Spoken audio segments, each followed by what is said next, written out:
The entire populace traverses into the world of Doluwa Dalu, with everyone starting anew at the tender age of 6, bound to their native identities.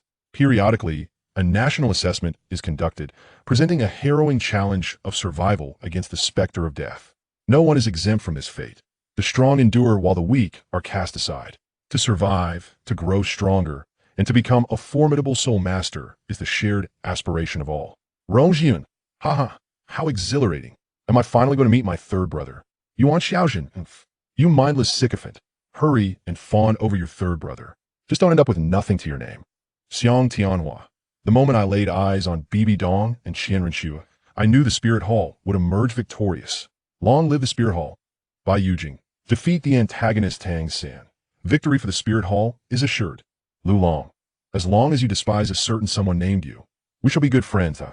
While everyone else engages in idle chatter within the chat channel, Haichen has awakened a divine-level martial soul, possessing innate full soul power, and has commenced the divine assessment, known as the Sea God's 9 Trials. Years later, while the majority still grapple with the anxiety of survival in the next national assessment, Haichun is already reveling in delightful conversations with various goddesses. Welcome to Doluwa Dalu, a world that may not be unfamiliar to some of you. In this realm, there exists no magic, no fighting spirit, nor martial arts. Yet there are wondrous martial souls. These martial souls may take the form of animals, plants, or artifacts, aiding individuals in their daily lives. Some particularly exceptional martial souls, however, can be harnessed for cultivation. This group of individuals represents the most powerful and significant profession in Doluwa Dalu, soul masters. To survive here, to grow stronger, and to become a powerful soul master is your singular objective. Bear the following crucial points in mind. 1. You are free to roam Doluwa Dalu, to engage in any activities and alter the original storyline, but do not divulge spoilers to the natives, for such an act will result in immediate obliteration. 2. Do not recklessly provoke the powerful soul masters of Doluwa Dalu. Here, death is irrevocably final. 3. Strive to enhance your soul power and ranking.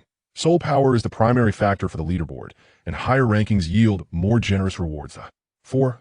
Never succumb to arrogance, believing yourself to be the chosen one or the protagonist, for you are merely one among billions who have arrived in the world of Doluwa Dalu, and it is entirely possible that you are merely a mediocre soul with innate half-level power. 5. You exist in a competitive relationship with one another.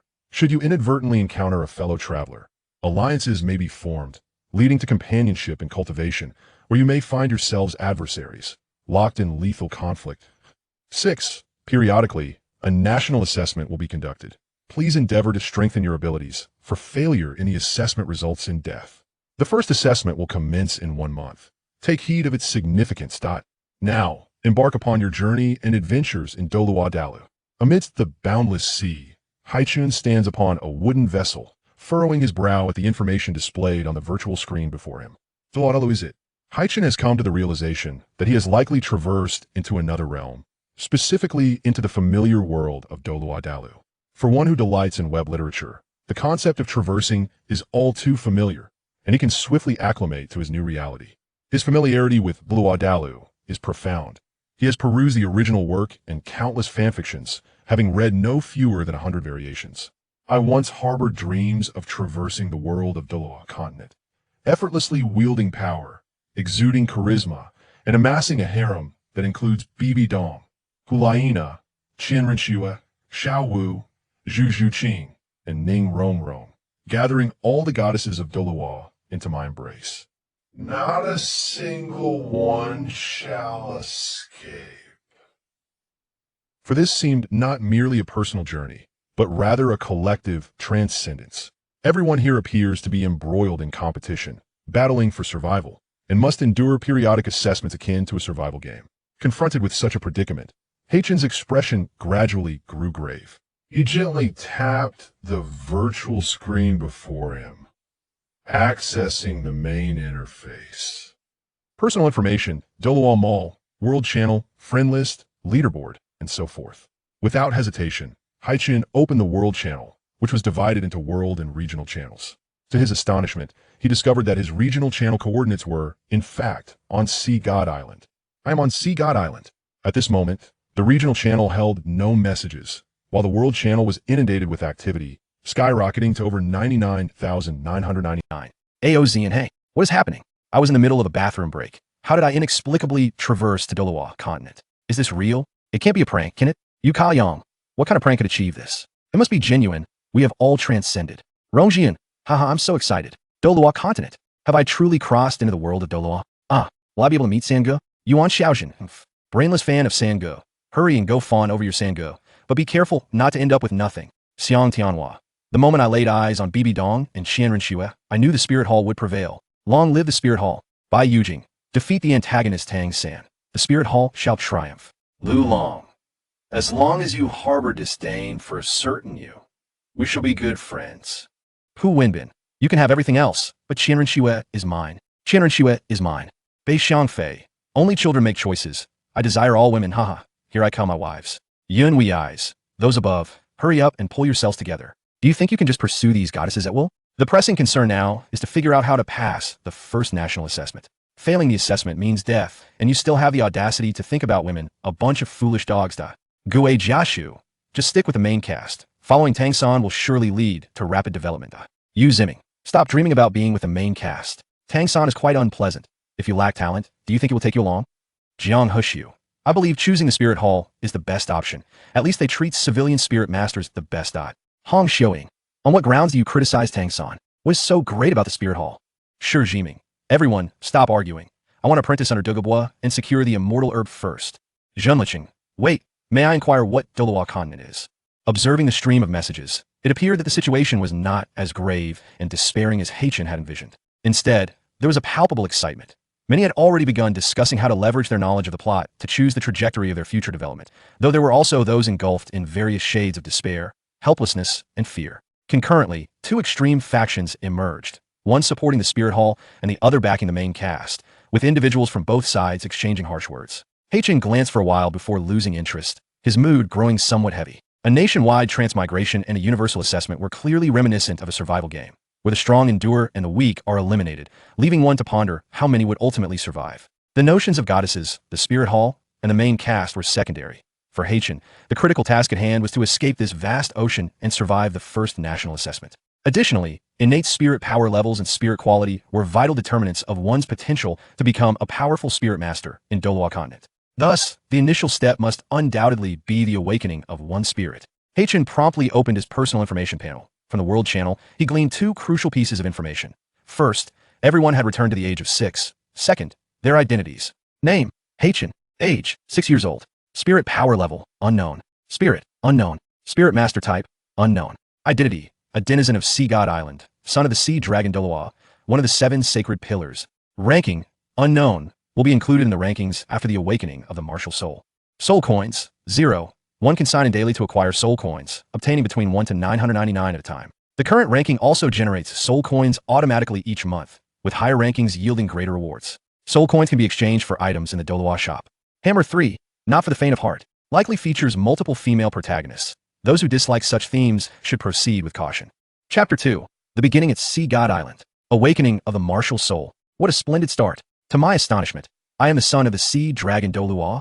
Haichen felt a surge of excitement. In the world of Doluwa continent, innate talent is one aspect, but the significance of one's background cannot be overstated. Coupled with the genetic inheritance of this world, being the offspring of the Sea Dragon Doluwa assures me that my talent and the quality of my martial soul are undoubtedly exceptional. I am bound to outpace the majority.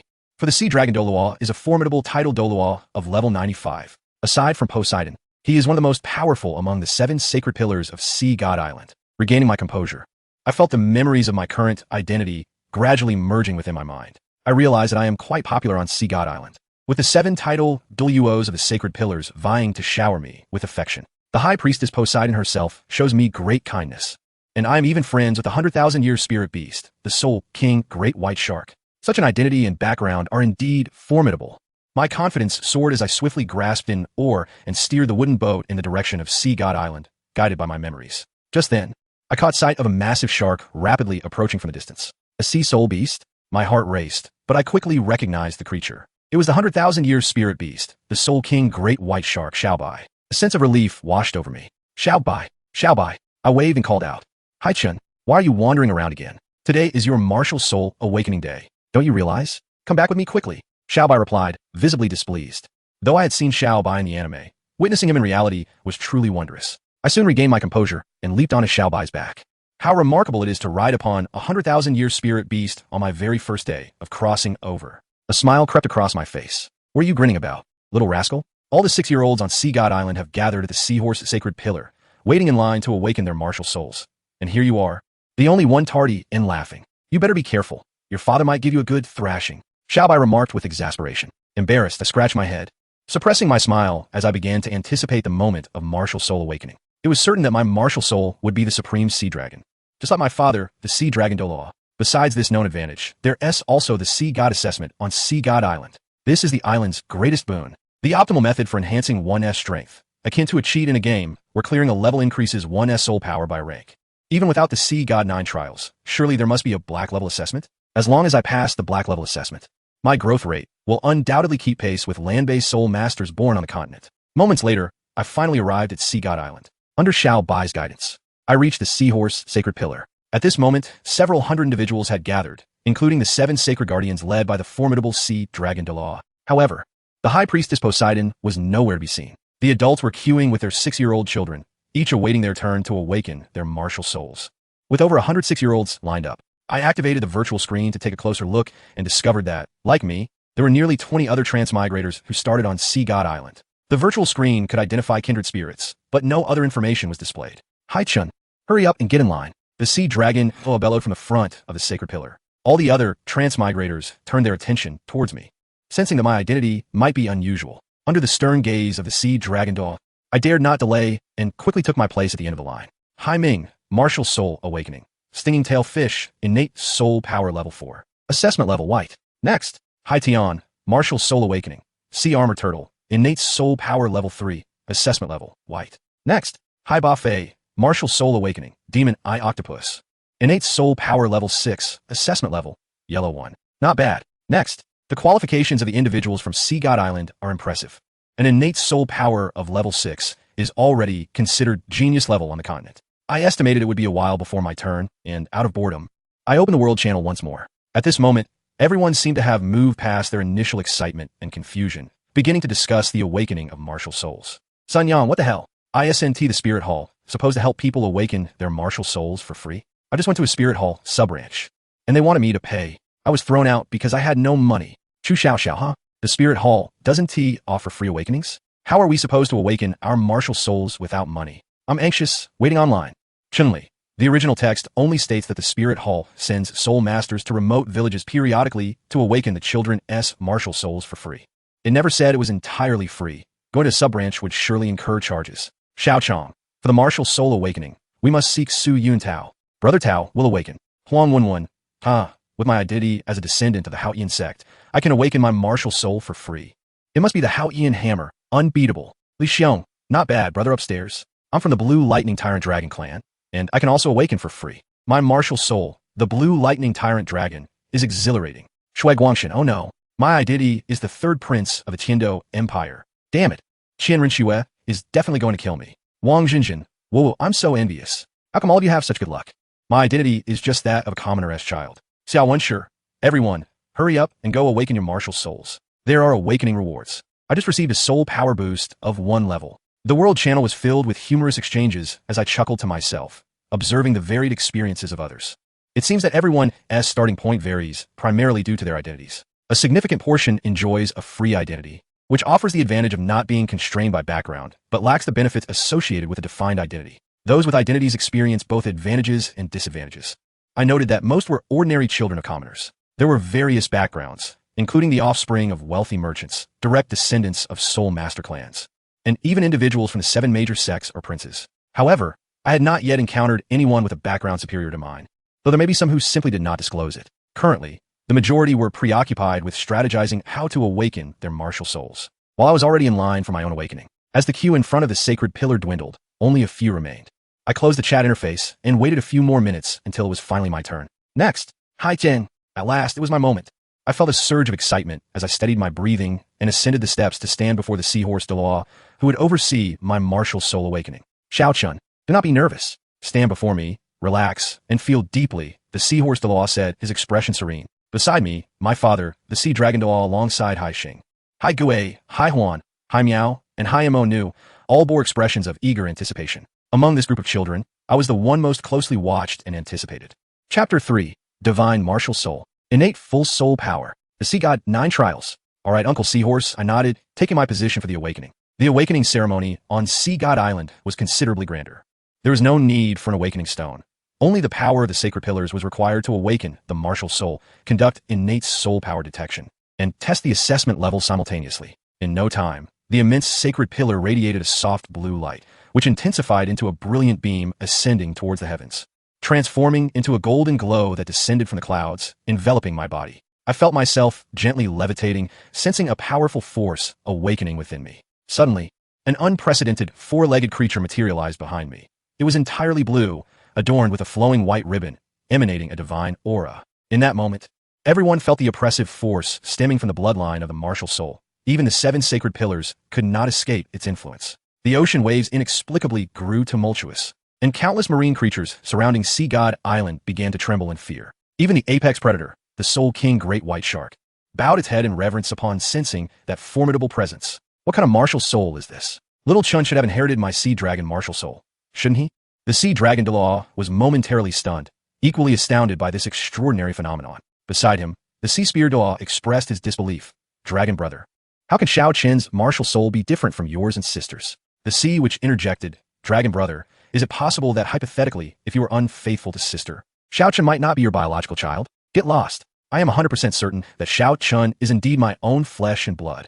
Then why is his martial soul different and unprecedented? Could it be a mutation? I don't know, but even my top-tier martial soul, the Sea Dragon, feels suppressed in his presence. The Sea Dragon Dolua's emotions were a tumultuous blend of complexity and excitement. For Sea Chun, both the quality of his martial soul and his innate talent far surpassed his own from years ago, leading everyone to eagerly anticipate the level of examination he would achieve. Sea Chun, martial soul unknown, innate full soul power of level 10. Do not move. Await the results of the Sea God S test.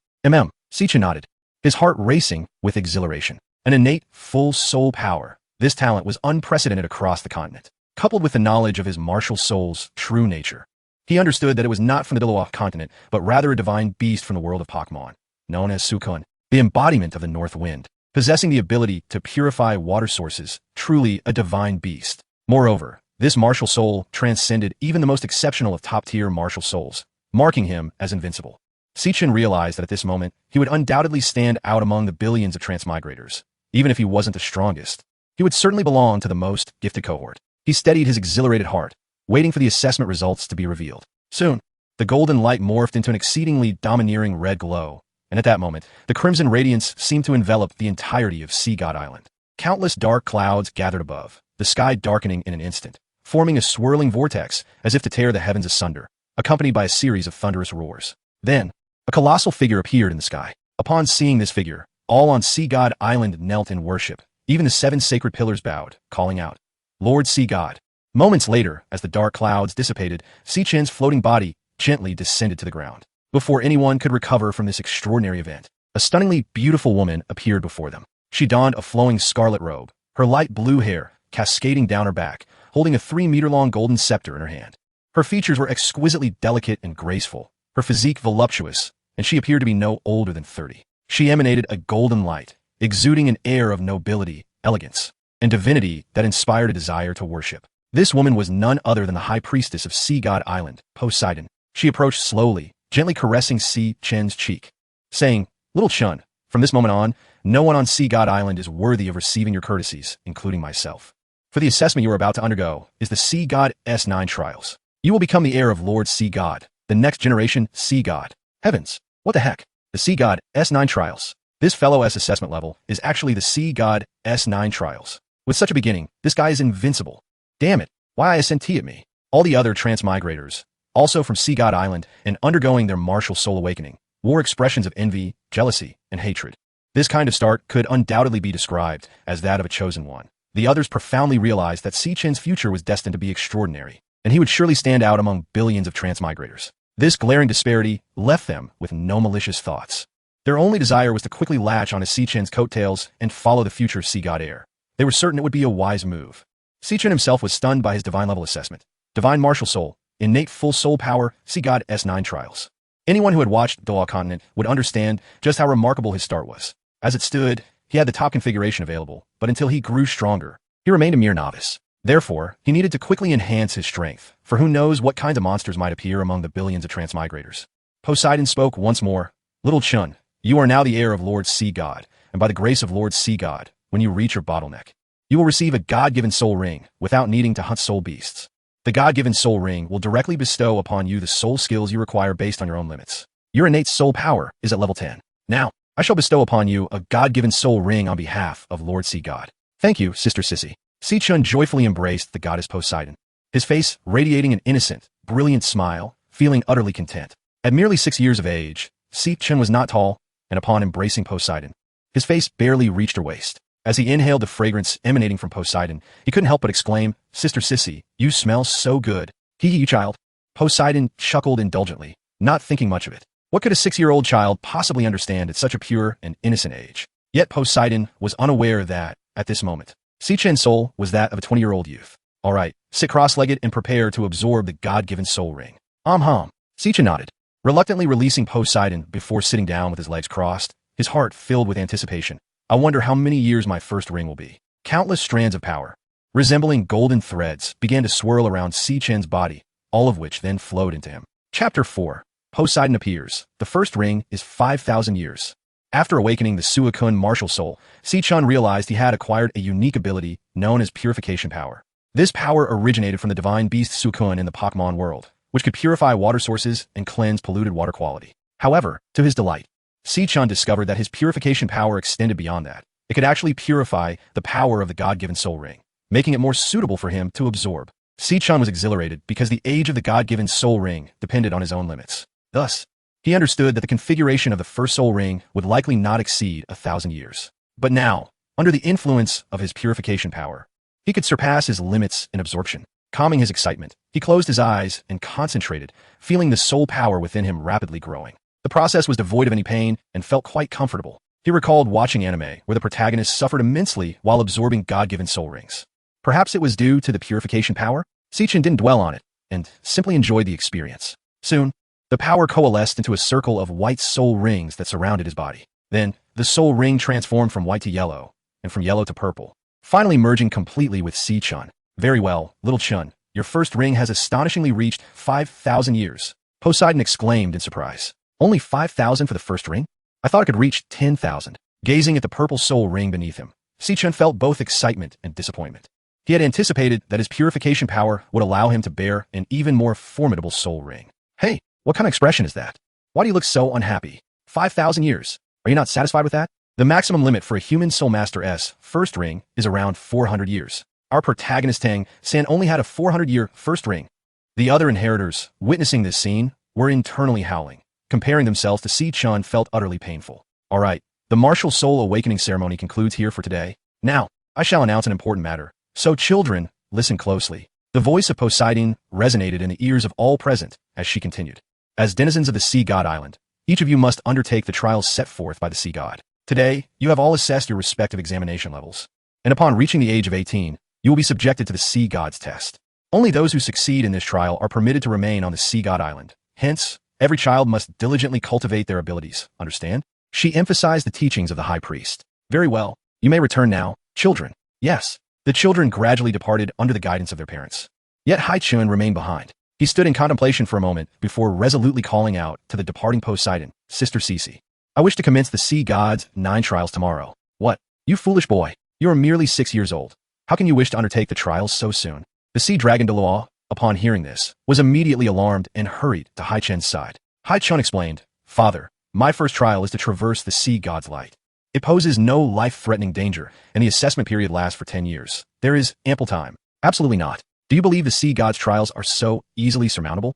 You are far too young. Should you fail, you would forfeit your chance to achieve the Sea God status. Do you comprehend? Father, my resolve is unwavering. Haichen's gaze was steadfast as he turned to Poseidon, earnestly stating, Sister Cece, please allow me to begin the assessment tomorrow. Poseidon, though sensing it was premature, hesitated momentarily upon witnessing Haichen's determination and said, Little Chun, are you certain? I am certain. Very well. Tomorrow, I shall escort you to the testing grounds. and I will remain by your side throughout the duration of your assessment until its conclusion. A look of joy illuminated Haichen's face. Thank you, Sister Cece. He was acutely aware that traversing the sea god's light was no simple feat. In the original narrative, Tang San and his companions only began their trials at level 60 soul power, and it took a full year for them to succeed through their combined efforts. The challenge was evidently formidable. However, it is noteworthy that while the Land Soul Masters faced a one-year assessment, the inhabitants of Sea God Island had a decade-long trial. The most significant factor was that he understood the Sea God's light could facilitate rapid growth in his soul power. Under the pressure of the Sea God's light, Soul Masters could unleash their potential and accelerate their cultivation speed. Though somewhat perilous, this was undoubtedly the swiftest path to becoming stronger, and Haichen needed to grow rapidly. He was unaware of the nature of the nationwide assessment that awaited in a month. Yet regardless of its danger, possessing formidable strength would enhance his chances of survival. Thus, he had to pursue this course. Shortly thereafter, as Haichen prepared to follow the sea dragon Doloa home, a group of a dozen children obstructed his path. Haichen, may we have a word? One boy declared as the leader. Father, you may return home. I will stay for a while with my friends. Very well, but return promptly. The father replied. Okay. Haichen smiled broadly. Once the sea dragon Doloa departed, they quickly surrounded him, showering him with compliments before getting to the point. Hey brother, are you really starting to traverse the sea god's light tomorrow? Could you take us along? Yes. We implore you. We all began our journey on Sea God Island together. It's a bond. Haichen recognized that these children were fellow travelers who had commenced their journey on Sea God Island. He was aware of their talents and examination levels.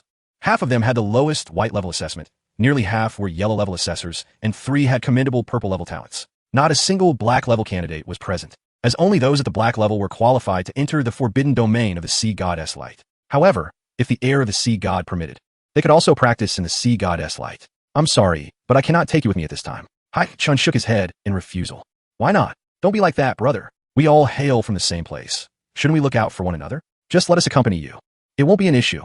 Indeed. Furthermore, once we become protectors of the Sea God Island, we will be part of the same faction. This seems rather petty of you. Upon hearing Haichen's rejection, the group felt a twinge of dissatisfaction, finding it hard to accept. Petty? We're comrades? Have you not realized the reality of our situation and the rules governing our collective journey? The 5th rule clearly states that we are all competitors.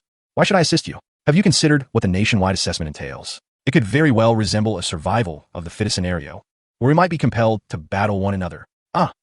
Everyone was momentarily taken aback by Haichen's words, rendered speechless. Considering that you are all residents of Sea God Island, it is already commendable that I do not wield my status to suppress you. Aiding you is simply out of the question. With that, Haichen turned and departed. He was not a saint, compelled to assist everyone, nor was he cruel or selfish. Aiding competitors in an uncertain environment could ultimately jeopardize his own interests. On his way home, Haichen sensed his soul power. After absorbing the essence of the first ring for 5,000 years, his soul power surged 2 levels from level 10 to level 12. He also acquired his first soul skill, Water Source Protection, a self-enhancement technique that augmented his strength, speed, defense, and skill potency by 50%.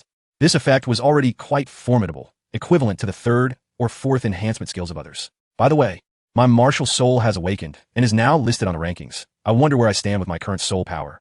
Haichen promptly accessed the ranking feature to check. Rankings. First, Zhao Anxiang, male, soul power unknown, martial soul unknown, soul master type unknown, identity unknown. Second, Xian Yameng, female, soul power unknown, martial soul unknown, soul master type unknown, identity unknown. 13th, Haichen, age, 6, soul power level, 12. Martial soul, divine beast martial soul, waterlord. Soul master type, assault type, soul master. Identity, denizen of Sea God Island, son of the sea dragon Doloa, one of the 7 sacred pillars. Level 12 soul power ranks me 13th. It appears there are indeed many prodigies among billions. Haichen was greatly astonished. This indicated that the 12 individuals ahead of him likely possessed innate full soul power and had absorbed awakening rewards to reach levels in the teens. Moreover, he was among the earlier group to awaken his martial soul. It was difficult to predict how many extraordinary talents would emerge once all individuals had awakened their martial souls. It was conceivable that among the billions of travelers, the number of those with innate full soul power could exceed 100. In the days to come, the Doloa continent would likely be a gathering of geniuses, and perhaps even Tang San would be overshadowed by the brilliance of others. After all, many would be envious of Tang San and compete for his opportunities. However, this realization reinforced Haichen's conviction to commence the Sea God's 9 trials without delay. After some time, he finally returned home. Sea God Island comprises 7 cities, with a total population of approximately 7,000, of which the Sea Warrior Protectors constitute around 3,500. Each city hosts about 1,000 inhabitants, making Sea God Island relatively small compared to the mainland. As the son of the sea dragon Dolo, Haichen resided within the Lord's Manor of Sea Dragon City. Renowned for its affluent second-generation heirs and officials, the lifestyle there was quite lavish, with exceptional living conditions. He indulged in gourmet delicacies daily, so upon returning home, Haichen's first order of business was to feast heartily and relish the privileges of a wealthy heir. What a delight! After satisfying his hunger, he returned to his room, comfortably reclining, yet still somewhat dazed by the reality of having traversed into the world of Doloa continent. Having arrived in this realm, he was determined to explore the continent, to encounter the goddesses such as Bibi Dong, Qian Rinxua, Xiao Wu, Zhu Qing, and others. Yet not at this moment. He must possess sufficient strength now. After resting for a while, Haichen once again activated the virtual screen.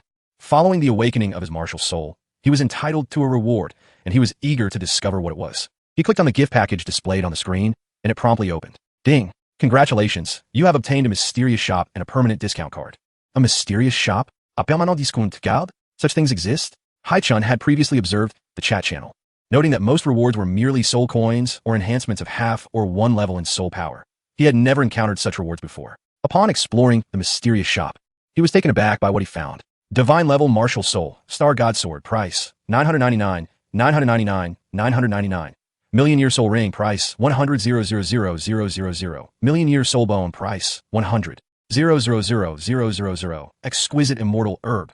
Heartbreak red, price, 999, 999. Tang sec technique. Shintian skill, price, 999, 999. Sharingan from the Naruto world, price, 999, 999. Navy 6 powers from the One Piece world, price, 666, 666. Wuxiao world skill. Buddha's palm, price, 999, 999. In disbelief, Haichen gasped. He knew that even an ordinary system shop sold soul bones, soul rings, and soul-guided devices, but the highest quality was merely a 10,000-year variant. The availability of martial souls, immortal herbs, Tang sec techniques, Sharingan, and various abilities from different worlds was simply unheard of in an ordinary system shop. Incredible!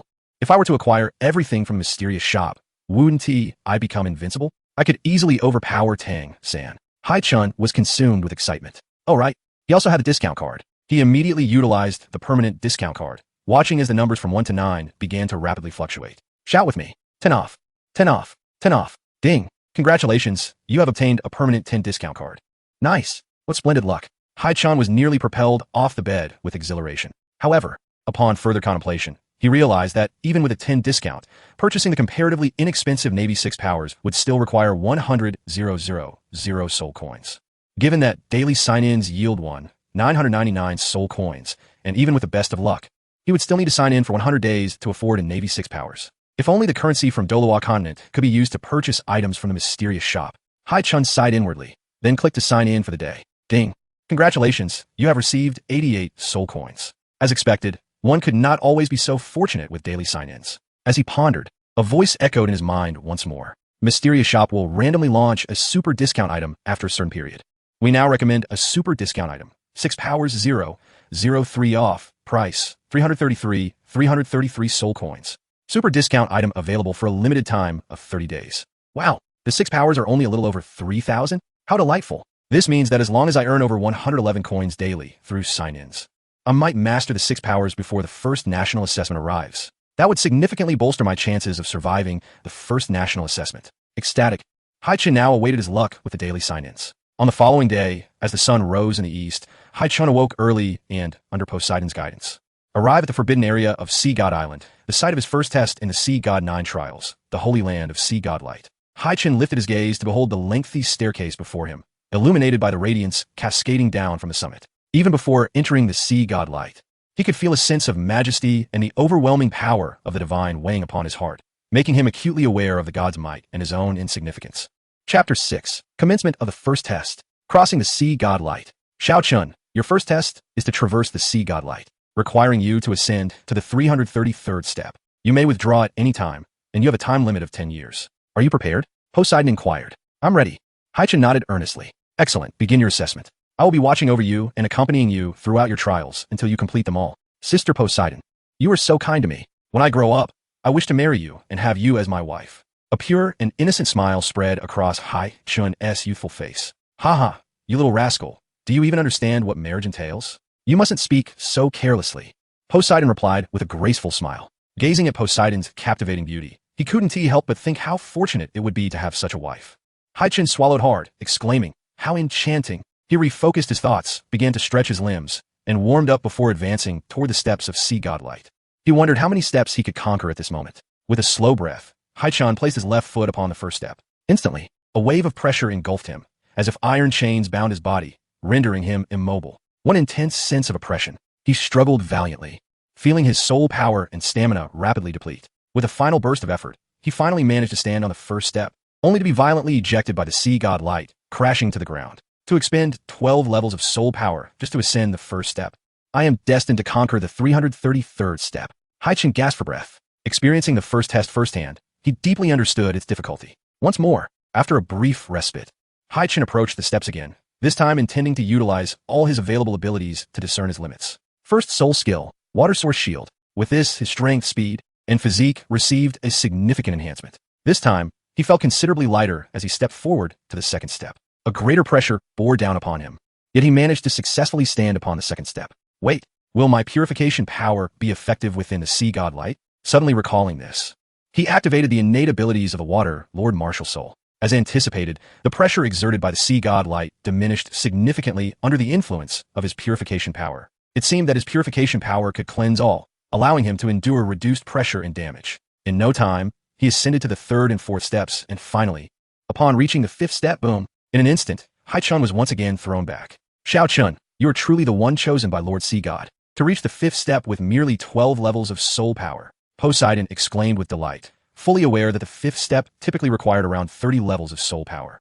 Xiao Chun is only at level 12 and merely 6 years old. Moreover, he had just awakened his martial soul yesterday. Is my current limit confined to the fifth step? If I were to meditate and practice purification power on the first step, would I be able to achieve more? Haichen had hastened to undertake the Sea God 9 trials to significantly accelerate his cultivation speed using the Sea God Light. Achieving completion was undoubtedly impossible without a year or two. Thus, his current objective was not to ascend the steps, but to cultivate within the Sea God Light. Let us give it a try. Haichen stepped on the staircase once more, but this time he did not ascend further. Instead, he paused on the first step, released his purification power, and sat down cross-legged. He then closed his eyes, focused his mind, and began to meditate.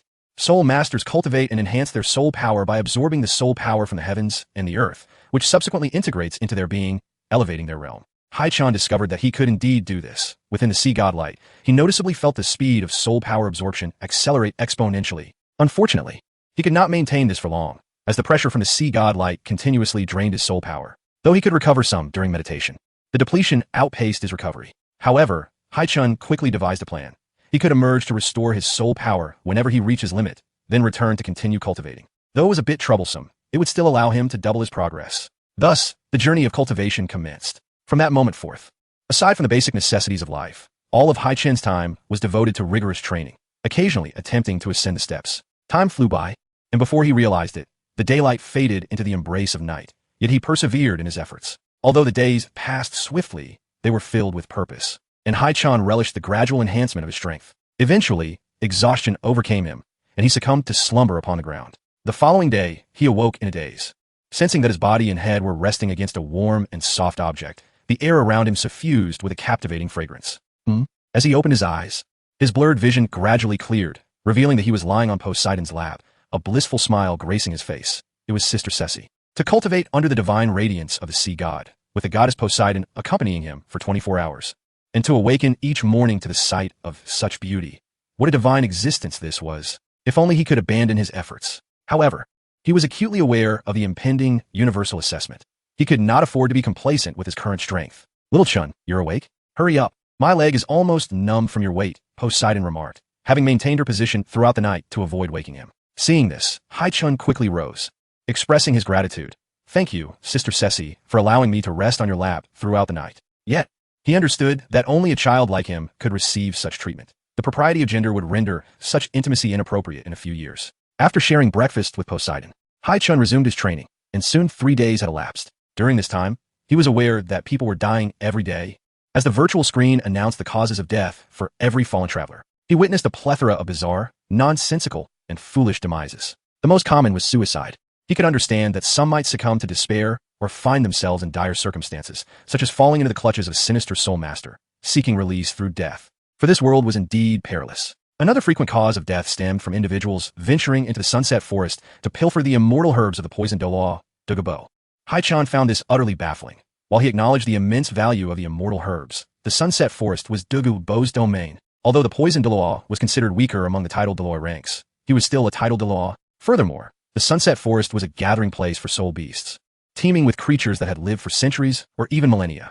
Beep. The physical technique, 6 forms, you purchased has been credited to your account. These individuals had scarcely arrived in the Dolois continent and were barely at any significant level, yet they dared to invade the Sunset Forest for immortal herbs? Even if they managed to evade the soul beasts and Dugu Bo's presence, they would still encounter the surrounding miasma, an area that was currently inaccessible to anyone.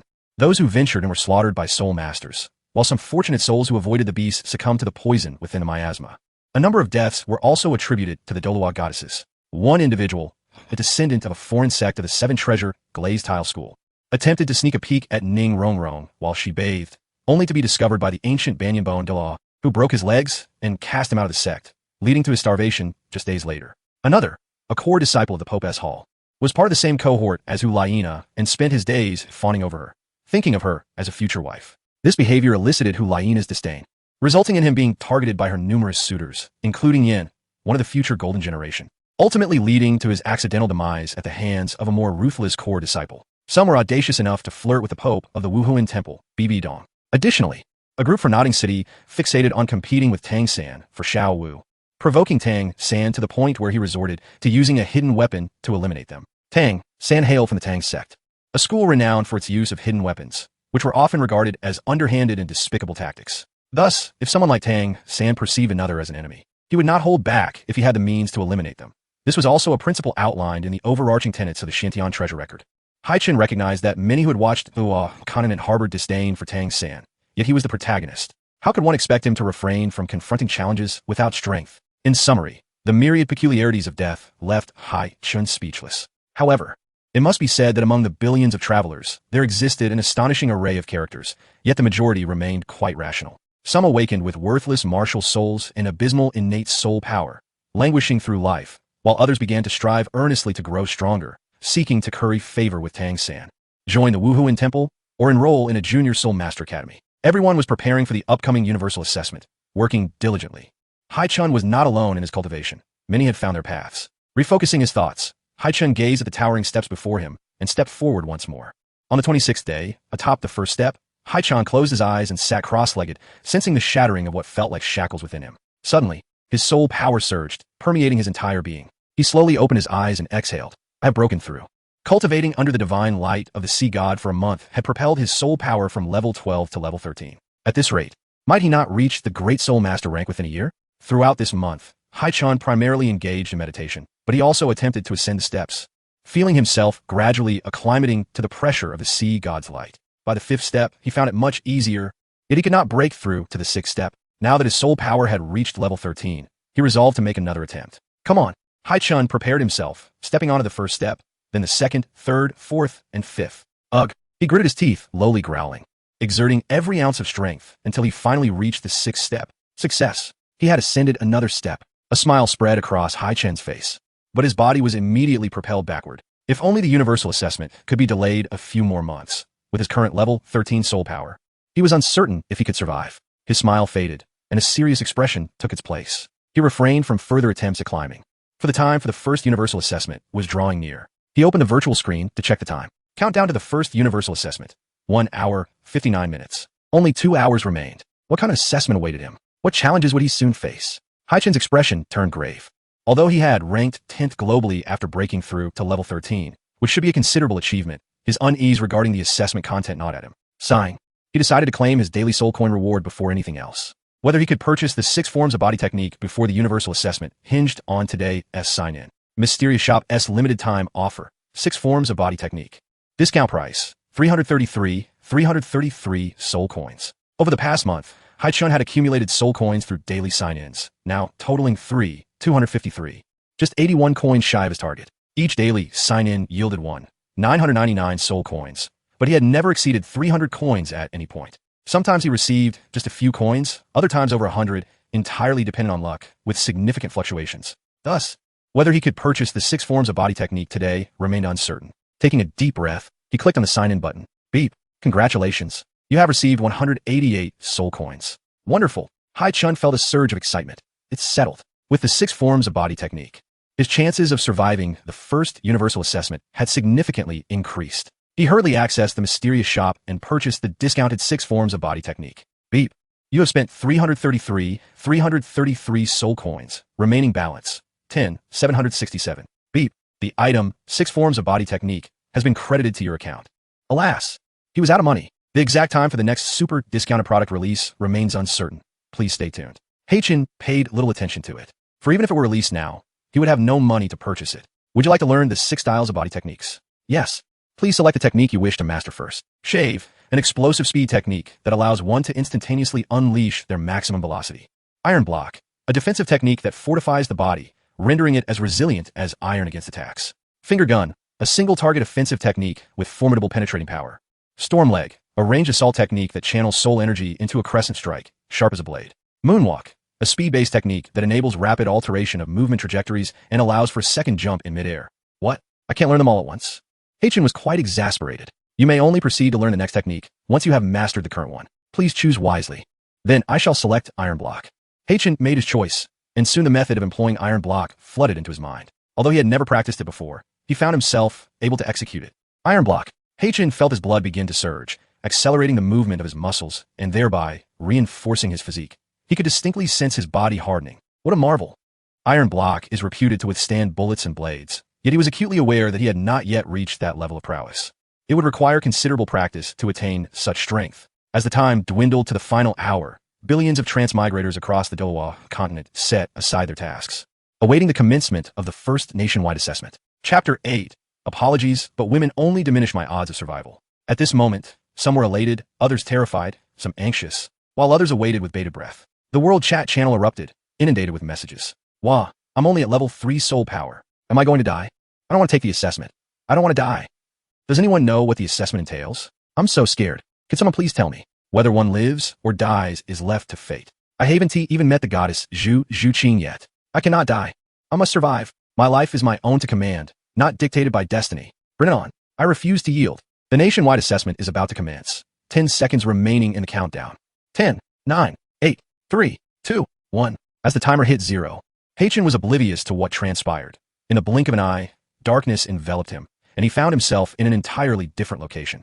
He stood on a round pillar high above an isolated island, with a vantage point that allowed him to survey the entire terrain. Surrounding him were numerous circular columns, each one encircling the island's perimeter, and atop each stood a person. Haichen estimated that there were approximately 1,000 individuals, both male and female. They glanced at one another, bewildered, uncertain of what this all meant and what they should do next. Soon, a cold, mechanical voice resonated in the air. Space 666, total participants, 1,000. The first nationwide assessment, a race for survival, is about to begin. Rules. Reach the center of the island and stand on the promotion platform within 24 hours.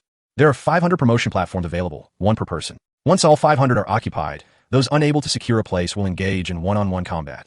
The victor lives, while the vanquished perishes. Commencement in 3 minutes. In other words, in this first nationwide assessment, a space of 1,000 people competes for 500 safe spots, leaving the remaining 500 to engage in lethal one-on-one battles, with at least 250 of them destined to die. A mortality rate of 1/4? It is utterly brutal that 1/4 of the billions of transmigrators will perish in this inaugural assessment.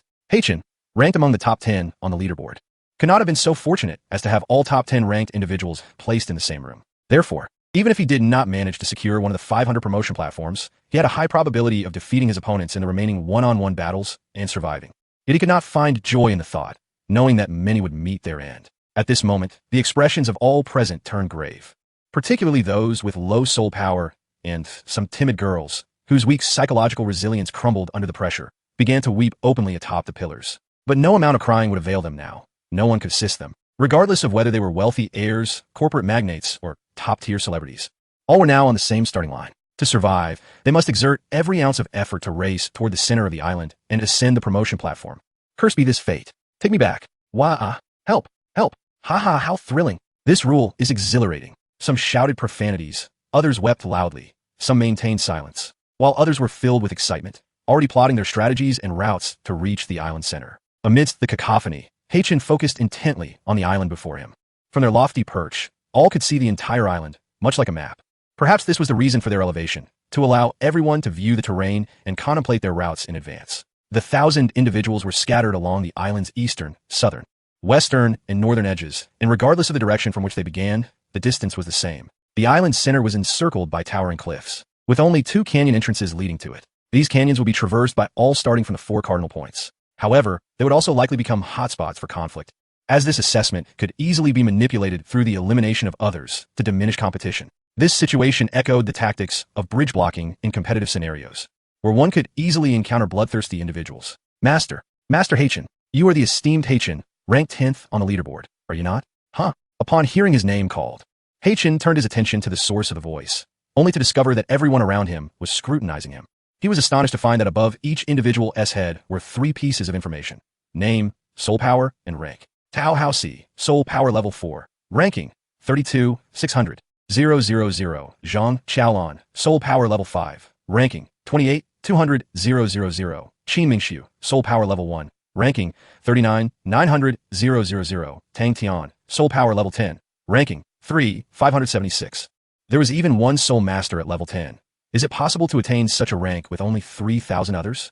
It seems the transmigrators are indeed a formidable bunch. Perhaps within this assessment space, some information was temporarily disclosed. Haichen cast a glance around, his gaze lingering on the soul master named Tang Tian, who was also observing him. For some reason, Haichen sensed a chilling glare from him, even detecting a hint of murderous intent. Tang Tian, a surname of Tang. Haichen took note of this individual. Master, Haichen, why are you ignoring me? What is it? Haichen inquired, turning to the girl who had been calling him master since earlier. Master Haichen, would you take me with you? She stammered. You are ranked 10th, with soul power at level 13. As a sea goddess heir, you must be incredibly powerful. Following you would surely ensure my safety. Apologies, but women only diminish my odds of survival. Haichen replied without a moment's hesitation, rejecting her outright. This girl had only level 2 soul power, placing her at the bottom tier. He would not burden himself with a stranger at such a perilous time. As for her knowledge of his status as the sea goddess heir, he was not surprised, for his identity had been exposed recently, igniting a frenzy in the chat channels. Countless individuals sought to curry favor with him, while others vowed to eliminate him, as many coveted his position. It could be said that being the sea god's heir placed him in a precarious position, as long as he lived.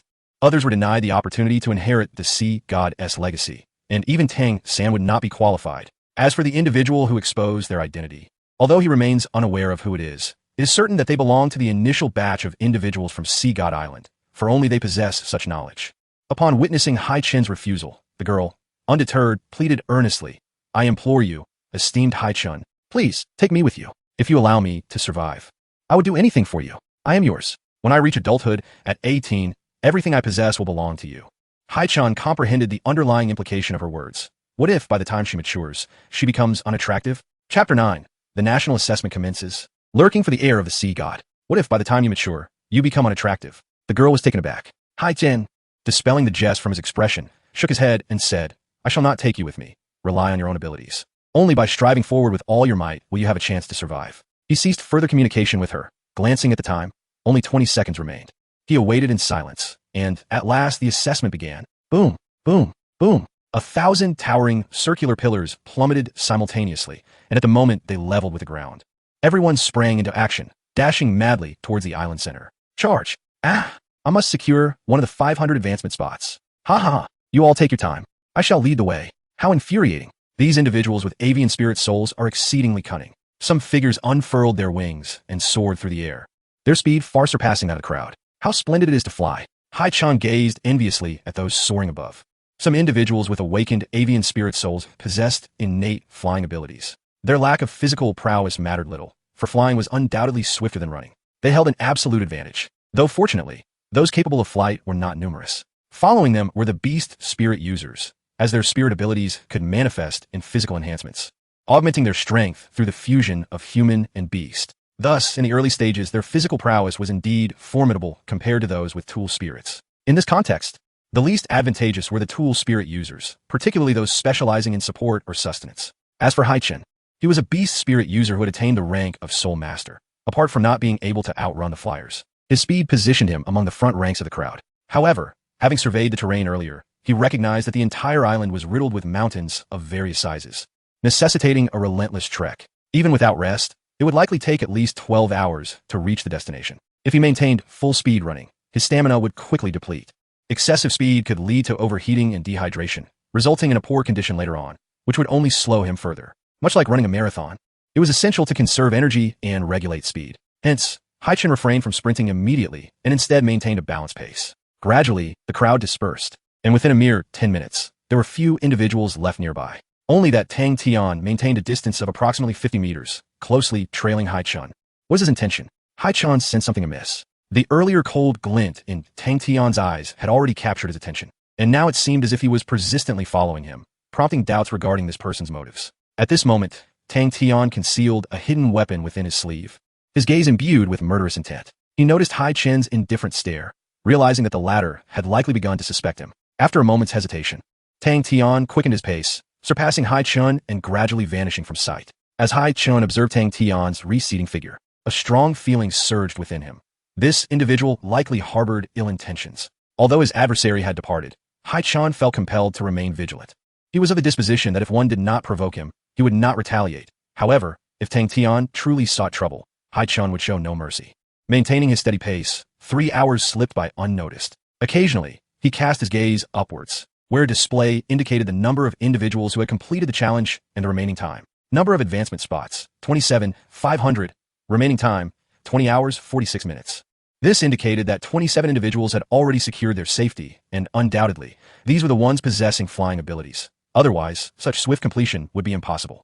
Haichen remained unhurried, for those who had initially sprinted were nearing their limits, while his balanced speed gradually surpassed others. Meanwhile, ahead of him, a group of approximately 20 individuals had gathered, seemingly engaged in discussion, with Tang Tian among them. Beside Tang Tian stood another individual named Tang Qing, possessing a soul power of level 10, ranked 3,927. Tang Qing remarked, "I have long heard of a junior named Tang Tian in the sect, who left after awakening his spirit and ventured to Nodding City. That would be you, seeking Tang San." Tang Tian replied, "My identity is merely that of a distant relative of the Haichen sect.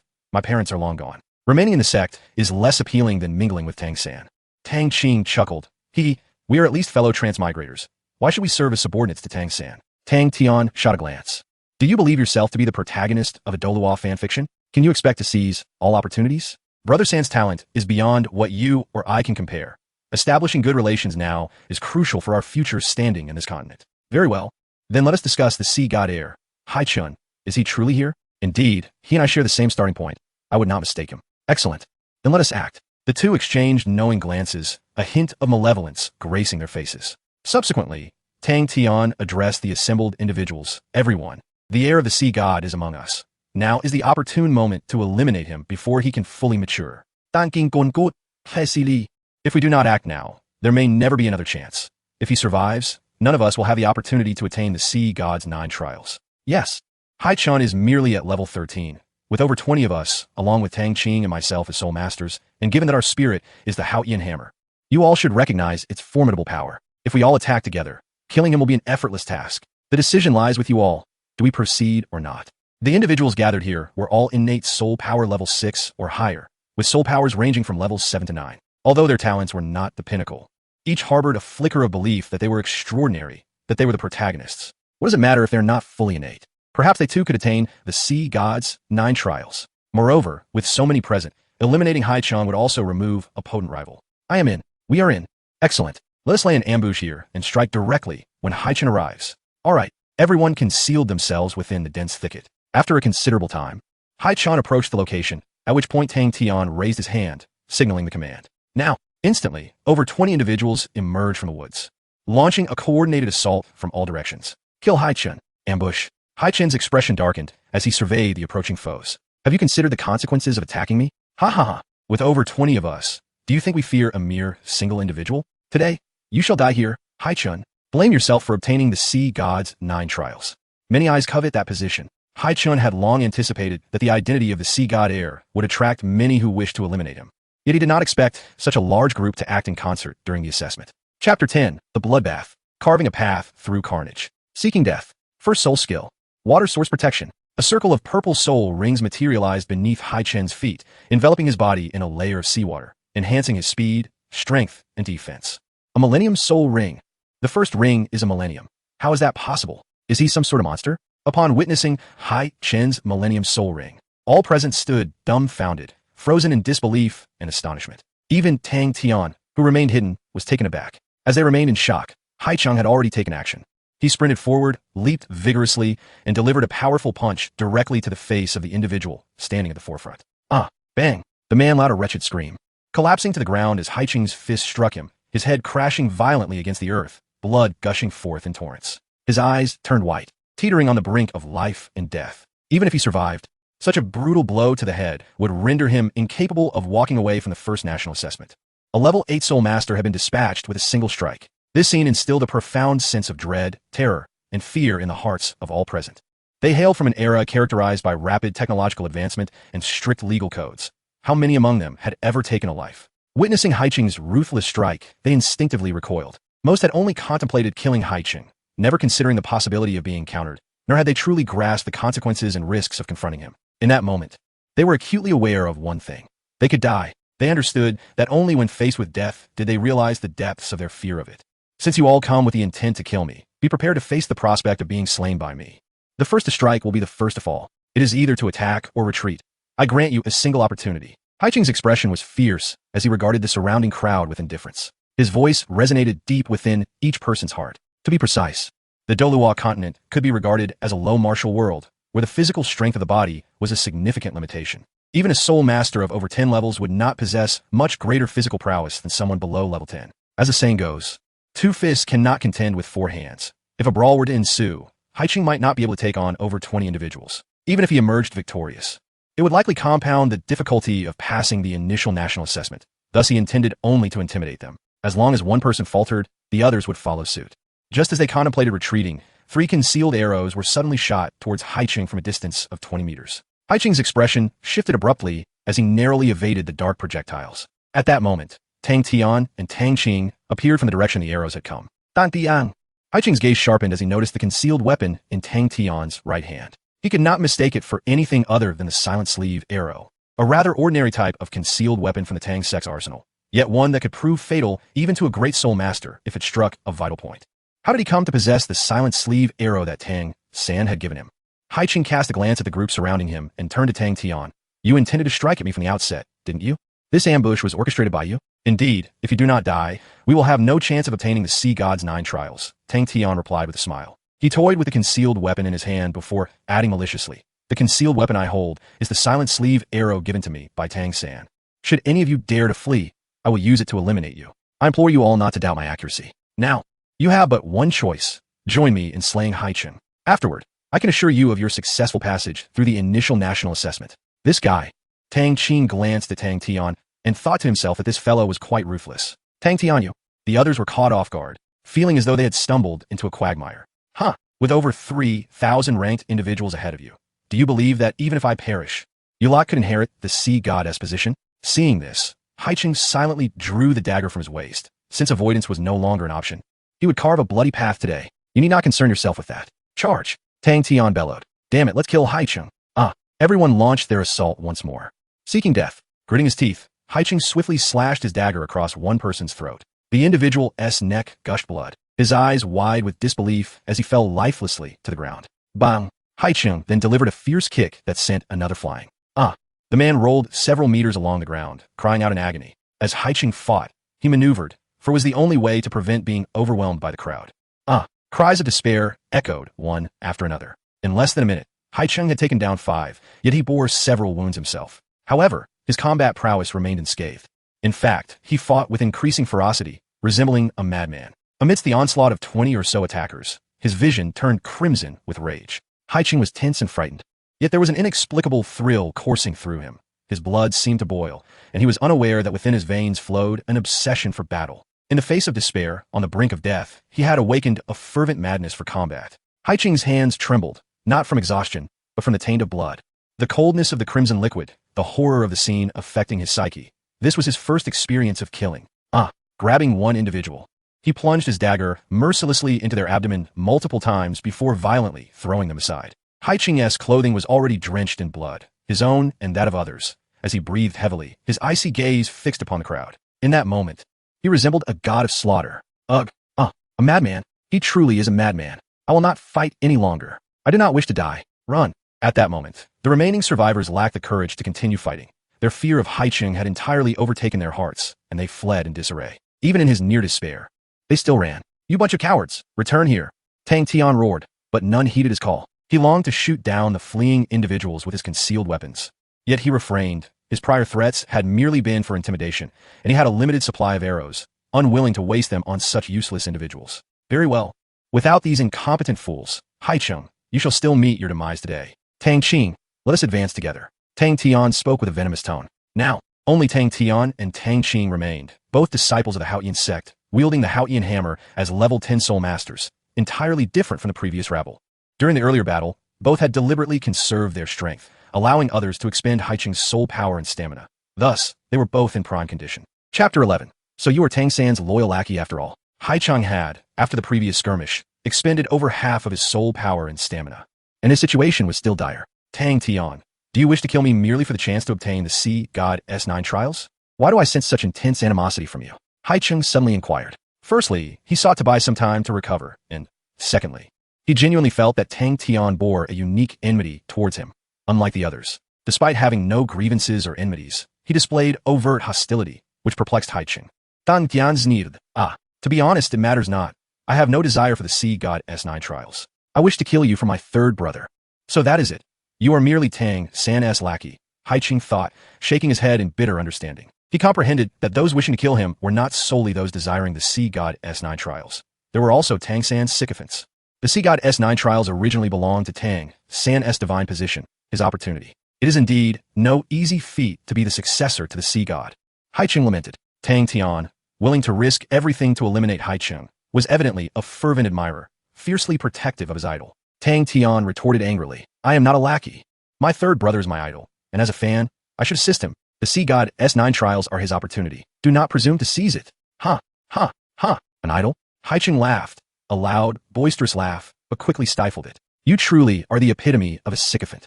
It is as if you have taken the act of flattery to its zenith. Very well, let us see who will perish here today. How utterly unexpected this is. Beside him, Tang Qing could not help but cast a disdainful glance at Tang Tian. He had initially believed that Tang Tian's objective was aligned with his own, to eliminate the heir of the Sea God, but it turned out that his intentions were solely to protect Tang San.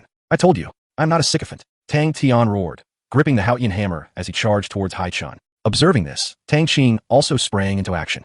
The two of them wielded the Haichen hammer, striking simultaneously from either side. Haichen skillfully leaped back, executing a somersault to evade their assault, with the two relentlessly pursuing him. Tang Qing was the first to unleash his soul skill. The first soul skill, Haichen Wild Hammer. Boom!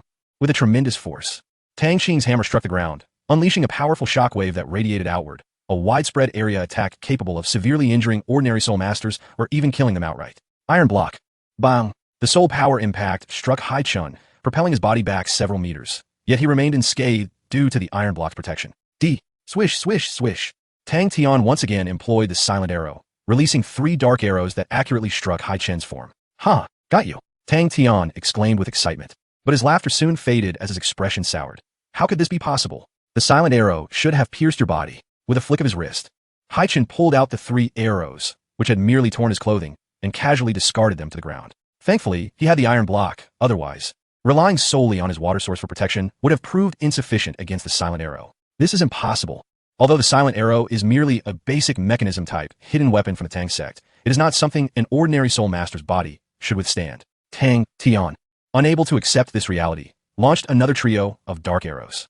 The essence of a hidden weapon lies not only in its precision, but also in the art of deception, sudden strikes, ambushes, and catching the enemy off guard to inflict damage. It was evident that Tang Tian had practiced feints under Tang San's guidance. Yet in this moment of crisis, he had completely lost his composure and resorted to direct attacks. Haichen swiftly dodged, determined not to be hit a second time. Damn it! Tang Tian quickly exhausted his supply of dark arrows. He retracted the silent arrow and once again swung the Haichen hammer, joining forces with Tang Qing to launch an assault. First soul skill, Haichen hammer strike. Bang! Such formidable power. Haichen's expression turned grave as he narrowly evaded the attack, which smashed into a sturdy tree behind him, shattering a trunk over a meter thick with a single blow. Indeed, it was worthy of its title as the strongest weapon spirit on Doloa continent, renowned for its unparalleled strength. Feeling the overwhelming force, Haichen's demeanor turned serious. The Haichen hammer is a top-tier weapon spirit, known as the nemesis of all offensive weapon spirits, possessing tremendous destructive power. However, its weaknesses were equally pronounced. It was heavy, consuming more soul power and stamina than other weapon spirits, and could easily be countered by the speedier agility-type soul masters. For even the mightiest strike is futile if it cannot land. Meanwhile, Haichen's weapon spirit, the Waterlord, was said to embody the North Wind, boasting speed comparable to that of agility-type Soul Masters. Time and again, he evaded the duo's attacks and launched counteroffensives, maintaining the upper hand in this confrontation. As the two pressed their attack once more, Haichen leaped onto a tree, executing a 180-degree spinning kick in midair. Boom, boom. His foot connected with both of their faces, causing Tang Tian to lose a tooth in the process. They both tumbled to the ground. My tooth, my tooth. Tang Tian screamed in agony, furious. Haichen, I will make you pay for this. Haichen observed the seething Tang Tian, panting slightly. His condition was rapidly deteriorating. At merely 6 years of age, his body was struggling to cope. In his prime, he could have easily dispatched both opponents. Yet the previous onslaught had left him with numerous injuries. Tang Qing, get up. You can't hold on much longer, Tang Tian shouted, witnessing Haichen's remarkable prowess. Tang Qing felt a pang of retreat. Though he yearned to eliminate the sea god heir, risking his life in the process would be folly. Gritting his teeth, he resolved to rise once more alongside Tang Tian. Just then, a sweet voice broke through the tension from a distance. Hey, do you need help? Who? The three turned towards the source of the voice, only to behold a girl leisurely perched on a branch. With her long black hair and clad in a tight black leather outfit, her youthful face bore a serene expression. Though merely 6 years of age, she looked exceptionally adorable. But her features hinted at the potential to evolve into a stunning goddess in the future. Her information swiftly materialized before Haichen's eyes. Name, Zhu Zhuyu. Soul power, level 10. Ranking, 23-22. Another level 10 Soul Master. The name Zhu Zhuyu made Haichen furrow his brow. She bore a striking resemblance to Zhu Zhuqing, at least 7 parts alike. However, while he could still contend with the two Tang siblings, the addition of yet another Soul Master could spell danger. Hey, little beauty, are you here to assist us? Dantian et Kalim. His spirits lifted at the thought that she might share their desire to eliminate the sea god heir. Yet the outcome was not what they anticipated. Chapter 12. The Phantom Spirit Cat Clan, Zhu Zhuyu. Zhu Zhuyu responded, No, I am here to help him. What? Tang Tian was baffled. Zhu Zhuyu, however, ignored him. Her cold gaze fixed on Haichen as she repeated, Do you need my assistance? Haichen was uncertain of her motives and why she wished to aid him. Yet she appeared earnest. Then thank you. A smirk flickered across Zhu Zhuyu's lips before she leaped down from the tree, her aura shifting entirely. Her eyes brimming with an unexpressed killing intent. That gaze seemed to emanate from someone who had traversed the precipice of life and death countless times, embodying an innate ferocity. This girl is dangerous. Such was the thought that coursed through Haichen's mind at that moment. Zhu Zhuyu dashed forth, her weapon spirit gradually materializing behind her, a shadowy feline radiating a faint purple glow. The Phantom Spirit Cat. She belongs to the Zhu Zhuqing clan. Haichen contemplated. I don't care why you wish to help him. Mind your own business. If you don't want to die, get lost. Tang Tian bellowed. Zhu Zhuyu showed no sign of concern, her yellow soul rings materializing as she launched an attack on the nearest opponent, Tang Qing. First soul skill, Phantom Strike. Tang Tian. This girl is not to be trifled with. Her weapon spirit is the Phantom Spirit Cat. Given the unfavorable situation for us, we should retreat, Tang Qing urged. Sensing the murderous intent in Zhu Zhuyu's eyes, something that couldn't have been cultivated in just a month of traversing the continent, clearly indicating she was not an ordinary person. However, when Tang Qing glanced back, he discovered that Tang Tian had already retracted the Haichen hammer and fled, prompting an outburst. Damn it, Tang Tian, you coward. After cursing, Tang Qing hastily followed suit, but he could not match the speed of Zhu Zhuyu, the agility-type soul master. She swiftly slashed at his back with her claws.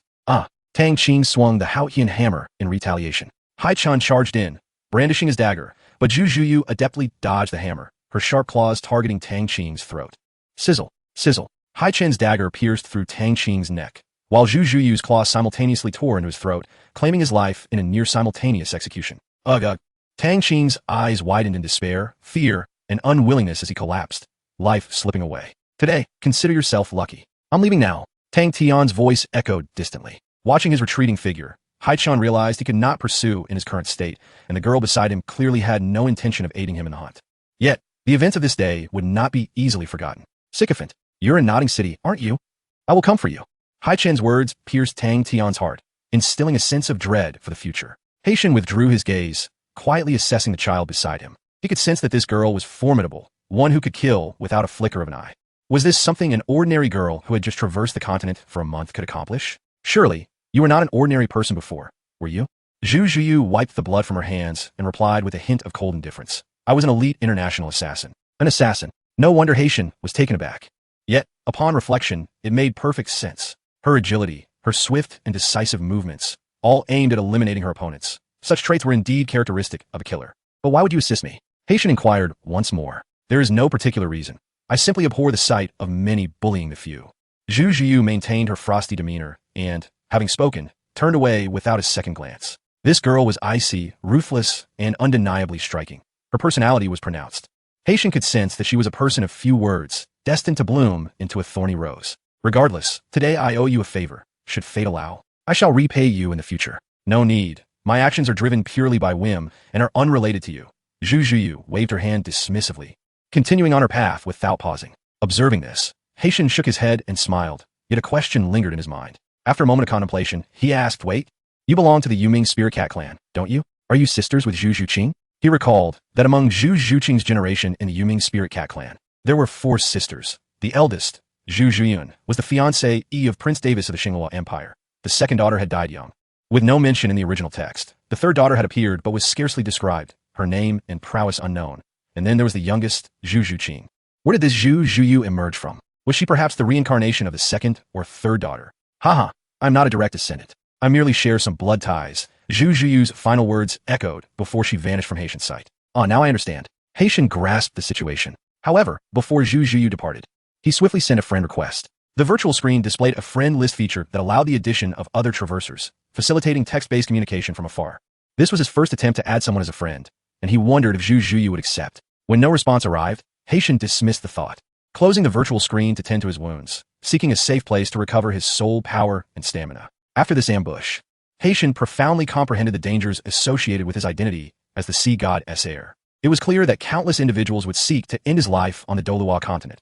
Assassination attempts would not be uncommon, and he needed to mentally prepare for all that lay ahead. He must grow stronger, powerful enough that all traversers would look up to him. Moreover, this encounter had made him acutely aware of his inadequate combat skills. Strength was not solely about enhancing one's soul power and the might of soul skills. It also demanded a rigorous development of combat techniques, fighting abilities, and physical strength. Those who had once been assassins, soldiers, special forces, or boxers, who had trained in martial arts or free fighting, held significant advantages, enabling them to challenge opponents beyond their level. I cannot focus solely on enhancing my soul power. I must intensify my training and combat capabilities. After some time, Haitian resumed his journey. Although his recovery of stamina and soul power had delayed him considerably, it was not too late. He quickened his pace, enduring the pain of his wounds, and finally arrived at the heart of the island after traversing the necessary canyon. He found himself in a vast plain, upon which stood 500 circular steps, the promotion steps. Arranged pyramidally, the majority of the crowd had already gathered at the top. Haitian spotted several familiar faces, Zhu Zhuyu, Tang Tian, and those who had fled during the ambush. Upon his appearance, the others became tense. However, those standing on the promotion steps were protected, so they were not overly concerned about being attacked. Chapter 13. One step up every month. After this nationwide assessment, Haitian's resolve hardened. He silently noted the names of those present, vowing to return the favor tenfold in the future. Haitian is the 276th to pass the assessment. Upon stepping onto the promotion steps, he heard this proclamation and immediately settled into a meditative position to cultivate. Not far away, Zhu Zhuyu cast a glance at Haitian before also entering a meditative state, awaiting the results of the assessment. Once all 500 promotion steps were occupied, those who had failed to arrive in time were forcibly transported to the vast plain. They were compelled to engage in a life-or-death battle, one-on-one. Those on the promotion steps watched as the newcomers fought fiercely, one by one falling to their demise. In this world of the strong, only the victors would survive, while the vanquished would perish, truly a realm where the weak were devoured by the strong. First nationwide assessment, survival count, 712. This nationwide assessment has concluded, departing in 3 seconds. 3, 2, 1. As darkness enveloped their vision, when light returned, everyone found themselves back in their respective locations. Finally returned. Haitian gazed upon the familiar scenery of Sea God Island, letting out a long breath. Yet he did not allow himself to relax. What came first would surely be followed by a second. This was merely the beginning. He hastily opened the virtual screen, and indeed, it displayed the details of the second nationwide assessment. This time, the requirements were explicitly stated, rather than shrouded in mystery. The second nationwide assessment has commenced. All participants must enroll in an accredited Junior Soul Master Academy within 1 year and successfully graduate from the academy. With a key requirement, achieve level 18 Soul Master status within 6 years. Join a formal junior academy? This means I must leave Sea God Island. There are no formal academies here. They primarily cultivate soul masters through the Sea God's trials, relying on parental guidance. Well, it is about time I ventured out onto the continent. Haitian resolved to enroll in the Nodding Academy in Nodding City of the Tiendo Empire a year from now. He was eager to see what kind of person Tang San truly was, and that sycophant Tang Tian must meet his end. This time, it was not a competitive assessment, but a requirement. Achieving level 18 within 6 years would be trivial for Haichen, yet this second nationwide assessment was far more merciless. There would be no room for luck. The only means of survival was to attain level 18 within 6 years. For those with innate soul power levels of 1, 2, or 3, this was nothing short of nightmare, as it was not something that could be achieved through sheer effort alone. The world of soul masters was brutal, without talent. Hard work would yield no results. Those with innate soul power below level 4 would likely be eliminated. And even those with level 5 innate soul power might not reach level 18 before the age of 12. In this wave of survival of the fittest, those who remained would be devoid of any waste. As Haichen prepared to close the virtual screen, a notification suddenly popped up indicating a successful friend request addition. He quickly opened it to discover that Zhu Zhuyu had accepted his request. The friend information displayed in full. Name, Zhu Zhuyu. Age, 6 years. Soul power level 10. Martial soul, Yuming spirit cat. Soul master type, agility-based. Identity, noble from the Yuming spirit cat clan of the Xingluo Empire. Ranking, 218th. Haichen was somewhat surprised. He had assumed this cold girl would decline, yet she had accepted. A gentle smile crept across his face, and without sending a message, he closed the screen. With a year remaining to join a formal Soul Master Academy, there was ample time. Before departing Sea God Island, Haichen planned to continue accelerating his training speed in the Sea Goddess Light. After a day of rest, he resumed his cultivation in the Sea Goddess Light, requesting his partner, the magical soul Great White Shark, Little White, to assist in enhancing his combat abilities. A month later, Haichen's physical combat capabilities had seen astonishing growth. He had perfectly mastered Iron Block and learned the technique of Shave. His soul power also surpassed level 14, allowing him to ascend to the 7th step. Little White again. Bang. Boom. Time and again, Haichen was knocked down by Xiao Bai, only to rise again, engaging in relentless training, ascending the steps, and honing his combat skills alongside Xiao Bai. Time slipped away swiftly. With each passing month, he grew stronger, advancing a level each month, breaking through barriers month after month. After a full 10 months, Haichen sat cross-legged on the steps of the Sea Goddess Light, an immense reservoir of soul power coalescing within him, now more formidable and concentrated than ever. Surging through his entire being, he had broken through once again, and this breakthrough was far more powerful than the last. Level 20. I have finally entered the realm of the Grand Soul Master. Haichen laughed heartily. In just 10 months, his soul power had ascended from level 13 to level 20. Such rapid progress would have been impossible without the Sea Goddess Light. Moreover, he had long since claimed the top spot on the national leaderboard. He stood atop the pinnacle of all transmigrators. At this moment, Poseidon reappeared. Congratulations, Haichen, your soul power has reached level 20. Now, on behalf of Lord Sea God, I shall bestow upon you your second divine soul ring. Thank you, Sister Seisai. Since the beginning of Haichen's first examination, Poseidon had been his constant companion, sharing meals, spending nights together, bathing in the ocean. After nearly a year of close companionship, their bond had grown intimate. Haichen had seen every part of Poseidon's body, save for her most private areas. Reflecting on those moments nearly brought forth a nosebleed. If Haichen had initially been enamored solely by Poseidon's beauty, now he felt a deeper, more profound affection for her. What once was a playful jest, Sister Seisai, when you grow up, I want to marry you, now seemed to resonate as a genuine desire within Haichen's heart. Are you ready, Haichen? Yes. Haichen settled down to absorb the divine soul ring, experiencing no pain during the process. A circle of soul rings appeared, transitioning from white to yellow, then from yellow to purple, and finally from purple to black. A 10,000-year soul ring. His second ring, a 10,000-year one. Quite satisfactory. Haichen nodded in approval. Under the purifying power, his first ring had already reached 5,000 years, and the second was now at the 10,000-year mark. He silently attuned himself to the abilities of the second ring. The second soul skill, Wave of Water. Effect, it condenses water element soul power to form a gigantic water sphere to attack opponents, capable of both single target and area damage. If there is a water source nearby, it can absorb surrounding water to amplify the power of the wave of water, exponentially increasing its potency. In other words, in battle scenarios by the sea, rivers, or ponds, he could harness external forces to enhance the power of his second soul skill, making it exceedingly lethal, truly worthy of a 10,000-year soul skill. With this move, he could likely slay a soul sovereign. Moreover, following the absorption of the second soul ring, his soul power had reached level 21. Haichen composed himself, his excitement tempered as he earnestly declared, Sister Seisai, I have decided to temporarily leave Sea God Island to venture into the outside world. Chapter 14. Entering Nodding Academy. Tang San's Doglicking Academy. Venturing into the mainland for training is indeed a commendable endeavor. That's right, Haichen, you're only 7 years old. This is still too early for you. The outside world is far more perilous than you imagine, Poseidon cautioned. It's all right, I will protect myself.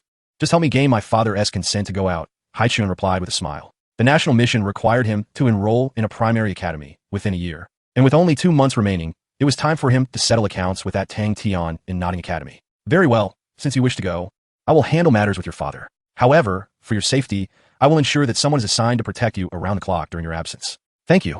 Sister Seisai. Haichen felt warmth in his heart. Before departing, he made one last attempt to ascend the steps, ultimately reaching the 19th step. There remained a long way to complete all 333 steps. He hoped for a significant breakthrough upon his return to Sea God Island. In the evening, Haichen left, heading home to prepare his belongings. Sea Dragon Law was clearly reluctant to let Haichen venture out, but as the high priest of Sea God Island had spoken, he had no choice but to acquiesce. The next day, at a coastal bay, Poseidon and the 7 sacred pillar guardians came to bid farewell to Haichen. Along the way, Sea Dragon Law was excessively verbose. Son, once you reach the mainland, make sure not to cause any trouble. Understand? I got it. You can rest assured.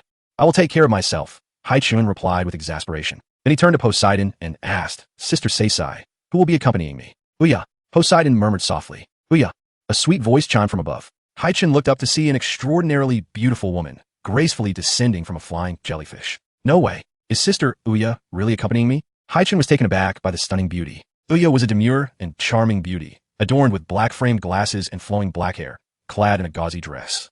Her figure strikingly voluptuous. She was the most beautiful woman beneath Poseidon, a messenger of Sea God Island and a 90-level title of the law, her prowess known to only a select few. Indeed, during your travels, Uya will ensure your safety and take care of your needs. That will be a great help. Sister Uya. Haichen felt quite pleased. Having a beautiful companion made the journey all the more enjoyable. Xiaobai, Sister Uya, let us set forth. Haichen stepped on his Xiaobai's back, bidding farewell to everyone as they gradually departed from Sea God Island. Sea Dragon Doloa watched his son sail away, anxiety gnawing at his heart. The other sacred pillar guardians consoled him. Do not worry. With Uya accompanying Xiaochun, he will be safe on the mainland. The people on the mainland are indeed unpredictable. But whoever dares to harm my son will face the full wrath of all sea warriors from Sea Dragon City. Sea Dragon Doloa declared with an imposing aura. After Haichen's departure, Sea Dragon Doloa discreetly dispatched several trusted confidants to provide covert protection. Xiaochun, once you arrive on the mainland, where do you wish to go? Uya inquired. To the Heavendo Empire, Phanos Province, Notting City. Oh, Uya had not anticipated Haichen to have such a precise destination in mind. Sister Uya, this journey may bring many adversities my way. You should be mentally prepared. Xiaochun, do you have a persecution complex? You've never been out before, and no one knows you. Why would anyone want to harm you? Uya chuckled lightly. Haichen refrained from elaborating, but was acutely aware that the road ahead would not be tranquil. While on Sea God Island, no one dared to act against him. But once the heir of the sea gods set foot on the mainland, many would undoubtedly take notice. Days later, under the escort of the magic soul Great White Shark Xiaobai, Haichen and Uya successfully reached the coastal city of Hanhai in the Heavendo Empire. Bidding farewell to Xiaobai, Haichen rented a carriage, and after a lengthy journey, he finally arrived at the outskirts of Notting City. Is this Notting City? He mused, observing the city streets through the carriage window, a smile gracing his lips. Upon leaving Sea God Island, he had come to realize the vastness of the Doloa continent. Even this small Notting City had a population far exceeding that of Sea God Island. Moreover, numerous transmigrators had gathered in Notting City within moments of entering. He spotted dozens of them. This was to be expected, as the main characters of the Doloa continent, Tang San and Xiao Wu, were currently in Notting City, attracting many eager to associate with the protagonists and mingle with their entourage. It could be said that Notting City was the most popular city among transmigrators. Thus, it was colloquially referred to as Dog-Licking City in the global chat channels, as those residing there were essentially there to fawn over Tang San. Driver, please take us to the entrance of Notting Academy. Haichen instructed the carriage driver. Sure thing, the driver responded, then curiously asked, Young Master, are you planning to study at the Notting Soul Master Academy? Yes. Young Master, I must caution you, the Notting Academy is not easy to enter. Oh, why do you say that? Haichen inquired. It has only been within the past year that this Notting Academy has inexplicably attracted a multitude of prodigious spirit masters, all striving fervently to gain admission. Even the offspring of prominent sects and esteemed families have flocked to this institution. Several first-year students have already attained the status of spirit masters. Thus, it can be said that Notting Academy is currently a gathering of geniuses, earning its reputation as a premier junior spirit master academy on the continent. Young Master, unless you possess an innate spirit power of level 5, your journey here may be in vain, the coachman cautioned. He chuckled softly, expressing gratitude for the information. Notting City was once a modest town, and Notting Academy was merely an inconsequential school. Aside from Tang San and Xiao Wu, who at the age of 12 in the 6th grade achieved level 11 spirit power, the strongest student was that Xiaoqinyu, wasn't he? It could be regarded as an inconsequential junior academy, yet due to the phenomenon of universal transmigration, this once obscure institution has ascended to prominence. The credit for this transformation undoubtedly belongs to Tang San and Xiao Wu. The carriage soon arrived at Notting Academy. After settling the fare and disembarking, Haichen stretched languidly and remarked, "Let us proceed, Sister Uya." "Indeed," Uya replied, adjusting her glasses, gracefully following him inside. As the heir to the sea god, Haichen's enrollment in Notting Academy was akin to stepping into a den of tigers, yet he felt no trepidation. If Tang San and his sycophants intended to stir trouble, then he would turn this academy of flatterers upside down. Hey, hey, hey, look at that person. Look at that person. Wow, a beauty. Incredible. Damn it, not her. Look at the kid beside her. What is wrong with that kid? Open the virtual screen and see for yourself. At that moment, two students resting on the lawn of Notting Academy took notice of Haichen. Upon one's excited exclamation, the other hastily activated the virtual screen. Haichen's name prominently appeared before their eyes, signifying him as one of their own. The name Haichen was already renowned among the transmigrators. Haichen, is he the one ranked first on the heavenly list? Impossible. Could it be a coincidence? There's no mistake. I've watched Daloa Dalu, level 197, and he is indeed clad in the attire of Sea God Island. He is the first on the heavenly list. The Sea God S9 Trials heir, Haichen.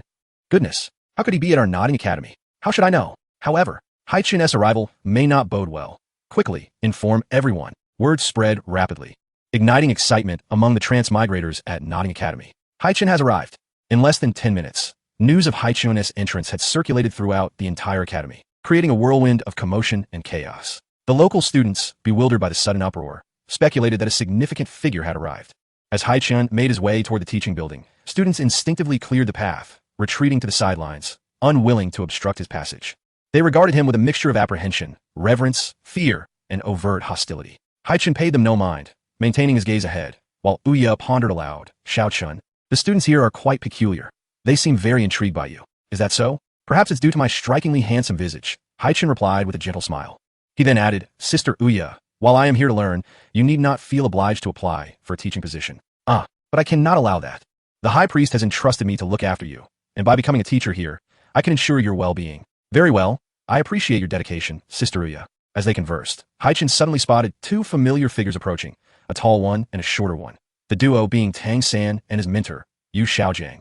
"There's Tang San and that Yu Xiaojiang," Haichen mused, observing the pair making their way toward him. He felt indifferent toward Tang San, neither fond nor particularly disdainful. But as for Yu Xiaojiang, he found him thoroughly unlikable. At that moment, Tang San and Yu Xiaojiang were engrossed in a discussion regarding martial souls, oblivious to Haichen's presence. "Teacher, I have been absorbing the mandala snake spirit ring with my blue silver grass for some time now, and the results are commendable. Why do so many still doubt your theories?" Tang San inquired, somewhat disgruntled. "Little San, do not concern yourself with those naysayers. Their rigid thinking is ingrained in their minds. They will never be persuaded," Yu Xiaojiang replied, hands on his hips, exuding an air of arrogance. "All right, but teacher, I increasingly perceive the might of the Haichen hammer martial soul. Should I truly abandon the Haichen hammer and continue cultivating the blue-silver grass martial soul? I can't shake the feeling that blue-silver grass." Yu Xiaojiang's expression hardened, and he raised his voice slightly. "Little San, I have reiterated countless times. There are no useless martial souls, only useless spirit masters. As long as you follow my guidance, you shall not be inferior to others." As Haichen and the pair brushed past each other, he inadvertently overheard their exchange. Initially intent on ignoring them, he halted abruptly upon hearing Yu Xiaojiang's assertion about the absence of useless martial souls. He turned around, disregarding any semblance of respect, and declared, "What a load of nonsense. A useless martial soul is simply a useless martial soul." At this declaration, Yu Xiaojiang furrowed his brow, halting in his tracks. And both he and Tang San turned to face the audacious youth before them. Having faced skepticism about his theories before, Yu Xiaojiang typically refrained from engaging in disputes. But this bold youth, who appeared no older than Tang San, dared to challenge him so assertively in front of a gathering crowd, irked him greatly. Suppressing his irritation, Yu Xiaojiang inquired, "Child, do you believe my words to be erroneous?" "Undoubtedly. Some possess high intelligence, while others do not. There are spirit masters powerful enough to reach the title of Doa, while some remain mere spirit masters throughout their lives. Naturally, martial souls can vary in quality. Every aspect of the world has its distinctions, and a useless martial soul is simply a useless martial soul." Yu Xiaojiang scoffed. "Ah, child, such comparisons are misguided. Every martial soul possesses its unique advantages. As long as a spirit master is exceptional, even so-called useless martial souls can transform into formidable powers." Haichen looked upon him with disdain. "Let me ask you this. With identical talent and spirit ring configurations, take the ubiquitous blue-silver grass martial soul as an example. How does it measure up against the continent's finest martial souls? If an exceptionally talented spirit master possesses an equally exceptional martial soul, Would that not render that spirit master even more formidable? At this, Yu Xiaojiang found himself momentarily speechless, his face flushing crimson as he struggled to maintain composure. Since Haichen had spoken up, he was not inclined to relent.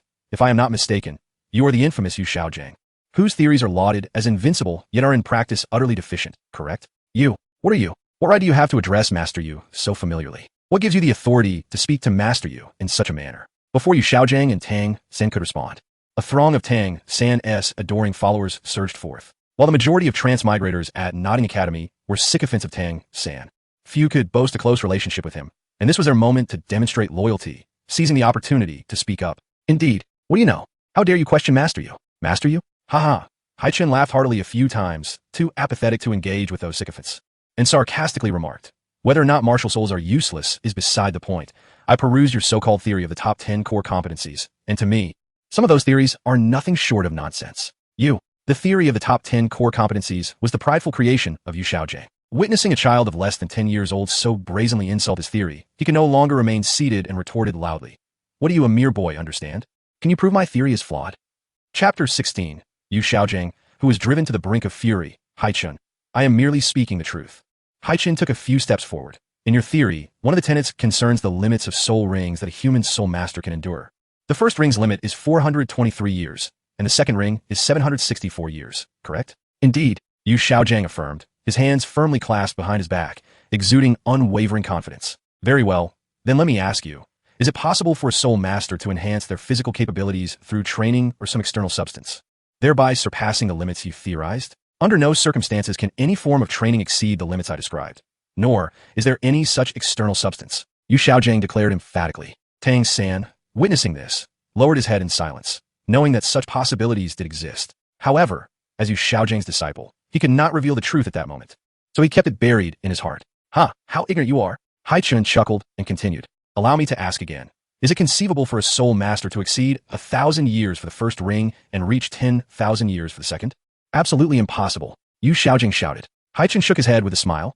Thus, in my eyes, your theory is mere nonsense. Your understanding remains woefully ignorant. Who decreed that the first ring's limit is 423 years? Who said the first ring cannot exceed 1,000 years? Behold you, Haichen slowly extended his arms. A surge of soul power rippling around him as two soul rings, one purple and one black, manifested before the onlookers. He is a two-ring soul master. He appears no older than 6 or 7. The first ring is 1,000 years. The second ring is 10,000. 10,000. Good heavens! How is this possible? How could this be happening? My goodness! Is he a monster? At that moment, the crowd surrounding them was left dumbfounded, utterly stunned by the soul rings beneath Haichen's feet. Even Tang San and Yu Xiaojiang were rendered speechless. Yu Xiaojiang, unable to accept the reality, exclaimed, How can it be? Your first ring cannot possibly reach 1,000 years. This defies logic. Weren't you the one who boasted about your invincible theories? Then use your knowledge and your theories to answer me. Explain to me why this is so. Haichen shouted. Yu Xiaojiang's face flushed crimson, struggling to articulate a response. He was exceedingly confident in his theories and research, convinced they could not be erroneous, and that no one could exceed 1,000 years for the first ring or 10,000 for the second. Yet this boy before him had practically proven his theories wrong.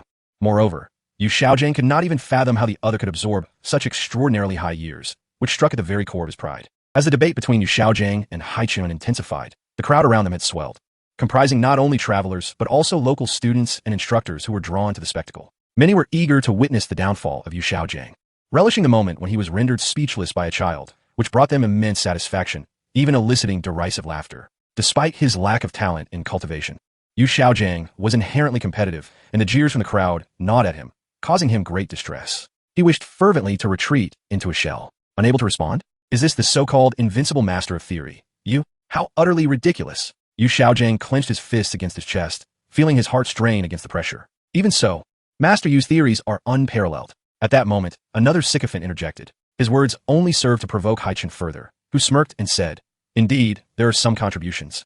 A few of the top 10 core competencies are correct, but did you, Yu Xiaojiang, conceive these theories yourself? Did you research them? A jolt of realization struck Yu Xiaojiang, his expression darkening as he retorted angrily. What do you mean by that? You may question my theories, but if you challenge this aspect, do not blame me for being unsparing. Seeing Yu Xiaojiang's intent to resort to violence, the onlooker's expression shifted. Haichen, noticing this, intervened. Sister Oya, it's all right. Remain calm. He feared that if Oya intervened, She might inadvertently cause Yu Xiaojiang serious harm. Haichen turned back to Yu Xiaojiang and pressed on. Is there any flaw in my skepticism? Do you dare claim that all your theoretical knowledge is a product of your own research? Yu Xiaojiang glared at Haichen, rendered speechless. Deep down, he felt a twinge of guilt. This was a secret few knew. Refusing to admit the truth is truly repugnant. As Yu Xiaojiang remained silent, Haichen directly exposed him. Much of your martial soul theory is plagiarized from the Spear Hall. I assent it? You, be quiet. Yu Xiaojiang, now flustered, had not anticipated that Haichen would uncover the source of his knowledge. While Haichen could not be entirely certain, Yu Xiaojiang's reaction confirmed his suspicions. Yu Xiaojiang was among Haichen's most despised characters, and his disdain only grew as he mercilessly declared, as a weakling in martial soul cultivation. Your theoretical knowledge is derived from texts that ordinary individuals have no right to access. In other words, your theories are not your own achievements. Be quiet. Be quiet. Yu Xiaojiang bellowed. Haichen, undeterred, continued. You are merely a compiler of theories, pilfering knowledge from others, summarizing and publishing theories that do not belong to you. Concocting your so-called top 10 core competencies, yet never attributing the sources from whence you stole this knowledge. You shamelessly claim it as your own. Shut up. Shut up. Puff. Yu Xiaojiang could no longer contain himself, trembling violently as blood surged to his head, and he spewed forth a mouthful of blood, collapsing to the ground in convulsions. Teacher, master Yu, Tang San and the sycophants rushed over in alarm as they saw Yu Xiaojiang bleeding. Yet, his spillage of blood only validated one truth. As Haichen had asserted, his theories were not entirely the product of his own research. Who would have thought that Master Yu was such a person? I have my suspicions. How could a man nearing 50 still be at level 29? It's impossible for him to have developed so many theories on his own. Puff, puff, Hearing the murmurs around him, Yu Xiaojiang coughed up another couple of mouthfuls of blood. It's all over. Yu Xiaojiang realized that, at this moment, his illustrious name as a master would be irrevocably tarnished, his reputation shattered, and his dignity lost, engulfed in indescribable humiliation. Chapter 17. A Violent Confrontation with Tang San. Part 1. Yu Xiaojiang recalled the past, remembering how he had once befriended Bibi Dong. Leveraging her identity to pilfer vast amounts of knowledge from the archives of the Papal Hall, knowledge that ordinary soul masters could never hope to access. He had transformed this knowledge into his own achievements, subsequently introducing the top 10 core competencies and various theories, yet had never credited the origins of the information, materials, and knowledge sourced from the Spirit Hall. Yu Xiaojiang had appropriated all of this as his own, claiming it as his personal gain, and thus earned the title of master. This hypocrisy, concealed beneath his facade of righteousness, was now ruthlessly exposed by Haichen, leaving him utterly defenseless. The profound humiliation and degradation inflicted upon Yu Xiaojiang struck him with a torment more unbearable than death itself. Yu Xiaojiang, in a state of disarray and weakness, fixed a penetrating glare upon the student who had so audaciously interrupted and countered Haichen. Had that student refrained from speaking, perhaps he would not have found himself in such a predicament. Let us depart, Sister Ouyang, Haichen remarked quietly, casting a glance at the fallen Yu Xiaojiang before turning away. At that moment, Tang San's voice, filled with righteous fury, resounded from behind. Stop right there. You intend to walk away after reducing my teacher to this state? Why should it concern me? I haven't laid a finger on him. Haichen halted momentarily. No matter the case, your actions have led to this outcome. Tang San declared, his expression icy. You shall not leave so easily. Brother San is correct. You think you can just walk away? At this juncture, dozens of sycophants began to encircle Haichen, their intentions clear. Although they harbored a certain fear of Haichen, the foremost among the transcendent beings of their world, many regarded Tang San as invincible, blinded by his protagonist aura. Thus, they offered their unwavering support to him, akin to mindless fans who defend their idols regardless of right or wrong. What? Do you intend to gang up on me simply because you outnumber me? How shameless. I merely spoke the truth. Haichen scoffed, casting a disdainful glance at the throng of sycophants. Tang San, aware of the weakness in his position, sought a rationale for confrontation and, while inwardly smirking, maintained a calm demeanor. I appreciate your concern, but this matter is between my teacher and me. He gestured for the surrounding students to refrain from intervening and continued, I am Tang San, and my martial spirit is the ubiquitous blue silvergrass. My teacher has stated that there are no useless martial spirits, only useless spirit masters. Yet you claim that a useless martial spirit is indeed useless. Dare you to battle me, a spirit master of blue silvergrass? I shall prove my teacher right and you wrong. Yu Xiaojiang, despite his distress, felt a surge of excitement at Tang San's words. My dear disciple, defeat him.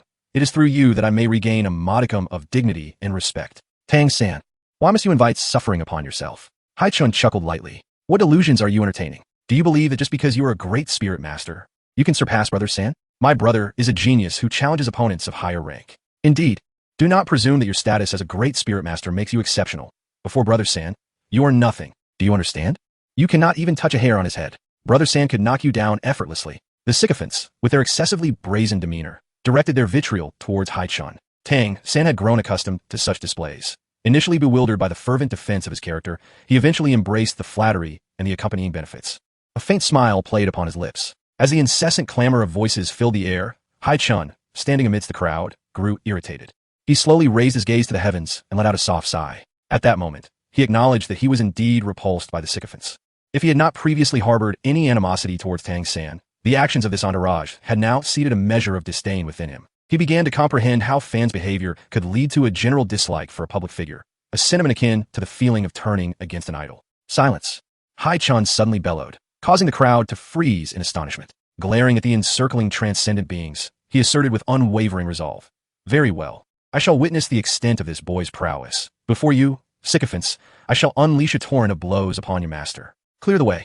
His tone and demeanor incited displeasure among the onlookers. Yet Haichen exuded an imposing aura that rendered them hesitant to voice their objections, compelling them to retreat and clear a space for the impending confrontation. To dare treat my teacher in such a manner, I shall ensure he pays dearly.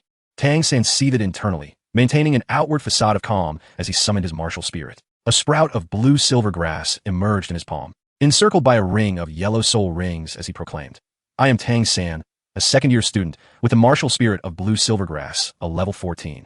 One-ringed spirit master. In this world, spirit masters, when engaging in battle under unfamiliar circumstances, typically partake in a self-introduction phase. At this juncture, Tang San had just ascended to the second year, a level Haichen had anticipated. He too unleashed his martial spirit, stating, "I am Haichen, with a martial spirit of Water Lord, a level 21, two-ringed battle spirit master." Ah, merely level 21. This simplifies matters, Tang San mused, a confident smile gracing his lips.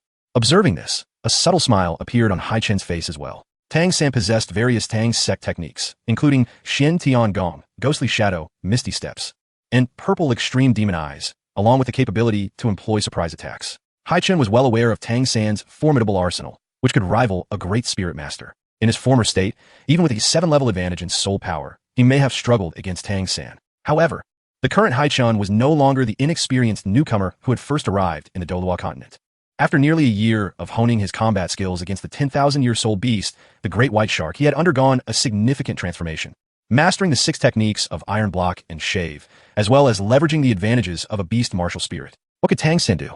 Dare to provoke? He would be met with force. First soul skill bind. Tang San struck the ground with his palm, and instantly, dozens of thick, resilient blue-silver grasses surged forth like vines, rapidly extending towards Haichen. Shave. Rest.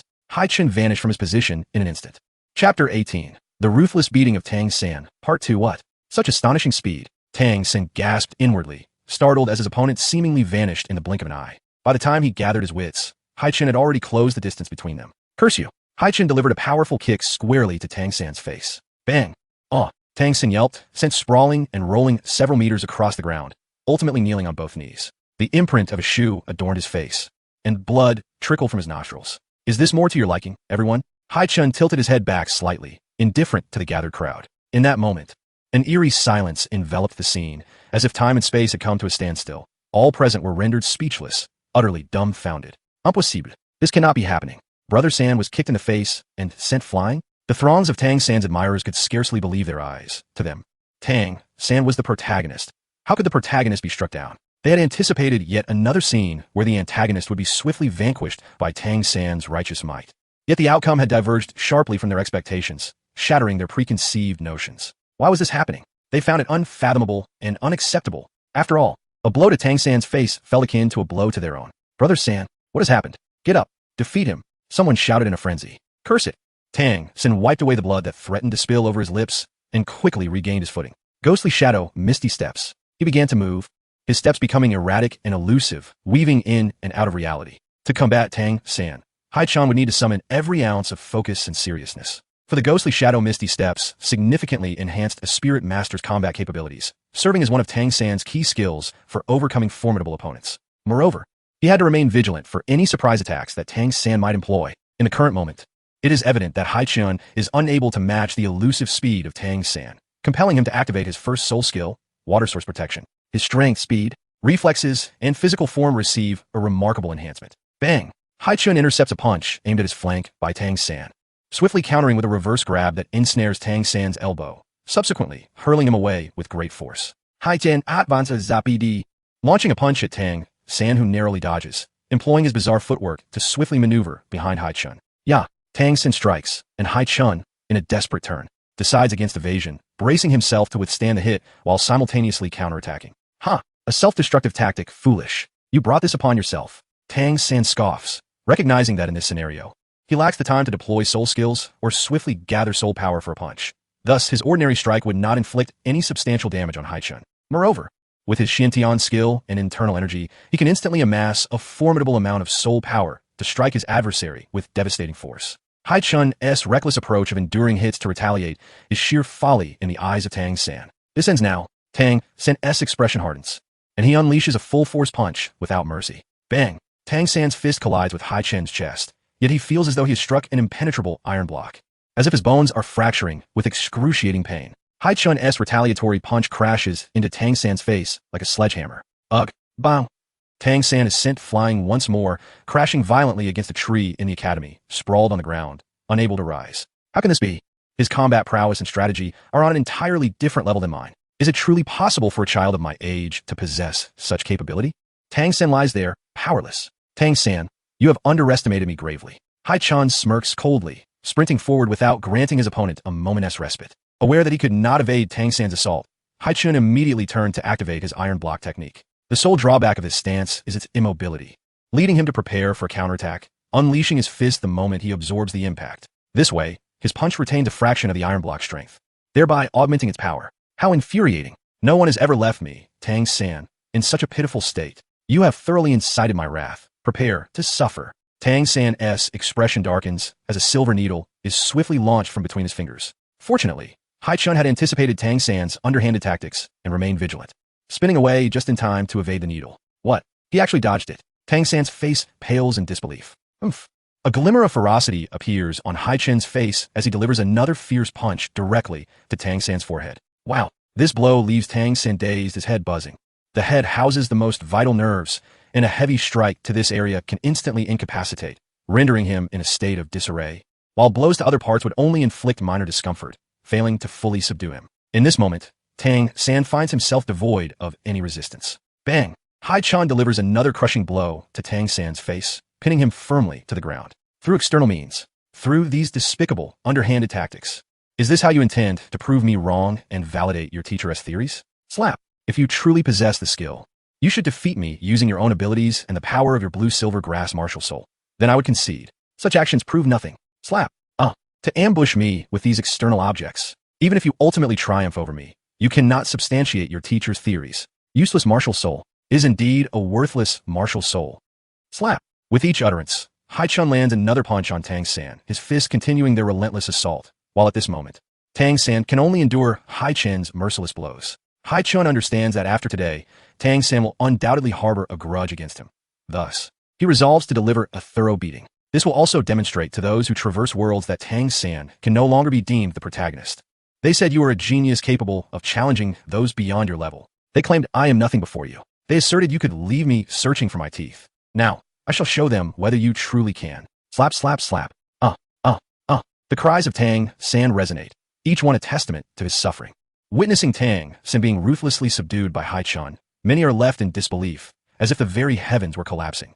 Each punch from Haichen shatters their unwavering faith in Tang San and their absolute confidence in him. They cannot fathom that the individual they once revered, the one who continually flaunted his prowess, defeating adversaries effortlessly to ascend as a titled Dalaw and ultimately a deity, is now being mercilessly pummeled into submission by Haichen. Chapter 19, How Despicable. Why must you Xiaojang's techniques be so revolting? At this moment, many find their beliefs crumbling within.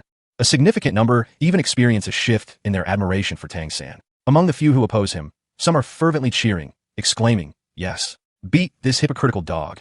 Tang San, stop, cease this at once." As he witnesses his most prized and soul disciple being battered, Yu Xiaojang rises in fury, ready to unleash his martial soul. Just then, Oya steps in front of him.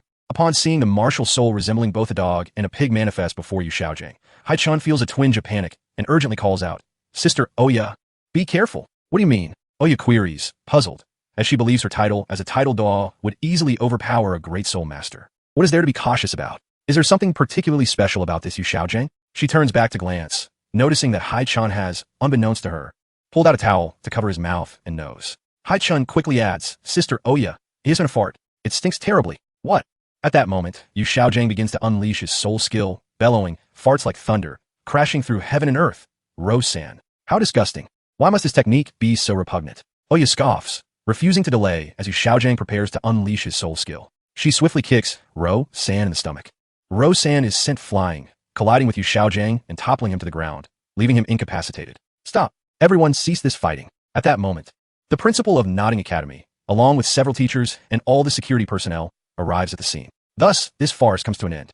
Haichen also relents. Observing Tang San bruised and battered, he feels little emotional turmoil. For at the moment when all souls traversed into this world, he comprehended that Tang San was no longer the protagonist. Countless individuals are aware of the plot, cognizant of where opportunities lie, leading to the inevitable competition for what was once Tang San's. Whether it be the celestial herb or the trials of the sea god, Tang San could no longer attain these two significant advantages, and without them, he is destined to gradually lose his luster. Furthermore, the narrative trajectory of this world will likely be irrevocably altered by the influx of all these souls, transforming the story's development and direction into something unpredictable. Xiao Gang, are you alright? The principal of Nodding Academy quickly assists Yu Xiaojing to his feet. I'm fine, principal, but hurry and apprehend them.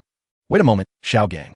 The principal, a friend to Yu Xiaojing, recognizes the gravity of the situation. A child of merely 6 or 7 years possesses soul power at level 21, with a soul ring configuration exceeding 1,000 and 10,000 years. In this world, the genetic heritage is remarkably potent, often resulting in exceptionally talented offspring from powerful soul masters. The very thought of such an identity is unmistakably extraordinary. The Dean is merely a level 49 soul master, which, to put it plainly, means he is likely incapable of handling the situation and could potentially plunge the entire Nodding Academy into peril. The Academy has only recently welcomed a plethora of talented individuals, establishing itself as a premier junior academy on the continent, and is on the cusp of a prosperous era. He certainly does not wish to provoke formidable entities at this critical juncture. However, as the Dean, he is compelled to address the matter. While he hesitates on how to proceed, a voice resonates from ahead. Are you the Dean of Nodding Academy? Yes, indeed, he replies. The Dean feigns calmness as he approaches the enchanting woman before him, sensing the formidable aura emanating from her that instills a sense of trepidation within him. Yuria intentionally radiates her aura. Given the existing tension, there is no need for excessive politeness. She asserts, Dean, we come with matters to discuss rather than to cause trouble. The earlier incident was purely accidental. May we speak privately?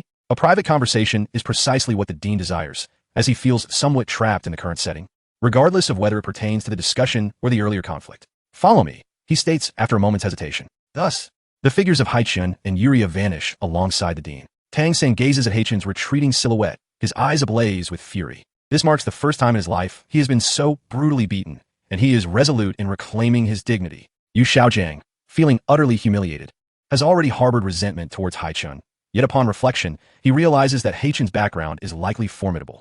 Teacher, I will certainly avenge today's incident for you.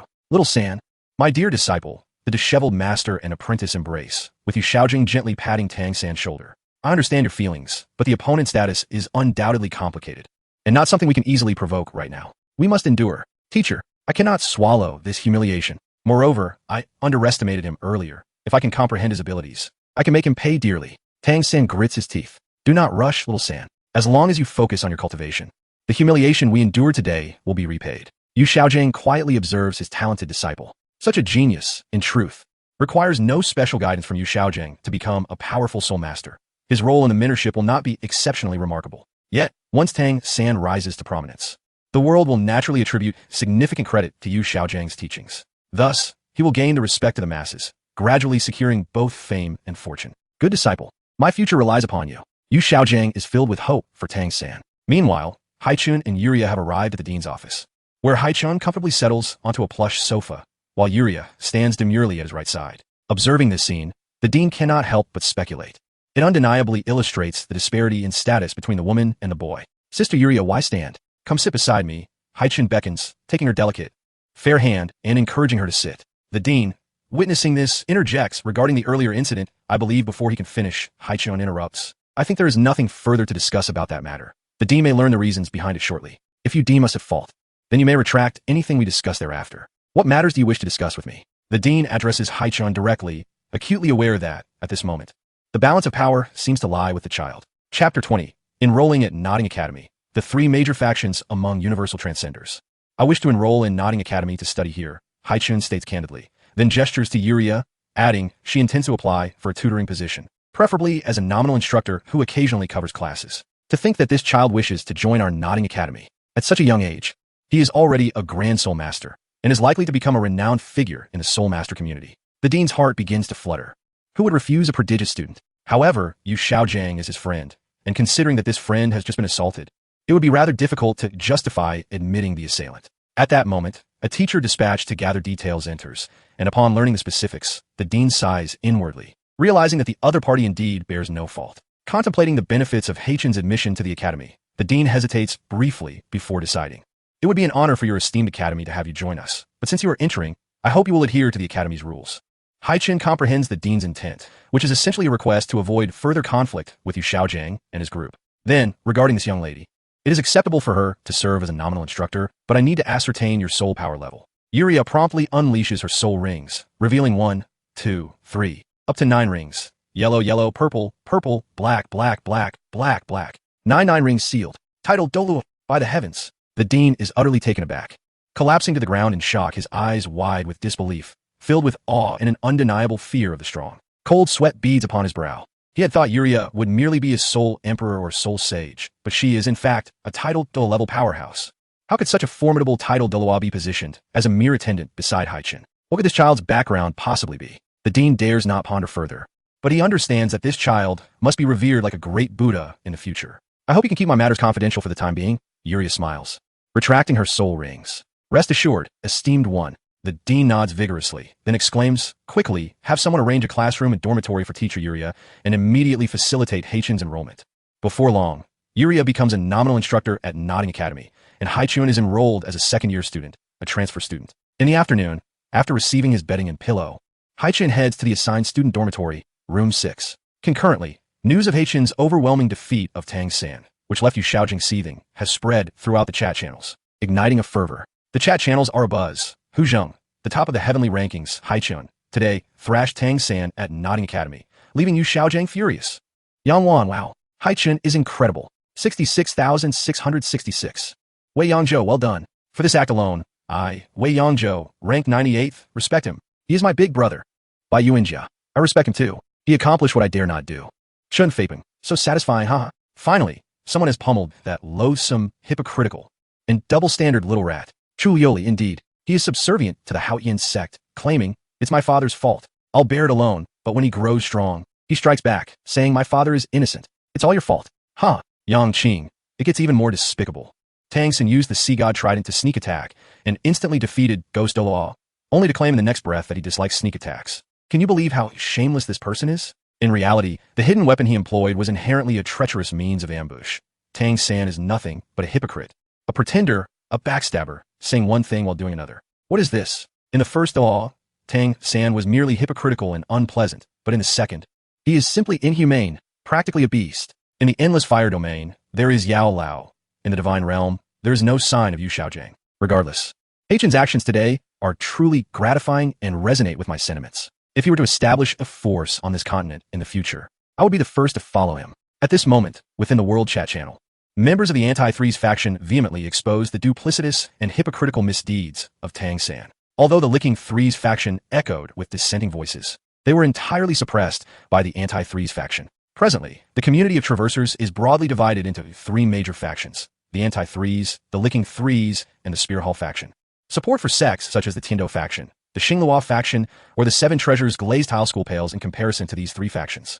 It must be noted, however, that the Licking Threes faction currently boasts the largest number of supporters, while the Anti-Threes and Spirit Hall factions seem to enjoy a closer camaraderie. At this moment, members of the Spirit Hall faction emerge to assist the Anti-Threes in their verbal onslaught against the Licking Threes faction. The chat channel buzzed with fervor.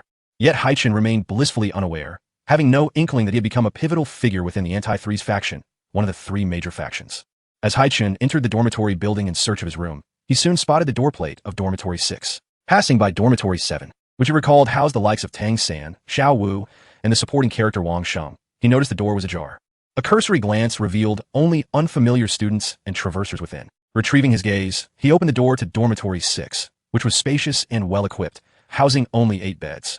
He recalled that in the anime, Dormitory 7 accommodated a dozen or more individuals, with merely a single bed for each occupant. Perhaps this was due to it not being a work-study dormitory. At that moment, Haichen's 7 roommates were gathered together, engrossed in some activity, so much so that they failed to notice his entrance. Casually tossing his luggage onto an unoccupied bed, he curiously approached his roommates, leaning in to see that they were discussing matters pertaining to him. The various factions were engaged in a heated exchange of insults, with his 7 roommates vigorously criticizing the Licking Threes faction. A smile crept on Haichen's face as he realized his roommates were all members of the Anti-Threes faction. "So, you're all talking about me?" he remarked. "Indeed, you have become quite the focal point," one roommate casually replied before suddenly pausing. "Wait, me?" The 7 of them instantly turned around, shocked to see Haichen standing right behind them. "Oh my goodness, Haichen!" they exclaimed in unison, leaping up as if reacting on instinct. "W, what are you doing in our dormitory?" "Oh, I live here," Haichen said, gesturing towards his luggage on the empty bed. Chapter 21. The Arrogance of the Licking Threes, Creating Chaos at Notting Academy. "Oh, I live here. From now on, I shall be your roommate. Are you also attending Notting Academy?" his roommates asked, astonished. "Yes, I'm here because the second national assessment requires me to enroll in a formal Junior Soul Master Academy. There is someone I need to deal with, which is why I've come." After saying this, Haichen returned to his bed to organize his belongings. The 7 roommates exchanged glances, and moments later, their expressions brightened as they bowed to Haichen in unison. "Boss."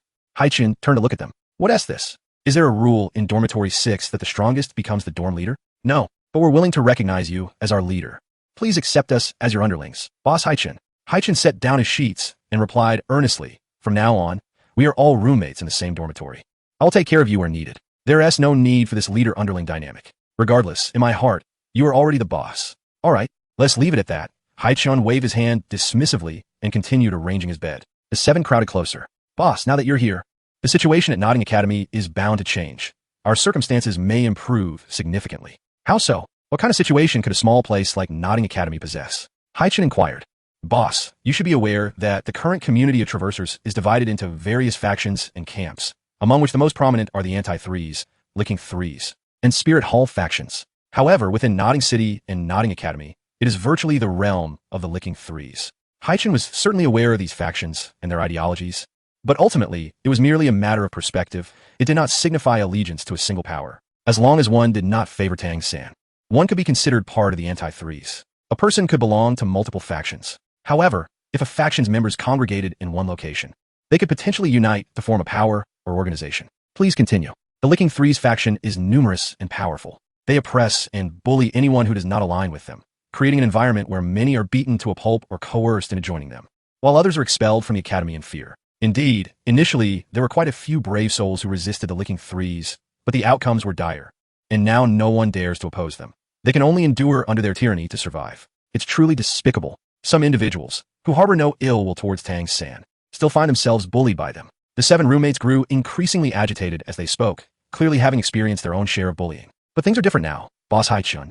With your strength and status, you can surely rally all those who have been oppressed. Together, we can stand firm against the Licking Threes." After listening, Haichen stroked his chin thoughtfully and mused. "I'm curious, given that Notting Academy will likely attract many who idolize Tang San, why did you all choose to come here? Isn't that akin to lambs walking into a den of lions?" "Well, everyone has their reasons. Some had to join this academy because they were based in Notting City, while others came for Xiao Wu, especially those who have read too many fanfictions wanting to create a harem in Dolu. And you all?" Haichen inquired. We actually came for Xiao Wu as well," the 7 admitted sheepishly. "Ha, understood. I have a general idea of your situation now. I wish to inquire about someone." "What is it, boss? Do you know Tang Tian? Is he at Notting Academy?" A cold glimmer flashed in Haichen's eyes. "Of course. Tang Tian is one of Tang San's favored confidants and a leading figure of the Licking Threes faction at Notting Academy. Recently, he just broke through to level 13 in soul power, making him the strongest in the academy after Tang San and Xiao Wu. Well, of course, now that you're here, Boss Haichen, he would rank no higher than 4th. Ah, a favored confidant? No wonder he possessed Tang San's silent sleeves at that time." Haichen sneered, his gaze gradually returning to neutrality. "By the way, isn't Dormitory 7 next door supposed to be the residence of Tang San and Xiao Wu's work-study students? Why has that changed?" "Oh, boss, you might not be aware, but Tang San and Xiao were no longer work-study students. When they enrolled, Traversers assisted them in securing their positions and paying tuition." "I see." Haichen nodded. Suddenly turning serious, he asked, "What are your names?" "Boss, I'm Haichen, with a martial soul crescent moon tiger and soul power level 11. My father is the wealthiest merchant in Notting City." "Oh," Haichen glanced at him. "Boss, I am Su Yunfei, with a martial soul lone wolf and soul power level 11. Haichen interjected, "Wait, what is your relation to Su Yun Tao?" "Boss, you are astute. I am indeed a distant cousin of Su Yun Tao. Haichen was somewhat surprised. Boss, I am Yuan sure. Boss, I am. Soon, all 7 introduced themselves, and Haichen gained a preliminary understanding of his roommate's abilities. 2 at level 11, 3 at level 10, and 2 at level 9 in soul power, comprising 4 assault-type soul masters, 2 agility type, and 1 support type. They were likely to reach level 18 within the remaining time, easily meeting the requirements for the second national assessment. Excellent. Haichen stood up from his bed, declaring loudly, then Pai Zhasheng, Su Yunfei, and everyone else, please gather all those oppressed by the licking threes in dormitory 6. Boss, do you mean? The 7 were filled with excitement, a surge of fervor awakening within them. Undoubtedly, it is time to create a ruckus at Notting College. Haichen's lips curled into a slight smile. Yes, in that moment, the 7 of them were utterly invigorated, filled with boundless excitement. The Lickers Triad had been overly arrogant for far too long. It was time to rebel. They had waited for this day for an eternity. Brothers, gather at Dormitory 6. The top of the heavenly rankings, Haichen, will lead us in a counterattack against the Lickers Triad. Quickly, quickly, quickly, everyone, assemble at Dormitory 6. More and more individuals converged from all directions, and soon, the dormitory would be overflowing with people. Among them were not only traversers, but also local students, all of whom had suffered at the hands of the Lickers Triad. Now, they were united in solidarity. Seated casually in a chair with his legs crossed, Haichen gazed at the densely packed crowd before him and asked, have all arrived? Most have, though some brothers are still on their way. Came the response. No more waiting. Everyone, follow me. Yes. Haichen rose slowly, taking the lead as he exited the dormitory, with the throng following him in a formidable display of spirit. On the day of the first universal assessment, Tang Tian had colluded with others to ambush Haichen. Chapter 22. I'm Xiao Wu, the dancer. Today, it was also time for Haichen to settle accounts with Tang Tian and to assist his dorm mates in overthrowing the Lickers Triad's dominion over Notting College. Having violently dealt with Tang San earlier, members of the Lickers Triad had now gathered on the grassy hillside behind the academy, discussing strategies to confront Haichen, with Tang Tian among them. Upon learning the target's location, Haichen promptly led his companions towards the rear mountain. However, just as they exited the dormitory building, a petite girl appeared in their path. Hey, you there, the leader. Stop. The little girl sported neatly styled braids and wore a pink dress complemented by light pink stockings. Her shoes equally adorable in hue. Her cherubic face was rosy and charming, embodying all the traits of a cute little girl. Yet, Haichen knew she was a transformed soul beast, a soft-boned rabbit named Xiao Wu. With her left hand on her hip and her right finger pointing at Haichen, she puffed her cheeks adorably, saying, Sister Xiao Wu, the way you speak is quite irritating. Someone behind Haichen chimed in. You're really quite annoying. Haichen turned a glance back. Friend, are you from Taiwan? Huh. Boss Haichen, how did you know? The little brother behind was taken aback. Because your speech is truly quite exasperating. Haichen redirected his attention to Xiao Wu. What brings you to me? Xiao Wu, in her adult form, was undeniably beautiful, a goddess on par with Poseidon in Haichen's mind. Nevertheless, as a man with an adult soul, he found it impossible to harbor any inappropriate thoughts towards a mere 7-year-old girl. To develop affection at such a tender age would be rather peculiar. Haichen was someone who confronted his feelings head-on. If he was not moved, then he simply was not. He would not nurture a child with the hope of her growing into a beauty only to indulge later. That would be quite strange. Let me introduce myself. I am Xiao Wu, the dancer. And you? She inquired. Haichen of the Sea and the Morning Star, he replied. I don't care about your sea or Morning Star. I heard you defeated Tang San? Indeed, why? Are you seeking revenge for him? His defeat is of no concern to me. However, you must be quite formidable to have bested him. What do you say to a sparring match? Xiao Wu, hands on her hips, declared with a hint of pride, as she had always been a spirited girl in her youth. You're not my match. Haichen shook his head. Given that Xiao Wu was seeking a fight, he was not surprised. Due to the universal traversal phenomenon, the life trajectories of Tang San and Xiao Wu had little overlap in this life. They were not in the same dormitory and did not share daily interactions. Merely acquaintances from the same academy and grade. We won't know until we fight. Xiao Wu flashed a mischievous smile and dashed forward. Everyone stand back. Haichen readied himself for battle, his expression serious, while those behind him quickly retreated a safe distance. Bang! Haichen blocked Xiao Wu's incoming kick with one hand, and they soon engaged in a brief bout of martial arts. Xiao Wu's speed was impressive, her agility one of her greatest assets. With her soft techniques, in terms of martial prowess, she was stronger than Tang San at this stage. However, regrettably, against Haichen, Xiao Wu's strength was a vulnerability. His iron block theory rendered him nearly invincible in terms of defense at this level. After several exchanges of blows, realizing she could not gain the upper hand, Xiao Wu quickly unleashed her signature ability, the soft technique, a skill that utilized her body's flexibility and resilience. Haichen braced himself for the iron block. Be careful.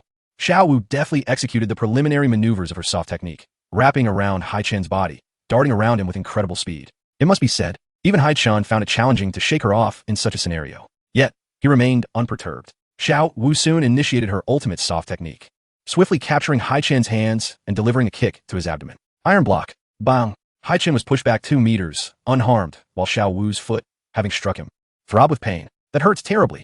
Xiao Wu could have landed gracefully, but the sharp pain in her foot caused her to lose her balance, toppling backward as if she were a heavy stone. Watch out. Noticing this, Haichen sprang into action. Just as Xiao Wu was about to crash into a rock, he appeared before her in an instant, catching her waist with one arm. Their faces were close, with Xiao Wu gazing into Haichen's youthful, delicate features, her cheeks flushing a bright red, feeling a wave of shyness wash over her. Meanwhile, Haichen remained expressionless. Your foot is bleeding. Huh? Xiao Wu looked down, and indeed, saw that her foot had pierced through her shoe, her pink stockings stained with crimson, a clear result of kicking Haichen moments ago. Ouch, it hurt so much. People are sensory beings. It was one thing not to notice the pain, but once it was acknowledged, it became overwhelming. You, are you a monster?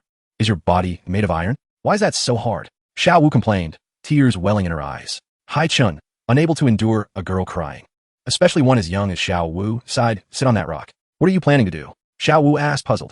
Without further ado, Haichen lifted Xiao Wu and placed her on the rock, swiftly removing her shoes and socks, then retrieving bandaging supplies from his spatial soul tool. What are you doing? Xiao Wu's face turned crimson, her heart racing. Be quiet. Oh. Xiao Wu hesitated, surprisingly obedient, falling silent. Having fought alongside Xiao Bai for nearly a year, Haichen was accustomed to sustaining minor injuries, so he always carried bandaging supplies in his spatial soul tool. In no time, he attended to her wounds.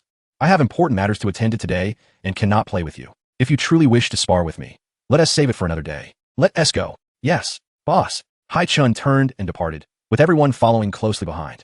Hey, thank you. As she watched Haichen's figure recede into the crowd, Xiao Wu's cheeks flushed a deeper pink, and she suddenly felt an inexplicable sensation towards him. Haichen paused momentarily before continuing on his way. Several individuals with romantic experience trailing behind him exchanged knowing glances, murmuring, "Oh no, it seems she has fallen in love. This is not good. This is serious." At that moment, a large group was gathered on a grassy knoll behind the academy, where a panicked student was running towards them, shouting frantically. Chapter 23, Brothers, unleash your martial spirits. Let us defeat the Liquor's Triad. Tang Tian pushed through the crowd and approached the flustered student rushing towards him, inquiring, what could possibly cause you such distress? Speak. Haichen. Haichen is bringing that group of people we previously bullied over here. What? What does he intend to do? Upon hearing this news, many members of the Licking 3 faction gathered here were thrown into a state of panic. Yet, the one truly anxious was Tang Tian. He recalled the actions he had taken against Haichen during the first national assessment. Today, it seemed that the latter sought to end his life. Do not panic. What is there to fear? What of Haichen, ranked first on the heavenly list? What if he comes with those useless individuals? Here at Notting Academy, we outnumber them. We are the true authority. Let's not forget, Haichen just severely beat Sangge. As members of the Shinsan faction, how can we be afraid at this moment? Tang Tian shouted, rallying his comrades. He needed to solidify their resolve. Facing Haichen alone would spell disaster for him. The Shinsan faction was what they referred to themselves, standing with Tang San. But the others simply called them the Licking 3 faction. Indeed, what is there to fear? So what if he is ranked first? He is still merely a level 21 soul master. How much stronger can he be than us? With so many of us, each unleashing a soul skill could easily overwhelm him. Exactly. A strong dragon does not suppress a local snake, no matter how formidable he may be. We are the kings at Notting Academy. The morale of the Licking 3 faction surged, their voices rising in fervor, each member growing emboldened. Do you lot even deserve to call yourselves kings? Just then, Haichen's voice echoed from a distance. The atmosphere, once charged with enthusiasm, fell silent as all eyes turned to see Haichen leading a throng of people approaching. They're here. Step aside. Tang Tian advanced to the forefront, casting a dark gaze upon Haichen. With both factions led by Tang Tian and Haichen, they stood facing each other, the tension palpable. Tang Tian sneered, Haichen, what a pleasure it is to see you again. Indeed, I mentioned I would come for you. Haichen replied, his expression unperturbed. Huh, Haichen, you truly have no regard for your life. I concede you are formidable, but let us not forget, Notting Academy is my domain. Here, what can you do to me? Tang Tian boasted arrogantly. He then slapped his own face and continued. Do you see the people behind me? Can you lay a finger on me? Come try it. Come and strike me. Haichen shook his head in silence, unwilling to engage in meaningless banter. Although today was a weekend with no classes, and the back mountains saw few visitors, the commotion was bound to attract the attention of the academy, making it an inconvenient time to act. Turning to his own group, Haichen addressed them. The numbers are nearly 3 times ours. This battle is bound to incur some casualties. Are you all prepared? Boss, since we VE followed you here, we are ready. For too long, they have bullied us with their numbers. Today, we shall retaliate. Exactly. Let us take them down. Brothers, unleash your martial souls. Someone in the crowd shouted, and one by one, they activated their martial souls. Martial souls manifested. Beasts and weapons materialized in their hands, alongside numerous plant-based control and support martial souls. Originally, this was merely a mutually beneficial endeavor. Haichen aimed to eliminate Tang Tian, while they sought to study and graduate peacefully at the academy. They had temporarily united for a common goal. However, witnessing their fighting spirit and fervor, Haichen suddenly felt an inexplicable surge of the same zeal and emotion within himself. The repeated calls of boss may have seemed trivial, yet subtly bridged the gap between Haichen and them. Haichen silently nodded and turned his gaze back to Tang Tian. You wish to fight me? I have never encountered such a nonsensical demand. Thus, today, I shall end your life. Attack! Haichen roared, and the crowd surged forward. Charge! Tang Tian shouted, urging his comrades. Everyone go! Ah! In that moment, both factions charged towards each other. Haichen led the charge, while Tang Tian cowardly lingered at the back, refraining from engaging. This mirrored his behavior during the first national assessment, letting others initiate the conflict while he waited for their strength to wane before acting. As a leader, his cowardice was utterly disgraceful. Haichen delivered a powerful punch, sending the foremost assailant crashing to the ground, their eyes rolling back in their head, frothing at the mouth. First soul skill, Flame Tiger Roar. First soul skill, Iron Fist of Domination. First soul skill, Swift Wind Claw. A dozen individuals simultaneously unleashed their soul skills, converging on Haichen. Second soul skill, Wave of Water. Haichen remained unfazed. Seeking death. We're a dozen strong, our soul skills combined. Is that so? The water orb in Haichen's palm grew exponentially, dwarfing even a basketball before he struck down with it. Boom! A tremendous force erupted in an instant. Impossible. Wah wah. The surge of soul power exploded, sending the dozen attackers flying, their clustered formation causing a domino effect as they collided with others behind them. In a heartbeat, many were knocked down. Tang Tian, Haichen furiously charged into the enemy ranks, dispatching all who stood before him, swiftly navigating through the chaos until he stood before the cowering Tang Tian. At this moment, both factions were embroiled in battle, and no one dared to intervene in the clash between Haichen and Tang Tian. Tang Tian panicked. He perceived the murderous intent in Haichen's eyes. His adversary intended to kill him. He never anticipated that in less than 10 months, Haichen would become this formidable, a far cry from the first time they had met. Feigning composure, Tang Tian sneered, Haichen, this is Nodding Academy, within the borders of the Tiando Empire, not a lawless land. Here, should you take a life, it is a crime. You will face the Empire's retribution. Indeed, the world operated under imperial laws, and the Spirit Hall, as a neutral force, bore the responsibility of maintaining order, peace, and security in the continent. However, it could not restrain everyone, especially not the Soul Master community. In the Doluo continent, it ultimately remained a survival of the fittest. Possessing overwhelming strength and influence allowed one to disregard the rules. A mere official for Nodding City would not dare to enact justice against one protected by title Do-level powerhouse. Chapter 24. The Death Notice, the Furious Tang San. Haichen was acutely aware that this incident would soon be suppressed. Such was reality. Today, no one can save you, he declared, a murderous intent igniting within him. Damn it! Tang Tian's expression twisted with rage as he swung the Haichen hammer. Prepare to be struck by my hammer, first soul skill. Haichen hammer strike.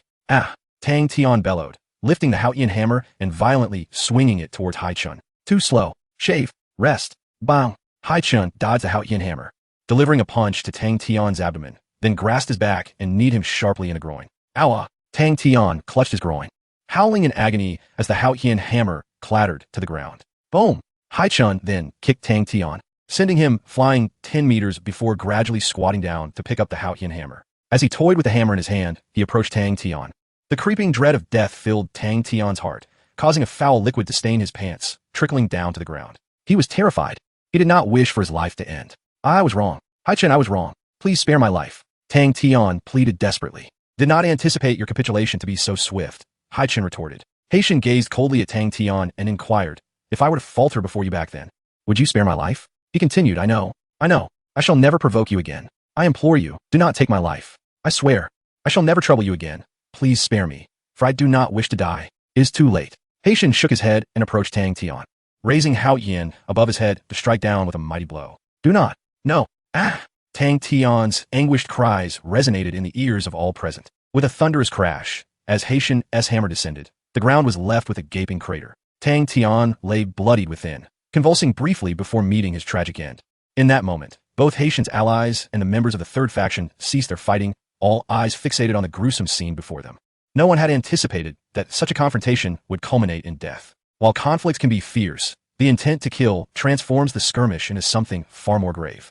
Fighting is one thing, but murder is an entirely different realm. Panic ensued. Fear gripped the hearts of all present. Following Tang Tian's demise, the Haichen hammer vanished. Haichen withdrew his gaze to address the crowd, proclaiming loudly, "Hear me. I, Haichen, am not a bloodthirsty individual. If one does not offend me, I shall not offend them. However, should anyone seek to take my life, I will retaliate in kind. Today, I issue a warning to all traversers in this realm.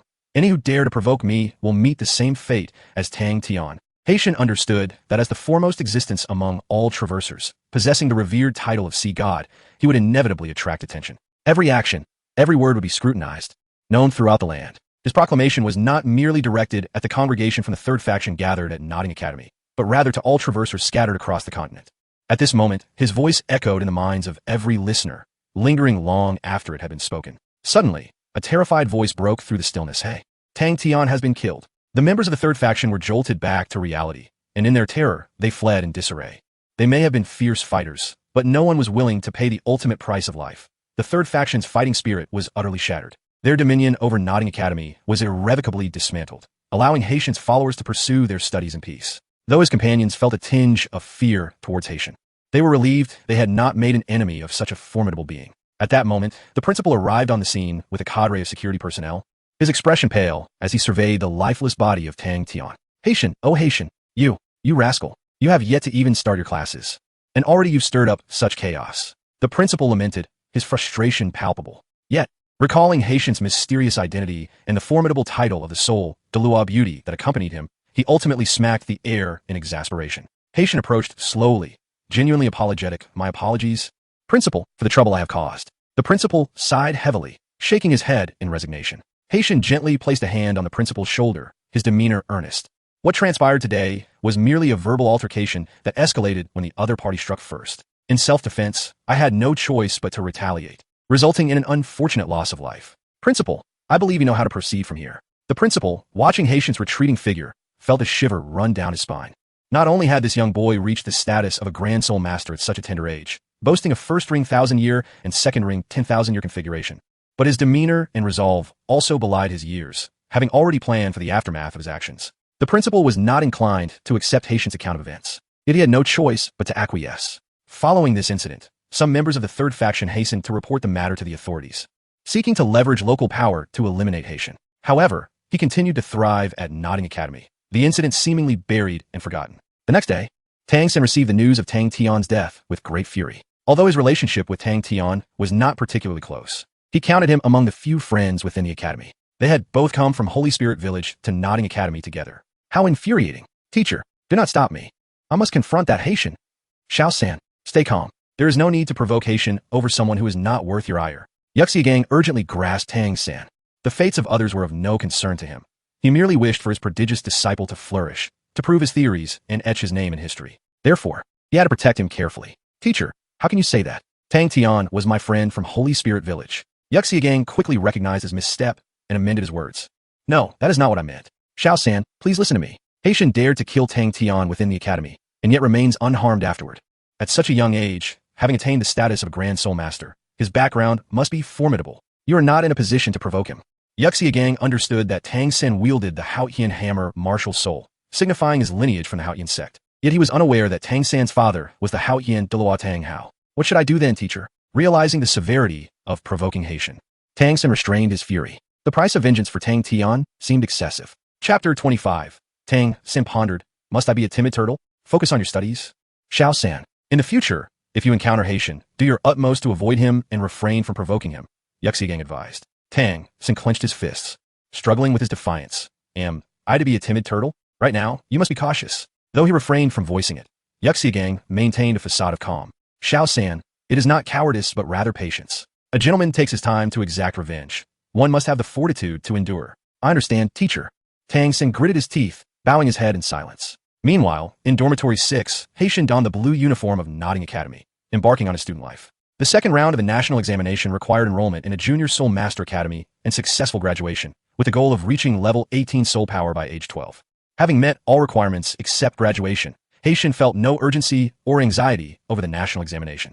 The coming years will be spent enjoying this world until the conclusion of the second examination 5 years hence. However, He could not afford to neglect his training. Although he currently ranked first among all traversers and was the strongest genius of his age across the continent, he was still relatively weak compared to the entirety of the Soul Master world. Even a Soul Emperor could easily extinguish his life, so he must remain vigilant. Yes, it is Haichen. Lower your head and do not look at him. Avoid making eye contact. Hurry away. Following the previous day's events, the members of the third faction at Nodding Academy no longer dared to act arrogantly. They now averted their gazes and walked around Haichen with their heads bowed. Haichen strolled leisurely along the academy's pathways towards the teaching building, paying little mind to them. As long as they did not provoke him, he had no inclination to engage. As the class bell rang, he glanced at his uniform and was suddenly reminded of his elementary school days, smiling as he quickened his pace to reach his classroom. Class 2, Year 1. He had directly jumped into this class from Year 1. As he entered, he found his classmates seated quietly at their desks. Casting a sidelong glance, he recognized several familiar faces, including Tang San and Xiao Wu, indicating that they would all be classmates moving forward. The homeroom teacher, Wang Nini, hurriedly called out, "You must be Haichen. Come in." Wang Nini, 30 years of age, was a level 32 Soul Master, possessing a strikingly voluptuous figure. The imposing Haichen was speculated to be of D rank, clad in a professional teacher's outfit, featuring a black ensemble with ultra-short shorts, complemented by black stockings and high heels, exuding an aura of sophistication and maturity. With a nod, Haichen entered the classroom and stood beside Wang and I. "Let me introduce our new classmate from grade 2, Haichen." "Haichen, please introduce yourself," Wang and I said with a smile. "Certainly, teacher and I, Haichen replied, nodding and facing the class. "Hello everyone, my name is Haichen. My martial soul is Water Sovereign, and my spirit power is currently at level 21. Is that all?" "Yes, that's all." Haha. The simplicity of the introduction elicited a chuckle from Wang and I, who then encouraged the students. "All right, let us give a warm round of applause." Most of the class clapped in welcome, though Tang San, arms crossed, regarded Haichen with a look of hostility. The surrounding members of the Tang San faction, upon noticing, withdrew their hands. "Teacher, where should I sit?" Haichen inquired. "Let me think," Wang and I pondered. At that moment, Xiao Wu had already tidied her desk and quickly raised her hand. "Teacher and I, let him sit next to me." Tang San, upon hearing this, grew anxious and whispered Xiao Wu, "Why would you let someone like him sit beside you? Why do you care?" Xiao Wu retorted, casting a glance at him and then ignoring him. Tang San's expression darkened. This girl usually refused to let anyone sit with her, so this behavior was quite unusual. Wang and I, not dwelling on it, said, "Then Haichen, you may sit beside Xiao Wu." "All right then." It mattered little where he sat. Haichen slowly approached Xiao Wu, pulled out a chair, and sat down beside her. Beginning to organize the books and the chaotic items Xiao Wu had tossed into her drawer. Xiao Wu leaned on the desk, resting her chin in her hands, her sparkling eyes fixed intently on Haichen. Noticing her gaze, Haichen initiated, "Yesterday, Tang Tian met his end at my hands. Others claim I am bloodthirsty, cruel, and ruthless. Aren't you afraid of me sitting next to you?" "I'm not afraid. Besides, I know you're not a bad person," Xiao Wu replied. Haichen pondered this. Having lived for 100,000 years, he had certainly witnessed his share of bloodshed, and perhaps that colored his perspective. As he continued to tidy the drawer, he discovered mostly feminine trinkets and, to his surprise, a pair of socks. Furrowing his brow, he remarked, "Worn socks thrown in here? Don't you know that could lead to athlete's foot?" Xiao Wu's face flushed crimson as she snatched the socks from his hand. "You were just talking nonsense. I don't have athlete's foot. Still, you shouldn't just toss them in the drawer." Xiao Wu pouted, momentarily displeased, but soon resumed her conversation with Haichen. The classroom desks were arranged for two, with Haichen and Xiao Wu sharing a desk, while Tang San sat a nearby desk to the side. Observing their lively exchange, Tang San clenched his fists, his expression darkening with jealousy. Since entering school, he had noticed this girl named Xiao Wu, capable and adorable. He held a fondness for her. Now, seeing her so close to a boy he despised, he could hardly contain his frustration. "No, after class, I must keep Xiao Wu away from him," Tang San resolved inwardly. "Now, class, please turn to page 3 of the Soul Beast Compendium. Today, we will focus on discussing the Windspeed Horse." Wang and I began the lesson. Haichen ceased his conversation with Xiao Wu, concentrating instead on the lecture. The primary curriculum at the Junior Academy was divided into 3 categories. The conventional cultural studies, which included reading and writing, essentially even for Soul Masters. And 2 more significant categories focused on Soul Master knowledge and practical combat training. The majority of class time was devoted to these 2 subjects, with cultural studies occurring only once or twice a week. To graduate from a Junior Academy, like Nodding Academy, the requirements were quite lenient. Simply reaching the Soul Master level before graduation sufficed. Students who did not attain this level could still graduate if they excelled in cultural studies and Soul Master knowledge courses. Chapter 26. If you insist on being beaten, then I shall oblige you once more today. Haichen possessed a general understanding of the worldview of Doloa continent, as well as the broader matters and power structures at play. However, he felt less acquainted with the intricacies of this world, such as the various soul beasts and numerous plants he was unfamiliar with. Thus, having enrolled in school, he resolved to study diligently. Before long, the knowledge course concluded, and it was time for a practical training. Students, gather at the training ground, Wang and I announced. Haichen and Xiao Wu stood simultaneously. Xiao Wu intended to follow Haichen, but Tang San abruptly seized her hand. Wait, Xiao Wu, what are you doing, Tang San? Let go of me. Xiao Wu yanked her hand free. Xiao Wu, that Haichen is dangerous. You should get too close to someone so ruthless. Upon hearing Tang San's warning, Haichen halted and turned back indifferent. In terms of ruthlessness, Tang San, you could be considered far worse. Tang San ingo Haichen. Instead, launching into an exposition of yesterday's events. Xiao Wu, do you know what he did yesterday? I already know. Xiao Wu interjected before he could finish. Then you. Tang San was momentarily taken aback. My affairs are none of your concern. Please keep your distance from me in the future. Otherwise, don't blame me for being impolite. With that, Xiao Wu hurried after Haichen. Xiao Wu, Tang San called out, feeling distressed as he watched them leave the classroom. Haichen.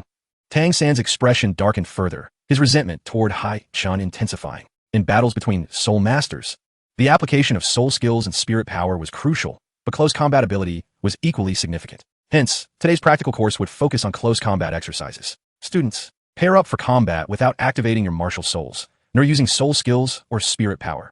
Rely solely on your combat skills and physical condition. Hearing this announcement, Tang San felt elated. He had refrained from provoking Haichen outside of school, but engaging in a duel during class seemed quite reasonable. Teacher, I wish to spar with Haichen. In his view, the previous day's defeat was primarily due to his own carelessness. And without the use of soul skills or spirit power, he was confident he could triumph over Haichen.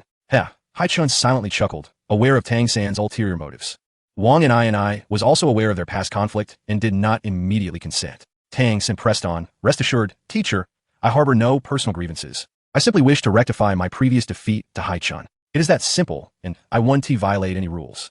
Wang and I contemplated for a moment before asking, Haichen, are you willing to spar with Tang San? Sure, I don't mind fighting him. Haichen shrugged nonchalantly. Since you insist on being beaten, I shall give you another taste of defeat today. Tang San thought to himself, reveling in the prospect of victory. Students, begin to pair off for your duels, Wang and I instructed. Haichen and Tang San moved to an empty area, with Wang and I observing closely. Come on, Haichen beckoned with a finger. Seeing Tang San's nonchalant demeanor incited his anger, but he knew he had to suppress any overt hostility, otherwise, the teacher might intervene.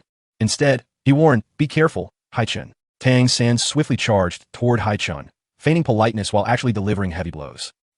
If you manage to land a hit on me today, I'll take your surname.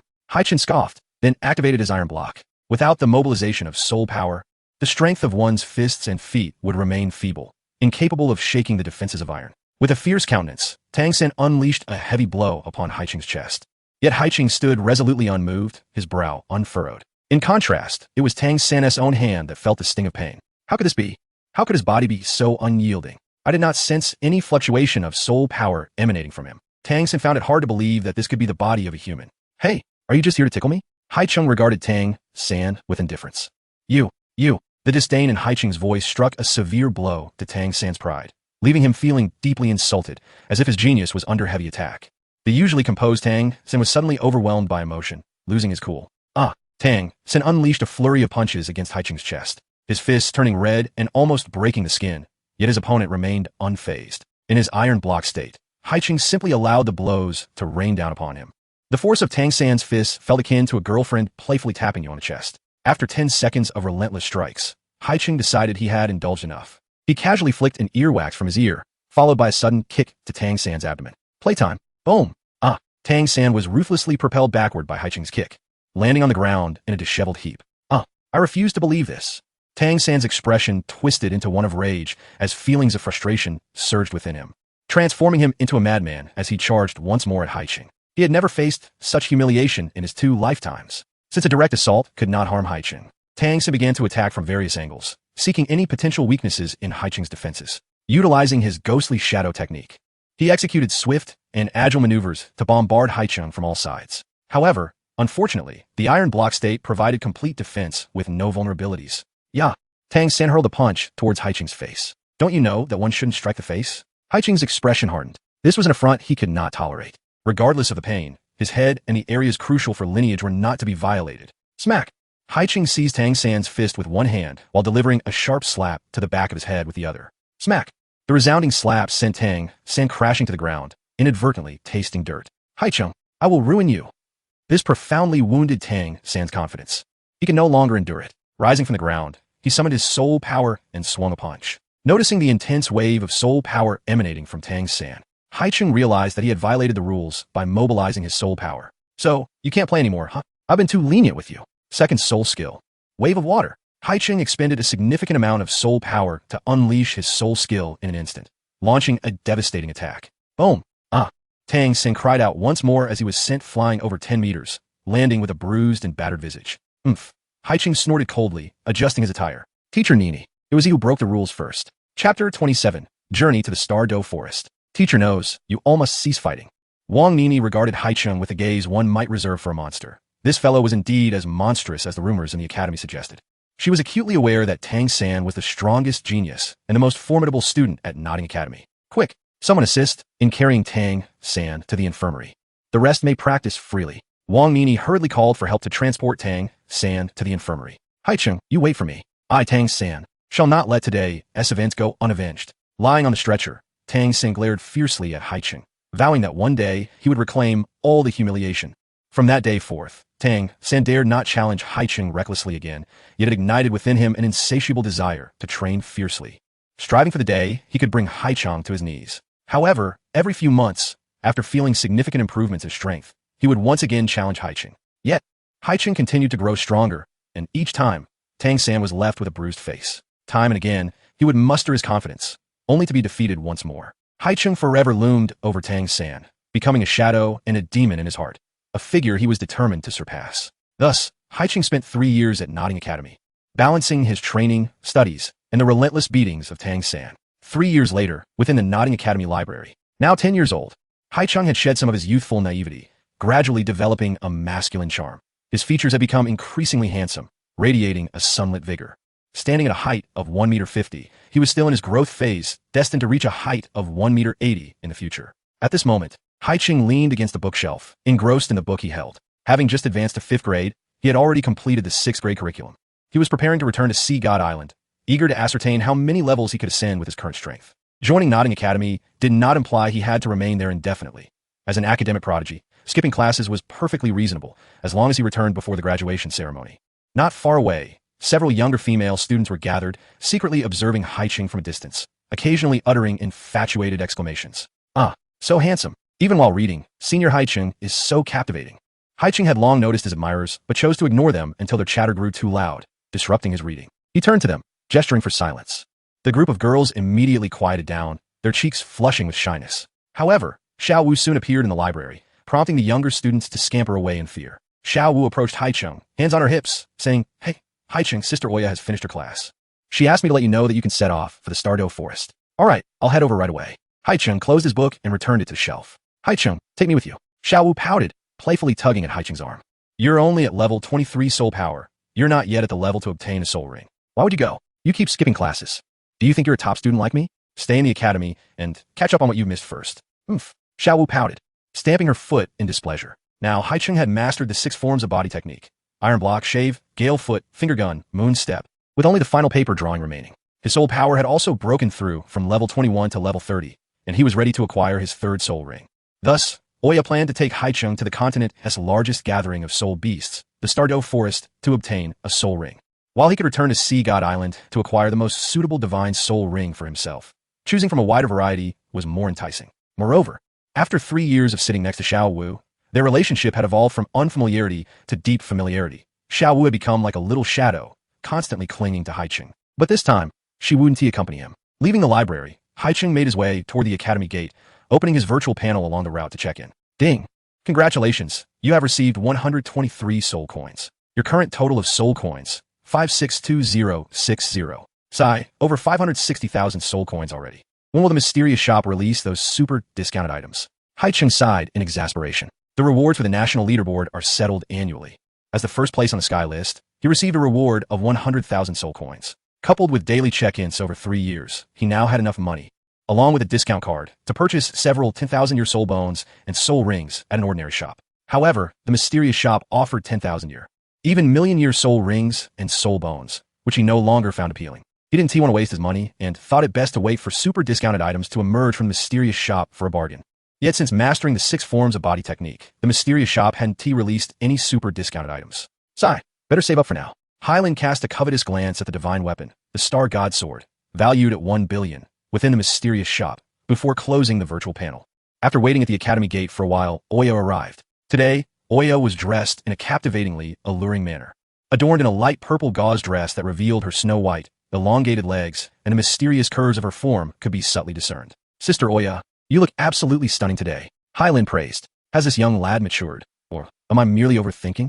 Oya noted Haichen's gaze wandering over her thighs and the intimate areas of her chest, and thought to herself, shaking her head, surely not. Little Haichen is only 10 years old.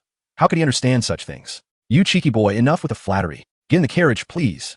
Seeing Haichen's demeanor resembling that of a little adult, Oya stifled a chuckle and boarded the carriage, with Haichen following suit, seating himself beside her. Once inside the carriage, Oya instructed, Little Haichen, the Stardew Forest is the largest gathering place for soul beasts on the continent, divided into the outer area, inner area, and core region. The age of the soul beasts ranges from 10 years to 100,000 years. With your current abilities, absorbing a soul ring of over 20,000 years should pose no problem. We will head directly into the inner area, where soul beasts over 50,000 years old can also be found, so do stay close to Sister Oya when we reach the Stardew Forest. Rest assured, Sister Oya. I'm aware of the dangers, Haichen replied with a smile. Given his strength, venturing alone into the inner area would likely lead to peril, but with Oya, a level 90, as his companion, they could traverse with confidence, provided they did not encounter a 100,000-year soul beast. Oh, and by the way, little Haichen, I received word from Sea God Island. Your father, Sea Dragon Delaw, misses you and intends to visit you in Nodding City. He's coming now? Sister Oya, did you not inform him that we would be returning to Sea God Island shortly? Oya shook her head. It was too late by the time the message reached him. Your father had already set out. I believe he should be arriving soon. Very well. Let us wait for my father to arrive before we return to Sea God Island. Haichen said. Indeed, Oya nodded in agreement. Nodding City is relatively close to the Stardew Forest, yet the journey would still require a day or two. During this time, Haichen devoted himself entirely to training, sleeping, eating, and even during bathroom breaks, every spare moment was allocated to his practice. The next morning, as Haichen continued his training, a virtual screen suddenly popped up, accompanied by a chime. He paused his training to discover that the mysterious shop had finally launched a new super discounted item. It's here. Finally, Haichen exclaimed with delight, promptly accessing the mysterious shop. Let me see what it is. We are now offering the second super discounted item, a 10,000-year external soul bone, demon arm original price, 10,000,000 soul coins, super discount 005, discounted price, 500,000 soul coins. Super discount item demon arm description. The demon arm originates from the world of magical beasts, representing the hand of an ancient and powerful demon king, exuding an aura of fear and death. Additional effects. Increases soul power by 30, diminishes the mental strength of enemy soul masters by 30. Super discount item available for a limited time of 30 days. An external soul bone. Moreover, the demon arm offers a 30 reduction in enemy mental strength and an enhancement of soul power. Haichen was taken aback with excitement. While mental strength may not hold much importance for lower-tier soul masters, it is exceedingly critical for higher-tier ones. Soul masters perceive the world and movements through mental acuity. Hence, suppressing an opponent's mental capabilities translates directly to diminishing their combat effectiveness. Though Haichen was uncertain of the demon arm's full power, the effects alone affirmed its might. Not to mention its potential for evolution. Given that its original price was 10 million, it must be formidable. External soul bones are exceedingly rare across the Doluwa continent. Order placed.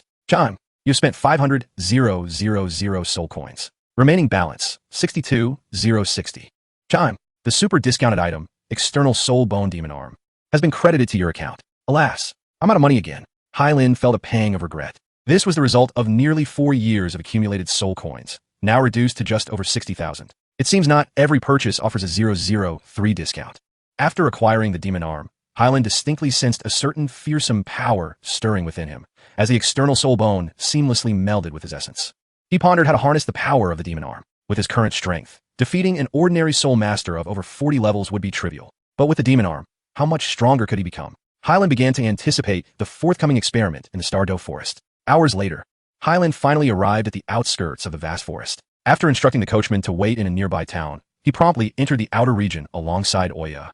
The soul beasts in the outer area predominantly range from 10 to 5,000 years, with virtually no presence of those exceeding 10,000 years. Thus, Haichen hastened to follow Oya deeper into the inner area. By the time darkness enveloped the sky, they had reached the inner region.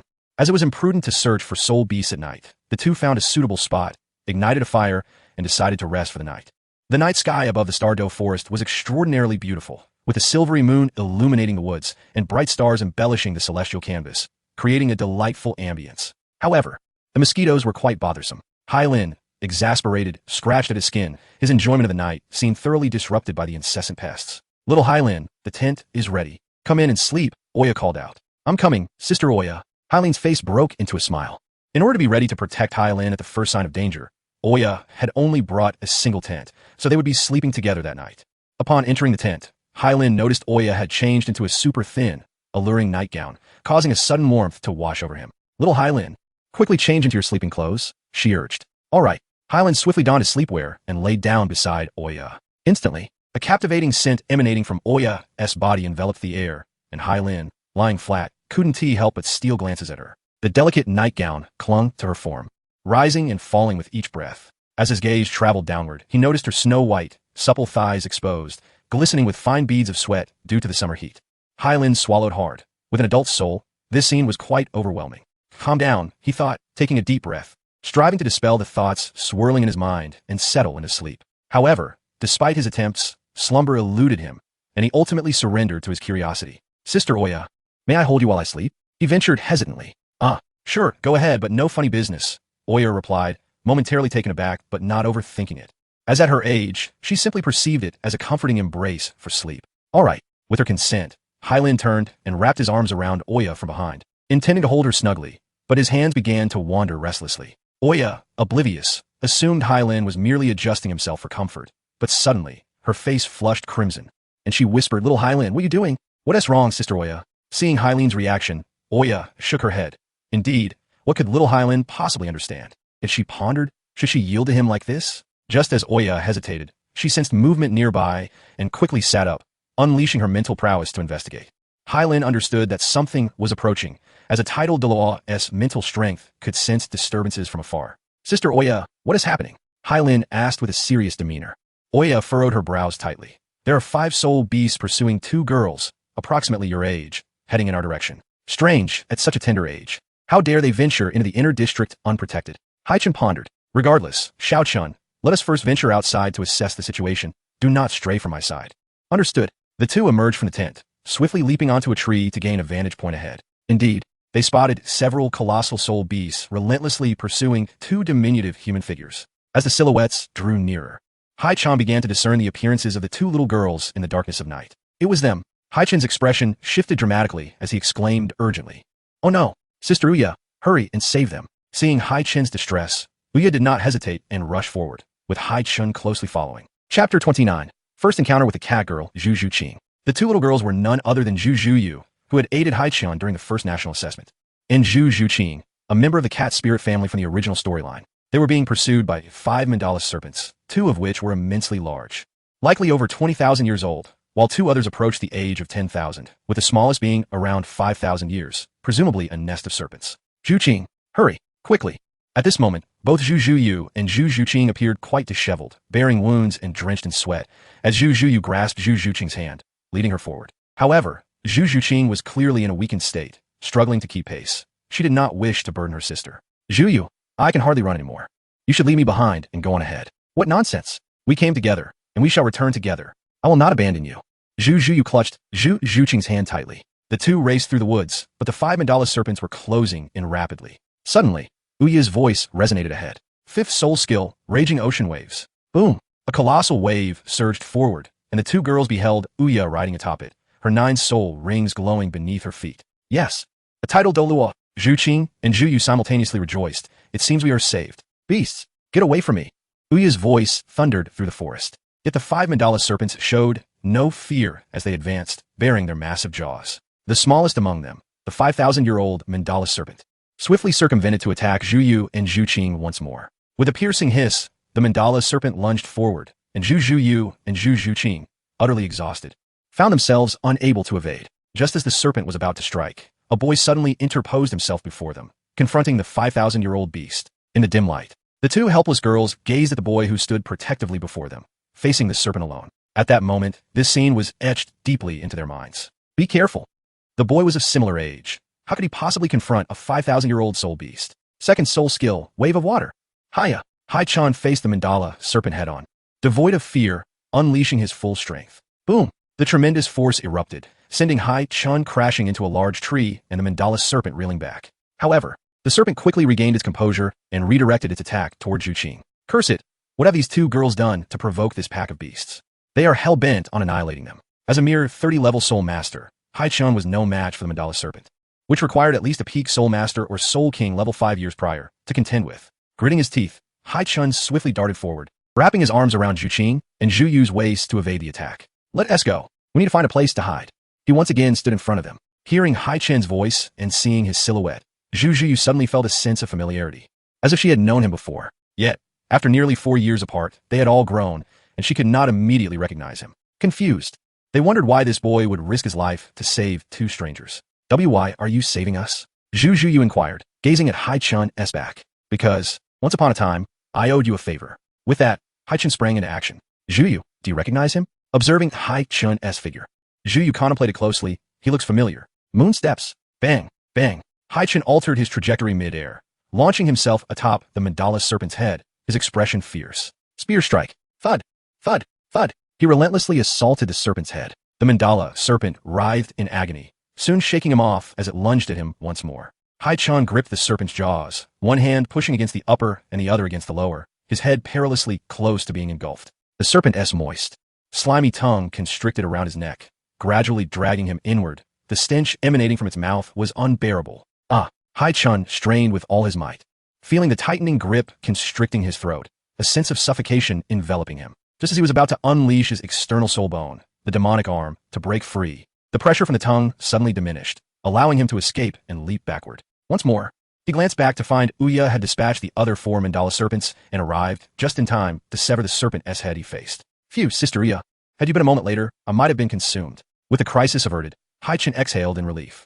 Xiaochun, are you hurt? Ouya inquired anxiously, inspecting Haichen's body meticulously. I'm fine. Merely some superficial wounds, nothing serious. Let us go see how they are, Haichen replied, shaking his head as he led Ouya to Zhu Yu and Zhu. At that moment, Zhu and Zhu Yu appeared pale, their lips tinged with purple, clearly afflicted by the mandala serpent's poison as they leaned against a tree, utterly drained of strength.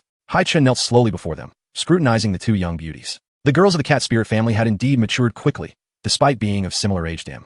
Zhu Yu seemed slightly better off but appeared more mature than Haichen, resembling a middle schooler for Blue Star. Zhu, meanwhile, was beginning to develop, displaying the early signs of womanhood. Haichen recognized that in 2 years, Zhu would be fully developed, curvaceous and strikingly alluring. But for now, she still lacked a bit of refinement, appearing more like a child compared to Xiao Wu. Upon closer inspection, Haichen noted that Zhu Yu and Zhu shared approximately 6 points of resemblance, each possessing their unique charms. These two girls were indeed a feast for the eyes. Shaking off his thoughts, he smiled gently. It's good to see you again, Zhu Yu. The two girls were also observing Haichen, and Zhu Yu soon recognized him. So it's you, Haichen. You helped me once. Today, I shall help you, and we shall call it even. Haichen smiled faintly. Zhu Yu offered a bitter smile, surprised that a casual act of kindness from the past had returned in the form of salvation today. The two girls exchanged glances and simultaneously expressed, "Thank you for saving us today. Once we return to our family, we will surely repay your kindness. Such a life-saving grace. Perhaps you should offer yourselves to me in return, and when you grow up, you can become my wives," Haichen joked, grinning. Zhu's face flushed crimson, while Zhu Yu maintained a stern expression. "You wish." Haichen ceased his jesting demeanor. "Haha, I was merely joking. I mentioned that I owed you a favor, and today counts as repaying it. You need not dwell on it. Now, you two should lie still and allow me to conduct a thorough examination of your conditions." Chapter 30. The Power of Purification. Detoxifying Zhu and Zhu Yu. A thorough examination? What do you intend to do? Zhu Yu's face flushed with embarrassment, her anxiety rising. Zhu, being younger and unfamiliar with the implications of a thorough examination, remained quite composed. "What are you so nervous about?" Haichen rolled his eyes, gently flicking the foreheads of the two girls. Your complexions are pale, and your lips are purple. You've been poisoned. The venom has already infiltrated your bodies, and I need to conduct a thorough examination to expel the toxins. Can you speak properly? It sounds rather strange, Zhu remarked, regaining her composure. It is your thoughts that are impure. Do you think Zhu finds it odd? She scoffed. Zhu cast a sidelong glance, her cheeks tinged with a hint of crimson. What are you two discussing? Why do I find it somewhat incomprehensible? Zhu was genuinely perplexed by the conversation between the two Blue Star individuals. It's nothing, Haichen replied awkwardly, brushing it off. I need to ascertain the extent of the toxins spread within you, so my forthcoming actions may encroach upon your personal space. But I assure you, it is devoid of any frivolity. Zhu Qing, you go first. Wait, can you actually detoxify? Yuan-Ti use this as an excuse to inappropriately touch us, will you? Zhu Zhiyu questioned skeptically. Zhu Qing also regarded Haichen with suspicion. Haichen rolled his eyes once more. Please, am I that kind of person? Must your thoughts be so filthy? He gazed at the two delicate beauties before him, exuding an air of fragility, akin to helpless little lambs awaiting slaughter. While Haichen harbored certain thoughts, he would never exploit such a situation. If he were to act, it would be with utmost integrity and propriety. Who knows? All boys seem to be of the same ilk. Zhu Zhiyu interjected. That's enough. Zhu Qing said softly, gently tugging at Zhu Zhiyu's sleeve, prompting a lull in their conversation. Observing this, Haichen began to conduct a preliminary examination on Zhu Qing's body. The moment his hands made contact, Zhu Qing's body quivered slightly. It was her first experience with such intimate contact from boy. A hint of bashfulness flickered across her cool demeanor. He then proceeded to check Zhu Zhiyu, who, after the examination, also exhibited a rosy complexion. Fortunately, the extent of her toxin spread is not overly severe. I can indeed remedy your condition, Haichen declared, retracting his hand before summoning his martial spirit. Leaning closer to Zhu Qing's face, he asked earnestly, would you like to remove your clothing? Ah, Zhu Qing's heart raced at the proximity, and she instinctively shook her head in response to Haichen's inquiry. Very well. In the next instant, he tore open the fabric of her abdomen, revealing her fair, delicate skin, along with her intimate garments now exposed to view. What are you doing? Zhu Qing instinctively shrieked, attempting to cover her exposed body. However, Haichen's gaze was fixated on the wound on her abdomen, inflicted by the mandrake snake. Stay still. Lie down obediently. Zhu Qing, regaining her composure, softly acquiesced. Subsequently, Haichen gently pressed his palm against her injured abdomen, channeling his purifying energy. Through his studies of this power, he discovered it could not only heal injuries and absorb soul rings, but seemingly purify everything, including toxins. Observing the cold sweat gradually forming on Haichen's brow, his earnest focus on healing her ignited a peculiar emotion within Zhu Qing, a feeling that made her heart flutter. It was a sensation that filled her with joy, causing her heart to race as if a little deer were bounding within. What is happening to me? Zhu Qing pondered, still naive about her emotions. She struggled to comprehend her feelings for Haichen at that moment. All done. Haichen lifted his gaze to Zhu Qing. The moment their eyes met, she felt a rush of shyness and quickly covered her torn clothing, lowering her head in bashful response. Thank you, she murmured. Now it's your turn. Haichen turned his attention to Zhu Zhiyu, whose wound was located on her thigh, concealed beneath black stockings. He proceeded to rudely rip apart her stockings. The sound of tearing fabric echoed in the air. Ouch, can't you be a bit gentler? Zhu Zhiyu protested. Her face flushed. It was her first experience of having her stockings torn by a boy. It may seem rough, but I have not touched your wound, he retorted. Moreover, in future situations or battles, avoid wearing stockings like these. If your leg sustains a wound, the stockings will adhere to it, complicating treatment. I'm well aware. Zhu Zhiyu shot back defiantly. Haichen once again summoned his purifying energy to expel the toxin from her body, subsequently treating her wound. He too felt fatigued. As a former assassin, Zhu Zhiyu began to develop a unique fondness for Haichen, and the glances exchanged between the two girls and him shifted noticeably. Perhaps it was the intimacy of their physical contact that narrowed the distance among the three. Afterward, Haichen settled beside the two girls and inquired, now, tell me how you both ended up in the inner region of the Stardow Forest. A flicker of melancholy crossed Zhu Qing's face. I have broken through to level 20, and I came here to obtain a soul ring. Zhu Yu, being a level 22 soul master, accompanied me. We were protected by a soul sage and 3 soul kings, but upon reaching the inner region, an unexpected incident occurred. Several 10,000-year soul beasts suddenly attacked us. The soul sage led some of them away, while the 3 soul kings assisted us in escaping, but all perished along the way. That's when we encountered you. Zhu Qing cast a furtive glance at Haichen, concern shadowing her features. I wonder how Uncle Wang is faring. Uncle Wang referred to the soul sage. It's rather peculiar, Haichen mused to himself. Peculiar about what? Zhu Qing asked, puzzled. Zhu Zhiyu regarded Haichen with a serious expression, seemingly harboring doubts about the incident as well. Haichen explained, firstly, you are only at level 20, and the second soul ring you're absorbing is unlikely to exceed 1,000 years. Thus, it is reasonable that you could find a suitable soul ring in the outer region. Why venture into the inner region? Uncle Wang mentioned that the type of soul beasts suitable for me are more prevalent in the inner region, Zhu Qing clarified. What type of soul beast? The Dark Knight Spirit Cat, Zhu Qing replied. Upon hearing this, Haichen's expression shifted, his demeanor becoming increasingly grave as he sensed an impending threat. I must responsibly inform you both that the Dark Knight Spirit Cat is not a rare soul beast. I have encountered it in a soul beast compendium. Such beasts are no less common in the outer region than in the inner region. Then why did Uncle Wang? Zhu Zhiyu's expression turned cold. Zhu Qing. There may be something amiss with Uncle Wang. Are you suggesting that Uncle Wang intends to harm me? That's impossible. He is one of the few who has treated me well within the family. I refuse to believe it, Zhu Qing stated, shaking her head repeatedly, unwilling to accept that Uncle Wang would wish her harm. as a soul sage accompanying you. He surely must be aware that there are many dark night spirit cats in the outer region. Haichen understood that the relationship between Zhu Qing and the underworld spirit cat family was intricate, as their martial spirit had a high compatibility with the Star Luo royal family's evil eye white tiger, allowing for martial spirit fusion techniques. Thus, their family was a noble lineage bound to the Star Luo royal family. Generations of marriage alliances had been forged between the royal princes and the direct descendants of the underworld spirit cat family, and Zhu Qing's generation was no exception. The power struggles within the Star Luo royal family were ruthlessly fierce, with princes competing for supremacy and the victorious party possessing the authority to execute the defeated. In such a brutally competitive royal marriage, the struggles within the underworld spirit cat family became equally ruthless. From Haichen's recollections, the eldest daughter of the Zhu family, Zhu Zhiyun, was betrothed to Prince Davis of the Star Luo Empire, while the fourth daughter, Zhu Qing, was the fiancée of Dai Mubai. In the early chapters of the original work, Zhu Zhiyun endeavors through various means to eliminate her sister Zhu Zhuqing, suggesting that this might very well be a scheme orchestrated by Zhu Zhiyun to eliminate Zhu Zhuqing. Haichen continued his analysis. Secondly, as you mentioned, that soul sage was alone, scouting ahead to ensure the path was clear before you proceeded. Yet, suddenly, you were beset by several different types of soul beasts attacking you. Correct? The two girls nodded in agreement. Haichen continued. From what I understand, it is exceedingly rare for soul beasts of different species to act in concert, especially with such hostility aimed at killing you. This implies one possibility, that a human has incited them. Zhu Zhiyu had already surmised Haichen's conjecture and added, thus, Uncle Wang could have easily provoked various powerful soul beasts while scouting ahead, intending to use them to eliminate us. But if Uncle Wang truly wished to harm me, with his soul sage prowess, it would be no challenge at all. Why complicate matters? Zhu Zhuqing queried, in confusion. Does he possess the assurance to kill you and everyone else? If even one person escapes the Stardow forest, what do you think they would face? Moreover, dying by accident and being murdered are two distinct concepts. There is no absolutely flawless assassination plan, and traces may very well remain. If someone were to investigate the cause of your death later, who knows what they might uncover? Creating an accident would minimize suspicion towards him to the greatest extent. Of course, this is merely my personal inference. Perhaps he is reluctant to kill you himself?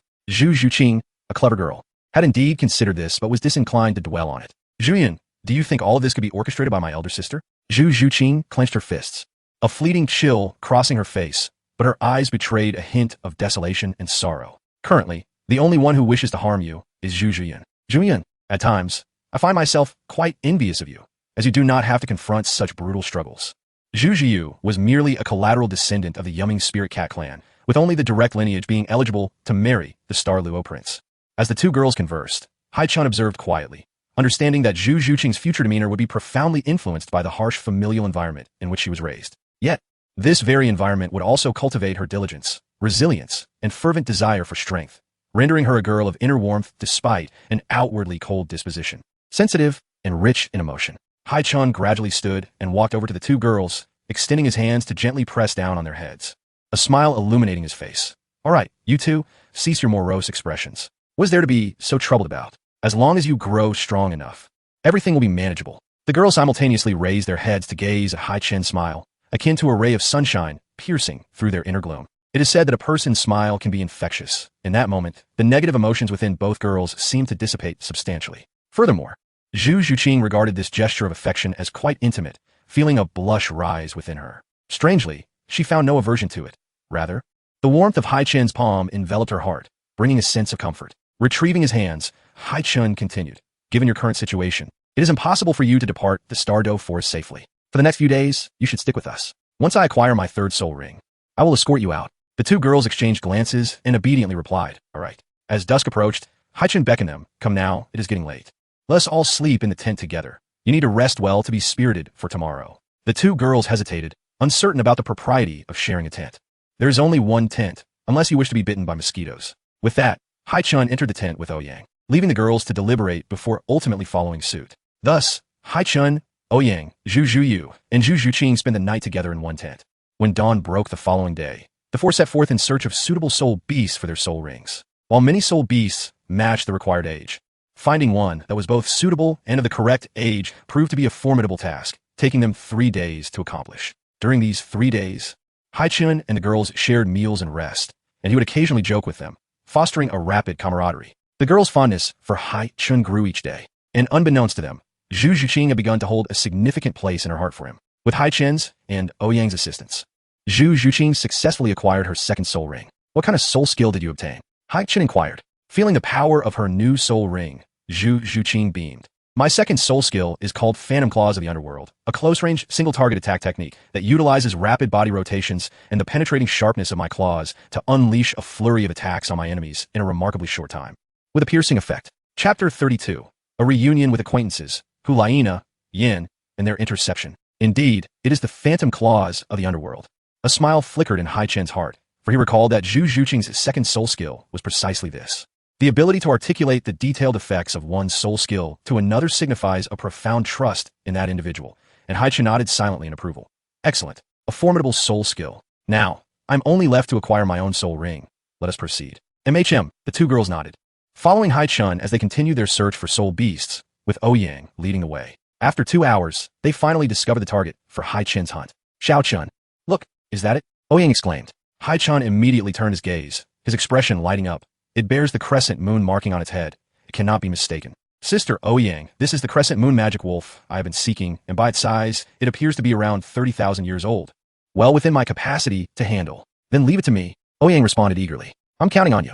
Ouyang dashed forward. At that moment, the crescent moon magic wolf was also sprinting towards them, panic evident on its face as if evading pursuit, but Ouyang paid it no mind. Hey, ha, bang, bang, bang. Ouyang charged forth, delivering a flurry of blows to the crescent moon magic wolf. The wolf, with less than 30,000 years of cultivation, was no match for Ouyang's onslaught and soon collapsed, incapacitated. Meanwhile, not far away, 3 soul masters were searching for the crescent moon magic wolf, all appearing to be around 15 or 16 years of age, 2 boys and a girl, dressed in finery.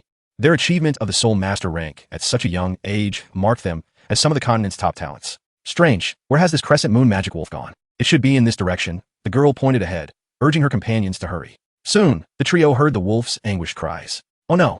It seems the crescent moon magic wolf is in trouble. Darn it! Are we going to end up wasting our efforts again? Let's go check it out.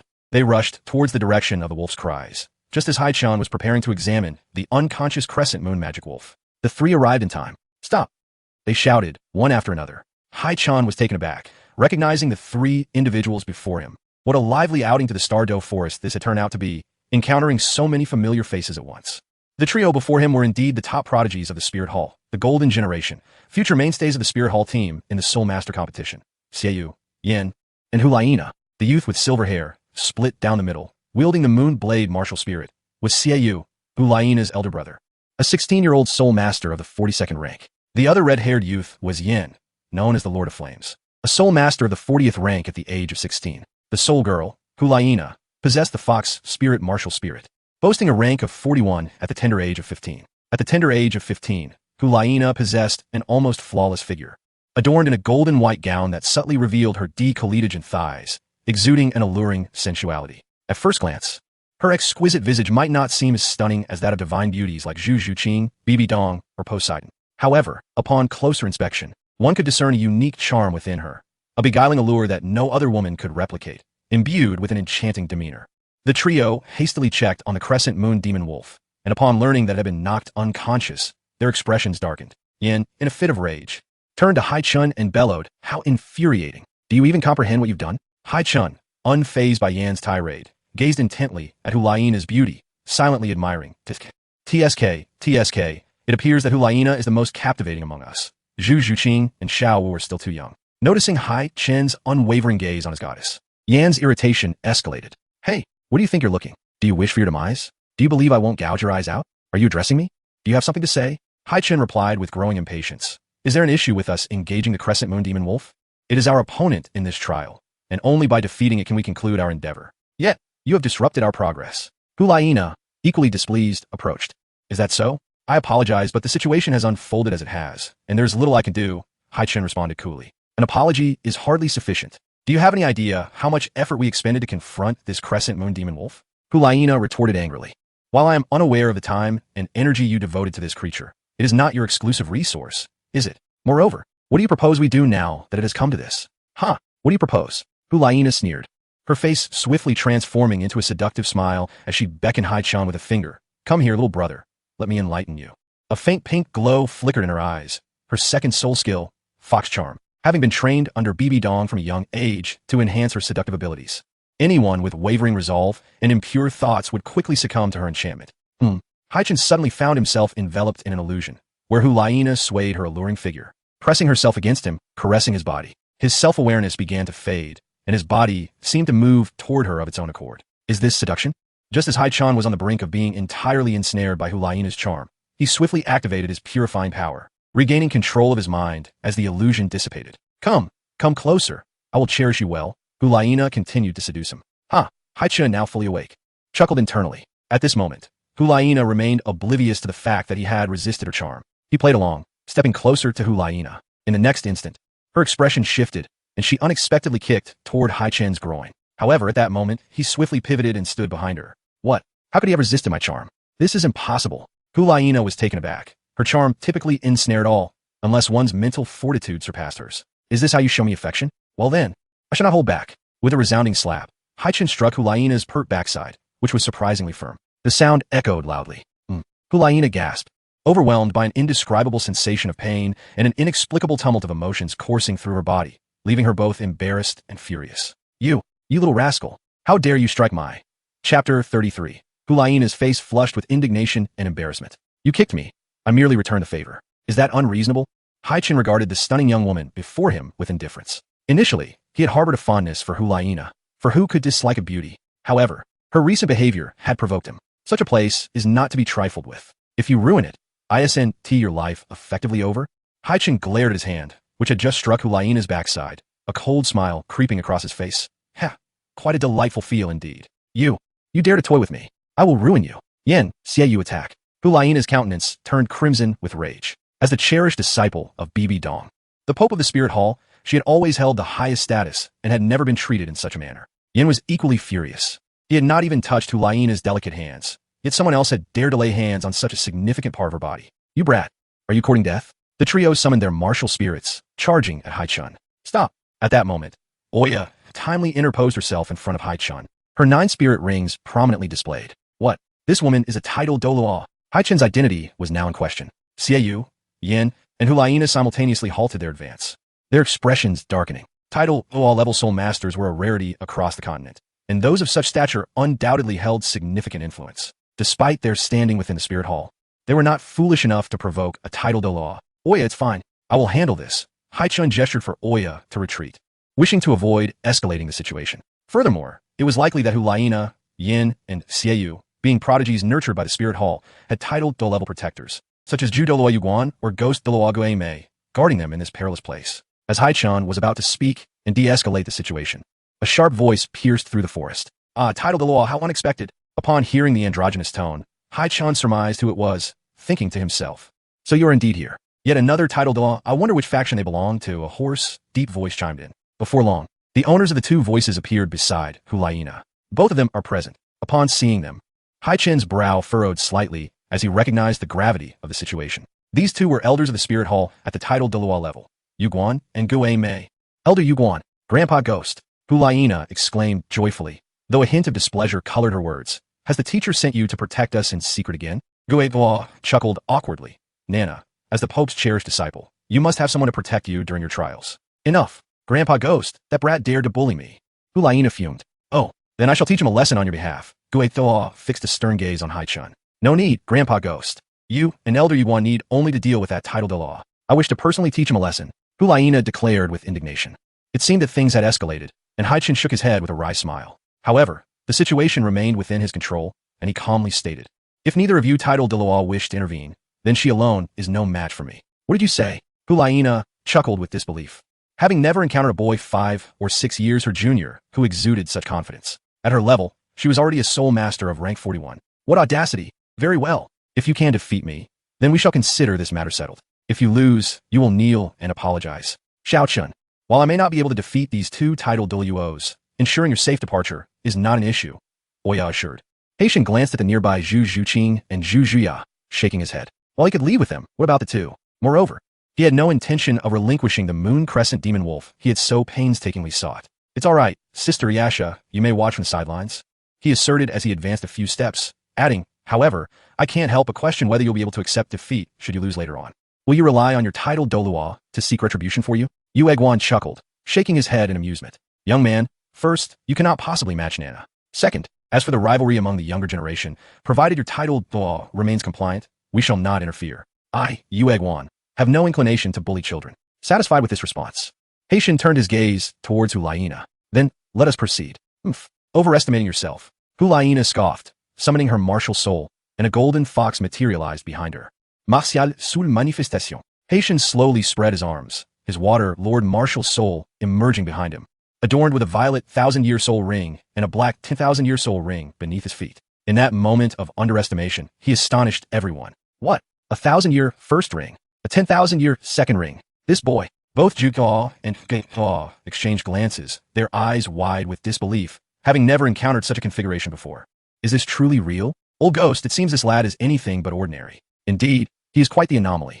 Hulaina's expression turned grave. I admit I underestimated you, but it is impossible for a mere second ring soul master to defeat me. First soul skill, Foxtail Binding. Hulaina initiated her attack. A tail of condensed soul power shooting towards Haichen. Haichen, be careful, Zhu Zhuqin warned anxiously. Understood, Haichen replied, a smile gracing his face. First soul skill, Water Shield. His speed, strength, and reaction time surged, allowing him to leap and evade the foxtail. Hulaina adeptly maneuvered the tail to pursue and bind him, but Haichen continued to dodge, seeking an opportunity to close the distance. Yet, Hulaina's combat awareness surpassed that of any soul master he had encountered thus far. Her mastery over her soul skills and control exceptionally refined, compelling Haichen to retreat into the sky once more. Ha! A cold smile curled at the corners of Hulaina's lips. By dodging upwards against a control-type soul master, you have unwittingly made yourself a target. Little brat, dare to strike my behind, and I shall ensure your hands are rendered useless. In the air, mobility was severely limited. One could only descend with gravity's pull.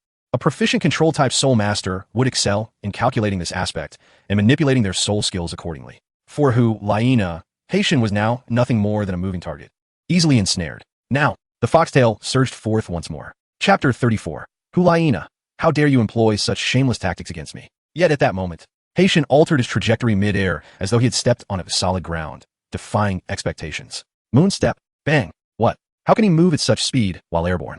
This is impossible. Hulaina was taken aback, her mind racing. Haichen evaded the foxtail once more and launched a palm strike towards Hulaina. Smack! Hulaina, caught off guard, received the blow, her voice escaping in a mix of surprise and indignation as she was sent reeling several meters back. You're quite fierce, aren't you? It was merely a tap on your rear. Do you truly wish to cripple my hand? Haichen's irritation bubbled forth. You shameless rogue. Hulaina's countenance darkened, her cheeks flushed with anger as she shot a fierce glare at Haichen, her face resembling a ripe apple. Observing her fury, Haichen momentarily froze, then glanced at his own hand that had struck Hulaina. Could it be? This is not good. Haichen hastily explained, Misunderstanding. I did not intend for you to. Let me clarify. While he admitted to having struck her behind intentionally, he swore that this last strike was not aimed at that specific area. What is there to explain? You, a filthy rogue, at such a young age, resorting to such base and lascivious tactics. Hulaina seethed, her anger palpable. Today, not only will I render your hand useless, but I shall also ensure it is incapacitated. Hulaina was thoroughly incensed. Although she had trained in seduction since childhood and presented herself as a charming woman, she was, in fact, exceptionally virtuous in certain aspects. She reserved herself for those she cherished. Now, however, she found herself violated by an unfamiliar boy, a situation she could not abide, her expression darkening with fury. Prepare to meet your end. In a soul master battle, accidents were inevitable. Who, in their right mind, would consciously avoid targeting sensitive areas in a fight? To do so would be to invite trouble upon oneself. As Haichen defended against Hulaina's relentless onslaught, he continued to protest, insisting that the last blow was entirely unjust. Silence. Hulaina unsheathed a pair of twin swords, relentlessly aiming for Haichen's arms and groin. Seeing Hulaina's wrathful demeanor, Haichen ceased his explanations. He realized he should not argue with a woman. Hulaina struck again, her blade aimed at Haichen's groin. Damn, this woman truly wished to incapacitate me. Haichen felt a flicker of panic as he dodged, her relentless assault on vulnerable areas igniting his own fury. The hell with it. Regardless of your status as BB Dong's favored disciple or the future saintess of the Spirit Hall, today, I shall show you no mercy. Second soul skill, Wave of Water. Boom! Hulaina was sent flying several meters by the force of his attack. One of the 6 forms, Storm Kick. Haichen unleashed a flurry of 2 kicks, sending powerful gusts of air towards Hulaina, forcing her into a defensive posture, gradually gaining the upper hand. Shave, rest. Haichen dashed behind Hulaina, and upon seeing her perfectly proportioned figure, a sudden thought surged within him. His expression hardened as he clasped his hands together. The ultimate secret of body techniques. The fusion of iron block and finger gun. With his hands pressed together, only his index and middle fingers remained straight. using the momentum from his rapid speed to launch an unprecedented attack aimed at Hulaina. Break for me. Haichen struck with a thunderous force, sending Hulaina soaring into the air. Hulaina's expression contorted in agony as she was propelled several meters upward before crashing to the ground. The pain overwhelming her as she lost the ability to continue fighting, sprawled on the ground. You scoundrel! How dare you use such shameless tactics against me? Hulaina glared at Haichen with a mix of fury and humiliation, yet she found herself powerless to retaliate, her voice lacking strength. Why is this boy done? How could he dare to strike Nana? Nana! Yan's eyes turned bloodshot, a murderous aura igniting within him. You little brat, are you courting death? Haichen's recent move had drawn attention. Zhu Zhuqing's face flushed at the sight. Zhu Jia's lips twitched in disbelief, covering her face as she found it hard to watch. This guy, I must admit, that move was indeed rather unrefined, Haichen mused, staring at his hands with utmost seriousness. Yet, one cannot deny the power it harbors. You should understand its effectiveness firsthand. Once struck, it can incapacitate an opponent in an instant, plunging them into brief agony and limiting their actions, a technique that rivals any third soul skill in terms of control. Since its inception, I have yet to employ it against anyone, and I do not intend to use it lightly. Had he not been so ruthless, I would not have resorted to this move. Today, you are the first. Ever since Haichen mastered the 6 forms of body techniques, particularly iron block and finger gun, he had one day spontaneously created this technique, known as 1,000-year kill. Initially, he believed it to be a trivial and ineffective move, only to discover its astonishing power and realize that it targeted a significant vulnerability of the human body. In the world of Naruto, 1,000-year kill was even classified as a forbidden technique. Haichen initially thought that the reason for its prohibition in the ninja world stemmed from its lack of decorum and brutality, leading female ninjas to oppose its inclusion in the forbidden techniques. However, the reality diverges significantly. Everyone has overlooked its immense power. The technique known as Qian Yin Sha is derived from the world of ninjas, amalgamated with the 6 forms of iron block and the finger spear, ultimately infused with soul power, rendering it a formidable control-type move. Hulaina lay prostrate on the ground, her gaze fixed on Haichen, tears shimmering in her eyes as she implored with a quivering voice tinged with anger. Xiaoyu, Yin, eliminate him from me. What is this? Was it not said that defeating you would erase everything? Is that no longer valid? Haichen's eyes gradually turned icy. You boy, have provoked someone you ought not to have. Do you even know who she is? Xiaoyu approached, wielding his moon blade with a deliberate pace. Yin followed closely on the left, exuding a menacing aura, flames raging upon his body. How dare you treat Nana this way? Today, you shall meet your end. Even if I had not wronged her, she would still wish to eradicate me. What difference is there between being defeated as a man and being killed? Aren't you merely the golden generation of the Spirit Hall? So what? Haichen's voice echoed loudly. Xiaoyu, taken aback, remarked, since you are aware of our identities, yet still dare to act so brazenly. You truly have no fear of death, do you, boy? Chapter 35. Unleashing the Demon Arm. The darkened Haichen unleashes a brutal assault on Yin and Xiaoyu. Is there any point in all this idle chatter? If you're going to strike, then come. Today, I shall witness just how talented this so-called golden generation of the Spirit Hall truly is. Haichen had already discerned the situation. Even if he were to humbly apologize today, there would be no chance of leaving unscathed. However, the current predicament was not one of certain death. He still had a plan to ensure everyone has safe departure. Arrogant little brat. Yin, attack. Prepare to meet your demise. First soul skill, resist magma surge. Second soul skill, moon blade slash. A surge of magma erupted from beneath Haichen's feet, but fortunately, he was well acquainted with Yan's abilities and deftly evaded the assault. Xiaoyu then swung his moon blade towards him, barely missing by mere centimeters as it sliced through the air before Haichen. With a swift kick, he sent Xiaoyu flying and unleashed his second soul skill, Wave of Water, aimed at Yan. Second soul skill, Granite Rock. Bam! Yan's body was instantly enveloped in a layer of granite, effectively withstanding Haichen's attack, only being pushed back a few steps without sustaining any injuries. Impressive power, but it cannot breach my granite armor. Yan sneered, his expression hardening. Flame-shattering fist. Iron block. Bam! Haichen similarly blocked Yan's strike head-on, being pushed back a few steps yet unscathed. How is this possible? He possesses such formidable defensive capabilities. Yan's expression soured. Your strength is commendable, but unfortunately, it pales in comparison to my iron block.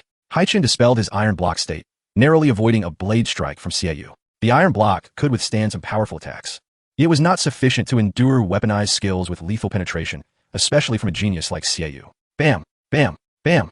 In the face of the combined assault from the elite talents of the Spirit Hall, Xiaoyu and Yin, Haichen ultimately found himself at a disadvantage. Yin, Xiaoyu, Hulaina, each was a top-tier genius on the continent, possessing exceptional soul quality, innate talent, and combat awareness, each capable of challenging foes beyond their rank. Had it not been for the protagonist group's absorption of celestial herbs, their talents might not have surpassed those of the golden generation of the Spirit Hall.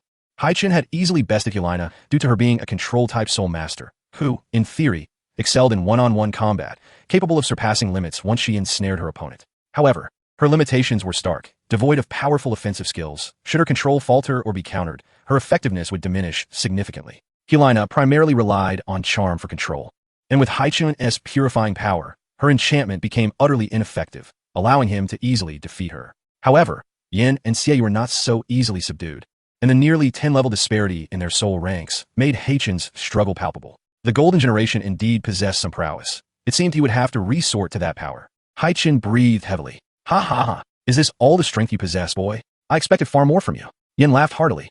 Have you ever experienced the sensation of being beaten to a pulp? A slight smile crept across Haichen's lips. What? Yan's expression faltered, unable to comprehend how someone on the brink of defeat could still muster a smile, let alone maintain bravado. Haichen slowly rose, wiping the blood from the corner of his mouth, and suddenly, a surge of dark energy flared in his eyes. Demon's hand!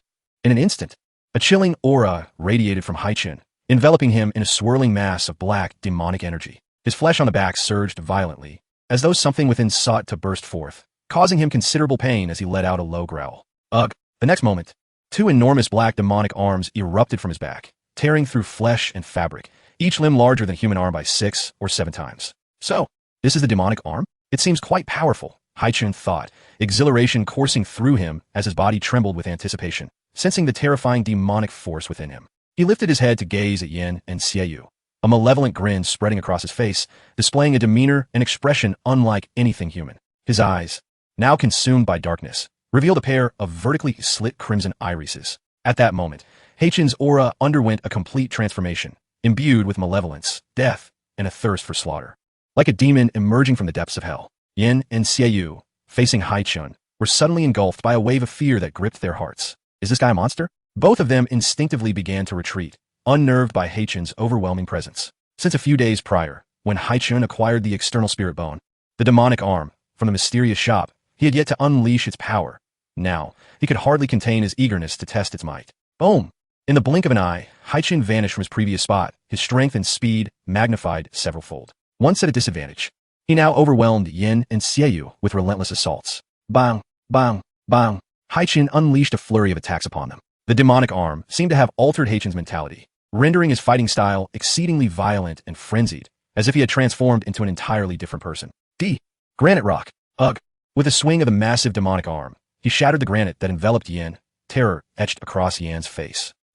Haichen slammed him down forcefully, creating a massive crater in the ground, leaving Yin sprawled within, eyes glazed over and unable to move. Xie, attempting to strike from behind, found himself caught in Haichen's grip as he swiftly turned, seizing Xie by the throat. Get lost! With a toss, he hurled him over 100 meters away, crashing into several trees before finally coming to a halt. Is this what the so-called Golden Generation of the Spirit Hall amounts to? Pathetic. Haichen stood over Yin and Xie, his demeanor filled with savagery and fury. Xiaoqian watched Haichen with concern, sensing that the demonic arms were affecting his mental state. Haichen, too, had sensed the change. The demonic arms drove him to madness, brutality, and frenzy, seemingly threatening to erode his very essence. Each individual possesses a shadowy side within. Continued use of the demonic arms would likely amplify that darkness infinitely, leading to his complete corruption. It became clear to Haichen that wielding such power was a double-edged sword. Foxtail bind. Whoosh. A yellow foxtail seized the opportunity to ensnare Haichen's body.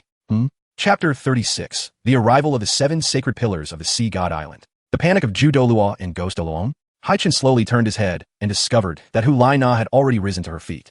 She swiftly gathered her foxtail and soared towards him, brandishing her twin swords in an attack. The foxtail that tightly bound her body was instantly forced open by the demon arm, allowing her to break free. Clang! Haichen extended his demon arm to deflect the swords from Hu Lai Na's grasp, pulling her body into his embrace and firmly restraining her. Her back and hips pressed closely against him. You, let go of me, you scoundrel. Stop pushing against me. Hu Lai Na struggled while hurling insults. Stay still. Otherwise, I shall strike your backside again, he warned. You dare. Hu Lai Na exclaimed in alarm. Do you doubt my resolve? Haichen's expression shifted, and without hesitation, he delivered a sharp slap to her rear. A tingling sensation surged through her, causing her to blush and pant slightly. How would you bully me like this? Woo-woo. Do you know who my master is? Dare to strike me again, and you shall see. Threatening me? Do you believe I would not turn your backside into a blooming flower today? In his demon arm state, Haichen had lost his usual composure. Under such circumstances, he was capable of anything. My master is the current pope of the Spear Hall. BB Dong. Hulai gritted her teeth. Ah, how terrifying indeed. Haichen chuckled, for he had long been aware of this fact, and also knew that this girl would eventually become the saintess of the Spirit Hall. This young lad possessed an extraordinary talent. It would be a blessing for our Spirit Hall if such a genius could be utilized, but alas. Ghost Delaw shook his head, as his martial soul was a form of ghostly allure akin to a demon. The aura emanating from Haichen was quite to his liking, and if circumstances permitted, he would be inclined to take him on as a disciple. While he was indifferent to the conflict between Yin and Xiaoyu, he regarded Hulai Na with a protective eye, having watched her grow up like a granddaughter. He would not allow her to be bullied by outsiders. A murderous intent flickered in Ghost Dolawa's eyes. As a title Delaw, he was truly reluctant to lay a hand on a mere 10-year-old child. Yet he found himself with no choice. Yu Guan, hold that woman. I shall eliminate that boy. Boy, to die at the hands of my ghostly allure would be a fitting end for you. Ghost Delaw transformed into a swirling black mist, swiftly hurtling towards Haichen. Haichen had been vigilant against Ghost Dolaw, for his speed surpassed that of Ju Dolaw, faced with two titled Doluos. The only means of safely extricating himself without fleeing was to take a hostage. Throughout his engagements with Yin, Xiaoyu, and Hulai Na, he maintained the optimal distance from one of them, anticipating the moment Ghost Delaw would strike to seize one of them. Now, with Hulai Na in his grasp, he could easily crush her with a mere squeeze. A trade? Let us see if you dare to try. Do you wish for her demise? Haichen said coldly. Ghost Delaw did not expect Haichen to react so swiftly. He had just moved when the boy had already tightened his grip on Hulai Na. Had he been even a second later, he could have slain Haichen and rescued Hulai Na. Ghost Delaw halted, unwilling to take the risk, and began to probe. Do you believe that with my speed, you are faster than I? If you had a way, you would not be standing still. Wasting words on me. I care not who is faster. I only know that should you make a move, I will take her life immediately. Haichen regarded Ghost Dolaw with indifference. Boy, you would do well to temper your words. They may lead you to a most tragic end. Ghost Delaw's face darkened. Hulai Na, now frightened, did not wish to lose her life so easily. Is that so? Just then, a voice filled with unbridled fury echoed from the heavens above. Who? Ghost Delaw's heart quaked. He sensed the overwhelming aura radiating from that voice. Following this, a golden spear imbued with terrifying energy descended from the sky. Boom! At the moment the spear struck the ground, a powerful wave of soul power exploded forth, causing the very earth to tremble, and the surrounding trees swayed violently. What overwhelming strength! Ghost Delaw's expression turned frantic as he scrambled away from the impact zone of the golden spear. Upon seeing the spear, a look of elation spread across Haichen's face. It's Uncle Hai Miao. This golden spear belonged to none other than Hai Miao, who had watched Haichen grow up and cared for him dearly. One of the 7 sacred pillars of Sea God Island. Hai Miao Delaw's martial soul manifested in its true form. As the golden spear descended, the furious voice rang out once more. What manner of creature dares to harm my son? Today, should any of you lay a finger on him, I shall ensure your annihilation. The roar reverberated through the woods, and a multitude of terrifying auras enveloped the area in an instant.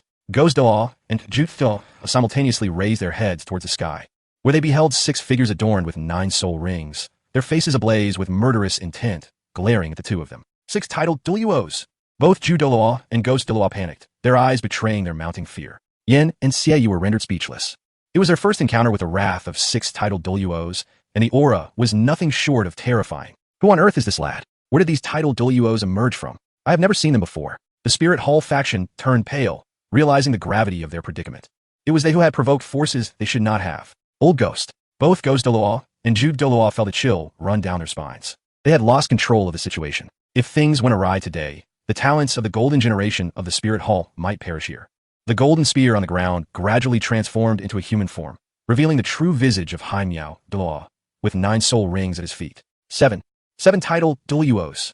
Ju Dolaw and Ghost Dolaw gasped, their hearts racing. Father. Haichen gazed up at the sea dragon Dolaw in the sky along with Hai Ma, Hai Gui, Hai Mo Nu, Hai Huan, and Hai Xing, feeling a sense of security. Before arriving at the Star Do forest, he had heard from Oya that his father, the sea dragon Dolaw, was on his way to visit him. Yet, he had not anticipated that all the guardians of the 7 sacred pillars of Sea God Island had come.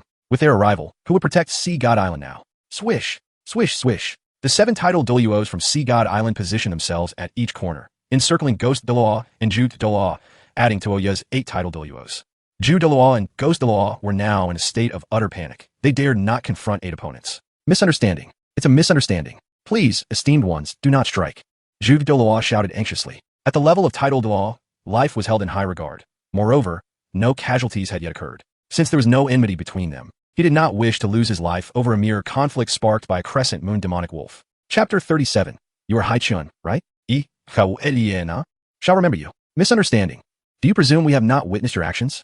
The sea dragon Doloa spoke coldly. Brother Long, let us eliminate these scoundrels who dared to harm Haichen. To them, Haichen was the most cherished junior among the guardians of the seven sacred pillars. With the identity of the sea goddess Air, they would never permit any outsiders to harbor thoughts of harming him. No, wait, Zhu Doloa exclaimed in desperation, quickly revealing his identity in an attempt to intimidate the titled Doluos. I am an elder of the Spirit Hall. If you do not wish to attract trouble, then... What did you say? You are from the Spirit Hall. Upon hearing the name of the Spirit Hall, the guardians of the seven sacred pillars instantly became even more enraged, a palpable murderous intent flashing across their faces. What is going on? Zhu Doloa and Ghost Doloa were bewildered. How could this be? Every soul master across the continent would be wary at the mere mention of the Spirit Hall and would think twice before taking action. Why were these titled Doluos even more furious? Could it be that they were enemies of the Spirit Hall? Zhu Doloa felt a sense of despair. Perhaps it would have been better to have kept silent about the Spirit Hall. They were unaware that this group of titled Doloa were not land-based soul masters, but hailing from a distant island beyond the mainland, known as Sea God Island. Decades prior, the Spirit Hall had dispatched a multitude of formidable experts in an attempt to seize control of Sea God Island. Although the Spirit Hall ultimately suffered considerable losses, including several titled Doloa, and returned in a state of defeat, the island also endured significant casualties, fostering a deep-seated animosity towards the Spirit Hall among its inhabitants. What should we do, old ghost? Nana is still in that brat's hands. The two exchanged glances, their expressions tinged with bitterness. Just as both sides seemed poised to engage in battle, Haichen's voice resonated. Father, esteemed elders, let them go. Upon uttering these words, Haichen retracted his demonic arm and released Hulaina. Hulaina was momentarily taken aback. She had not anticipated that Haichen would allow her to leave unscathed despite having an overwhelming advantage. She sensed that this group was not intimidated by the Spirit Hall, nor did they fear her identity. Haichen gazed at Hulaina and said, "Let today's matter come to an end. Depart now, and may we not cross paths again in the future." A long sigh of relief escaped Hulaina's lips. She had resigned herself to the notion that her life would end here, yet this young man had granted her reprieve. The murderous intent in her eyes towards Haichen gradually dissipated, though her anger remained palpable. Your name is Haichen, correct? I, Hulaina, shall remember you. Remember for what? Are you planning to think of me daily? Haichen replied with a smirk. Who would think of you daily? Hulaina shot him a resentful glare. Yet she could not deny that this young man had left an indelible impression on her, one she would likely never forget. With a huff, she declared, "Just wait. We will meet again." With that, Hulaina hurried back to the side of the Ghost Doloa. "Get lost!" roared the Sea Dragon Doloa. "Quick, leave!" urged the Chrysanthemum Doloa and the Ghost Doloa, hastily escorting Xiegu, Yin, and Hulaina away. As he watched them depart, Haichen silently withdrew his gaze. Although the Spirit Hall was formidable, it did not possess absolute dominion over the continent. They would not easily provoke those protected by 8 titled Doloa. Furthermore, as the Spirit Hall harbored ambitions to unify the continent, their plans would soon unfold, making it unlikely they would antagonize such powerful beings at this juncture. Thus, Haichen understood that allowing them to depart would deter the Spirit Hall from targeting him in the future. Conversely, had one of them perished here, the gravity of the situation would have drastically changed. Xiaochen, are you alright? Among the 7 sacred pillars, only the Sea Dragon Doloa had a child, and the others had lavished all their affection upon Haichen. The 7 quickly surrounded him, checking for any injuries. "I'm fine, father, uncles, you need not worry." Haichen replied with a smile. "Xiaochen, how did you provoke these fellows from the Spirit Hall?" inquired the Sea Horse Doloa. "It's a long story. I will explain later. For now, I need to absorb the spirit ring from that crescent moon magic wolf," Haichen said, casting his gaze towards the still unconscious creature. "Very well, go ahead. We shall protect you." Haichen nodded and swiftly familiarized himself with the crescent moon magic wolf before sitting cross-legged to channel his soul power. Extracting the spirit ring from within the beast, a circle of black spirit rings began to materialize around Haichen's form. Witnessing the 8 titled Doloa safeguarding Haichen, Zhu Zhuqing felt her heart flutter with unease. Typically, encountering a single titled Doloa was a rare occurrence. Today, she had witnessed so many at once, an unprecedented spectacle. Curiosity and a thirst for knowledge about Haichen's mysterious identity swelled within her, prompting Zhu Zhuqing to inquire, "Zhu, who exactly is Haichen?" With 8 titled Doloa at his side, even the entire Star Luo Empire does not possess such strength. None of the current 4 sect leaders of the 7 great sects have even reached the titled Doloa rank. What is his background? Zhu Zhuqing, having once been an assassin, had largely lived a life of missions, devoid of interest in anime or novels. However, following the widespread phenomenon of transmigration, she had gleaned a great deal of knowledge. Zhu said, "Zhuqing, I can only say that this individual possesses a background that even the Spirit Hall's 2 empires dare not provoke lightly. In years to come, he is likely to become a figure of immense terror on this continent, an existence that transcends the ordinary. Is he truly that formidable?" Zhu Zhuqing was taken aback. Gazing at Haichen's handsome visage, suddenly finding him even more captivating. After a half hour of silent anticipation, the spirit ring of the crescent moon magic wolf, nearing 30,000 years in age, was finally absorbed by Haichen. Boom! A subtle wave of soul power emanated from him, and Haichen's soul power surged, reaching the 32nd level. Slowly, he opened his eyes, reveling in the newfound strength coursing through him, a hint of excitement evident in his demeanor. Excellent. After absorbing the third spirit ring, my power has significantly increased. With my current strength, combined with the demonic arm, defeating a soul master below the soul emperor rank should pose no challenge. If I exert my full effort, even vanquishing a soul emperor is not out of reach. With a smile, Haichen acknowledged that his personal power now granted him a modicum of self-defense on this continent, surpassing the majority of soul masters. Yet he knew it still fell short of true prowess. Xiaochun, what kind of soul skill did you obtain? Asked the sea dragon Dolaw. My third soul skill is called Water Moon Blade Slash, a ranged attack type soul skill that possesses formidable penetrating power. Ranged attack with penetrating capability? Quite impressive, Xiaochun. The sea dragon Dolaw nodded thoughtfully, stroking his chin. The crescent moon magic wolf was known for its armor-piercing attacks, which was why Haichen had chosen it. Attack-type soul skills are categorized into various types: ranged, melee, area of effect, and single target. Each type can also be augmented with additional elemental attributes, such as fire-based skills inflicting burn effects, ice-based skills causing chilling effects, as well as paralysis, toxicity, and penetration, among others. Different effects can target different kinds of soul masters, and penetration effects are particularly effective against defensive soul masters and their corresponding skills. Now that Haichen had acquired his third soul ring, this journey through the Stardow Forest was drawing to a close. Xiaochun, you have been away from the island for 3 years. When do you plan to return home? Inquired the sea dragon Dolaw. I intended to return home with Sister Oya after obtaining my third spirit ring, but I didn't expect you all to arrive just now. Then we shall return to the island at once. No rush. First, we must make a stop at Nodding City to request leave from the academy before departing. After all, he still needed to graduate from Nodding Academy. Subsequently, Haichen approached Zhu Zhuqing and Zhu Zhuyu. Let us depart. I will guide you out of the Stardow Forest. All right, Zhu Zhuqing nodded, silently following behind Haichen as they left. Throughout the journey, Zhu Zhuqing appeared pensive and disheartened. After all, she was still a child and unable to fully conceal her emotions. Zhu Zhuyu, keenly perceptive, immediately noticed her somber demeanor. Having grown up together, she knew Zhu Zhuqing all too well. With a sigh, she mused, this girl, could it be that she has feelings for Haichen? Leaving the Stardow Forest signified the end of their time together, and stepping out of the forest would lead them on separate paths. Zhu Zhuyu sensed that Zhu Zhuqing had been particularly joyful during their time with Haichen. She had been more talkative and her smiles had become genuine and radiant. Now, as they were about to part ways, her despondency was unmistakable. It dawned on Zhu Zhuyu that Zhuqing had likely developed a fondness for Haichen, perhaps even to the point of infatuation. For Zhu Zhuqing, this period had indeed been the happiest of her life, free from the burdens of family rivalries and worries. Her feelings for Haichen had remained uncertain until now, but as the prospect of separation loomed, a profound sense of reluctance, loss, and fear of never seeing him again surged within her. At that moment, she comprehended that this feeling was called liking, a sentiment that seemed to have blossomed the instant Haichen had saved her. What troubles you, Zhuqing? Are you harboring some secrets? Upon hearing the voice, Zhu Zhuqing snapped back to reality, noticing that Haichen had approached her. She quickly shook her head, saying, no, I'm not. Not yet, at least. It's evident, Haichen remarked, gazing ahead while gently ruffling her hair with his left hand. Though she often found her hair tousled by his playful antics, she never once chastised him for it. Is it because you're unhappy about going home? He inquired, noticing her silence. No, she replied firmly. Then what is it? It can't be that you're reluctant to part ways with me, can it? Haichen zestet. I am not. Zhu Zhuqing's cheeks flushed a deep crimson, and she swiftly turned her head to conceal her expression. Really? My little kitten, he teased playfully. No, and I've told you not to call me that. Fine. I won't call you little kitten anymore. You still call me that. Zhu Zhuqing playfully punched his chest with her small fists. After a brief bout of playful banter, her spirits lifted considerably. Hesitating for a moment, she gently tugged at Haichen's shirt. Turning to face her, he noted her sudden seriousness, as if she had something of great importance to convey. What is it? Haichen, will we meet again? Upon seeing Zhu Zhuqing's earnest demeanor, even Haichen, usually oblivious to emotions, grasped the reason for her disquiet. He smiled warmly, of course. We are friends, after all. If you wish to see me, you can always come to Nodding City. Well, that might change in 2 years, but don't worry. Zhu Zhuqing can always reach me. Okay, she replied with a sweet smile. Nearby, Hailongdoa listened intently to the conversation between his son and the young girl, chuckling to himself, haha, this lad has only been out for 3 years and has already snagged a daughter-in-law. Eventually, the group emerged from the Stardow Forest.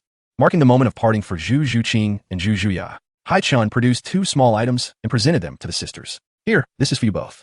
They examined the objects closely, revealing vibrant, multicolored shells, each perfectly halved. Shells? Haichen explained, these are treasures from my hometown, Sea God Island. We call them five-colored divine shells. It is said that it takes 5,000 years to form one. They possess a natural cooling property, no matter how hot the summer.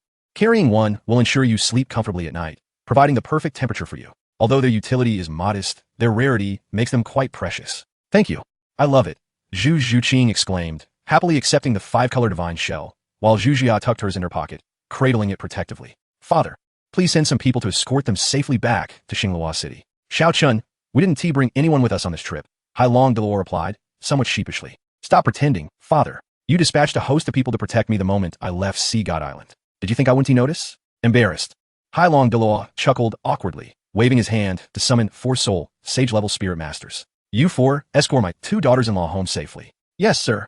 Haichen rolled his eyes, thinking, I haven't even made it official yet, and you're already calling them daughters-in-law? Zhu Zhuqing and Zhu Jia blushed at the remark, but refrained from immediately denying it. Soon, the 2 young women bid farewell to Haichen, gradually disappearing from view under the protection of the 4 soul sages. On the way home, Zhu Zhuqing pondered a decision she had long hesitated to make. Zhuya, I've made up my mind. After returning home, I'll call off my engagement with Dai Mubai.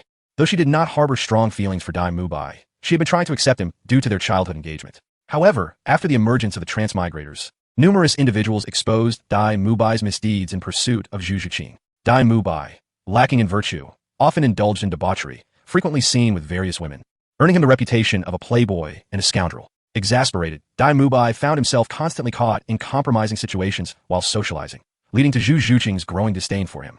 Moreover, as a prince overshadowed by his older brother Davis, Dai Mubai had recently fled the Xinglua Empire to attend some academy called Shrek. Zhu Zhuqing's disappointment in him deepened. Yet, she had delayed breaking off the engagement due to the complexities of severing ties with the royal family, which often came at a significant cost. However, upon realizing her feelings for Haichen, she understood it was time to make a definitive choice. If she remained bound by the engagement, she could never genuinely embrace her feelings for him. Zhuqing, while I've always hoped you would break off your engagement with that scoundrel Dai Mubai, keep in mind that your fiancé is a member of the Xinglua royal family. First, you need the emperor's approval, and then the patriarch's consent. That might prove challenging.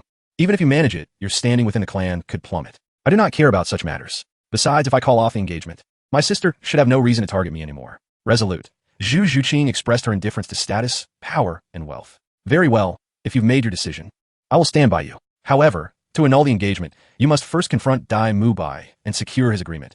It will be difficult otherwise, Zhu Jia advised. Yes, in 2 years, I will personally go to Shrek Academy to seek an annulment. Days later, within the Pope's Hall in Wuhan City, a woman of near-perfect beauty sat regally upon the grand throne, clad in a resplendent golden gown, adorned with a crown of purple gold, and wielding a staff nearly 2 meters long. She exuded an aura of majesty. Her alluring, long legs were almost fully exposed, while her upper body revealed smooth, radiant skin. With her legs crossed, she radiated an irresistible charm, compelling onlookers to gaze upon her. Those in the crowd who dared to look up caught glimpses of her enigmatic beauty.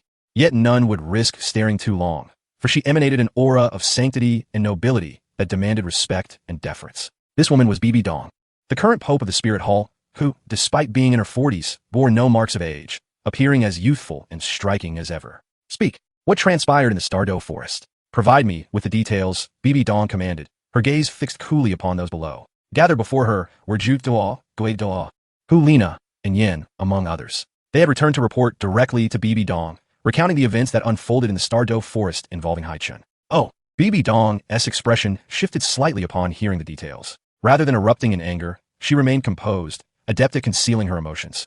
Few could discern her true thoughts. So, you're saying this boy named Haichen, at merely 10 years of age, has already reached level 30 and single-handedly defeated Yin, Gue, and Nana? Indeed, your holiness, Zhu Delor replied, bowing his head slightly. What a remarkable talent, Bibi Dong mused, recognizing that such aptitude surpassed even the golden generation of the Spirit Hall. Yin, feeling disgruntled, interjected, If it weren't for that strange external spirit bone, how could he possibly compete with me and Gue?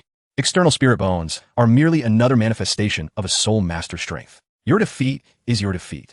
There is no need to seek excuses, came the calm retort. Bibi Dong gradually rose to her feet and continued, You 3 are the new generation of prodigies from my Spirit Hall. Indeed, you have had an exceedingly smooth journey thus far. It is time to temper your fervor. Noting something amiss in Bibi Dong's tone, you promptly interjected, Your Holiness. How can we let this matter rest after that scoundrel Haichen has bullied Nana so? Bibi Dong did not respond directly, instead posing a question. Do you know the background of these individuals? Zhu Dao shook his head. I am unaware, but it is peculiar. A Aside from our spirit hall, there are but a handful of titled law in the spirit master realm, and we are generally familiar with them. Yet, I and old Gouet have never encountered these 8 titled law, nor do we possess even a shred of relevant information about them. It is as if they have appeared out of thin air. In this world, there exist titled law whose existence remains obscure and hidden from the public eye. But to suddenly have so many emerge at once is unfathomable. BB Dong's expression turned grave. From your descriptions of these 8 titled law, if I am not mistaken, they hail from Sea God Island. Sea God Island. Could it be? Zhu Doloa and Ghost Doloa were visibly startled. Indeed, many years ago, Spirit Hall had dispatched numerous experts to assault an island, only to return in utter defeat. That island was none other than Sea God Island. The younger generation, including Hulaina, might be unaware of the terror that Sea God Island embodies, but Zhu Doloa and Ghost Doloa were well aware. Although they did not participate in that war, they understood the magnitude of Spirit Hall's defeat. Following that singular failure, Spirit Hall dared not to set foot on that island again. The fact that the 8 titled law from Sea God Island so staunchly protect this genius, named Haichen, indicates his esteemed position on the island. Thus, we must refrain from provoking them. BB Dong shook her head, her current focus and ambition lying in unifying the continent. Through the soul hunting operation and infiltration plans, she aimed to gather strength and ignite war, with all her plans projected to unfold within 5 years. She had neither the inclination nor the audacity to engage the distant forces of Sea God Island. If she were to take action against Haichen for Hulaina's sake, she would risk incurring the wrath of Sea God Island, a consequence she could not afford. For one, BB Dong was entirely unaware of the true power of Sea God Island and the extent of their forces. If the spirit masters from Sea God Island were to emerge and attack Spirit Hall, it would be a dire predicament, jeopardizing her ambition of unifying the continent. BB Dong could not afford to suffer a significant loss for a trivial matter. At that moment, Hulaina's mind was flooded with images of Haichen striking her, an indelible impression she could not shake off. Each recollection stirred a mix of shame and anger within her, and through gritted teeth, she declared, "Teacher, but I am unwilling to let this go." BB Dong descended the steps slowly, gently caressing Hulaina's hair. "Nana, I am aware of your discontent. This matter shall not be so easily dismissed. My disciple is not one to be bullied at will. However, we cannot take his life. Teacher, what should I do then?" Hulaina's expression brightened. Chapter 40. Xiao Wu's Jealousy. On that day, when Haichen had the opportunity to eliminate her but refrained from doing so, Hulaina had no intention of taking his life. She recognized that he was not to be trifled with, yet she could not simply swallow her indignation. She now sought an opportunity to teach Haichen a lesson. BB Dong stated, "As long as you do not harm Haichen's life and do not escalate matters to an uncontrollable extent, Nana, you may proceed as you wish. I shall provide you with additional assistance." "Thank you, teacher." Hulaina's expression radiated joy, her heart simmering with rage as she thought, "Just wait, Haichen, I will settle the score with you. Additionally, Aua Quan Hui Mei, at your command. You two must investigate why these people from Sea God Island have suddenly appeared on the mainland and what their intentions are. The emergence of 8 titled law is enough to obliterate a major power or even the 7 great sects. I must be vigilant." "Understood." With a wave of her hand, BB Dong dismissed them, and soon everyone departed. Back at her residence, Hulaina had taken a hot bath and, wrapped in a white towel, lay on her bed. She slowly unraveled the towel, exposing her alluring figure and shapely form. Turning to examine the bruises on her rear, still marked with Haichen's handprint, she gently touched it and winced. "Ouch, that hurts. Ugh, that scoundrel. How could he strike a girl in such a vulnerable place with such force? Does he not know to cherish delicate beauty? How infuriating." Hulaina clenched her fists, venting her frustration. Yet, deep within, a shameful thought flickered, a desire to experience that sensation of being spanked once more. The pain, the fury, and yet a hint of addiction intertwined within her. "Oh dear, what is happening to me? Why am I harboring such shameful thoughts? I clearly despise him. Indeed, I despise him." Hulaina screamed, desperately shaking off the thoughts plaguing her mind, repeatedly affirming her aversion to Haichen. Aki. Meanwhile, Haichen, who had just returned to Nodding City, sneezed while in the carriage and rubbed his nose. "How strange. Why have I been sneezing so much these past few days? Father, esteemed elders, let us find a place to stay for the night. We shall set out for Sea God Island tomorrow." "Very well." With that, Haichen entered Nodding Academy alongside Oya. He wondered if Xiao Wu had gone to sleep yet. Upon returning to the academy, Haichen immediately headed to the girls' dormitory. Scaling the wall to reach the window closest to Xiao Wu's bed, he gently tapped on the glass. "Knock, knock, knock." Hearing the noise, Xiao Wu awoke, her face lighting up with joy. In the dead of night, only Haichen would come to tap on her window, a frequent occurrence. Xiao Wu quickly hopped out of bed and opened the window, revealing Haichen perched outside. "Hey, Haichen!" Xiao Wu exclaimed excitedly. "Sure, your roommates are asleep, right? Keep your voice down so you don't wake them." "Oh, I'm fine without you these past few days." Haichen chuckled. I've been perfectly fine without you." Xiao Wu stuck out her tongue, but soon furrowed her brow. "Wait, what is it?" Xiao Wu leaned closer to Haichen, sniffing intently, and then clenched her small fists. You smell like other girls. Huh, that's normal. Oya was with me. Not just Oya, you smell like 3 other girls. Xiao Wu's expression darkened. Are you not a rabbit? How is your nose so sensitive? Haichen chuckled wryly. Oof. Good night. I'm going to sleep. Clearly displeased, Xiao Wu turned to shut the window. Hey, wait. Hold on. Haichen quickly grasped the window to prevent her from closing it, chuckling resignedly. Let me tell you something. What is it? Xiao Wu placed her hands on her hips, pridefully raising her chin and puffing her cheeks. Have you not always wanted to visit my hometown, Sea God Island? I'm going back tomorrow. Do you want to come? Really? I want to go with you. In the blink of an eye, Xiao Wu transformed from being upset to exuberantly celebrating, jumping for joy. Haichen smiled. All right, then wake up early tomorrow to pack your things and come home with me. Okay. Xiao Wu was elated. I'll take my leave. With that, Haichen leaped down from the 6th or 7th floor, landing gracefully with a thud.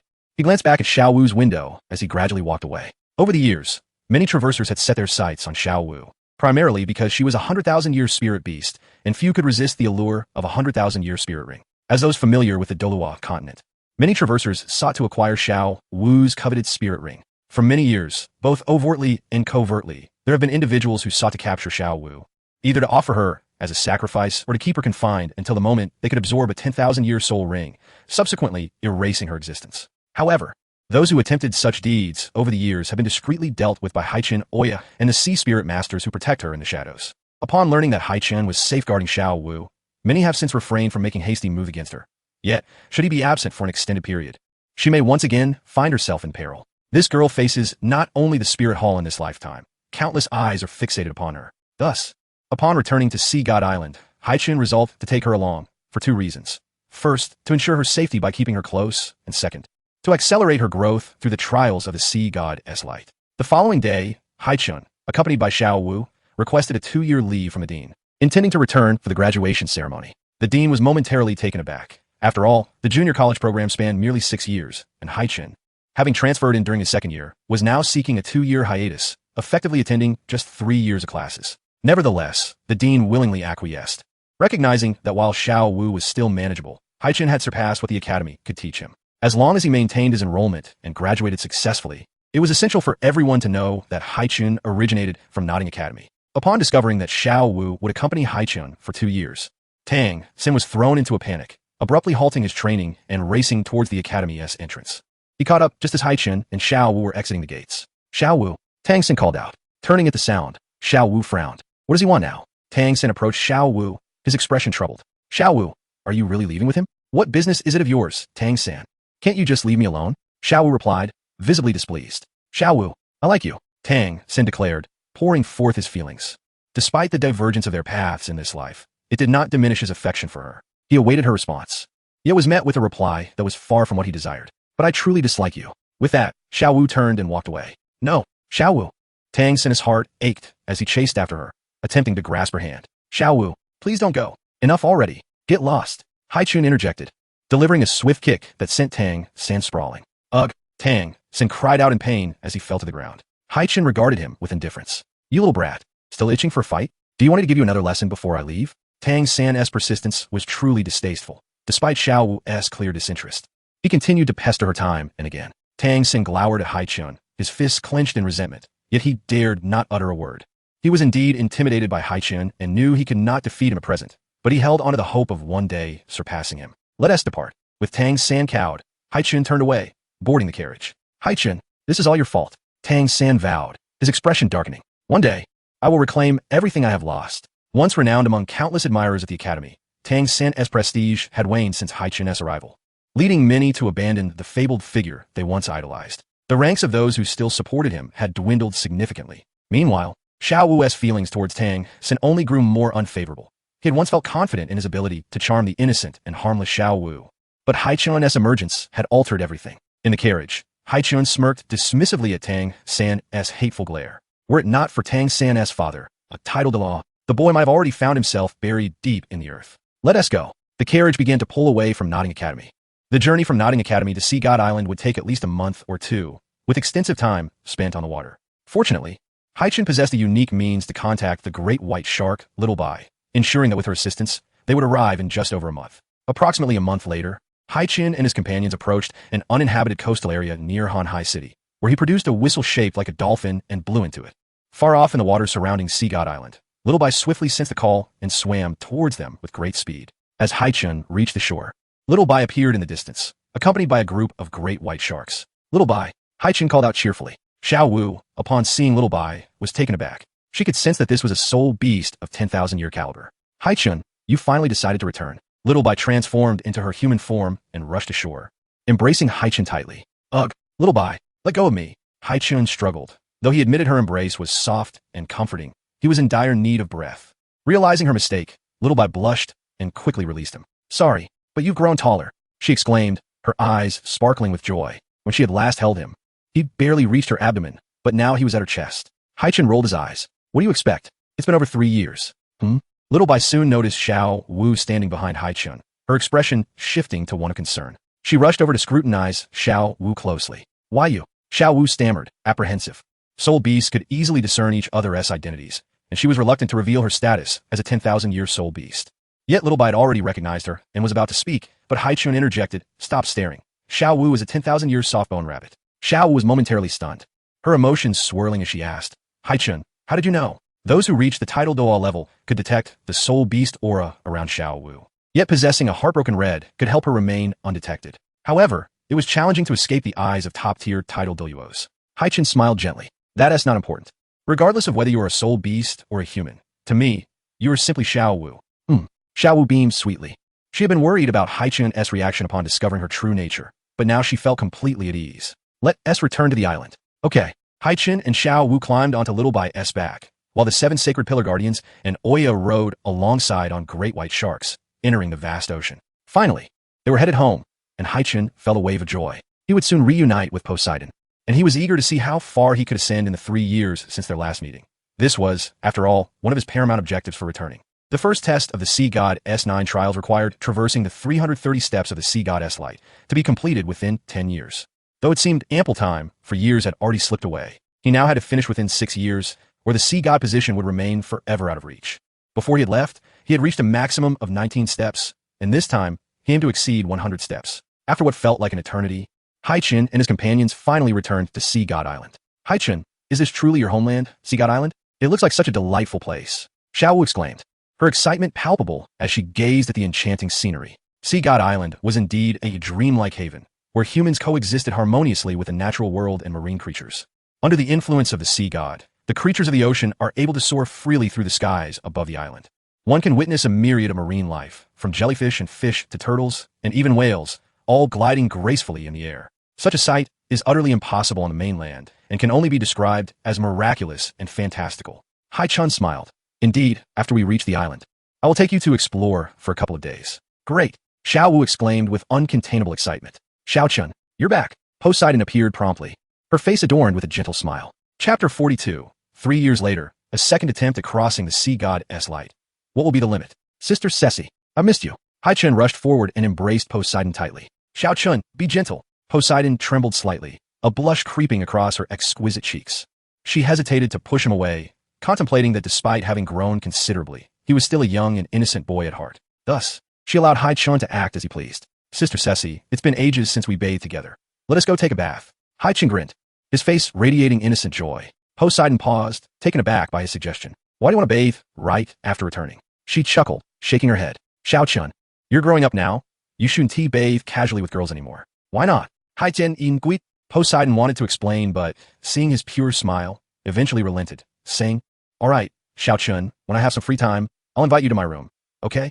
MHM. Haichen nodded eagerly. Xiaochun, you only have 6 years left for your first trial of the Sea God. You must complete it soon. Poseidon expressed her concern. For years had passed, and Haichen had only reached the 19th step. She worried he might not succeed. Don't worry, Sister Oya. I've grown significantly stronger over the past 3 years. 10 years is ample time. In just a couple of days, I'll attempt to cross the Sea God S Light, Haichen stated confidently.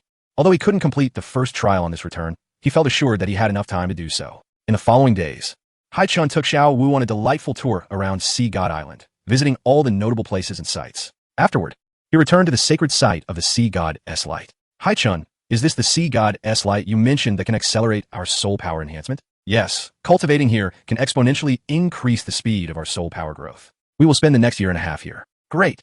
I'll work hard to catch up with you, Xiao Wu declared, her determination palpable. Initially, she could hold her own against Haichen, but now she found herself outmatched, igniting her desire to grow stronger. Let us begin and see how many steps we can climb. They exchanged glances, gazing at the sacred staircase before them, and slowly made their way forward. After 3 years, Haichen was eager to discover his limits once again. What an overwhelming sense of pressure. Both Haichen and Xiao Wu stepped onto the first stair. Xiao Wu already felt the strain, while Haichen found it remarkably easy. Take it slow. No need to rush. I'll go ahead, he advised with a confident smile, ascending each step with ease, acutely aware of the difference from 3 years prior. Upon reaching the 10th step, he felt a hint of pressure and decisively unleashed his martial soul, activating his first soul skill, water source protection. Continuing upward, he conquered the 18th, 19th, and 20th steps. A smile spread across his face. At this moment, he had surpassed his previous limit, having once struggled to reach the 20th step, which now lay effortlessly beneath his feet. What will my limits be? He wondered excitedly as he gazed up at the long staircase, resuming his ascent. Meanwhile, Xiao Wu had only just reached the 6th step, panting as she observed Haichen. This guy is incredible. I can barely manage the 6th step. Purification power.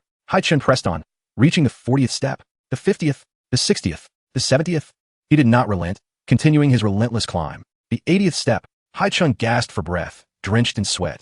Both his stamina and soul power were rapidly depleting. Even with the purification power alleviating the pressure of the sea goddess light, this is nearing my limit. Let's try this. Demon arm. The flesh on his back surged violently, and in mere moments, a pair of black demonic arms burst forth from his torn clothing. Summoning these demon arms came with pain, but was incredibly effective. Soon, Haichen's strength surged once more as he continued to ascend. Before long, he reached the 90th step. With each subsequent step, the pressure intensified, making every movement feel immensely strenuous. Gritting his teeth, he faced the overwhelming force surging against him, reaching the 98th step. The 99th step. Ugh! Haichen exerted every ounce of strength to step onto the 100th step, but the pressure was ferocious, far exceeding that of the 99th. Ultimately, he was unable to ascend and was flung backward by the force. Haichen, Xiao Wu, having barely made it to the 9th step, quickly leaped to catch him as he fell. Poseidon, watching from a distance, nodded in approval. Feeling delighted, Xiao Chen reaching the 99th step with a soul power of level 32 is truly impressive. Completing the trial within 10 years is certainly achievable. However, Haichen felt somewhat unsatisfied. I only managed to ascend less than a third of the 99th step. It appears there is still a long way to go. This is simply insufficient. Hearing Haichen's words, Xiao Wu felt an urge to protest, bemused by his implicit boasting. Hey, are you seriously dissatisfied after reaching the 99th step? I'm 9 levels lower than you, and I can barely handle the 9th step. Haichen chuckled. That's because this is your first attempt, and you're not yet accustomed to the pressure of the sea goddess light. After spending more time here, even without increasing your strength, you will naturally ascend higher. Is that so? Xiao Wu pouted. Yes, from now on, focus primarily on cultivating within the sea goddess light, and you can occasionally attempt to climb the steps. Haichen advis. He brought Xiao Wu here to expedite her soul power growth. Since she hadn't undergone the sea goddess trial, she didn't need to ascend. Haichen would not let her face the trial yet, as those not from Sea God Island had only 1 year for assessment. Given Xiao Wu's current strength, completing the trial in 1 year was impossible. After a brief rest, Haichen resumed his attempts to ascend, while Xiao Wu sat cross-legged on the first step, meditating, much like he had done before. Although Haichen maintained his position at the pinnacle of the Universal Traversers leaderboard, he had yet to encounter any formidable opponents within the top 100. He remained oblivious to the heights of their soul power and strength and the gap that existed between them. Among them, the second-ranked individual, known as Huiyu, captured Haichen's attention. The leaderboard shifted monthly, with the top 10 being particularly volatile. However, Huiyu had started as the first-rank contender, only to be dethroned by Haichen, remaining steadfastly in second place for years without any change. Chapter 43. Tonight, to Poseidon's boudoir. Maintaining the second position for so long suggested that Huiyu's soul power was considerably higher than that of the third-ranking individual. Thus, Haichen could not afford to grow complacent. He did not wish to be outdone by Huiyu, who earned 100,000 soul coins annually for being first. Furthermore, the second universal assessment would conclude in just over a year, and the third universal assessment was approaching, necessitating even greater strength. In the days that followed, Haichen embarked on a grueling regimen of training, while time passed steadily. Meanwhile, far away in the Tiando Empire in the city of Chihua, at the Junior Chihua Academy, a student named Huiyu was also diligently honing his skills, hailed as a once-in-a-millennium genius of the Chihua Academy. Endowed with high expectations, there is hope that he will lead the Blaze Academy to the pinnacle of glory in the forthcoming Elite Soul Master competition. As the most formidable student and the direct disciple of the Academy's president, Huiyu is presently seated in meditation atop a building. A surge of soul power has finally erupted within him, resulting in a breakthrough. Level 30. At last, my soul power has exceeded 30. This time, I should be able to surpass him. right? Huiyu, filled with excitement, hurriedly opened the leaderboard, an act that had become customary for him after each breakthrough. Heavenly ranking. First place, Haichen, soul power unknown. Second place, Huiyu. Upon seeing that he remained in second place, Huiyu's expression instantly darkened, and he let out a howl of despair. Damn it, is Haichen some kind of monster? I've worked so hard to cultivate. My soul power has also broken through 30, yet I still rank second. Just how formidable is he?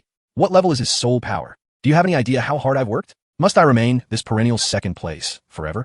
Huiyu found himself grappling with a loss of confidence, questioning the purpose of his efforts. No one wishes to be in second place, yet since being surpassed by Haichen, no amount of effort seems sufficient to catch up.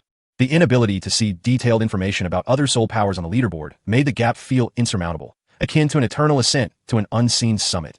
Deeply frustrating. Meanwhile, Haichen had never slackened in his training. Soon, 6 months passed. With the enhancement of the sea goddess light, his soul power reached level 36. Breaking through the 120th step, Xiao Wu, too, was experiencing rapid growth, with her soul power climbing from 23 to 28. In the original narrative, Xiao Wu was only at 29 when she enrolled in Shrek Academy, and with over a year to go, she was on track to achieve at least level 35 by then. At this moment, Haichen was meditating within the sea goddess light, where he no longer felt the pressure of the amplifying effects.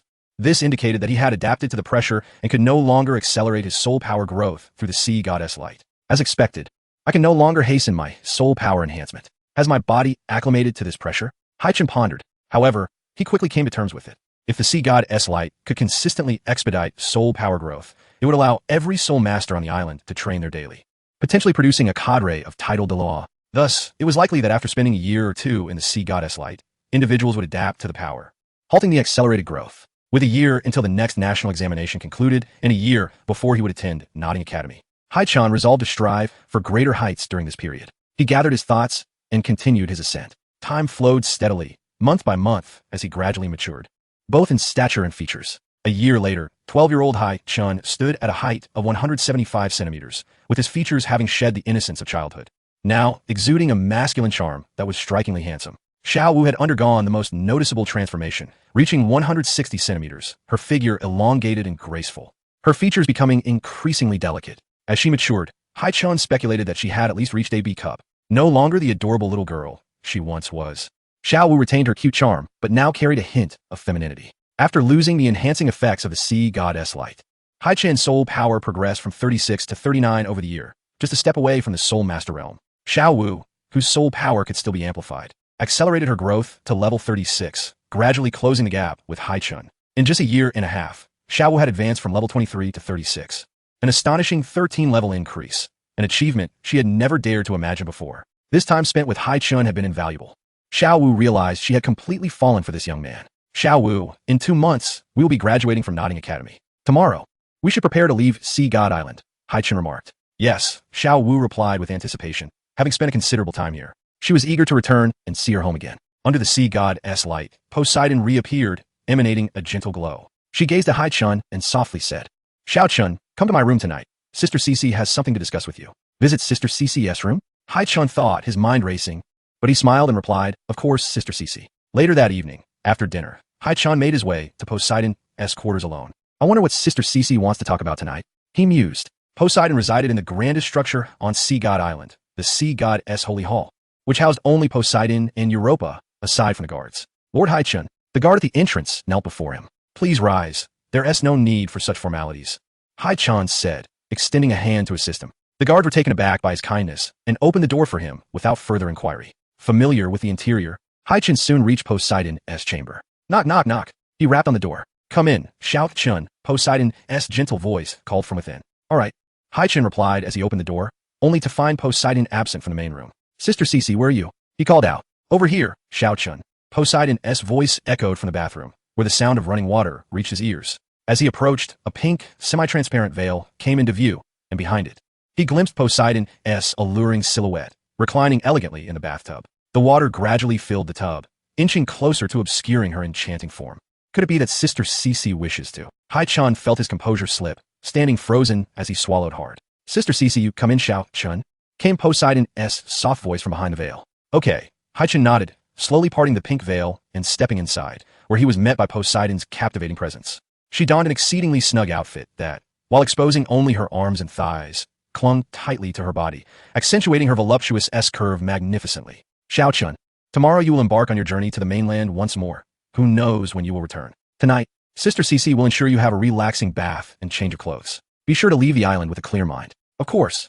Haichen felt a surge of excitement, his heart racing. As he grew older, opportunities to bathe with Poseidon had become increasingly rare, and she had maintained a certain distance from him. Previously, they could frolic together in the sea, but now she dressed much more conservatively. This time, however, it was entirely different, being the first time they would share a serene space in the bath together. The atmosphere was palpably distinct. Sister Cece, I'm coming in, Haichen declared, his heartbeat quickening inexplicably. Wait, let us remove our clothes before entering, Poseidon suggested, her cheeks slightly flushed, clearly feeling a bit shy. All right, Haichen responded, trying to maintain his composure despite the excitement bubbling within him. He swiftly shed his clothing, leaving only one piece remaining. Poseidon gasped, kneeling before him and grasping his hands. Haichen, you don't have to. That's fine. Haichen chuckled, stepping into the tub, where both he and Poseidon became enveloped in the warm water. Haichen, just relax. I'll take care of the rest, Poseidon instructed gently. Okay. Haichen reclined while Poseidon gracefully glided towards him, taking the soap to help wash his body. Even if nothing transpires tonight, Haichen feels an overwhelming sense of happiness in this moment. He gazes at the enchanting woman beside him, whose beauty and figure are nothing short of exquisite, and finds himself momentarily entranced. She exudes the unmistakable allure of a mature woman, which is precisely what captivates Haichen. Sister Cece. Poseidon slowly lifts her head. At that moment, Haichen leans in, gently pressing his lips against Poseidon's soft ones. This kiss marks Haichen's first in his life, and it is equally Poseidon's inaugural kiss. The heart that had lain dormant within Poseidon for years suddenly feels as if it has been reborn, stirring with an unfamiliar emotion. They both become lost in this moment for a full 3 seconds before Poseidon regains her composure, hastily pushing Haichen away and blushingly exclaiming, Little Chun, you mustn't do that. My goodness, what has Little Chun done to me? How could I let this happen? Poseidon's face turns a deeper shade of crimson, resembling a naive girl who has just been startled. I'm sorry, Sister Cece. I don't know why I suddenly acted like that. Haichen admits, having momentarily lost his head and kissed her, fully aware that he had overstepped his bounds. Yet, having crossed that threshold, Haichen resolves to win Poseidon's heart, determined that she shall be his alone. However, he recognizes that winning her affection will require a gradual and careful approach to penetrate her defenses. Poseidon is not angry. Rather, she feels a twinge of shame for experiencing such a fluttering emotion. After all, Little Chun is still an innocent youth. She does not perceive Haichen's feelings for her as romantic, nor does she speculate on his motives. Understanding that he is beginning to develop an interest in the opposite sex, Poseidon is acutely aware that she is among the most strikingly beautiful women. The so-called attraction between the sexes is evident, and in this context, it is understandable that Little Chun might succumb to the temptation of kissing her, viewing it merely as a normal physiological reaction rather than a reflection of her inherent worth. Nonetheless, this realization makes Poseidon aware that Little Chun is beginning to like girls. It seems she must avoid being too intimate with him in the future. With a sigh, Poseidon shakes her head and smiles, saying, It's all right, Little Chun.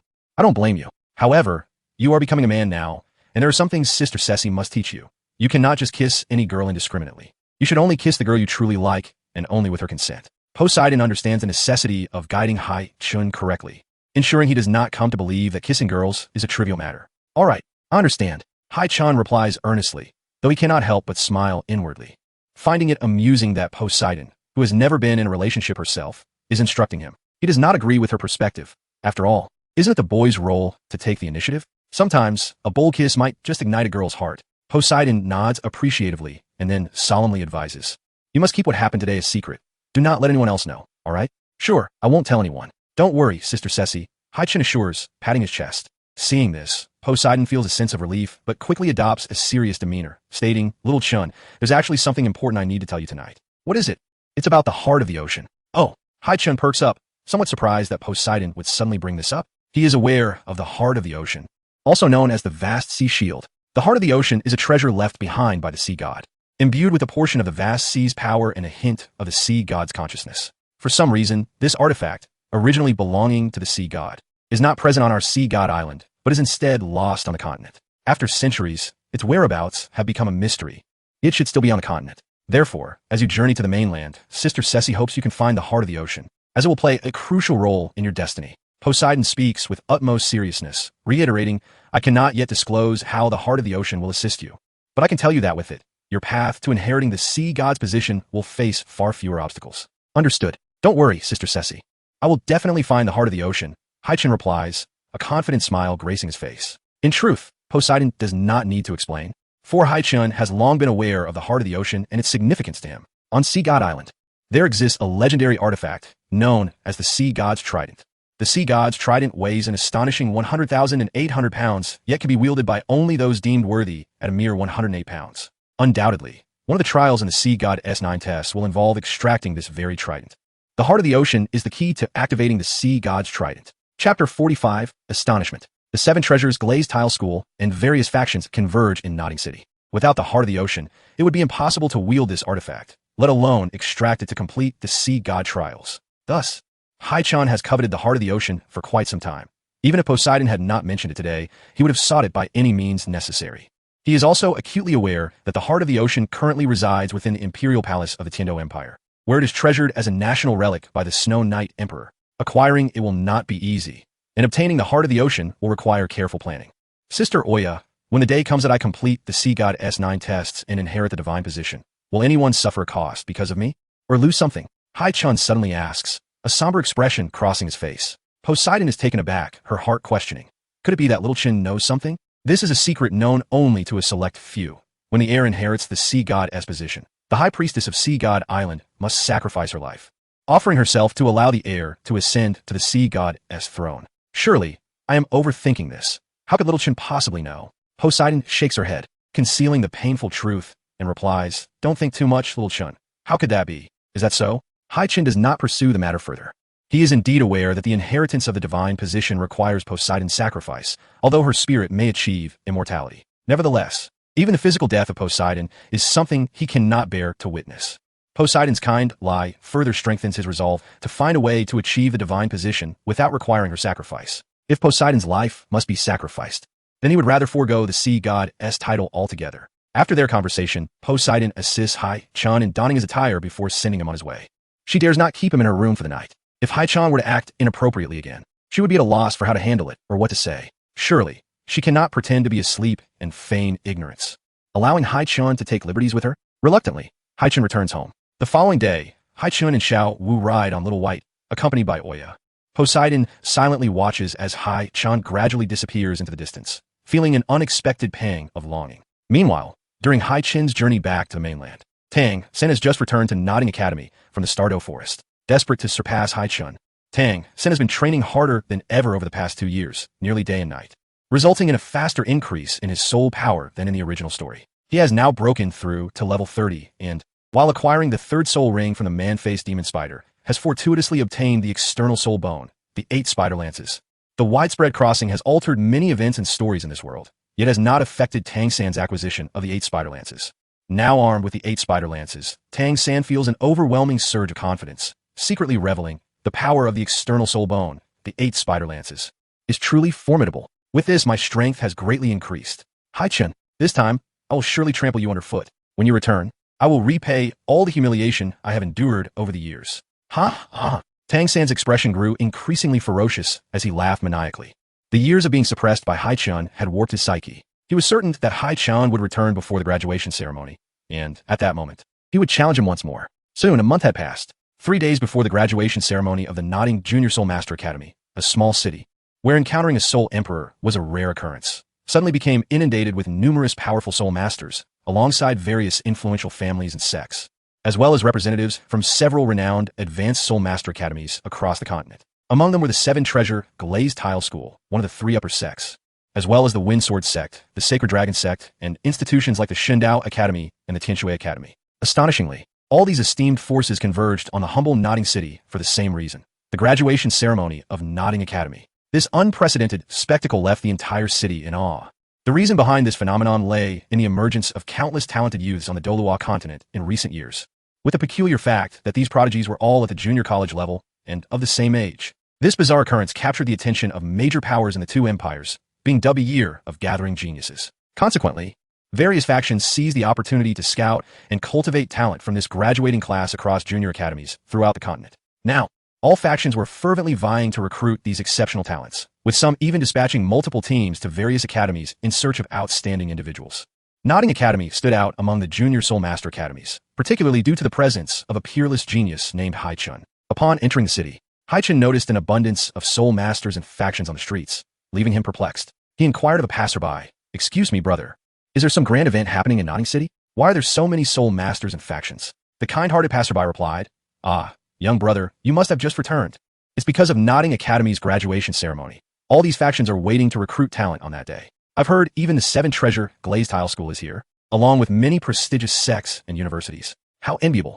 Joining any major sect could lead to a bright future." "Oh, the Seven Treasure Glazed Tile School?" Haichen ponda, beginning to grasp the situation, and nodded. "Thank you, brother." "Ah, no problem." The passerby waved his hand dismissively. Returning to the carriage, Xiao Wu curiously asked, "Haichen, what's going on? Why are so many factions coming to our academy?" Haichen responded, then explained, "It means that on the day of our graduation ceremony, numerous advanced academies will extend offers to our graduating class." "I see. With your talent, they will surely be clamoring for you." Xiao Wu pouted. "Hee hee."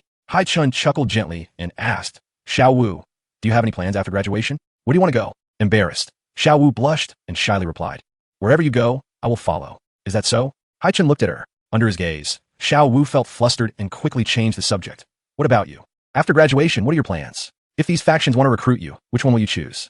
Most students from Junior Soul Master Academies opt to join Advanced Soul Master Academies to continue their studies, with only a select few entering the workforce and joining factions early. Haichen had not given much thought to his future path. He certainly would not join a faction and would either remain unaligned or join an advanced academy. If he were to join an academy, his sole ambition was the Tiando Royal Academy. Chapter 46, Tang San's Arrogance. This academy, located in the capital of the Tiando Empire, Tiando City, was the most accessible place to connect with the royal family, thus providing more opportunities to obtain the heart of the ocean within the Tiando Palace. "I haven't decided yet. We can discuss it later," Haichen said. "All right," Xiao Wu nodded, feeling resolute that wherever Haichen went, she would follow. Upon their arrival at Notting Academy, they found the campus bustling with students and scattered members of various factions. Haichen disregarded everything else and promptly sought out the principal. Meanwhile, several members of the Tang sect noticed Haichen's return and hurried to inform Tang San. Third brother, Haichen, Xiao Wu, they're back." "Huh, have they finally returned? I've been waiting for this day for a long time," Tang San sneered, his confidence radiating as he set aside his tasks and eagerly sought out Haichen. On the other hand, after reporting to the principal, Haichen and his companions left, heading towards their dormitory, but they soon encountered Tang San. "Haichen, stop right there!" Tang San shouted angrily as he approached with a cold expression. Tang San?" Haichen observed Tang San's demeanor, sensing he was looking for a fight. "What is the matter, Tang San? Is it that you've been itching for a beating after more than a year without one?" Haichen ziplit non jalen. "Haichen, after more than a year, I have become a different person. Do you really think you can still defeat me?" Tang San coldly laughed, a confident smile creeping onto his face. In this past year, he had not only enhanced his soul power, but also made significant advancements in his Ghost Shadow Perplexing Track and Purple Extreme Magic Eyes. He gradually spread his arms, revealing his blue-silver grass martial soul in his palms, as 3 soul rings, yellow, and purple, materialized beneath his feet. Tang San smirked, eager to see surprise, astonishment, or even fear on Haichen and Xiao Wu's faces. He wished to demonstrate to Xiao Wu that although his soul power wasn't as rapidly increasing as Haichen's, he was still formidable. At 12 years old, with a soul power of level 30, his teacher Yu Xiaojing had proclaimed him a genius among geniuses. However, to his dismay, neither Haichen nor Xiao Wu exhibited the reactions he had anticipated. Instead, they remained calm and indifferent, delivering a crushing blow to Tang San's desire to show off. Haichen and Xiao Wu exchanged a glance, shook their heads in silence, and simply walked away. "Damn it!" Tang San's expression darkened as he glowered at the ground.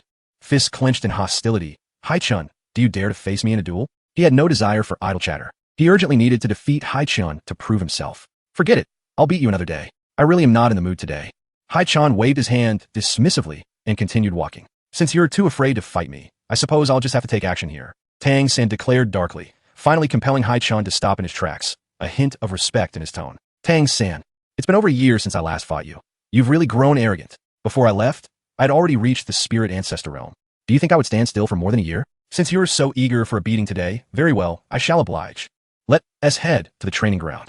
"Huh." Seeing Haichen's agreement, Tang San snorted coldly and turned to head towards the training ground. Haichen, the strongest in Notting Academy, and Xiao Wu and Tang San, recognized as the second strongest students, drew much attention whenever Tang San challenged Haichen. This time, after a year and a half, the news of their duel sparked great interest among all the students. Hey, get up and stop sleeping. Tang San is challenging Haichen again." "What? Tang San is looking for Haichen for a duel again? Does he not learn from his past beatings?" Don't jump to conclusions too quickly. Tang San is now level 30, and I've heard he has acquired an external soul bone that has significantly boosted his strength. It's hard to say who will win or lose. Sound good? Let us go. We can't miss this spectacular showdown. Soon, the training ground of Notting Academy was swarmed with hundreds of students, all eager to witness the ultimate confrontation between the two strongest students before graduation. Meanwhile, the esteemed leader of the Seven Treasure Glazed Tile School, Ning Fengji, was strolling through Notting Academy, accompanied on his right by a young girl of approximately 12 years of age, who was affectionately entwining her arm around his, dressed in a flowing light blue gown. Her neatly arranged long hair cascaded down her back, and her skin was remarkably tender and fair, complementing her exquisite beauty. Standing at about 1.65 meters, she radiated an aura of purity and warmth, embodying the essence of a noble young lady. She was Ning Rongrong, the cherished jewel of the Seven Treasure Glazed Tile School, known as the Little Witch. On Ning Fengji's left stood an elderly man. Although he was nearly a century old, he appeared no older than 40. Clad in a pristine white robe, his hair and beard were entirely white, and his silver locks were neatly arranged at the back. With a composed expression and an air of ancient wisdom, he silently followed alongside them, exuding a presence that suggested superiority over all creation. Indeed, he possessed unparalleled strength, being a title de law of level 96, one of the two guardian deities of the Seven Treasure Glazed Tile School, known as the Sword de la Chun Haichen. Despite being an auxiliary system sect, the Seven Treasure Glazed Tile School had maintained its esteemed position among the top 3 sects for many years, primarily due to the presence of the Sword de la and another formidable Bone de la. Daddy, just how powerful is that fellow named Haichen? Is it really necessary for you to personally recruit him? Ning Rongrong pouted, unable to fully accept the situation. After the Haichen School's retreat, the Seven Treasure Glazed Tile School had become the foremost among the 7 major sects, and as the sect leader, her status was of great significance. Personally traveling to a small place like Notting City to recruit a youth seemed somewhat beneath her dignity. Ning Fengji, however, paid no heed to such concerns and smiled gently. Rongrong, one must never underestimate this youth named Haichen. It is said that over a year ago, this child had already reached the Soul Master realm. I ask you, who across the continent possesses such extraordinary speed? His talent does not end there. It is rumored that his first spirit ring is a millennium level and his second a 10,000-year level, something unseen in 100 years. Haichen is a prodigy destined to become a title de law. Indeed, Rongrong, it would be a fortunate event for our Seven Treasure Glazed Tile School to acquire such a genius. The Sword de la nodded in agreement. Is he really that remarkable? Ning Rongrong expressed her surprise, suddenly eager to meet him. Ning Fengji chuckled inwardly, acutely aware that while the Seven Treasure Glazed Tile School appeared to flourish, it remained merely an auxiliary sect. Recruiting talented outsiders and soul masters had always been paramount to them. Yet they had failed to cultivate a third title de law for nearly a century. Should the Sword de law and the Bone de law pass away in a few hundred years, it would spell the decline of the Seven Treasure Glazed Tile School. Thus, to ensure the sect's longevity and stability, it was imperative to attract talents and nurture a new generation of title duos. As the trio ambled along leisurely, they soon noticed numerous students hurrying past, exclaiming, Haichen is challenging Tang-san. Ning Fengji had come for Haichen, and upon hearing this, his interest piqued. I know of this child Tang-san.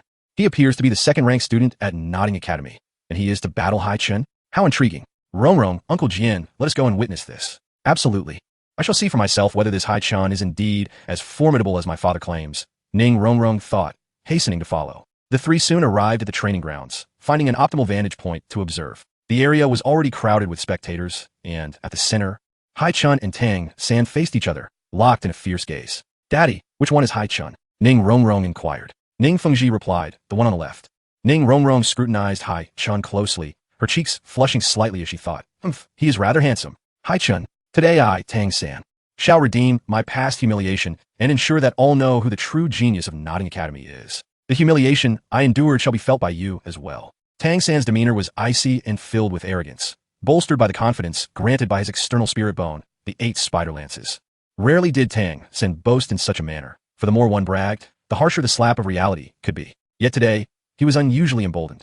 Haichen surmised that Tang-san must have acquired some ability that had inflated his ego. However, he too had not spent the past year idly. I had no intention of attacking you, but if you insist on provoking me, I shall leave you with a profound memory before graduation. Gome, let me see what fuels your arrogance. Haichen summoned his martial spirit, the Water Lord, revealing 3 rings of purple, black, and black beneath his feet. Tang-san likewise summoned his blue silvergrass, displaying 3 rings of yellow, and purple. Both were at the Soul Master level, yet unbeknownst to all, Haichen had already reached level 39. Ghost Shadow Perplexing. Tang-san shouted, charging towards Haichen and launching a series of attacks with his deceptive footwork. Haichen effortlessly blocked every strike, a faint smile gracing his lips. Not bad. Your ghost shadow perplexing has improved significantly. Alas, your attacks cannot penetrate my defenses. When evasion was impossible, Haichen employed an iron block to absorb the blows, swiftly retaliating with a punch that sent Tang San hurtling back.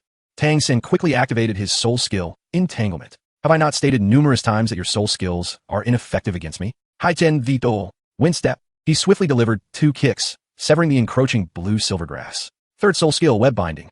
Tang San seized the moment, but was met with Haichen's calm response. Too slow. With a smile, Haichen unleashed his second soul skill, wave of water, delivering another powerful punch that struck Tang San hard. Ugh! Tang San cried out as he crashed to the ground. The intensity of their battle saw Tang San continuously faltering. What do you think, Uncle Jian? Ning Fengji inquired, his expression serious. The sword Dolo responded earnestly, remarkable. Both exhibit exceptional close combat abilities that are unparalleled among their peers. Bang! Haichen landed another kick to Tang San's abdomen. So, Tang San, is this how you intend to redeem your past disgrace? Ha ha ha, of course not. Tang San wiped the blood from his mouth, his expression twisted in a manic grin. Now, prepare to witness my true power. Haichen, if you do not perish, you will surely be gravely injured. Be ready. With that, Tang San revealed his trump card. The key to his confidence in defeating Haichen and the source of his arrogance. The external spirit bone, the 8 spider lances. Tang San grimaced in pain as 8 spider legs sprouted from his back, each tipped with sharp, venomous points. Seeing Haichen's expression change, he erupted in laughter. Ha ha! Haichen, are you frightened now? At this moment, I am sure you feel a sense of dread. Haichen's expression shifted, astonished that Tang San could manifest the 8 spider lances. Fear? Dread? You possess an external spirit bone? So do I. Haichen chuckled. I wondered what had inflated your confidence, but it turns out the external spirit bone has led you astray. My goodness. An external spirit bone. The revelation that Tang San had acquired one sent shockwaves through the crowd. Even Ning Fengji and the others were taken aback. The spectators were enraptured by Tang San's display, reveling in the moment as it deeply satisfied his ego. Observing Tang San's self-satisfied demeanor, Haichen shook his head, recognizing that the more inflated one's ego became, the harsher the fall would be when reality struck. Today, Tang San might very well face a crushing defeat. My external spirit bone is laced with venom. Do not perish in my hands. Haichen, D. Tang San charged at Haichen once more, brandishing the 8 spider legs with reckless abandon, showing no mercy as he aimed for lethal strikes. One of the 6 styles of body techniques. The body method allows one to evade attacks with the grace of a paper-thin sheet, making it particularly suitable for high-intensity, multiple assaults. Whoosh! No matter how fiercely Tang San attacked, Haichen's body bizarrely dodged every thrust of the spider-like appendages. How is this possible? How can this be? Tang San was bewildered. How could he evade such strikes? This defies logic. There is nothing impossible. You cannot surpass me. Bang! Haichen delivered a powerful kick that sent Tang San flying. Tang San tumbled helplessly on the ground. You obtain external soul bone and suddenly feel invincible. Tang San? Oh, Tang San. Do you think you're the only one with an external soul bone? What? Tang San was taken aback. In the next moment, Haichen's back suddenly swelled, and a pair of terrifying, sinister, deathly demonic arms emerged. Black demonic energy swirled around Haichen, and as Tang San sat on the ground, he watched Haichen approach, feeling as if an incredibly fearsome demon was gazing at him from behind. Ugh! Tang San panicked. At that moment, he was utterly terrified, overwhelmed by an oppressive and despairing aura. Sitting on the ground, he instinctively retreated, his legs stretching forward. No, why? Why does he also possess an external soul bone? And it seems even stronger than my 8 spider lances. No. Chapter 48. The first encounter with Ning Rongrong and Ning Fengji's invitation. My heavens! What the hell? An external soul bone. Haichen has an external soul bone too. The crowd erupted in shock once again, more fervently than before, their cheers resounding. This lad is truly extraordinary. Ning Fengji was visibly excited. You insisted on provoking me, so today, I shall shatter your confidence. In the state of his demonic arms, Haichen vanished in an instant and struck Tang San's face with a palm. Slap! That slap sent Tang San reeling, blood spewing forth, his body hurtling several dozen meters away. Haichen dashed forward, gripping 2 of Tang San's 8 spider lances tightly with his demonic arms. His expression hardened. 8 spider lances. Such a pathetic external soul bone has inflated your ego. Is this pitiful thing the source of your confidence? Tang San cried out in agony. Haichen's demonic arms crushed Tang San's 2 spider-like appendages with brutal force. Unlike ordinary soul bones, external soul bones are akin to parts of the human body. Having 2 of them shattered before him was akin to experiencing the pain of severed limbs. The anguish drove Tang San to scream in terror. You're really asking for it. The hell with this. Break them all. The influence of the demonic arms began to corrupt Haichen's emotions, making him increasingly ruthless as he seized one of Tang San's 8 spider lances and yanked it off with sheer force. then the second, third, and fourth. Every one of the 8 spider appendages was obliterated by Haichen. Tang San's screams echoed, and in a matter of moments, he lay paralyzed on the ground. His face pale and his eyes devoid of spirit. He was utterly consumed by fear of Haichen and realized how ludicrous and foolish his previous thoughts and actions had been. Before this man, he possessed no power to defend himself. Tang San's confidence shattered completely, leaving him feeling an overwhelming sense of humiliation and disgrace, wishing only to crawl into a shell. Why? Why must there be such a prodigious talent? Why can I never surpass him? Gazing at Haichen's face, Tang San felt despair wash over him, losing all courage to face Haichen once more. So weak, Tang San, your external soul bone is utterly feeble before me. Go and improve yourself before returning. Haichen lifted his foot off Tang San's face, simultaneously retracting the power of his demonic arms. Tang San's 8 spider lances were merely of a 1,000-year grade, while his demonic arms were of a 10,000-year grade. External soul bones can strengthen alongside the soul master's growth, but the strength of the 8 spider lances could never surpass that of the demonic arms. Watching Haichen walk away, Tang San's expression turned ashen, yet deep inside, a glimmer of hope remained. His hidden weapons. If only he could forge powerful hidden weapons and combine them with formidable techniques. This lad is indeed a monstrous genius.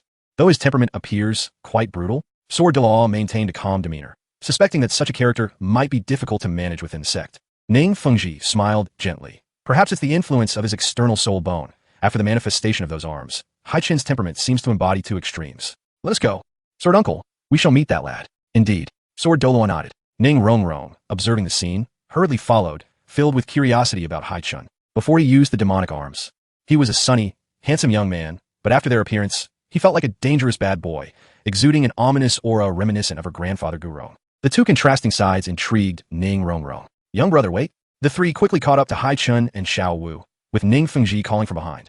Upon hearing the voice, Haichen turned around, surprised to see Ning Fengji, Sword Doloa, and Ning Rongrong. Oh, it's them. Haichen was somewhat astonished. He had long heard that the 7 treasure glazed tile sect had arrived at Notting Academy, but did not expect the sect master to come personally, accompanied by his daughter Ning Rongrong and the titled Doloa Sword Shinshin. While Haichen felt indifferent toward Ning Fengji, he genuinely respected Sword Doloa, one of the few characters he admired among the righteous factions. In the anime, the 7 treasure glazed tile sect suffered an attack from the Spirit Hall, and Sword Doloa single-handedly held off 4 titled Doloa. That scene was still vivid in his mind.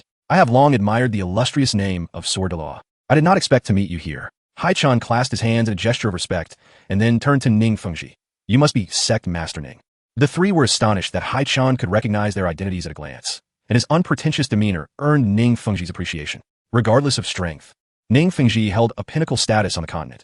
Many people would lower themselves upon meeting him, adopting a sycophantic attitude. Ning Rongrong, feeling slighted that Haichen did not greet her, pouted. Hey, did you not see me? Who are you? Haichen had indeed noticed Ning Rongrong. She was beautiful, but he was not particularly fond of her current demeanor. I'm Ning Rongrong. Ning Rongrong declared somewhat haughtily. Oh, Haichen ziplit non jialen. You. What kind of attitude is that? Ning Rongrong was even more displeased. Having been pampered since childhood, she had developed a spoiled and self-centered personality. Coupled with her illustrious background, stunning looks, and exceptional talent, she had become quite arrogant, believing herself the most outstanding and gifted. Initially impressed by Haichen's prowess, she was now irked that he seemed to disregard her. She had never been overlooked like this, and was, of course, furious. Rongrong. Ning Fengji quickly signaled for her to be quiet and introduced. This is my little girl, Ning Rongrong. Ning Rongrong huffed, thinking that upon learning of her identity, he would no longer overlook her. Yet Haichen merely responded indifferently. Oh, so you're the young lady of the 7 treasure glazed tile sect. Let us cut to the chase. What business does Sect Master Ning have with me? Oh, this guy. Ning Rongrong was livid, so much so that she felt like stomping her feet. Observing her expression, Haichen understood precisely what she was thinking. Though you are adored in the sect, once you step into society and the continent, not everyone will cater to you. This girl clearly had not yet faced the harsh realities of life and had yet to temper her pride. Thus, I shall not beat around the bush. Young brother Haichen, would you be willing to join my 7 treasure glazed tile sect? Ning Fengji stated directly, his tone amicable, without a hint of sect master arrogance. I'm afraid, Sect Master Ning, that I must decline. I currently have no intention of joining any faction, so I must refuse. Haichen replied decisively without a moment's hesitation. He was not keen on becoming embroiled in the impending war between the Spirit Hall and the Empire, preferring to maintain his independence and traverse the Dolua continent with a sense of freedom. Thus, he would not be joining the 7 Treasures Glazed sect, a faction whose status was particularly sensitive. Chapter 49. Surrounded by the young ladies of Tianshui Academy. What? My father personally came to Notting City to recruit you, and you dare to refuse? Do you have any idea how many people are clamoring to join our Seven Treasures Glaze sect? Ningronggrong exclaimed indignantly. A mere 30-level soul master is nothing to boast about. The Sword de Law shook his head. Rong, you underestimate him by assessing his soul power fluctuations. It appears he has reached level 39. Such a prodigy indeed possesses the qualifications to decline our Seven Treasures Glazed sect. What? This cannot be possible. Grandfather Jian, he is barely around my age. Ning Rong gasped in disbelief. There is nothing impossible, Rong. There are always greater talents beyond our own. This continent is replete with exceptional young individuals. Ning Rong was taken aback, her pride suffering a severe blow.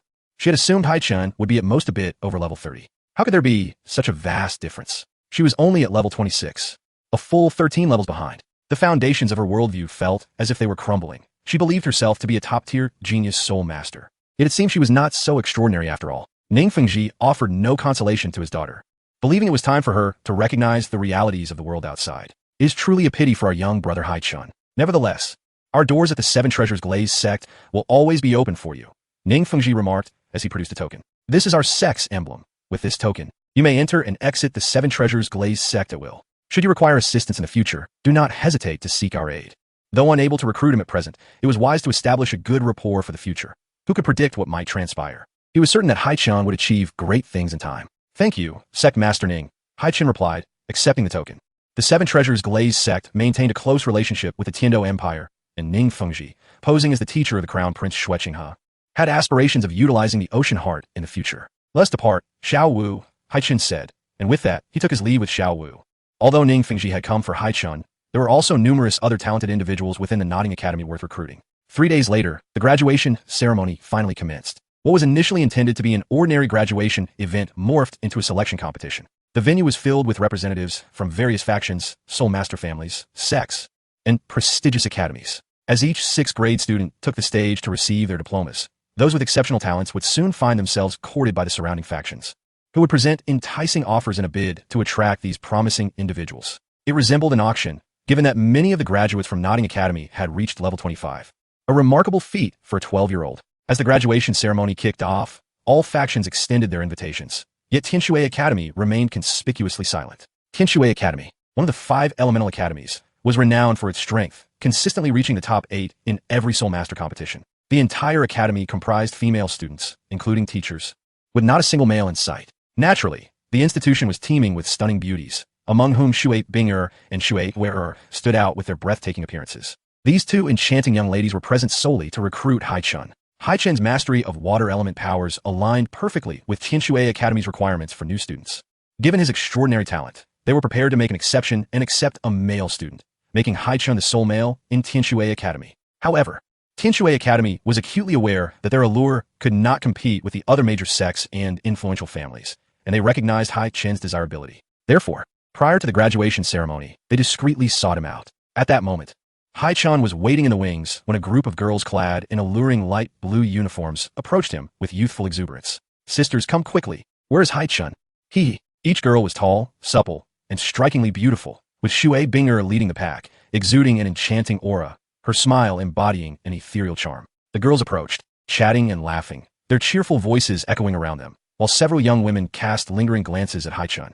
A few of the more bashful girls even entertained mischievous thoughts about him. Haichen, captivated by this assembly of beauties, couldn't help but admire the sight. If encountering one beauty was delightful, witnessing a throng of them was a breathtaking spectacle. His attention was quickly ensnared by the alluring Shui Binger, whose figure was simply mesmerizing.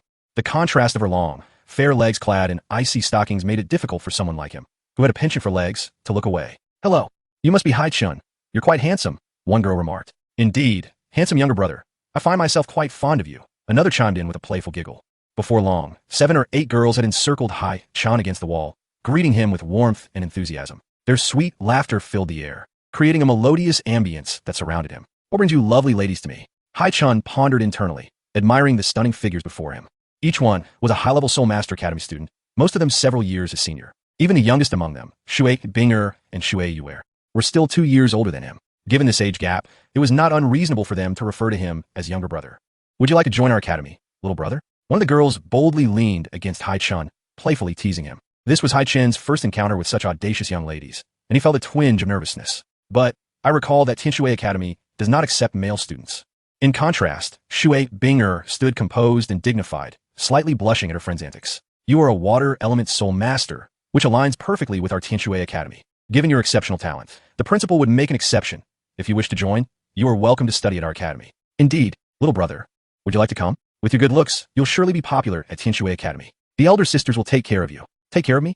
In what way? Haichen asked, feeling a bit awkward. However you wish to be cared for, our elder sisters will accommodate you. Two more girls settled closely beside him, their fair thighs brushing against him, filling the air with their enchanting fragrance. Please no, ladies, don't come so close. I'm just a young boy, Haichen exclaimed, feeling overwhelmed. Little brother, Haichen seems rather shy, one girl teased, further igniting the playful spirits of the others. Chapter 50, Studying Together at Night. Is this proper?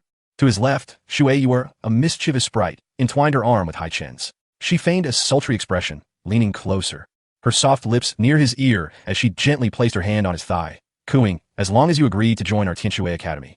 I can accompany you to study together at night, or perhaps train together. Studying together at night? Is that appropriate? Haichen found himself at a loss, realizing that these charming girls were quite adept at teasing boys. Indeed, at Tianshui Academy, we are all girls. If we had a male classmate, many sisters would love to study and train with you. Wait, studying together? Is this really appropriate? Oh dear, little brother Haichen. Suddenly, a girl from Tianshui let out a sharp scream, drawing the attention of many, some of whom displayed a glimmer of greed in their eyes. Oh no, how careless of me. Haichen instinctively covered himself with his hands, a look of embarrassment washing over his face as he awkwardly chuckled. Please, ladies, let us not just like this. A chorus of laughter erupted among the Tianshui girls as they covered their mouths, clearly amused. Shui Bing'er, blushing at the scene, quickly regained her composure and said, All right, everyone, let us be serious and have a proper conversation with him. Only then did the Tianshui girls settle down, stepping away from Haichen's personal space. With a sigh of relief, Haichen stood up to face the group of girls. Were their previous comments merely jest? He found it difficult to believe, as several of them had gazes that suggested a genuine desire to devour him. Shui Bing'er spoke earnestly. Haichen, I now officially extend an invitation on behalf of Tianshui Academy. The dean has assured us that should you join our institution, you will receive the finest treatment and resources for your development. Will you accept? Faced with such enthusiastic invitations from these girls, Haichen felt a twinge of guilt at the thought of declining. The allure of being the sole male among a sea of girls was undeniably enticing. Yet, he harbored concerns about being overwhelmed. It was evident that both boys and girls could be quite the pursuers, and these enchanting girls appeared as ravenous as wolves. Surely, Tianshui Academy had its fair share of such temptations. However, the primary reason for his hesitation stemmed from his own plans. If he were to enroll in a prestigious Soul Master Academy, it would only be the Tiando Royal Academy. I am sincerely grateful for your warm invitation, esteemed ladies, Haichen stated with utmost seriousness. However, I must apologize, as I've already made my decision. While we may not become schoolmates, I do hope we can forge a friendship. The girls' expressions flickered with disappointment. They held a fondness for Haichen, yet they were open-minded enough not to push the issue or become resentful. Very well, we shall not impose further, Shui Bing'er said, her tone tinged with regret as she added, I hope we won't meet as rivals on the competition stage in the future. With that, she and her fellow Tianshui girls departed. In the realm of advanced academies, Soul Master students had a significant obligation beyond their training. This was the continent-wide elite Soul Master competition, held every 5 years, and in 2 years, it would commence again. Each academy regarded this event with utmost seriousness. For the higher the ranking, the greater the prestige. The monetary rewards were secondary. The benefits to the academy were paramount. A talent like Haichen would undoubtedly be a key player in any academy he joined, and the likelihood of facing him as an opponent in the Soul Master competition loomed large, potentially causing considerable trouble for others. A few minutes later, it was time for Haichen to partake in the graduation ceremony. He ascended the stage slowly to receive his diploma. Once the ceremony concluded, various factions swarmed around him, fervently attempting to recruit him, but he declined them all. Tang Xin faced similar fervor from numerous factions. Yet he opted to join Shrek Academy at the behest of Yu Shaojiang, thus also refusing other offers. Following the graduation ceremony, individuals began to depart, and all graduating students had to leave the academy within 3 days. Haichen's time at the junior academy had come to an end, and the second nationwide assessment would conclude in 3 days. Time passed swiftly, and soon the countdown displayed on the virtual screen captured everyone's attention. Time remaining until the conclusion of the second nationwide assessment. 5,957 seconds. The final hour. Those who had failed to reach level 18 soul power before the age of 12 awaited their grim fate, their spirits steeped in despair. The unfortunate souls stuck at level 17 were the most tragic, desperately striving to cultivate even in this last hour. Meanwhile, those who had already met the requirements felt no relief, as survival still hinged upon facing the impending third nationwide assessment. At that moment, in the World Chat channel, conversations erupted. Tongue in, brothers, I'm done for. I'm only at level 14 soul power, hiding in the Night Star City of the Star Luo Empire. I regret stealing the widow's undergarments from the neighboring village and hiding them under my pillow. I hope someone can return them after I'm gone. Yifeng, what the hell? You're truly deranged. Yu Zhengshu, damn it. I'm at level 17. I feel I could break through in a week, but I'm unwilling to accept this fate. Xin Ganseng, haha. I broke through. I barely managed to scrape by in the last hour and hit level 18. Who else? Who else? Boss Shochi, don't celebrate too soon. Those who barely pass the assessment will likely struggle in the third one. Deng Luoling, what do I do? I'm only at level 11. Will I really die? I don't want to perish. Sichi, is it possible that those who fail the assessment aren't dead, but rather transported to another world? Zhua Juanji, stop with the wild ideas. It's clearly stated that those who fail are eradicated. Haichen silently observed the world chat channel, seated atop the dormitory building, awaiting the conclusion. He gazed toward the training grounds where a group of travelers had gathered, united in their anticipation of the moment. Time remaining until the conclusion of the second nationwide assessment. Final countdown of 10 seconds. 10, 9, 8, 3, 2. Almost everyone was mentally counting down in unison. 1. Finally, in the last second, countless beams of light visible only to the travelers descended from the heavens, enveloping those who had not met the requirements. In the next moment, flames ignited upon their bodies, reducing them to ashes as the light gradually faded. Chapter 51. The third nationwide assessment, Haichen's decision. No. The survivors cried out in anguish, their wails echoing through the air. Over the past 6 years since the global traversal, many had forged friendships, partnerships, and even romantic bonds. And witnessing the disappearance of their cherished ones was a profound sorrow for them. Throughout these years, Haichen had not formed many friendships. Although they referred to him as their leader, he had kept his distance, not wishing to endure the pain of this moment. Survival of the fittest. This brutal game would persist, with no end in sight. Even being the top-ranked individual did not exempt him from this harsh reality. The second nationwide assessment has concluded. The total number of survivors, over 2.6 billion. The third nationwide assessment is about to commence. Announcing the requirements for the third nationwide assessment. Within 3 years. At the age of 15, soul power must reach level 28. Those who meet the requirements will undergo a nationwide trial, and only those who complete it will pass the assessment. Announcement of the nationwide task for the National Soul Master Competition. Participate in the Elite Soul Master Competition across the continent in 2 years. Participation is not mandatory. Rewards for the National Soul Master Competition. Any participant who becomes a main team member of an academy during the competition will receive 5,000 soul coins. Those who lead their academy team from the preliminary round to the next stage will receive 10,000 soul coins and a level increase in soul power. Those who guide their academy team to advance further will receive 20,000 soul coins and a level increase in soul power. Those who lead their academy team into the top 8 of the finals will earn 50,000 soul coins and a level increase in soul power. Finalists will receive 100,000 soul coins and a level increase in soul power. The champion will receive 500,000 soul coins and a 2-level increase in soul power. A nationwide task? Haichen was momentarily taken aback.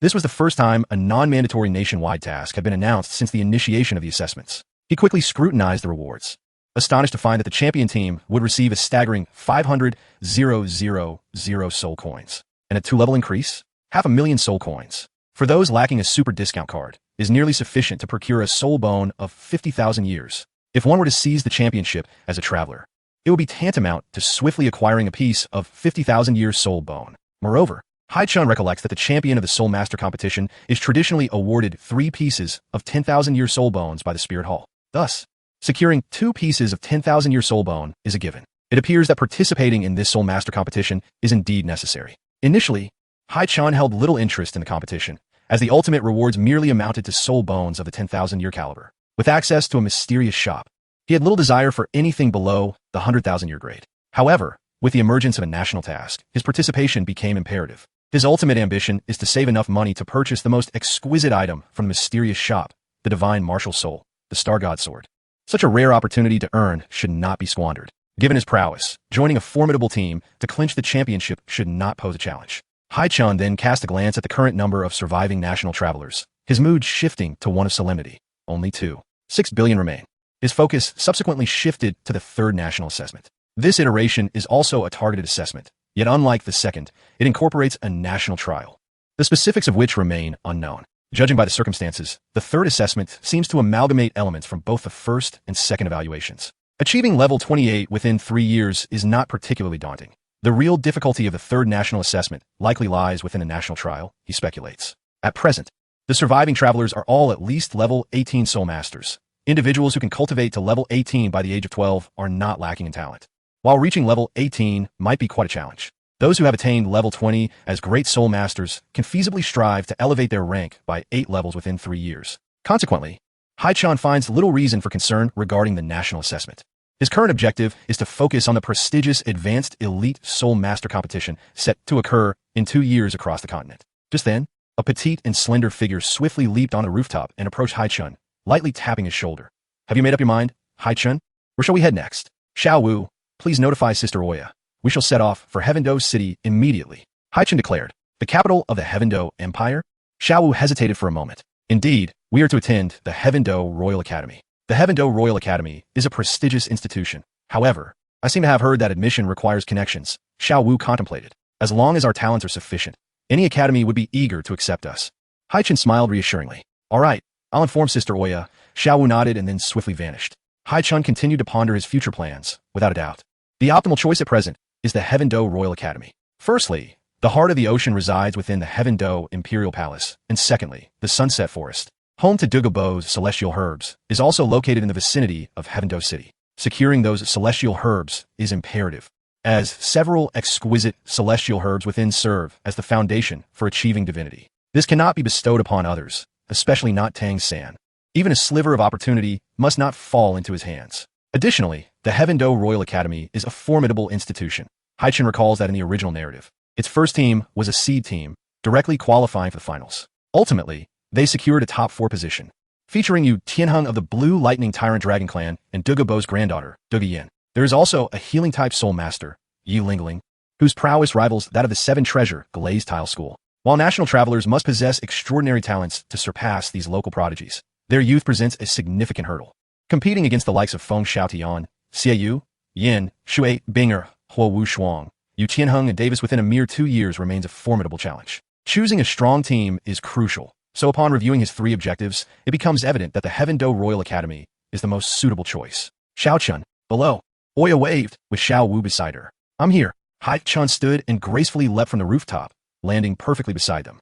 Have you decided on attending the Heavendo Royal Academy? Oya inquired. Yes. Then let us depart. Indeed, let's go. Haichen nodded, leading Oya and Xiao Wu away from Nodding Academy. As they reached the school gates, he glanced back at the entrance of Nodding Academy. Having lived there for several years, it is impossible to claim he holds no feelings. He sighed softly. Farewell, Nodding Academy. Perhaps this departure signifies that he will never return to this place again. Just as Haichen was about to turn away, a throng of youths came rushing toward him. Boss! They were his roommates and the younger brothers who had long referred to him as boss. Although Haichen had not interacted much with most of them, these travelers had greatly benefited from his generosity. Chapter 52, Enrolling in the Heavendo Royal Academy, Hulaina's obsession. For if it were not for Haichen, Nodding Academy would have long been bullied by the 3 factions. Haichen smiled faintly. Farewell, everyone. Boss, which Advanced Soul Master Academy are you planning to attend? One inquired. Haichen replied candidly. The Heavendo Royal Academy. Some among them responded. Then we shall go too. Very well. Let us meet at the Heavendo Royal Academy. Haichen smiled genuinely. Until we meet again. After bidding farewell to Nodding Academy and his younger brothers, Haichen embarked once more on a new journey in life. In the shadows, Tang San and Yu Xiaojiang silently watched Haichen's departing figure, their expressions somber. Xiao San, you will undoubtedly meet again one day. As long as you diligently cultivate at Shrek Academy, I believe you will surpass him, Yu Xiaojiang encouraged. Tang San replied coldly. Cool me. You should also enroll at Shrek Academy. I'm leaving now, teacher. Tang San nodded and also departed from Nodding Academy. 2 days after Haichen's departure from Nodding City, Hulaina led the members of the Spirit Hall into the city, hastily making her way to Nodding Academy to settle the score with Haichen. Since that fateful day when Haichen had struck her, Hulaina had harbored an unwavering desire for retribution, vowing to teach him a lesson. Yet, despite her efforts, Haichen had vanished without a trace. Consequently, Hulaina had dispatched inquiries to Spirit Hall branches across the continent in search of Haichen's whereabouts, but to no avail. She had spent 1.5 years searching for him. Finally, 3 days prior, she learned of Haichen's return to the continent. Furthermore, he appeared to be protected by only one title de law. Hulaina was elated, for she could finally exact her revenge on Haichen. Haichen, it has been 1.5 years. Do you have any idea how I, Hulaina, have endured this time? This time, I will definitely teach you a lesson, Hulaina declared fiercely. However, beyond her anger and the excitement of finally having the opportunity to confront Haichen, there was an unacknowledged sense of anticipation and nervousness within her, eagerly awaiting their reunion. Have you located him? Hulaina inquired. A subordinate, visibly anxious, responded, Miss Laina, it seems he is no longer here. He appears to have left. Left? Where'd he go? I inquired with the students here, and they mentioned that Haichen seemed to have headed to Heaven-Do City to the Heaven-Do Royal Academy. Why does this guy keep running away? How infuriating. Hulaina stomped her foot in frustration, realizing she had missed her chance to confront Haichen once more. Unwilling to give up, she immediately commanded, "Pursue. We must chase after him at once." Miss Laina, Heaven-Do City is not like Notting City, a small place where we can act recklessly. If we were to encounter trouble in Heaven-Do City, it could lead to serious consequences. Hulaina, displeased, replied, "I understand. If they enter Heaven-Do City, we will devise a plan then." The relationship between the two great empires and the Spirit Hall is currently quite delicate. Should a tidal Dilaw from the Spirit Hall cause chaos in Heaven-Do City, it might lead to unnecessary complications. Miss Laina, let us set off immediately. Let us go. With that, Hulaina hastily departed from Notting City in pursuit of Haichen. Meanwhile, Haichen, on his way to Heaven-Do City, did not delay, opting for the swift soul-splitting horse-drawn carriage, which moved with remarkable speed. In just a few days, they arrived at the gates of Heaven-Do City. Yet Hulaina ultimately failed to catch up. How infuriating. How could I have missed him? In a fit of frustration, Hulaina pondered alternative strategies and swiftly resolved to first head to the Spirit Hall within Heaven-Do City to await Haichen, perhaps seizing an opportunity to abduct him. However, her subordinates expressed their disapproval, advising her, "Miss Laina, the Soul Master competition is merely 2 years away. It is imperative that you integrate with the team. It seems that His Holiness the Pope prefers you not to be absent for too long." Indeed, with a tidal law guarding Haichen, any attempt to act within the city would undoubtedly attract significant attention. Moreover, given that the Heaven-Do Royal Academy is a prestigious institution within the Heaven-Do Empire, executing a plan there would be exceedingly difficult. What if he doesn't emerge for several months? We can't afford to wait, Miss Laina. Her subordinates urged her earnestly.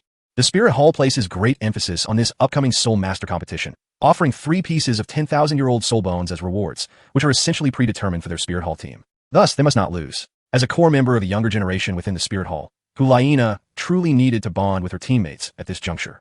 "Give me 1 week. If we find an opportunity within a week, we shall return. For now, accompany me into the city to the Spirit Hall." Understood. Hulaina led a contingent of skilled individuals into Heaven-Do City, directly arriving at the Spirit Hall.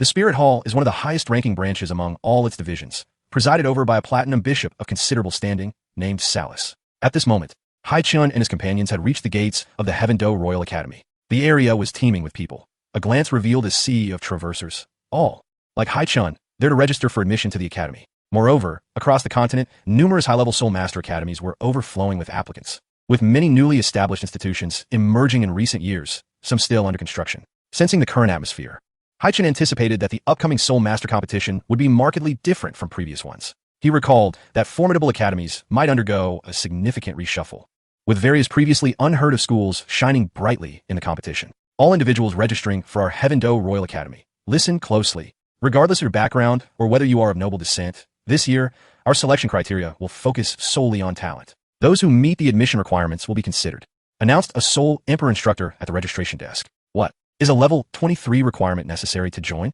Is this a joke? Wasn't it level 20 last year? This requirement is absurdly high. Forget it.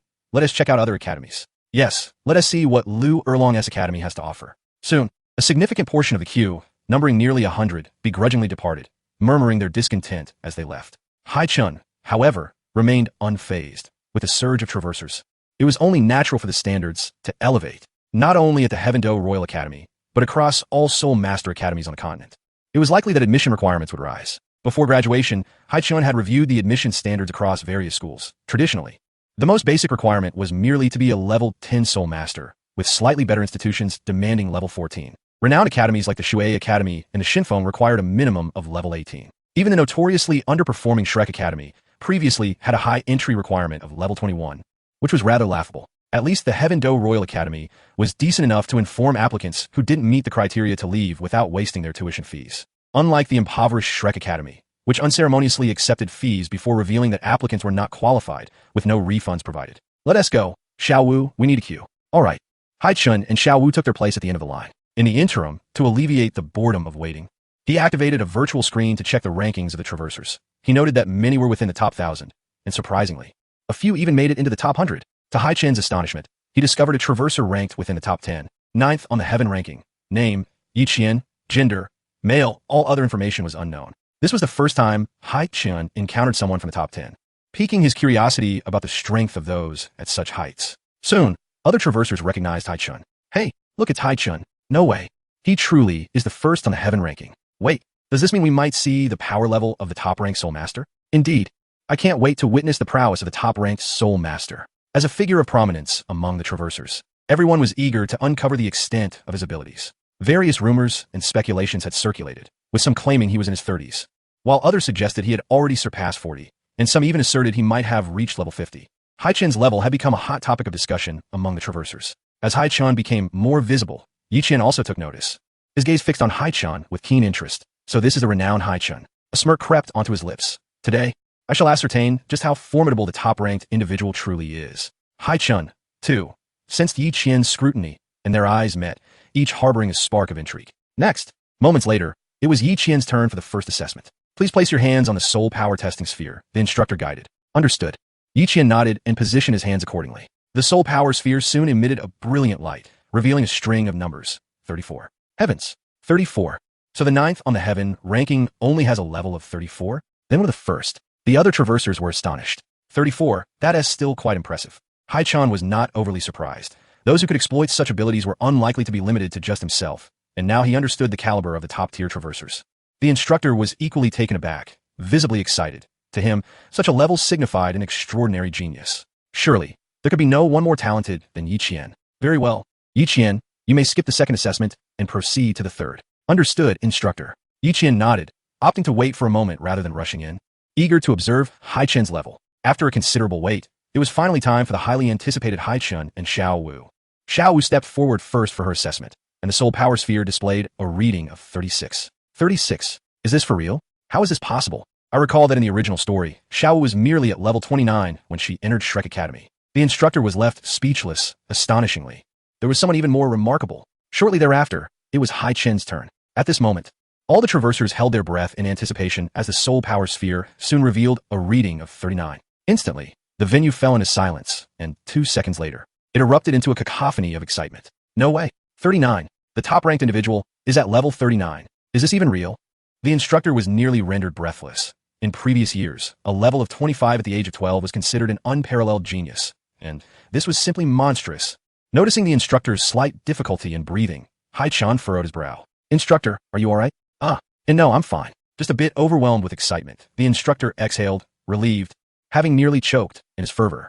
Haichen found it amusing. It seemed this individual had quite a fragile capacity for emotional endurance. Indeed, reaching level 39 is quite impressive. Haichen, Yiqian remarked, his expression a mix of trepidation and exhilaration, igniting a fierce competitive spirit within him. However, the difference is not insurmountable. It seems the position of the top spot on the heavenly rankings is worth contending for. Years ago, the phenomenon of universal traversers had unveiled a remarkable fact. By initiating a challenge, the victor could directly supplant the loser in the rankings. At this moment, Yiqian contemplated the idea of challenging Haichen. Their instructor, striving to calm the atmosphere, declared, "You two may skip the second assessment and proceed directly to the final evaluation." Very well, Haichen and Xiao Wu nodded in agreement, following the two senior students toward the location of the third assessment. Along the way, the seniors elaborated, "Both of you, upon passing the second assessment, will be eligible for admission to our Tiando Royal Academy. The third assessment, primarily, serves to determine the class you will be assigned to. Unlike the Junior Academy, which is divided into grades 1 through 6, our academy categorizes students into 4 classes, Tian, Di, Xian, and Huang, distinguishing between varying levels of proficiency for tailored training." "That seems quite reasonable," Haichen replied. Given the wide age range among advanced academy students, from as young as 12 to as old as 24 or 25, the disparity in strength in the subjects studied varied significantly. Thus, it would be impractical to have them all learn in the same environment. Later, you may select a class for your assessment. If successful, you will become a member of that class. Understood. Moments later, Haichen arrived at the site of the third assessment, where his gaze swiftly landed upon 3 familiar figures. He was surprised to encounter them so soon. The trio was none other than the main members of the Tiando Royal Academy's first team, Yu Tianheng, Du Yan, and Yi Lingling. Yi Lingling truly possesses a captivating beauty, undoubtedly a goddess in her own right. Haichen mused, his gaze fixed on her.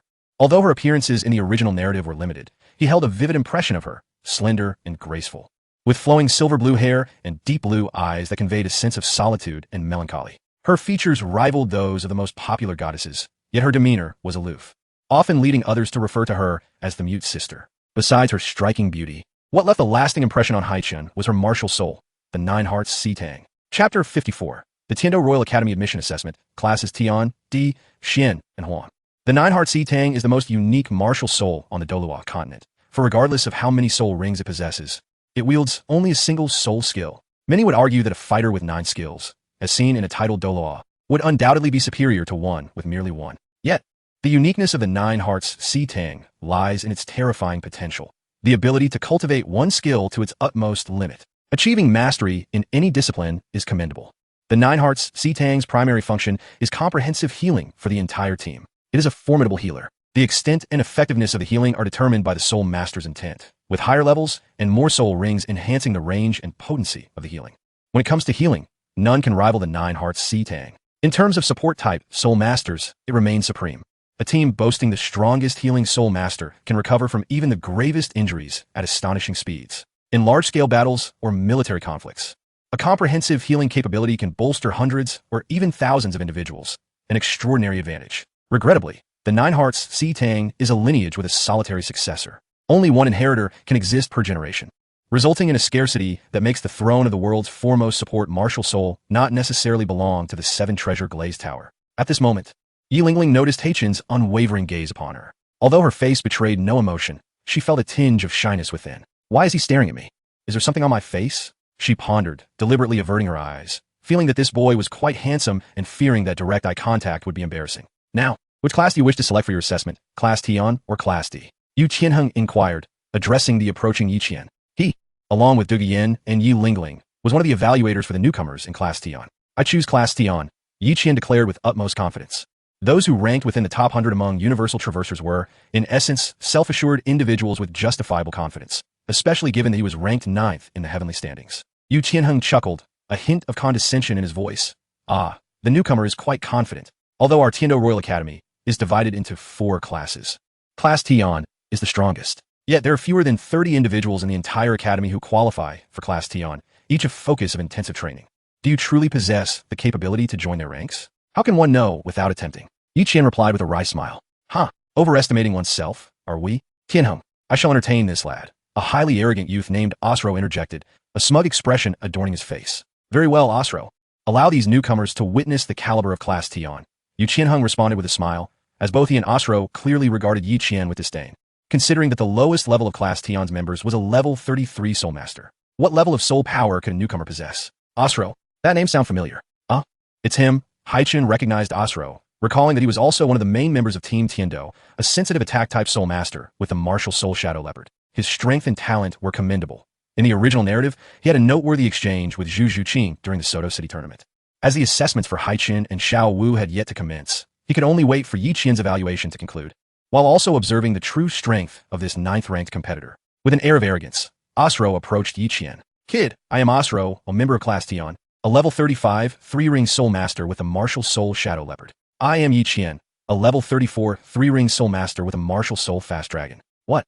Level 34? This? Yu Qianheng, Duge Yin, and the others gasped in astonishment, while Osro's expression turned grave as they realized they had underestimated their opponent. Osro, no longer daring to be careless, released his martial soul, summoning a sleek black shadow leopard. Yi Qian followed suit, unveiling his martial soul. Observing the orange-hued, bipedal dragon, Haichen remarked with interest, this truly resembles the Pokemon Dragonite, quite fascinating. Yi Qian's martial soul, like Haichen's water sovereign, hailed from another world. While most traversers possessed martial souls native to the Doa universe, a select few bore spirits from other realms, including Pokemon, Digimon, and various creatures from diverse worlds. Haichen's expression shifted as he was taken aback by the soul rings appearing beneath Yi Qian's feet. Yellow, purple, and purple. An abnormal ring configuration. The standard soul ring setup is yellow, yellow, purple, yet Yi Qian possessed yellow, purple, and purple. Let the battle commence. Bang, bang. The two engaged in a rapid exchange, unleashing a flurry of fierce close-quarter combat. They're both incredibly skilled, Xiao Wu exclaimed in surprise. Indeed, the Tiando Royal Academy far surpasses the Notting Academy we attended. The talents here are undoubtedly more exceptional, Haichen observed. As one ascends in rank, the Soul Masters encounter become increasingly formidable, not merely in terms of talent and the rate of soul power enhancement, but also in combat techniques, control of soul power, and various other aspects. Both combatants exhibited remarkable fighting skills and awareness, executing their strategies with precision. Osro's speed clearly provided him an advantage as he relentlessly attacked to deplete Yi Qian's soul power. Although it appeared that Yi Qian was on the defensive, he consistently maintained minimal soul power expenditure while evading strikes. After several exchanges, it became evident that Osro was the one being worn down. Yi Qian's control over his soul power was astonishing. Perhaps he was not beneath me after all. Haichen assessed the battle, recognizing the critical importance of soul power management. The same offensive maneuvers can minimize soul power consumption, essentially allowing one to harness greater reserves of soul energy. It is indeed true that none among the top 10 of the heavenly rankings are mere trifles. Members of the heavenly class, such as Yu Qianheng and Duge Yan, were equally astonished by Yi Qian's prowess. Kid, you possess some skills, quite impressive. I shall take this seriously, Asro boasted, though he was compelled to employ his soul technique, manifesting a circle of yellow soul rings above his palms. Second soul technique, Shadow Leopard Claw. Second soul technique, Dance of a Dragon. A smile graced Yi Qian's lips as he maintained his composure in battle, his body swiftly spiraling in place, generating a fierce whirlwind, the force of which was tremendous. The sand and stones of the ground were sent flying in all directions. Everyone quickly dispersed and retreat a distance. Haichen Ugenti Wunna, as those nearby were at risk of being affected. Yet, in the next moment, a stone, lifted by the wind, hurtled rapidly towards Yi Lingling, unnoticed by everyone initially. Not good. While soul masters could handle such threats, a pure support healer like Yi Lingling was in grave danger. Chapter 55, Yi Lingling. Is he enamored with me at first sight? Just as the stone was about to strike Yi Lingling, Haichen appeared in the nick of time, wrapping one arm around her slender waist and pulling her tightly into his embrace, while with the other hand, he swiftly intercepted the stone with a resounding slap. Yi Lingling, startled, clung tightly to Haichen, her eyes shut in fear. Haichen distinctly felt Yi Lingling's delicate form pressed against him, his heartbeat quickening slightly as he coughed and remarked, "Ahem, still holding on? Huh." Yi Lingling, regaining her senses, hastily released Haichen, taking a couple of flustered steps back, only to realize that her savior was the strikingly handsome boy who had been gazing at her intently moments earlier. Her cheeks flushed as she stammered, "Thank you. No need for thanks. Ensuring your safety is my responsibility." This statement caused Yi Lingling's heart to race once more, looking at the dashing young man before her. Her fondness for him surged, her heart fluttering like a startled deer. Haichen merely smiled faintly, offering no further explanation, before returning to Xiao Wu's side. The Heavenly Academy had no other support like Yi Lingling. Thus, Haichen recognized the importance of safeguarding her if he aspired to win the Soul Master competition. That guy, Xiao Wu, hands on her hips, pouted in displeasure at Haichen's apparent flirtation. What does he mean? Does he like me? Yi Lingling's thoughts were in disarray as she pondered Haichen's words, unable to fathom their meaning. They had only just met. Why would he claim a responsibility to protect her? This led Yi Lingling to wonder if Haichen had indeed fallen for her at first sight. Cautiously, she stole glances at Haichen, who fit her ideal type, and her admiration for him had soared due to his recent heroic act. If he liked her, perhaps she could consider a relationship. Suddenly, her mind was awash with various scenarios, and she grew increasingly bashful. Meanwhile, the battle between Yi Qian and Asro had ceased due to the earlier incident with the stone. Yet it was evident that Asro could not contend with Yi Qian any longer. You are Yi Qian, are you not? You possess the capability to join our heavenly class. Welcome to the Heavenly Academy's heavenly class. Yu Qianheng extended a hand in goodwill. Though prideful, he acknowledged the strength of others. Du Guyan, Yi Lingling, and other members of the heavenly class also expressed their welcome. Haichen observed silently, sensing a positive atmosphere within the heavenly class, where members seemed quite united. This was precisely what he wished to see. A team aspiring to win the Soul Master competition must be cohesive. As for Yu Tianheng, one of the twin stars of the Blue Lightning Tyrant Dragon clan, he seemed tolerable enough, despite his family's reputation for being rather irritating. Now then, which class will you choose for your assessment? Yu Qianheng directed his inquiry towards Haichen and Xiao Wu. The heavenly class, they both replied simultaneously. Another heavenly class? I trust the recent battle has clarified the standards of the heavenly class for you. Are you certain? Yu Qianheng expressed skepticism, as talents like Yi Qian were exceedingly rare. Of course, they affirmed. Very well, who will go first? I'll take the lead, Haichen announced as he stepped forward. Yu Qianheng signaled to another powerful attack type, Soul Master behind him, who nodded in readiness. Just then, Yi Qian interjected, Yu Qianheng, right? This brother is no match for him. I believe only you can challenge him. Yi Qian, fully aware of Haichen's terrifying prowess as the top-ranked Soul Master, sought to encourage Yu Qianheng to gauge Haichen's strength, paving the way for a future challenge for the title of the number 1 in the rankings. Oh, you have such confidence in him? It seems these two are not to be underestimated. Yu Qianheng remarked skeptically. You think I should just step up? Are you instructing me on how to proceed? Furthermore, Yu Qianheng's arrogance was palpable. With a soul power of 38 and wielding the Blue Lightning Tyrant Dragon martial soul, he was among the most formidable attack-type Soul Masters. He was self-assured in facing any challenger, believing that no 12-year-old prodigy could stand against him. However, due to Haichen's earlier intervention to save Yi Lingling, Yu Qianheng intended to give the attack-type Soul Master a chance to compete. What a pity, Yi Qian sighed, conceding. Haichen, indifferent to whom he faced, declared, Come on, kid, defeat me, and you can join the heavenly class. The attack type Soul Master grinned with confidence. He introduced himself. I am Stephen, a member of the Heavenly Class, at level 33, a three-ringed soul venerable, with a martial soul of the mighty magic rhinoceros. Be cautious. My strength is quite overwhelming, and I might inadvertently injure you. Understood, Senior, I will be careful. Haichen nodded, casually responding. Haichen, level 39, three-ringed soul venerable. Martial soul water ruler. What? Level 39. All members of the Heavenly Class gasped in unison, their jaws dropping in astonishment, while Yu Qianheng swallowed hard, utterly shocked. What manner of monster is this? He had been enrolled for several years, and had only just reached level 38. As the purple, black, and black three rings materialized beneath Haichen's feet, everyone was rendered speechless. Incredible. Yi Lingling was momentarily mesmerized, her admiration for Haichen intensifying. Wow. Stephen's mouth twitched in disbelief. He had confidently warned his opponent to be cautious, only to realize that he should be the one on guard. The reputation of the top-ranked Soul Master was indeed well-deserved. At that moment, Yi Qian's confidence was shaken for the first time, realizing that Haichen's soul ring configuration surpassed his own. Senior, shall we begin? Haichen assumed a combat stance. Stephen snapped back to reality, his expression turning grave. Aware that he could not afford to be careless against such a prodigy, he unleashed his strongest soul technique. Third soul technique, Mighty Rhinoceros Force, transforming into a colossal rhinoceros. Stephen charged forward with terrifying strength, demonstrating the prowess of an exceptionally formidable attack type, Soul Master. However, Haichen could effortlessly evade such speed, curious to test his opponent's strength. Second soul technique, Wave of Water. A massive sphere of water coalesced in his palm as he surged towards Stephen. Did he dare to confront Stephen's third soul technique head-on? Was this confidence bordering on recklessness? Indeed, only Yu Qianheng could withstand such an assault. This lad truly possessed remarkable courage. In the Heavenly Academy, Stephen's individual strength was not among the top 20, yet his power was certainly among the finest. Every Soul Master has their own advantages and specialties. How they leverage these strengths in battle is crucial. Chapter 56.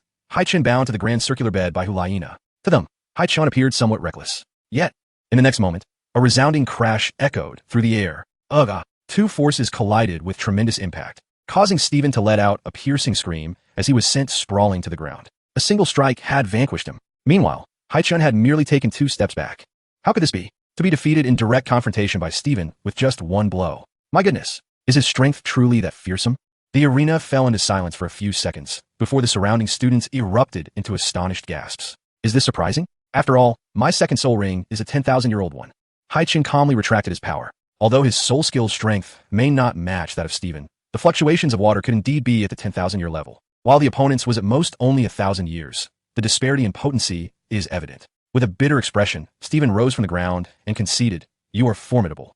Welcome to the Heavenly Class." Next up was Xiao Wu, who also showcased her remarkable talent by defeating a Heavenly Class student at level 36, thus securing her place in the elite class. Unbelievable. The newcomers this year are astonishingly strong. It was merely the first day of enrollment. Yet 3 students of such caliber had already emerged. Typically, only those who have been here for 2 or 3 years possess the strength to join the Heavenly Class.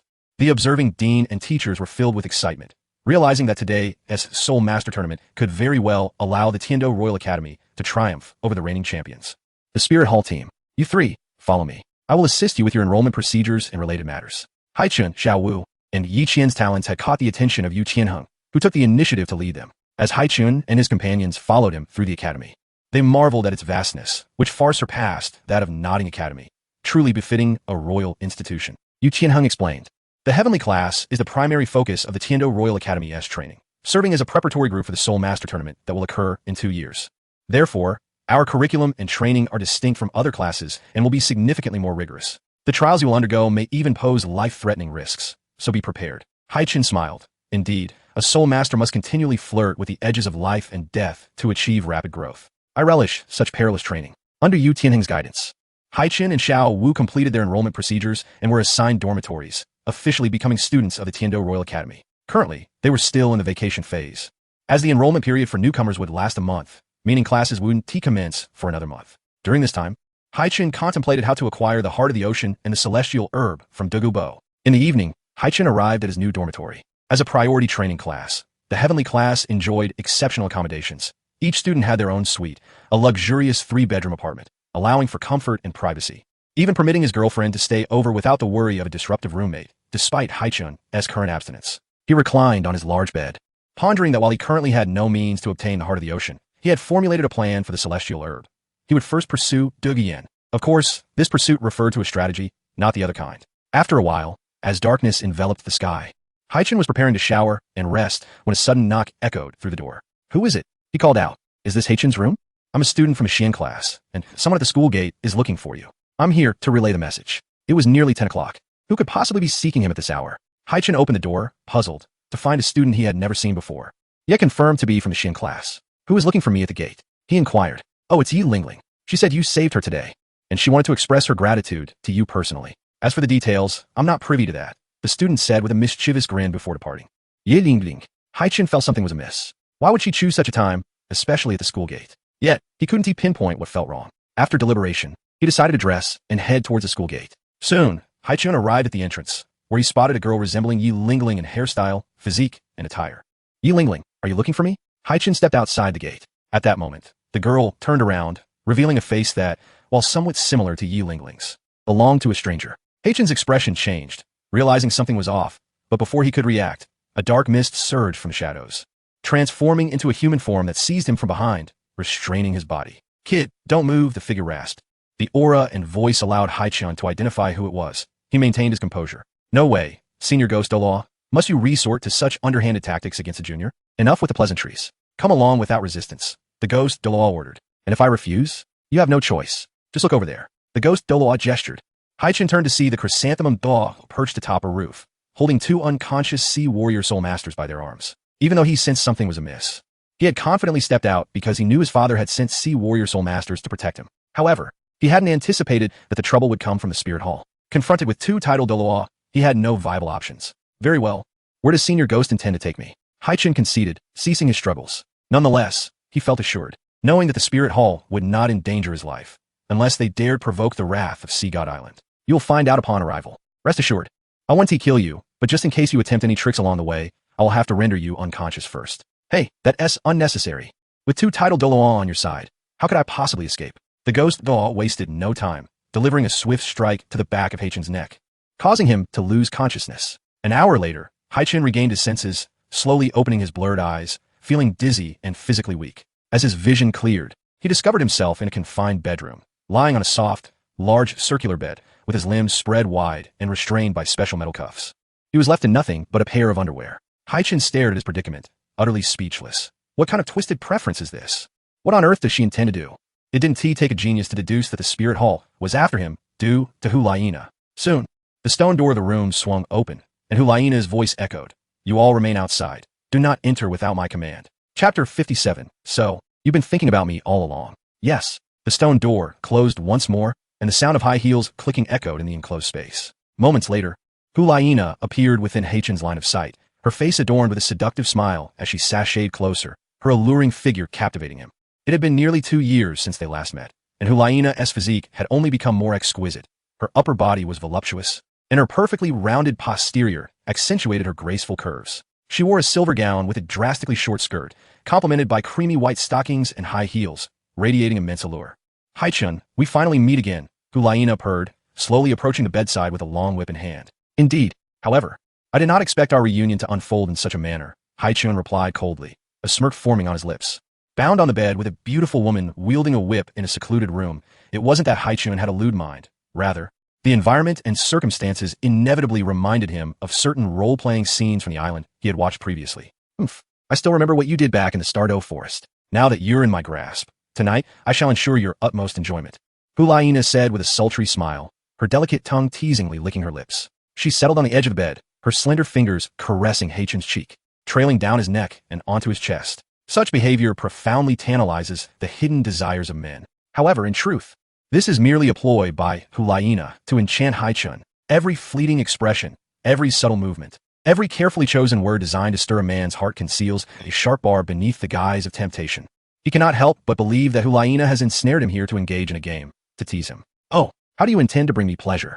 "Hulaina, it appears you have rather peculiar tastes," Haichen remarked with a smile. "Refrain from harboring such sordid thoughts." Hulaina's demeanor instantly sharpened, as she forcefully flicked her whip through the air with a resounding crack. At such a juncture, "Haichen, how can you still find amusement? You must realize that you are now entirely at my mercy." "Huh, that remains to be seen." A cold smile flickered across Haichen's mind, though his limbs were shackled. Making escape seemed implausible. He believed the demon arm could still be summoned. Moreover, his body was likely under the influence of a tranquilizer, rendering him immobile save for his head. However, with his purifying power, he was virtually immune to all toxins. All he needed was to bide his time, gradually dissolving the tranquilizer within him, thus transforming his passivity into activity. Very well, I shall remain silent. Although I am quite curious as to how you located me in such a short span of time. He had hardly been in Heaven City for a day. It matters not to divulge, Hulaina replied leisurely, sitting back in her chair with her legs crossed. For years, I have been searching for you. I received word the moment you returned to Nodding City, and upon discovering you had ventured to Heaven City, I pursued you without hesitation. Hulaina continued, unhurried. Given our Spirit Hall's connections, it is only natural that we have our people within the Royal Academy. Your every move has been meticulously monitored. If not for Yi Lingling, it would have been quite challenging to draw you out of the Academy. Indeed, it seems you have been rather preoccupied with me, Haichen acknowledged. The Spirit Hall's influence extended across the continent, and one could not deny their intelligence network was formidable. Yi Lingling indeed served as a vital link. Without familiar faces in Heaven City, he would have been quite suspicious had anyone else attempted to seek him out. Still jesting with me? Hulaina suddenly rose, delivering a kick between Haichen's legs, her stiletto piercing through the bed sheets. Haichen glanced at her foot, realizing it was perilously close to its target. If it had strayed a mere fraction, anger coursed through him. If I do not leave you with a mark today, I shall not bear the surname Hai. Huh. Hulaina chuckled triumphantly, relishing the psychological torment she inflicted upon Haichen before proceeding to physically dominate him. Yet prior to that, she aimed to stir his lustful desires. No boy of his age had ever resisted her allure. None had escaped the obsession with her beauty. With a mere beckoning of her finger, she could ensnare a throng of suitors. However, her seductive charms had failed against Haichen in the stark Do Great Forest, an affront she aimed to rectify. Today, she would endeavor to awaken his wicked thoughts towards her, and upon success, deliver a harsh lesson. Let Haichen yearn for her while enduring the pain of unfulfilled desire. Haichen, I advise you not to anger me further. If I am pleased tonight, I may consider easing your discomfort. Hulaina retracted her foot, casting her stiletto aside. I am quite curious to see what tricks you will employ tonight. Haichen mused inwardly, a cold smile gracing his lips. Unbeknownst to Hulaina, the tranquilizer coursing through Haichen's body had already been neutralized. Whenever he wished, he could summon the demon arm to break free from his constraints. Hulaina slowly bent over, intentionally arching her back, and before Haichen, she sensuously raised her leg, removing her sheer stockings, exposing her long, fair legs. She flashed a beguiling smile, clutching the stockings, poised to ascend the bed. Yet, in the next moment, Haichen uttered words she never anticipated. I advise you not to step onto the bed with unwashed feet. What? Hulaina paused, her expression darkening with fury. What do you mean by that? Do you smell something foul? I do not. She shot back defiantly. What can you do if I choose not to wash my feet? Hulaina's chest heaved with indignation. Hey, I am here to seduce you. Can you not take this seriously? Have you grasped your situation? You are bound by me. How could she maintain such a serious demeanor in this context? Hulaina forced a smile, suppressing her irritation, and resumed her seductive antics.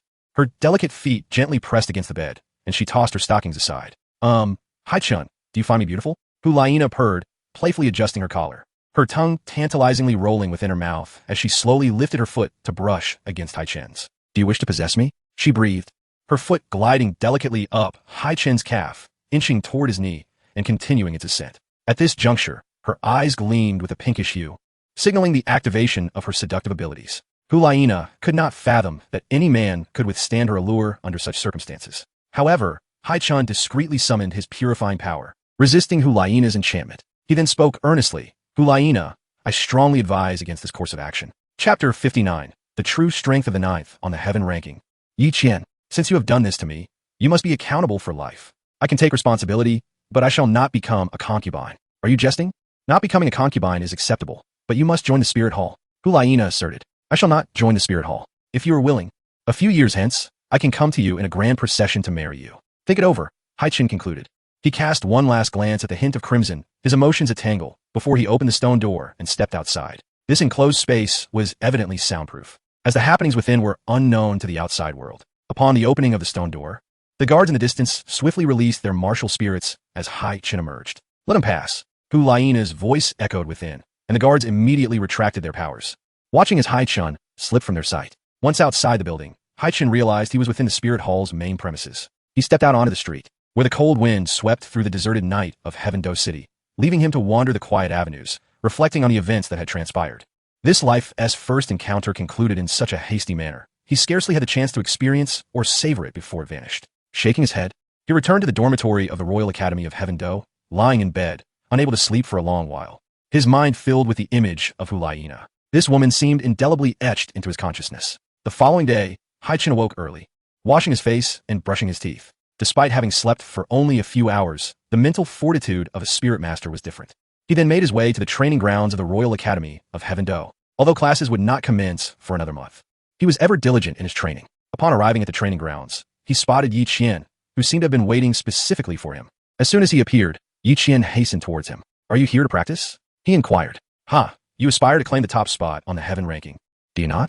Haichen replied with a light chuckle. He was well aware that victories and challenges could directly alter rankings, and many had sought him out over the years, only to meet with failure. This ninth-ranking challenger, Yi Qian, was the highest-ranked opponent he had encountered thus far. "Indeed, I shall not be coy. Are you brave enough to accept my challenge?" Yi Qian stated candidly. "Then let us proceed. Choose a battle chamber."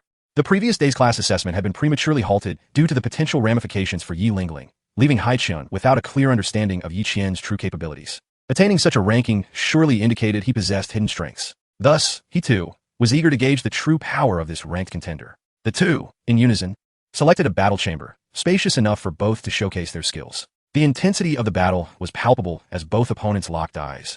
Excitement coursing through Yi Qian at the prospect of facing a genius like Haichen. "Haichen, I hope you will give your all in this fight," Yi Qian stated earnestly. "As you wish," Haichen replied, unleashing his martial spirit. First soul skill, water source protection. First soul skill, dragon enhancement. "Oh, your first soul skill is also a self-enhancement technique. Just like mine," Haichen observed, sizing up his opponent. In the next moment, Yi Qian sprang into action. His speed noticeably faster than the previous day, his strength and reflexes seemingly amplified. Haichen also moved, shouting, "Ha! Boom! Boom! Boom!" The two engaged in a fierce close-quarters combat, exchanging blows with intensity. Yi Qian's offensive was fierce, and while Haichen maintained a slight advantage, Yi Qian's physical techniques were impressive, showcasing his prowess. However, Haichen's true strength lay in his 6 techniques. Shave, rest. Haichen swiftly maneuvered behind Yi Qian, executing a finger gun. Boom! In an instant, Yi Qian found himself on the defensive, retreating rapidly. Indeed, formidable. The first on the heavenly ranking can surpass me in physical techniques. Yi Qian's fighting spirit intensified as he activated his second soul ring, second soul skill, Dragon Dance. Second soul skill, Water Wave. The two powerful soul skills collided, unleashing a violent surge of soul power throughout the battle arena. Boom! Oh! Yi Qian's Dragon Dance was abruptly interrupted, sending him flying backwards. However, he reacted swiftly, stabilizing himself to unleash his third soul skill, Dragon Storm. Suddenly, a fierce wind swept through the space, manifesting as countless air crescent blades that surged toward Haichen. "Oh, a wide area group attack," Haichen noted, his expression sharpening. Third soul skill, Water Crescent Slash. Water gathered in the air, forming several crescent blades that sliced through the storm aimed at Yi Qian. "What? It actually cut through my storm." Yi Qian's expression turned grave as he quickly summoned his trump card, Right Leg Soul Bone skill, Dragon Chi Shield. A circular yellow energy shield enveloped Yi Qian instantly. However, it still could not withstand the onslaught of the water crescent blades. The shield shattered into fragments, scattering like dust. "Oh!" Yi Qian shut his eyes in terror, yet the crescent blades did not strike him. Rather, they embedded themselves into the wall barely half a meter away. The wall, made of an exceedingly sturdy material, bore a deep gash from the attack. Cold sweat trickled down Yi Qian's brow as he glanced at the wall-esque scar. Swallowing hard, he understood all too well that had the crescent blades hit him, he would likely have been gravely injured, if not killed. How terrifying! Is this the strength of the first on the heavenly ranking? Yi Qian chuckled ruefully, realizing that Haichen had shown restraint. The crescent blades had evidently not been intended to strike him directly. "Is the defensive soul bone skill your final trump card?" Haichen inquired, retracting his power and stepping closer to Yi Qian. "Thank you for your mercy," Yi Qian replied, regaining some composure. "My right leg soul bone is of a 20,000-year grade, capable of withstanding a strong offensive 5th soul skill without issue. Yet your 3rd soul skill shattered it so easily. Its power is extraordinary. That's normal. My 3rd soul ring is of 30,000-year grade, with significant armor-piercing capabilities. It's particularly effective against defense-oriented skills like yours," Haichen explained. Through their recent battle, Haichen had gained insight into Yi Qian's strength. With the addition of the right leg bone skill, defeating a soul master was hardly a challenge. This was merely their first encounter, and as they grew more familiar with one another, Haichen knew it would not be as easy to triumph over Yi Qian in subsequent battles unless he resorted to his demonic arm. "How surprising." Yi Qian mused with a wry smile. "You truly are strong, and your rank as the first on the heavenly ranking is well-deserved. However, I will not give up. I shall challenge you again. Rather than waiting for next time, how about you become my sparring partner?" Haichen suggested suddenly. "What? You want me, the esteemed 9th-ranked master, to be your sparring partner?" Yi Qian exclaimed incredulously. What is wrong with a ninth-ranked master training with the first? Haichen chuckled. Chapter 60. The Start of School. The heavenly class gathers for the Soul Master competition. Haichen smiled and continued. Yi Qian, your strength is just right for me. Not too weak, allowing me to engage in serious combat, and you will also benefit from our battles. Since we've both come to the Tiando Royal Academy, we are classmates now. Moreover, with your talent, you will undoubtedly become a key member of the Tiando team in 2 years. The Soul Master competition is our common goal. By being my sparring partner, we can cultivate mutual understanding and benefit one another. What do you think? Very well, I will be your sparring partner. Yi Qian agreed after some consideration. His immediate goal was the Soul Master competition in 2 years, aware that Haichen would likely also be a key player. He might even have to rely on Haichen's strength to secure victory. The grand prize of 500,000 soul coins for winning would enable him to acquire a 50,000-year soul bone to further enhance his abilities. Being Haichen's sparring partner seemed to offer only advantages. Then let us continue, Haichen declared. Agreed. Unbeknownst to them, a month had passed. During this time, Hulaina had not appeared again, and Haichen spent his days training in the Tiando training grounds. Yi Qian and Haichen engaged in combat nearly every day, growing increasingly familiar with each other's fighting habits and techniques, and their bond deepened in a friendship. The new student orientation period concluded, and the Tiando Royal Academy officially commenced its academic year. Among all the newcomers, only Haichen, Yi Qian, and Xiao Wu were admitted to the heavenly class. On this day, all students of the heavenly class gathered on the training field, totaling 35 individuals. They stood in 2 neat rows, awaiting the instructor responsible for the heavenly class to commence training. In the original narrative, all 7 core team members of the Tiando Royal Academy had gathered that day, including the powerful attack type Soul Master Yu Qianheng, control type Soul Master De Vian, support type Soul Master Yi Lingling, long-range attack type Soul Master Yu Feng, agility type Soul Master AOC Luo, and defense type Soul Master Shimo and Shimo's brother. With a strong attacker, a control specialist, a long-range attacker, an agile fighter, a support master, and 2 defenders.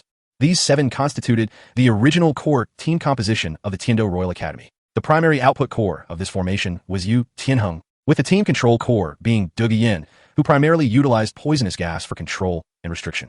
The 2 defensive masters complemented the control soul master to stabilize output and control, while 1 long-range and 1 agile attacker supported Yu Tianheng's offensive efforts, with support soul master Yi Lingling remaining at the back to provide healing. This entire arrangement was quite formidable, favoring prolonged battles, necessitating opponents to strive for quick victories. The only weakness lay in the absence of a strength or speed enhancement type support soul master. If an opponent's primary output team significantly surpassed Yu Tianheng's strength, this team would find themselves at a disadvantage. Winning the championship would be quite challenging, as the Spirit Hall's battle teams remained formidable contenders in the Soul Master competition. However, with the addition of Haichen, Yi Qian, Xiao Wu, and others this year, significant changes to the original team composition were likely. Hey, I heard that our heavenly class instructor has changed this year. It's not teacher Qi Ming anymore. Tianheng, do you know who it is? Yu Tianheng shook his head. I don't know either. I heard they recruited an instructor from the junior academy. What? An instructor from a junior academy can teach us? What a joke. Do you think the academy would make such a jest? Since the dean has entrusted her with our heavenly class, she must possess the requisite abilities, De Guiyan remarked coldly. That makes sense. The students began discussing the new instructor, while Haichen and Xiao Wu exchanged knowing smiles, choosing not to engage in the conversation. For Haichen already knew who the new instructor was. Before long, a woman who appeared to be quite demure and refined approached from a distance. Wearing black-framed glasses and carrying a stack of books, she was Oya. Having taught at the Nodding Junior Academy for several years, she was well-versed in the teaching profession. And with her title, Delua Strength, the Tiando Royal Academy welcomed her with open arms. Thus, Oya directly took over from Qin Ming, who was hailed as the most talented student among the graduates of Shrek Academy, to assume the role of the instructor for the heavenly class. Wow, such beauty. Is our new teacher really this stunning? All the male students were thrilled. The thought of having a beautiful teacher every day was simply delightful. Oya approached with a sweet smile. Hello, classmates. Hello, teacher. The students responded in unison. Allow me to introduce myself. I am Oya, and I will be taking over the position of teacher Qin Ming, overseeing the daily studies and training of the heavenly class. De Guiyan inquired, Teacher Oya, may I ask what level of soul master you are? I'm a level 90, titled Delua with 9 spirit rings. Oya immediately released her martial spirit, revealing the 9 spirit rings before the astonished students, leaving everyone in shock. She's actually titled Delua. My goodness, how could such a powerful individual willingly choose to teach an academy? The principal must have made an extraordinary offer. The students were astounded, struggling to comprehend the idea of a titled Delua teaching them. De Guiyan, despite her own lineage as the granddaughter of a titled Delua, felt a sense of humility upon realizing Oya's status. Now, I have a few matters to discuss, Oya said with a smile. Her primary purpose for becoming a teacher was to protect Haichen, but she was also dedicated to her teaching role. A month prior to the term, She had familiarized herself with all the information about the heavenly class students, prepared lesson plans, and arranged training schedules, particularly focusing on the most important event in 2 years, the Soul Master competition. The first matter was the upcoming Advanced Elite Soul Master competition in 2 years. The members perked up, for the competition was the most significant event on the entire continent, drawing the attention of all its inhabitants. It was a stage to showcase their talents, to shine brightly, and to engage in friendly duels with equally gifted peers from across the continent. Every student in the heavenly class took this seriously, eager to represent the academy. Oya continued. All students in the heavenly class will serve as reserve team members for the Soul Master competition in 2 years, which means the Tiendo Royal Academy's competition team will emerge from among you. Our academy can field 2 teams, Team 1 and Team 2. Team 1 is the seed team, the core of the academy, enjoying the privilege of direct qualification for the finals, while Team 2 will follow the usual routes starting from the preliminary rounds. Each team comprises 7 main members and 8 substitutes, totaling 15 players per team, or 30 in total. With our heavenly class consisting of 35 students, the odds are in our favor, one student exclaimed. Indeed, there is no pressure at all, another chimed in. As long as we can represent the academy in the Soul Master competition, even being part of Team 2 would be acceptable. The students whispered among themselves, feeling relaxed. For some, merely joining Team 2 for the competition was satisfactory, as the competition did not seem overly fierce. Chapter 61, 7v7 Team Training Match. Oya smiled. But do not rejoice too soon, for the Soul Master competition is still 2 years away, and during this period, students from the Earth class may also advance to the Heavenly class. Furthermore, top students from the Earth class will have opportunities to compete for spots on the Soul Master teams, which may be adjusted based on the lineup at any time. Very well. The second matter pertains to our future training plans. The students quieted down, continuing to listen to Oya. From this point forward, I will reduce your individual training time, focusing primarily on team training, cooperation, and combat drills, as the Soul Master competition will be a 7v7 team event. Teamwork, coordination, and synergy are crucial. This is not an individual competition. Even if your personal strength is remarkable, lacking teamwork will not suffice. Oya stated earnestly. Haichen nodded silently. In the realm of Soul Masters, the combination of different types of Soul Masters could yield results greater than the sum of their parts. 7 adept Soul Masters working in harmony could potentially defeat a Soul Sage, unless one's individual prowess was so exceptional that teamwork became unnecessary. However, Haichen had not yet reached such a level.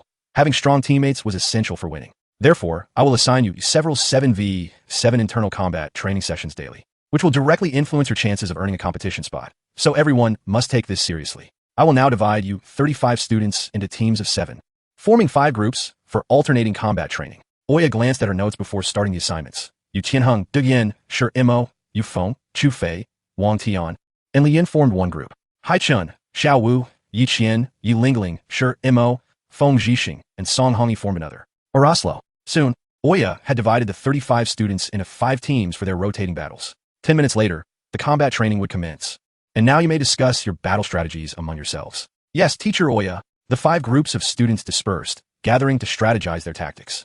Haichen quickly took the lead in discussions. It's clear that Yu Qianheng and Duge Yin's group is the strongest. Yi Lingling, you are familiar with their abilities? Share your insights on them. Yi Lingling hesitated, glancing at the handsome Haichen, her cheeks flushing. She pondered why the seasoned students were not the only ones in the team. There was also Shi Mo and the others. Why was he asking her? Did he truly like her? Yi Lingling recalled the moment Haichen saved her, along with his words. Protecting your safety is my responsibility. Yet, if he truly liked her, why hadn't he sought her out in the past month? The question of whether Haichen had feelings for her began to trouble her. Hey, why are you lost in thought? Haichen looked at her. Shi Mo and the others were unfazed. They were accustomed to Yi Lingling's reserved nature, which earned her the nickname the Mute Sister. Shi Mo volunteered. Let me take it from here. However, Yi Lingling spoke up at that moment, sharing a wealth of information that astonished Shi Mo and the other seasoned students. There were days when they wouldn't hear Yi Lingling say a word, yet today, it seemed they had heard her speak more than in the past year. Was this really the same Mute Sister they knew? Lastly, we must be especially cautious of Yin Yin's snake venom. If she unleashes the poison of the Emerald Scale Snake Emperor, our chances of victory would be minimal. Yi Lingling concluded. Very good. Haichen nodded, finding her insights quite detailed. Yi Lingling's face turned red again, and she fell silent. Haichen continued. As for Dugian's Emerald Scale Snake Emperor poison, do not worry. I can dispel it. What? The Emerald Scale Snake Emperor's poison is lethal. The King of Snakes. If Duguyan employs her third spirit skill, S venom, one touch could instantly turn a person into liquid. You could dispel it? The seasoned students were skeptical. They had witnessed Duguyan's venomous potency firsthand. Not long ago, a traveler had tried to pursue Duguyan, hoping to become the grandson-in-law of the poisoned Delua, but instead, he had met his demise at her hands. Well, if you don't believe me, you can test it out later. Haichen said confidently. Now, I will outline our battle plan and lead the execution. Do you all agree? Support. Xiao Wu exclaimed. No problem. Yi Qian added. I agree. Yi Lingling chimed in. The others nodded in agreement. Despite being a newcomer, Haichen's strength was acknowledged by the seasoned students. Haichen assessed their lineup. He, Yi Qian, and Xiao Wu were three attack-oriented soul masters, while Yi Lingling was a healer and Sure Mo was defensive. The remaining two were a ranged attacker and an agile attacker, lacking a control-type soul master. Control-type soul masters formed the core of a team, around which various strategies and synergies revolved. Haichen stated, since we lack control-type soul master, we will engage directly. Sure Mo will primarily protect the rear while assisting Lingling. Xiao will provide fast support in the middle while preventing the opponents from breaching our backline, while Yi Qian and I will focus on the main offense. Agreed. Everyone nodded. Soon, 10 minutes passed, and all 5 temporary teams finished discussing their strategies, ready to commence their battles. The first pair of teams to take the stage were led by Haichen and Osro. Eurasia, poised with a pen, prepared to document the proceedings of the student battle. As all participants were novices in team combat, their formations were rudimentary at best. In contrast, Haichen's side had already established a foundational formation. 3 attackers in the front row, 3 in the back, with Xiao Wu positioned centrally. The team training match commenced. Unleash your martial souls. With Eurasia's command, both sides activated their respective martial souls simultaneously, with Haichen's 3 soul rings gleaming strikingly beneath his feet. Charge! Haichen, accompanied by Yi Qian and a swift attacker, surged forward. Third soul skill, Dragon's Tempest. Yi Qian unleashed a group attack soul skill. The opposing defensive soul master reacted with remarkable speed. Third soul skill, Stone Barrier. A massive stone wall erupted from the ground, blocking Yi Qian's assault. It appeared they intended to adopt a defensive strategy. Witnessing this, Haichen promptly unleashed his second soul skill, Wave of Water. Boom! With overwhelming force, Haichen shattered the opponent's defenses, reducing the stone wall to rubble. What the heck? Is my stone barrier that weak? The opposing defensive soul master was utterly bewildered. Don't just stand there. Charge. Support. Enhance us now. Alright. Second soul skill, Speed Amplification. The 3 members of the opposing team instantly received a significant boost in speed, and the battle officially commenced. To swiftly defeat the enemy team, the most effective strategy was to eliminate the backline first, support, healing, and control soul masters, who were incapable of frontline combat. Chapter 62. Xiao Wu's 8-section throw is quite impressive. Although these types of soul masters lacked individual strength, their contributions to a team should never be underestimated. A capable support or control soul master can wield far greater influence than even a formidable assault-type soul master. Thus, taking out the backline equated to stripping the opponent of their buffs. The opposing team, evidently neglecting to protect their rear, afforded Haichen an opportunity to threaten their backline. Swiftly. Oh no! Haichen suddenly redirected his focus towards the enemy's back row, swiftly eliminating their support and control soul masters. The tide of battle had turned. Having lost their control and support buffs, the opposing team succumbed moments later. With the battle concluded, Haichen's team emerged victorious. Incredible. I never expected Osro's team to lose so quickly. Yu Tianheng's expression grew grave. Haichen's team demonstrated not only individual prowess, but also remarkable strategic coordination. Even Yi Lingling had not needed to deploy her healing skills to secure victory. We are definitely not losing to them. I will handle Haichen later. Despite it being merely an ordinary team training match, Yu Tianheng's competitive nature would not permit him to accept defeat, and he had inadvertently begun to view Haichen as his rival. Alright, the next group, Eurasia announced. Next up were the teams of Yu Tianheng and Devian, and they immediately engaged in battle. Second soul skill, Thunderous Might. As soon as he entered the arena, Yu Tianheng launched a fierce offensive, unleashing chaotic bolts of lightning across the field. As the currently acknowledged strongest student of the Tiando Royal Academy, Yu Tianheng's strength was beyond question. His Blue Lightning Tyrannosaurus martial soul was rightfully categorized as a top-tier assault-type martial soul. Not only did it significantly enhance his physical attributes, but it also granted further augmentations as the soul master progressed, manifesting in dragon-like features. Starting from level 30, every 10 levels would enhance a dragon feature, and currently, Yu Tianheng's dragon claws have been fortified, making them dreadfully powerful. The opposing team struggled to withstand Yu Tianheng's overwhelming assault, and it wasn't long before they claimed victory, with Duge Yin not even needing to unleash her poison, indicating that she had intentionally concealed her strength. Subsequently, 5 teams took turns battling, with both Yu Tianheng's and Haichen's teams achieving 4 consecutive victories. Soon, only the final match remained, Haichen's team against Yu Tianheng's. The 2 sides locked eyes, an unspoken rivalry igniting between them. Unleash your martial souls. Both teams activated their martial souls simultaneously, various beast and weapon martial souls materializing behind them. Haichen, you handle this. I'll deal with the others. Yes. With Yu Tianheng's firm command, several team members sprang into action, while he faced Haichen directly. First soul skill, Thunder Dragon Claw. First soul skill, Water Shield. Yu Tianheng's dragon-clawed hand crackled with electricity, its power formidable as it relentlessly assaulted Haichen. Second soul skill, thunderous might. In the previous match, Yu Qianheng had unleashed his full vigor, clearly intent on defeating Haichen, while the others deliberately avoided interfering in their clash. Swiftly, Haichen smiled, evading all the lightning strikes and delivering a powerful punch to Yu Tianheng's abdomen. Ugh! Yu Tianheng was launched backward. Xiao Wu, switch! A mere glance from Haichen sufficed. All right, Xiao Wu replied with a mischievous smile. Teleport. Swiftly, Haichen and Xiao Wu executed a seamless switch, with Xiao Wu positioning herself before the airborne Yu Tianheng. Haha, a wicked grin spread across Xiao Wu's face. And in the next instant, witness my explosive 8-section throw. Huh. Xiao Wu delivered a swift kick to Yu Tianheng's midsection. Ugh. Yu Tianheng's eyes widened in shock as Xiao Wu unleashed a flurry of kicks and throws, pummeling him mercilessly. Yu Tianheng, devoid of any defensive capability, could only endure. Bang! Bang! Bang! Bang! With a final double-footed kick to Yu Tianheng's abdomen, Xiao Wu's 8-section throw came to an end. Ack! Yu Tianheng crashed to the ground, utterly defeated. His expression one of despair, unable to move. How terrifying! The surrounding elite class students were astounded, having never anticipated that this seemingly delicate girl could be so formidable. Due to Haichen's overwhelming talent, many had subconsciously overlooked Xiao Wu, yet in reality, her strength could easily rank within the top 3 of the Tiando Academy. Ahem, Xiao Wu's 8-section throw is indeed quite fearsome. Observing Yu Tianheng's defeated state, Haichen couldn't help but twitch the corners of his mouth. The 8-section throw is one of Xiao Wu's most ferocious techniques. Once the first throw connects, there is no chance for retaliation, as each strike carries a stunning effect. Even Haichen would find it difficult to escape if caught by the first blow. Nevertheless, Haichen understood that Xiao Wu had shown restraint. Despicable! You actually ganged up on me! Yu Tianheng exclaimed indignantly, struggling to rise to his feet, his legs trembling. It was evident that even standing was a challenge, and he was filled with frustration. Haichen, exasperated, replied, Come on, Yu Tianheng, this is a team training match.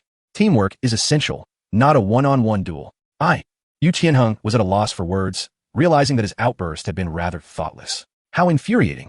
Despite his resentment, he acknowledged that he had completely forgotten this was a team battle. He had placed too much emphasis on defeating Haichen and neglected his team. Dugu Yin, Yu Tianheng called out. Haha, it's time to finish this. Dugu Yin smirked, gracefully swaying her enchanting figure as a mass of toxic gas coalesced into a green orb. Not good. Haichen, Dugu Yin is about to unleash her green-scaled serpent's venom. She montakvant anxiously. You can still surrender now, Dugu Yin teased with a confident smile, revealing her certainty in her poison. To be honest, your serpent venom is ineffective against me. Haichen replied earnestly. Ignorant brat, what did you just say? Dugu Yan's expression darkened, her green eyes sharpening with an icy demeanor devoid of any human emotion. Dugu Yan possessed striking deep purple hair that accentuated her beauty and strong physique. While she may not be deemed exceptionally stunning, she exuded a bewitching allure. This girl, being the granddaughter of the titled Bo, was inherently proud and rather ruthless. Not someone to be trifled with lightly. I declare that your poison has no effect on me, Haichen retorted, exhibiting not a trace of fear. Arrogant and ignorant. No one has ever withstood the venom of my azure-scaled serpent. If that's the case, you have brought this upon yourself. Dugu Yan, infuriated, took pride in her mastery of poison. While she might concede a lack of strength, she could never accept that her toxins were ineffective. Second soul skill, azure-scaled serpent mist. Chapter 63, The Antidote. Dugu Yan vas exila atit. Second soul skill, azure-scaled serpent mist. In the next moment, a cloud of emerald green toxic mist rapidly enveloped the arena. Yu Tianheng and the others swiftly ingested a pill, presumably the antidote provided by Dugu Yan. Scatter. Quickly disperse. The surrounding students hurriedly retreated, acutely aware of the danger posed by the toxic fog. The members of Haichen's team began to panic as well. While Dugu Yan's toxin might not be lethal in the short term, succumbing to it was undoubtedly unpleasant. Fear of Dugu Yan's poison gripped everyone. Haichen, do you truly have a solution? Sure, Mo and others asked anxiously. Yes, just stay put, Haichen replied nonchalantly, contemplating Dugu Yan in his mind. What a shame, Dugu Yan, that your pride in the azure-scaled serpent S-venom is merely a ticking time bomb, eroding your own body. He shook his head, and in the next moment, a pale blue gas was released. Purification power, exuding purification. The light blue gas promptly dispersed, swiftly cleansing the toxic green mist from the air until it vanished completely. How is this possible? Dugu Yan exclaimed, her eyes wide and her expression darkening. The serpent poison she so proudly wielded had been effortlessly neutralized by Haichen, delivering a crushing blow to her confidence. In disbelief, she prepared to amplify the toxicity, unleashing her third soul skill's deadly venom. Hey, it's just a training match. There is no need to be so ruthless.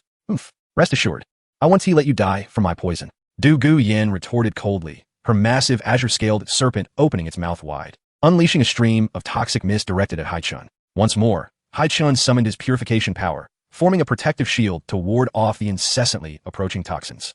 Du Guyan, are you trying to kill me? He remarked, though his countenance remained remarkably composed. Damn it, I refuse to believe this. Observing Haichen's ease only fueled Du Guyan's resolve to intensify the toxicity. Du Guyan says immediately, this could be fatal, as both sides halted their conflict. The confrontation between Du Guyan and Haichen alone persisted. This level of toxicity was no trifling matter and could lead to dire consequences. Yet, Du Guyan was beyond reason, gritting her teeth as she continued to amplify the venom. Haichen, unwilling to concede, matched her intensity. Before long, Du Guyan reached her limit. Even with her maximum toxicity, she could not bring down Haichen, marking her first experience of such profound defeat. She bit down hard, struggling to maintain her composure. But within mere seconds, her own azure-scaled serpent poison rebounded upon her, causing her to cough up a mouthful of blood.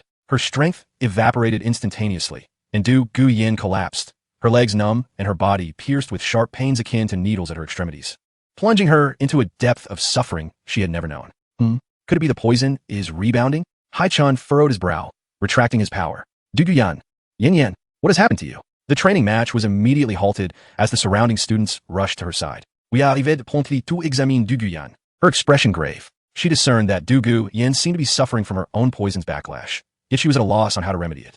It appears she has been poisoned. What? Poisoned? How can this be? Du Guyan herself was the one administering the toxin. Indeed, I feel so uncomfortable. So much pain. How could this happen? Du Guyan's complexion turned ashen, beads of cold sweat forming as she gasped weakly, unable to comprehend what was transpiring within her body. Xiaochun, quickly come take a look. Oya called out, knowing Haichen to be an expert in antidotes. As Haichen approached, he swiftly shed his outer garment and draped it over Du Guyan's thigh. This girl's skirt is too short. Lying like this, it could expose her. Unbeknownst to him, this gentlemanly gesture garnered unanimous admiration from the female students of the celestial class, including Du Guyan, who, despite her predicament, looked at Haichen with a changed expression. Haichen grasped Du Guyan's delicate hand, examining her with utmost seriousness. Though the intimate contact caused her cheeks to flush crimson, this was her first experience of such attention from a boy. Indeed, her azure-scaled serpent poison had begun to take effect, and this was her first encounter with its repercussions. Haichen sighed inwardly, reflecting that had Du Guyan not been so overzealous, the backlash would not have manifested so swiftly. Now that it had, she would have to endure the agonizing effects of the toxin's rebound until her demise. Each episode of suffering would be excruciating, a consequence of wielding the formidable azure-scaled serpent poison. Poor girl, Haichen murmured, shaking his head.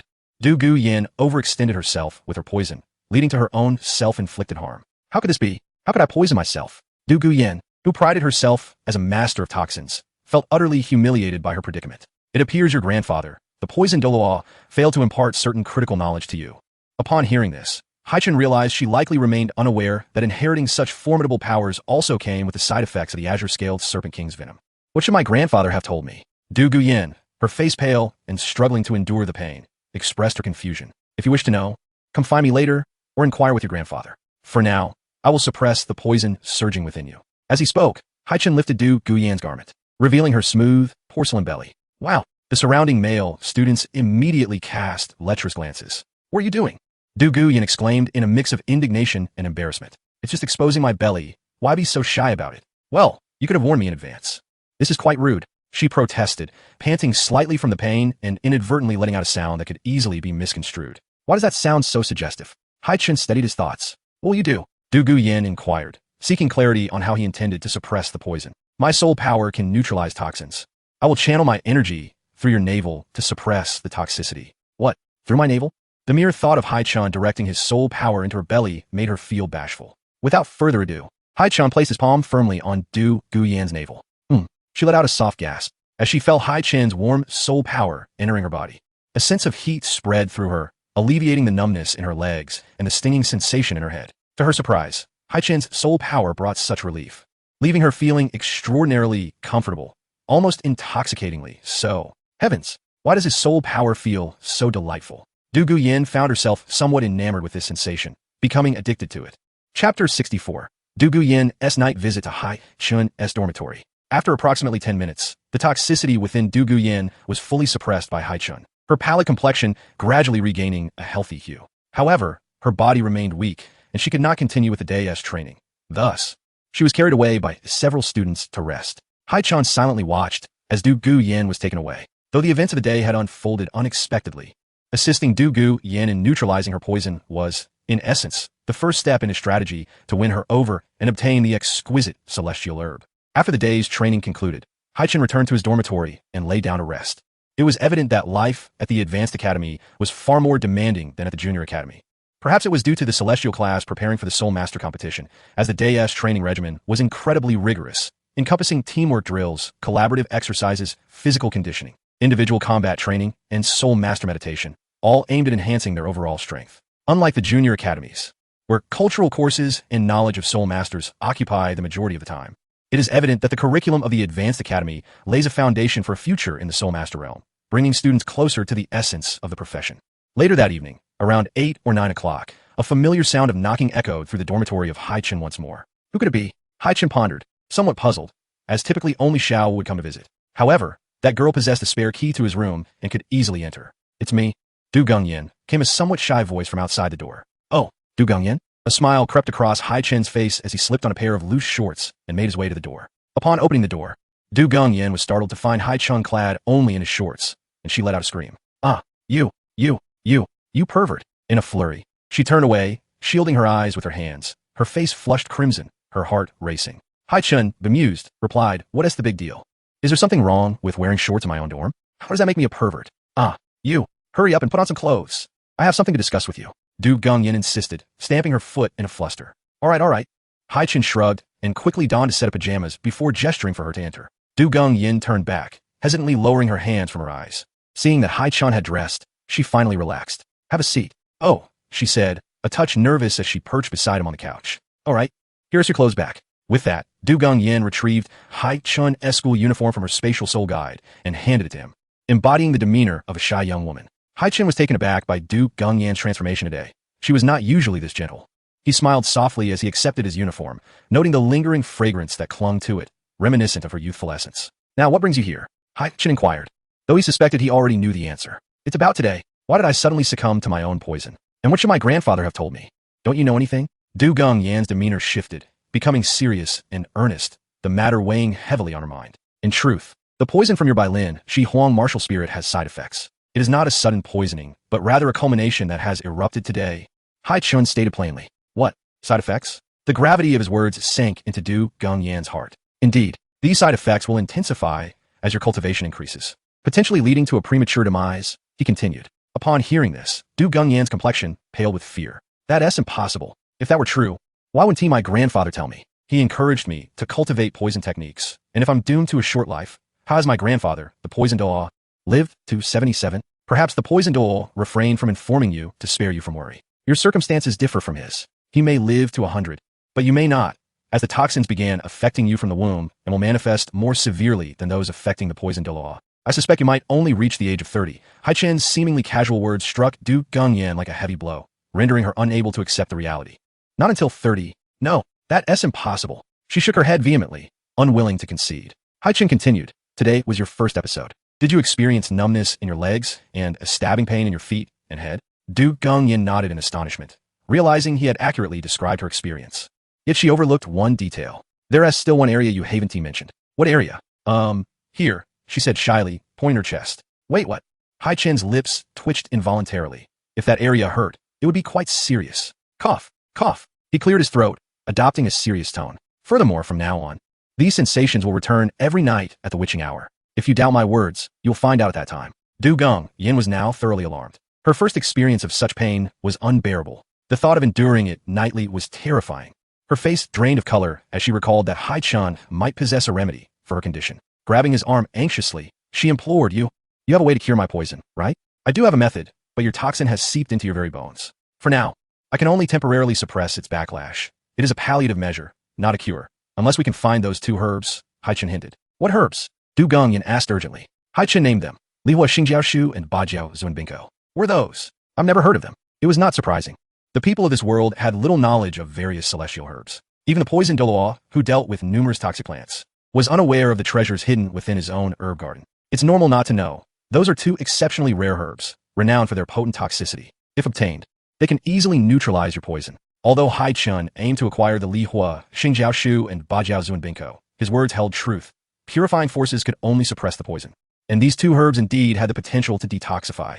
The Lihua, Xingjiao Shu, and Bajiao Zunbinko were top-tier celestial herbs, foundational to achieving divine status, primarily enhancing physical condition, enabling the body to endure higher-level soul rings. They also provided immunity to fire, ice, and toxins. Consuming them would transform one's body into a medicinal reservoir, granting immunity to all poisons. Haichen was determined to obtain these two herbs, now firmly within his plans. Are they really that rare?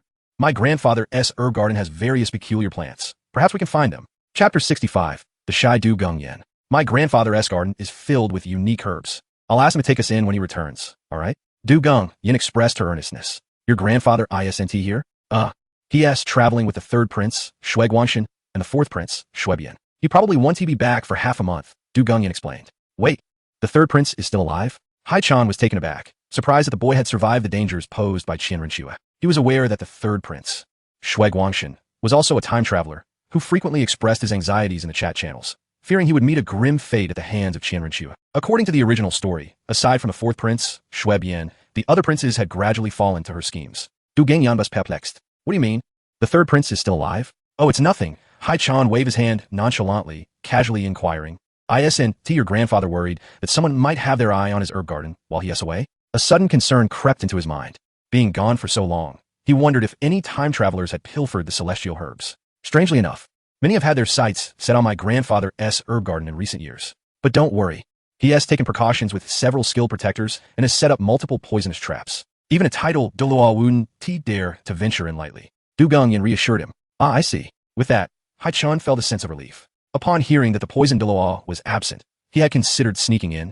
But since Du Gong Yen mentioned that even titled Doluos faced danger, he decided against it. After all, he now possessed a legitimate means to acquire the herbs, rendering any risk unnecessary. Let us just wait a while. Haichen, can I stay with you tonight? Du Gong Yen asked, her voice tinged with shyness, hesitating. She dreaded experiencing that pain again, and if it were to strike at the witching hour, Haichen could help suppress it. Yet, the thought of sharing a space with a boy she was not very familiar with made her feel bashful. What if he wandered into her room at night? What might he do? The thought made her anxious. Oh sure, there are 2 empty rooms in the 3-bedroom dormitory. I haven't used them. You can choose one to sleep in, Haichen replied nonchalantly. Alas, the delicate Du Gong Yen flushed crimson, reverting to her demure demeanor. Oh, by the way, if you need to bathe later, remember to take out your intimate garments. Otherwise, I might inadvertently catch a glimpse while I'm in the restroom, Haichen remarked casually. Du Gong Yen's face turned beet red. How could you say such a thing? It's so embarrassing, she exclaimed, feeling utterly flustered. And please don't lock the door. Otherwise, I want to be able to enter your room if I need to in the middle of the night. I know.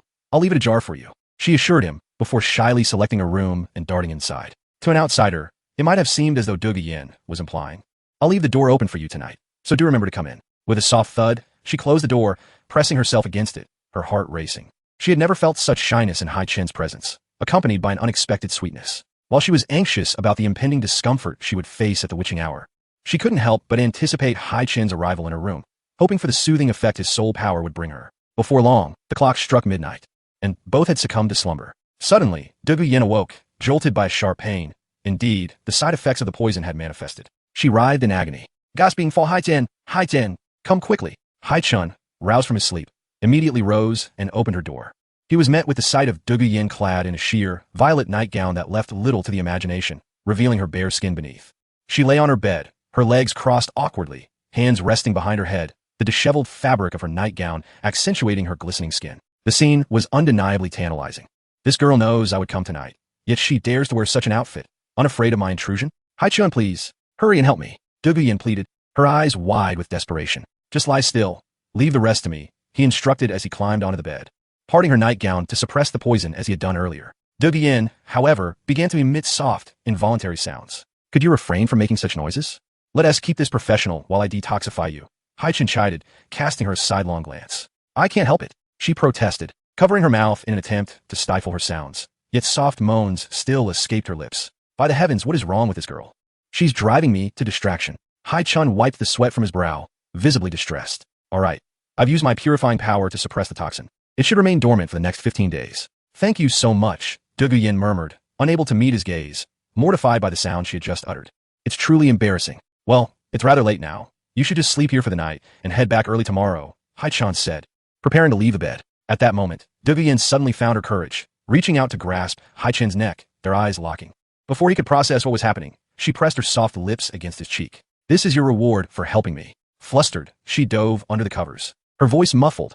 You should go back and rest now. Huh, a kiss, and you think I'll leave? Haichen chuckled, shaking his head, and thought to himself, I'll deal with you later. The following day, Yin, wishing to keep her overnight stay at Haichen's dormitory a secret, rose before dawn and left. However, in the days that followed, her demeanor toward Haichen changed noticeably, and their exchanges did not go unnoticed by others. Xiao Wu, in particular, had taken an interest in Yin, and a confrontation between the two women seemed inevitable. This was a dilemma that troubled Haichen, how to navigate the delicate balance between his girlfriend and the other women in his life, and how to cultivate a harmonious family atmosphere. A formidable challenge indeed. 3 days later, Haichen continued his training as usual. However, on this particular day, he received a message from a friend who had never before initiated contact since their friendship began. It was Zhu Zhuyu. He quickly opened his virtual screen to check his friend list. The message read, Haichen, can you come to Shrek Academy? Have you encountered some trouble? He promptly replied, sensing that Zhu Zhuyu was reaching out for help. Actually, it's not me. It's Zhu Zhuqing, came the response. Haichen's expression shifted to one of seriousness. Please explain the situation to me. How did you end up at Shrek Academy? We came to Shrek Academy to assist Zhu Qing in breaking her engagement with Dai Mubai, but, as we suspected, he refused to annul the engagement. Consequently, we temporarily joined Shrek Academy in search of a solution, only to find ourselves ensnared by someone targeting Zhu Qing. Zhu Zhuyu elaborated. The one who imprisoned you. Was he a traverser?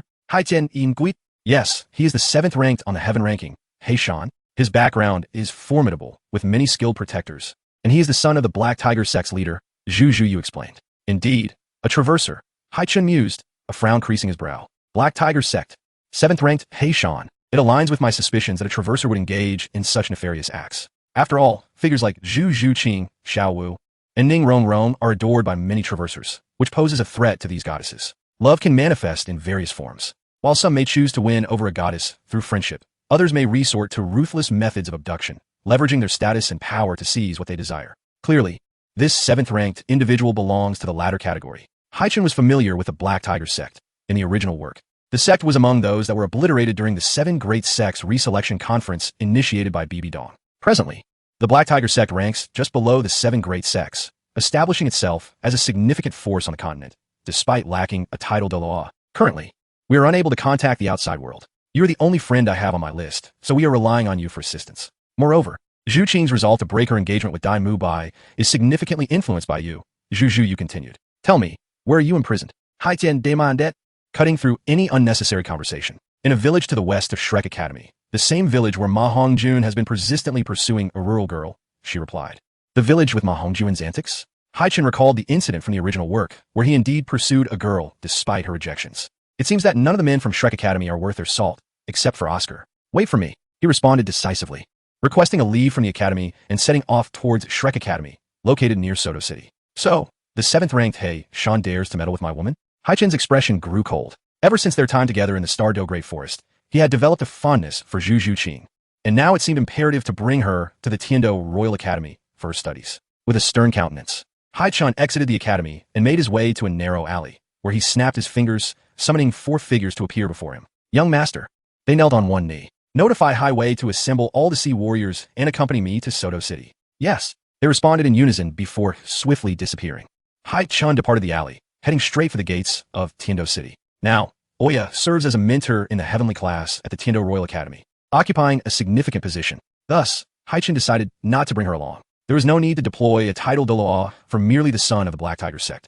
The protection of his father, the Sea Dragon Doa, was sufficient. For many years, the security provided by Oya had been absolute, yet it had inadvertently fostered a sense of complacency within him. Much like a flower nurtured in a greenhouse, when danger approaches, there is a tendency to believe that having someone by one's side ensures safety, leading to a lack of motivation to exert oneself and an absence of pressure. This was one of the reasons Haichen chose not to take Oya along.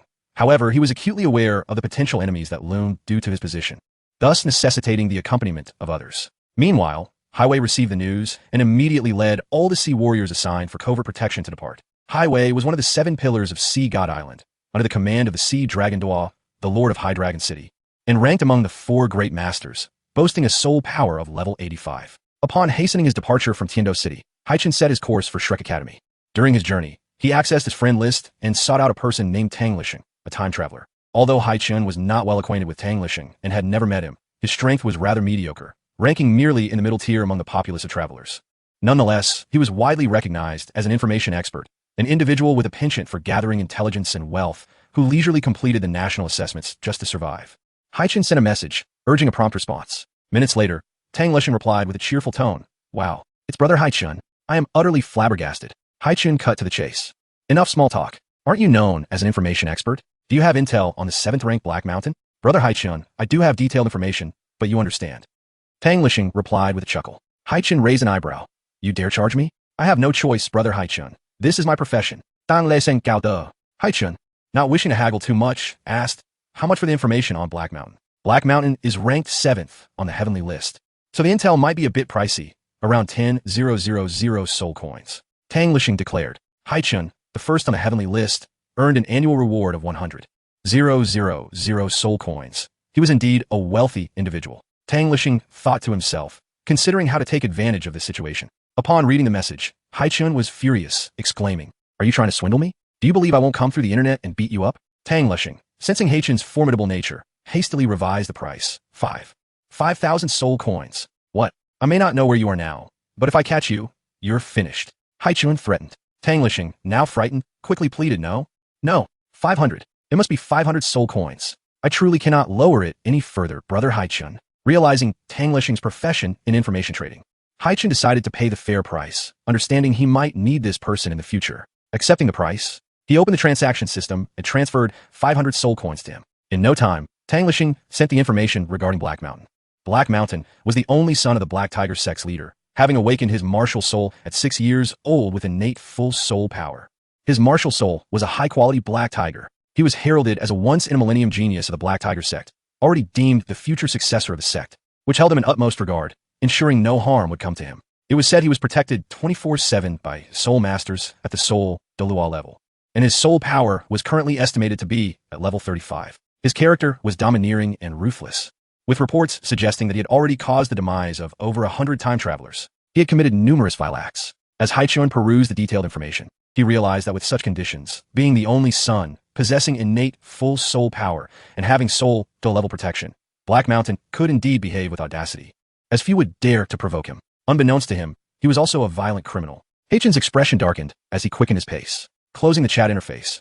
He assessed the risks he might encounter on his trip to Shrek Academy, concluding they were manageable. Days later, Haichen finally arrived at a village near Shrek Academy, immediately dispatching the sea warriors to conduct a covert search. Soon, a sea warrior reported back, young master. At the mountain's peak, there is a stone house, guarded by approximately a dozen Shrek students, along with a soul master who appears to be at the soul emperor level. The person might be inside that stone house. Have you detected any soul level experts lurking nearby? Haichen inquired. We thoroughly surveyed the surroundings and found no other soul masters present. It seems Black Mountain is not here. The warrior replied. Haichen's gaze sharpened, concealing a hint of murderous intent. Quickly, let us proceed. We must rescue them. Yes. Haichen raced towards a stone house atop the mountain. At that moment, a dozen of Black Mountain subordinates were guarding the area.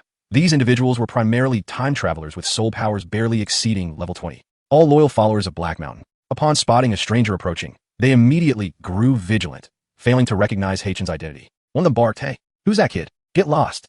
No one is allowed near here. Haichen coldly continued without pausing. Hey, I said get lost. Are you looking for death? One of them shouted, exasperated. Damn it, are you tired of living? Brothers, let's go. One of them tossed aside his cigarette and rallied the others to confront Haichen. With a swift motion, he unleashed his third soul skill, Water Moon Blade Slash. Haichen released his soul skill, and dozens of Water Moon blades sliced through the air towards them. Instantly, some had their arms severed, while others fell dead or gravely injured. Screams echoed as 3 of the luckier ones, untouched by the Water Moon blades, stood frozen in terror, witnessing their comrades' gruesome fates, their legs giving way beneath them. Upon seeing Haichen's martial soul manifest behind him, they were utterly horrified. It's Haichen, the first on the heavenly list. Help! Help us, senior! The group desperately cried out for assistance. On the roof of the stone house, the Black Tiger Sect's soul emperor, arms crossed, looked down at Haichen with an air of arrogance, declaring, I care not who you are. This is not a place you can trespass. Without hesitation, he activated his martial soul, 6 soul rings appearing beneath him. Are you ready to face death, young man? The soul emperor nonchalantly polished his weapon, exuding arrogance. In the next instant, he launched his attack, using his third soul skill, Wind-Breaking Spear. With a smirk, the soul emperor thrust his spear downwards from the rooftop, a faint smile adorning his lips. Before he could close the distance, a sea warrior at the soul sage level appeared in an instant, delivering a punch that struck the soul emperor. What? Boom. Wah? The soul emperor's eyes widened in shock as he was sent flying, crashing into the stone house. Half-conscious and sprawled on the ground, Haichen merely cast a glance at him before swiftly entering the stone house, kicking open the door that imprisoned the Zhu sisters, revealing Zhu Zhuqing and Zhu Zhuyu bound within. A surge of fury ignited within Haichen, yet upon seeing that the two girls were unharmed, he felt a sense of relief. Zhu Zhuyu relaxed at Haichen's arrival. Zhu Zhuqing, however, was filled with joy, exclaiming, "Haichen, how'd you end up here?" "It was I who summoned him," Zhu Zhuyu interjected. "What?" Zhu Zhuqing was taken aback, unable to fathom how Zhuyu managed to contact Haichen under such circumstances. "That's not important." Haichen quickly began to untie the bindings restraining them, expressing concern. "Are you both all right? What has that man named Haichen done to you?" "Nothing much. But if you had arrived 2 days later..." "Zhuyu, don't say any more." Zhu Zhuqing hurriedly tugged at Zhuyu's sleeve. She did not want Haichen to provoke Haichen, whose backing was formidable, especially with experts guarding him. Upon noticing this, Haichen silently clenched his fists, his gaze growing colder. The implication was clear. Had he arrived 2 days later, it would not have been a simple affair for the two girls. "Let us depart from here," Haichen said, taking their delicate hands. Both Zhuyu and Zhuqing felt their faces flush simultaneously, allowing Haichen to lead them out of the stone chamber. This young man had appeared twice during their moments of peril. Zhuyu remained hesitant, but Zhuqing had completely fallen for Haichen. However, being shy in matters of the heart, she dared not express her affection for him. "Young master, what shall we do with these people?" At this moment, the survivors outside the stone chamber had been restrained by several sea warriors. "Execute them all. Leave only one alive." Understood. He was no longer the soft-hearted youth he once was. Now that he had confirmed they were enemies, he would show no mercy. Moreover, Haichen's lackeys were unlikely to be virtuous. "No, Haichen. Haichen is the son of the Black Tiger sect's leader. If you kill them, it could provoke the entire Black Tiger sect." Zhu Zhuqing urged him to reconsider. "And so what of the Black Tiger sect? Those who dare to harm my women will find the entire sect wiped from this continent should anything happen to them." Haichen's tone was icy. "Your women. Goodness."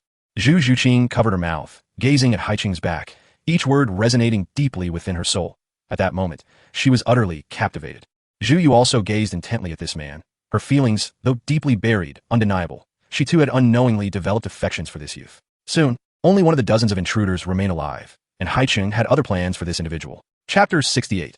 Haichen's arrival sends Shrek Academy into an uproar. Zhuyu felt no remorse for the deceased, having once been an assassin herself. Zhu Zhuqing's family was no stranger to such bloodshed. They had witnessed their fair share of violence, yet their minds were occupied with the present danger. "Haichen, your actions today in killing these men will not go unnoticed. Haichen will not let this slide easily. He is protected by spirit Doloa-level experts and seemingly has several Soul Emperor-level masters lurking in the shadows." Zhu Zhuqing expressed her concerns. Zhuyu nodded in agreement. "I understand that with your status, you're not afraid of the Black Tiger sect. But with Sister Uya not here, staying would place you in a precarious situation.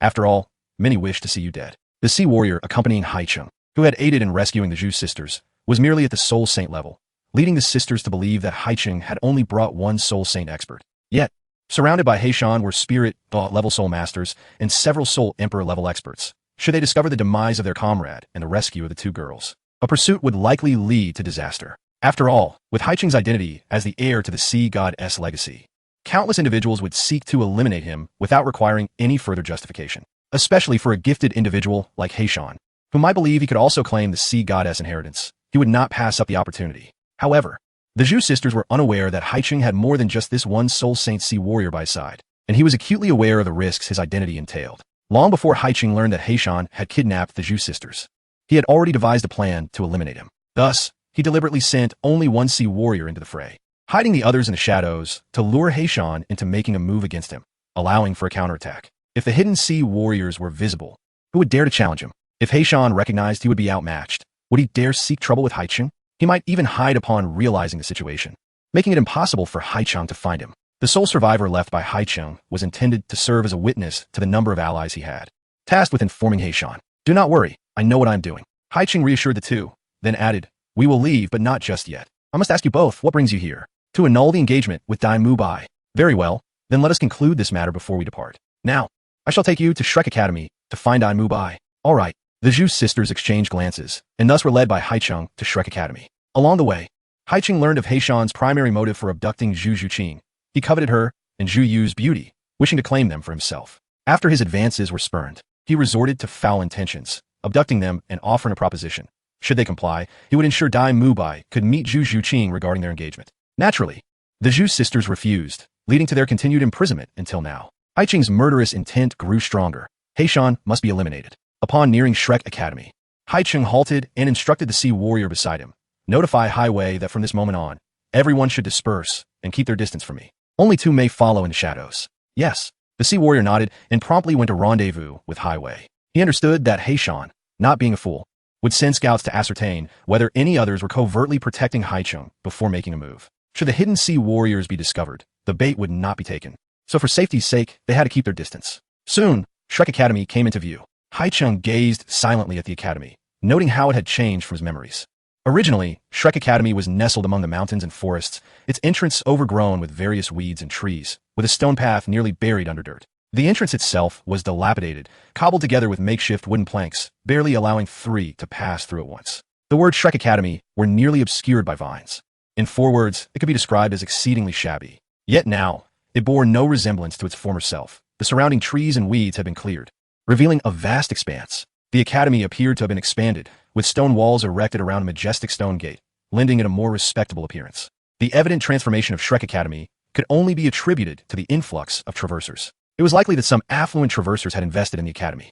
Furland would surely awaken from dreams with a smile. The entrance bustled with activity, with people coming and going, the sounds of lively chatter resonating from within. The atmosphere seemed vibrant. This was to be expected, as Shrek Academy was undoubtedly a favored destination for many traversers. After all, it was home to prominent figures such as Tang San, Ma Hongjun, Dai Mubai, and Oscar, whose talents were commendable.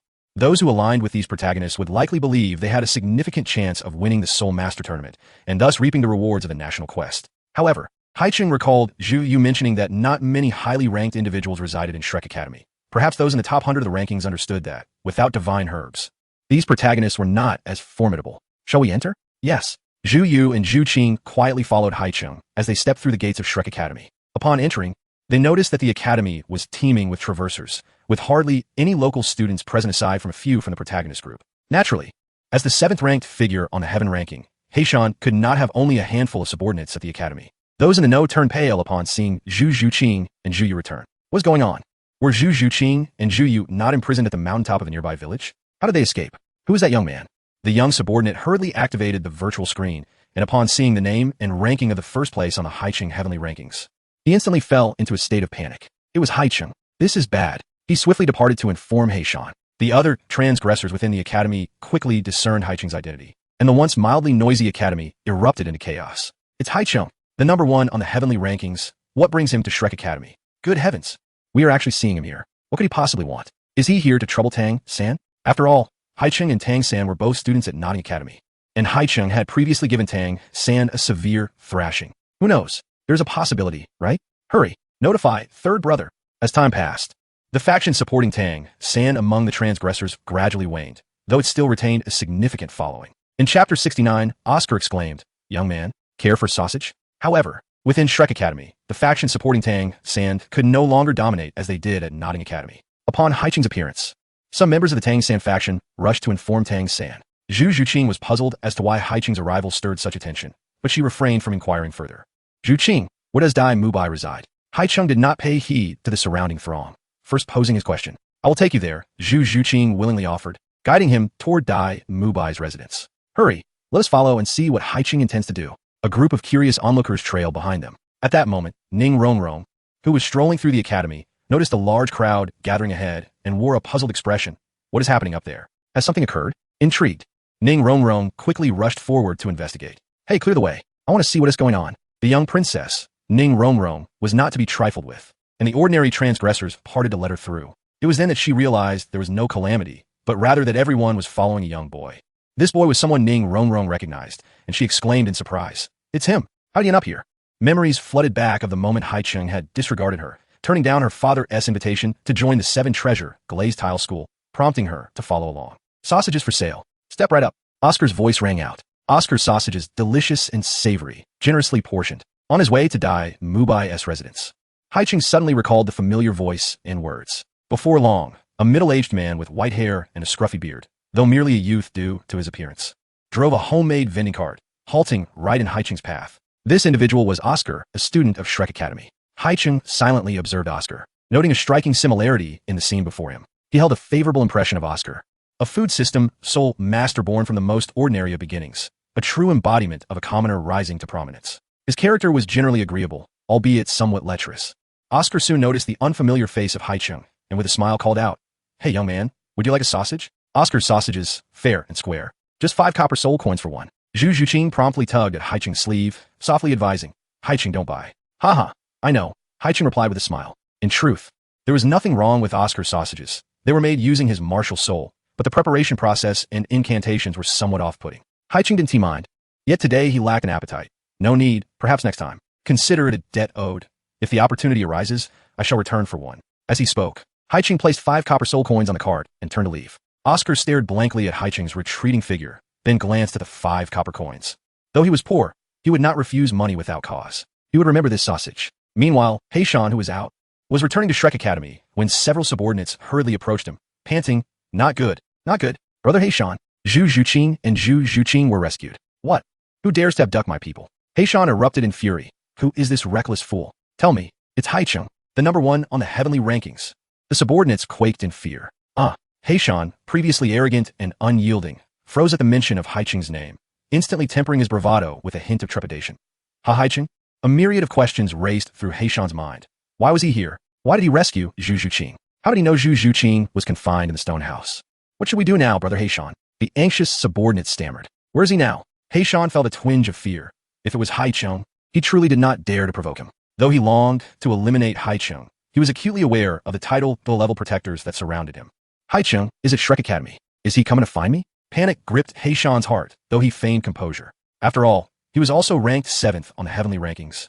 The son of the Black Tiger sect leader, a figure of some stature, to display overt fear would be a loss of face. He quickly commanded, "Let us head to the stone house and see." Soon, Haichen arrived at the stone house only to find all his subordinates and men slain. There is one survivor. How infuriating. Haichen clenched his fists tightly, approaching the only surviving subordinate, who was injured and barely able to move. The soul doll beside Haichen's expression turned cold.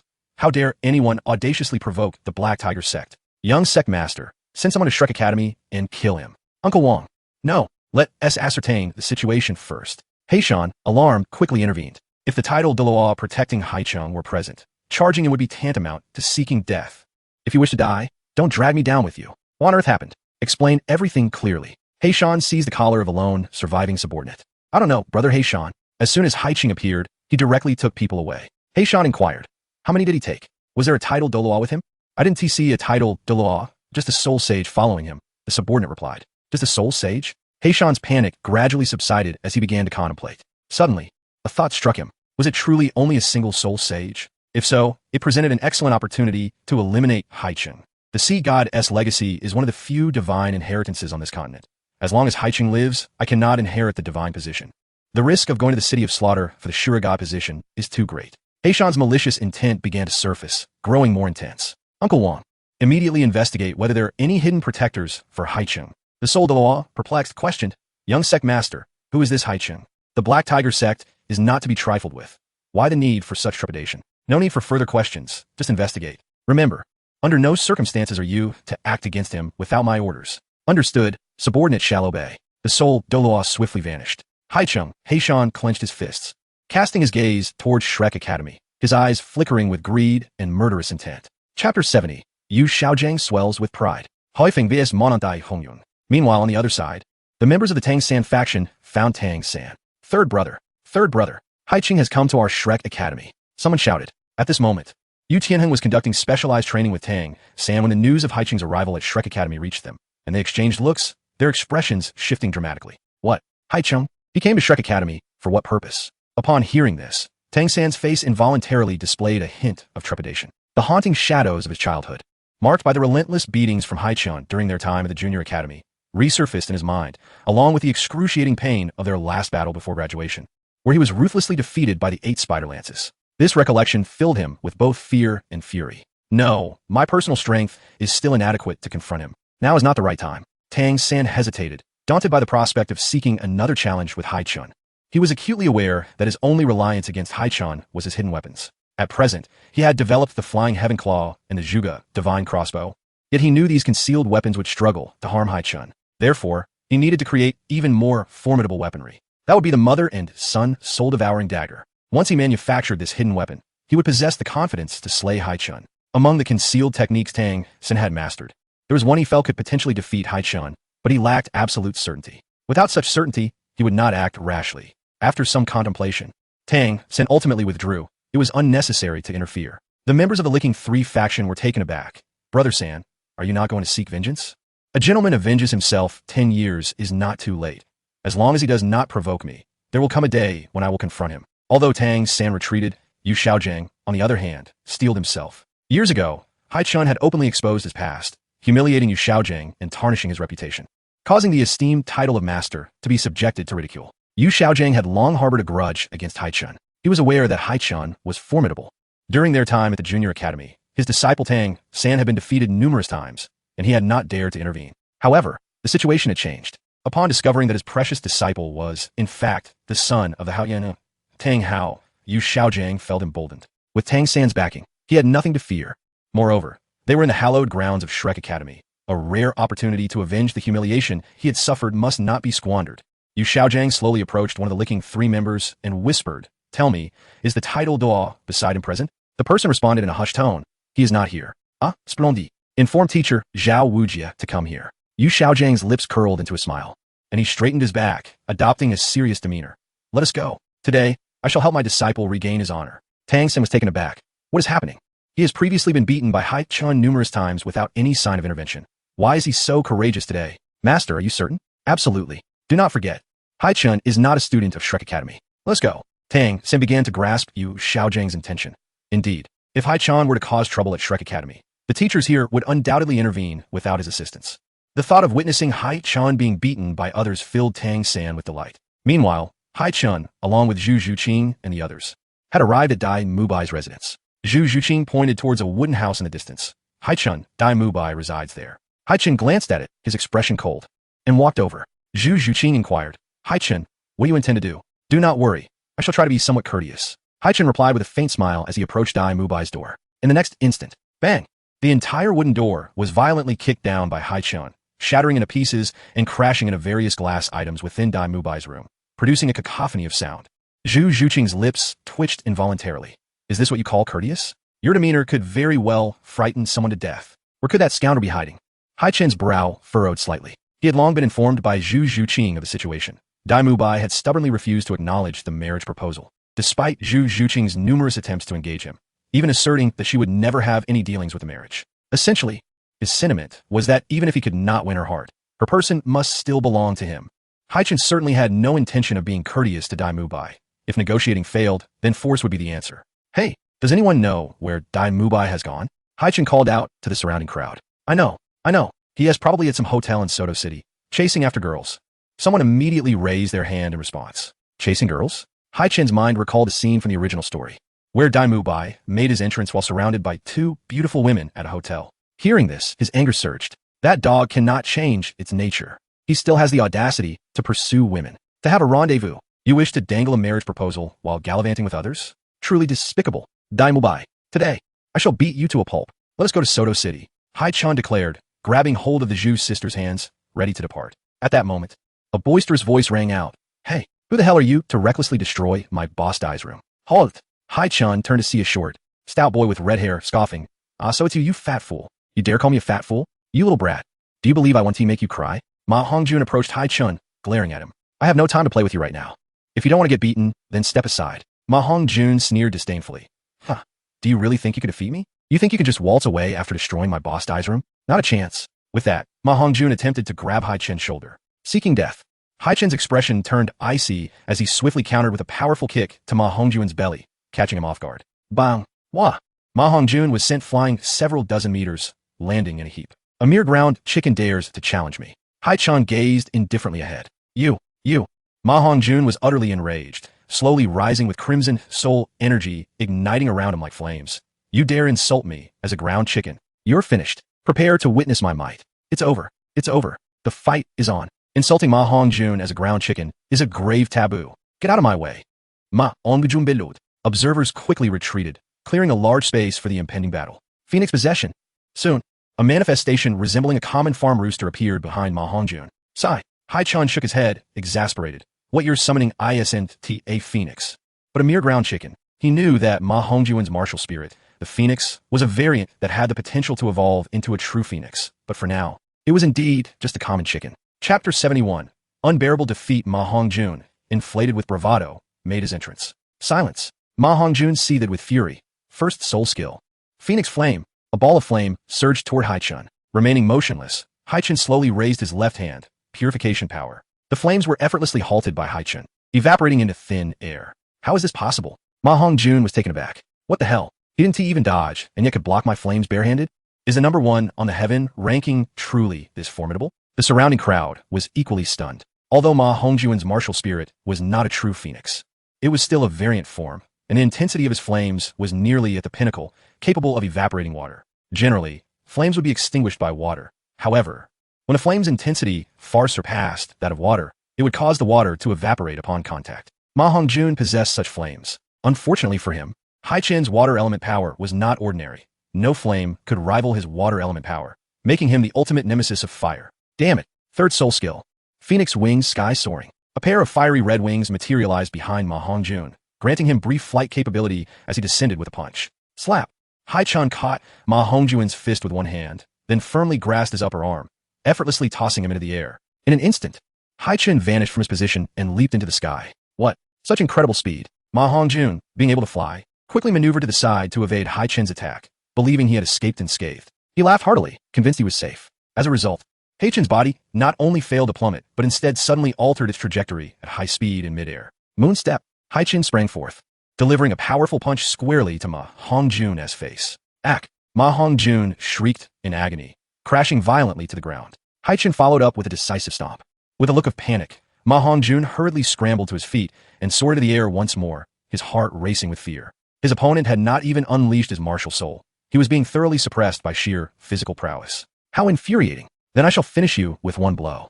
Second soul skill, Blazing Phoenix. Roaring with fervor, Ma Hongjun ignited his flames, reaching a terrifying intensity. Haichen regarded him with calm indifference. Ma Hongjun's third soul skill not only granted temporary flight, but primarily served to ignite the Phoenix flames, amplifying the firepower of his second skill, Blazing Phoenix. Ultimately, when he unleashed his offensive flame soul skill, akin to his first soul skill, Phoenix Fireline, the combination of these three abilities would instantaneously double the intensity and power of the Phoenix Flames while extending the attack range by 50%. This was precisely why Ma Hongjun had been retained as the strongest damage dealer during his time at the Shrek Academy. Goodness, Ma Hongjun is about to unleash his ultimate ability. Hurry, spread out a bit. With a smirk, Ma Hongjun unleashed his first soul skill once more. Phoenix Fireline. Haichen, with a cold expression, leapt again to confront the flames head-on. Goodness, Haichen dares to directly face Ma Hongjun's fiery assault, which was unleashed at full power. Heaven above. Ack. The timid girls nearby had already shut their eyes, too frightened to watch. Seeking death. To confront my flames directly. If you get burned, it's your own doing. Ma Hongjun bellowed. Ha! Second soul skill, Wave of Water. As he stood poised to meet the oncoming flames, a massive water sphere rapidly formed in Haichen's left palm, launching directly towards the fire. Splash! He braved the flames, crashing into Ma Hongjun. Bang! A resounding cry echoed as Ma Hongjun fell heavily to the ground, his eyes rolling back in a complete faint. Haichen landed gracefully, casting a glance at the unconscious Ma Hongjun, utterly feeble. Incredible!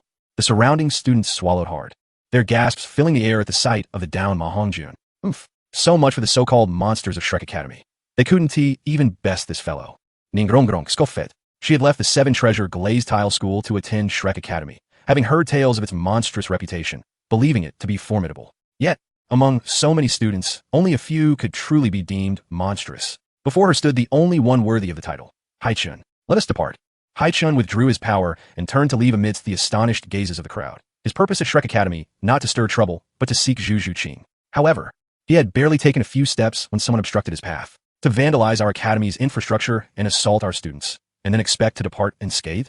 You hold our Shrek Academy in utter disregard. Yu Xiaojiang's voice rang out amidst the crowd, and a path quickly parted as he emerged, hands clasped behind his back. To his left walked Tang San, and to his right strode the second-ranked combat instructor of Shrek Academy, the unmoved king, Zhao Wujin, who had now reached the Soul Sage realm. Ah, we meet again, defeated one, Haichen remarked with a faint smile. You, Tang San clenched his fists tightly. Xiao San, don't act impulsively. Today it's up to the teacher. Yu Xiaojiang swiftly intervened, intending for Zhao Wujin to handle Haichen rather than allowing Tang San to fight.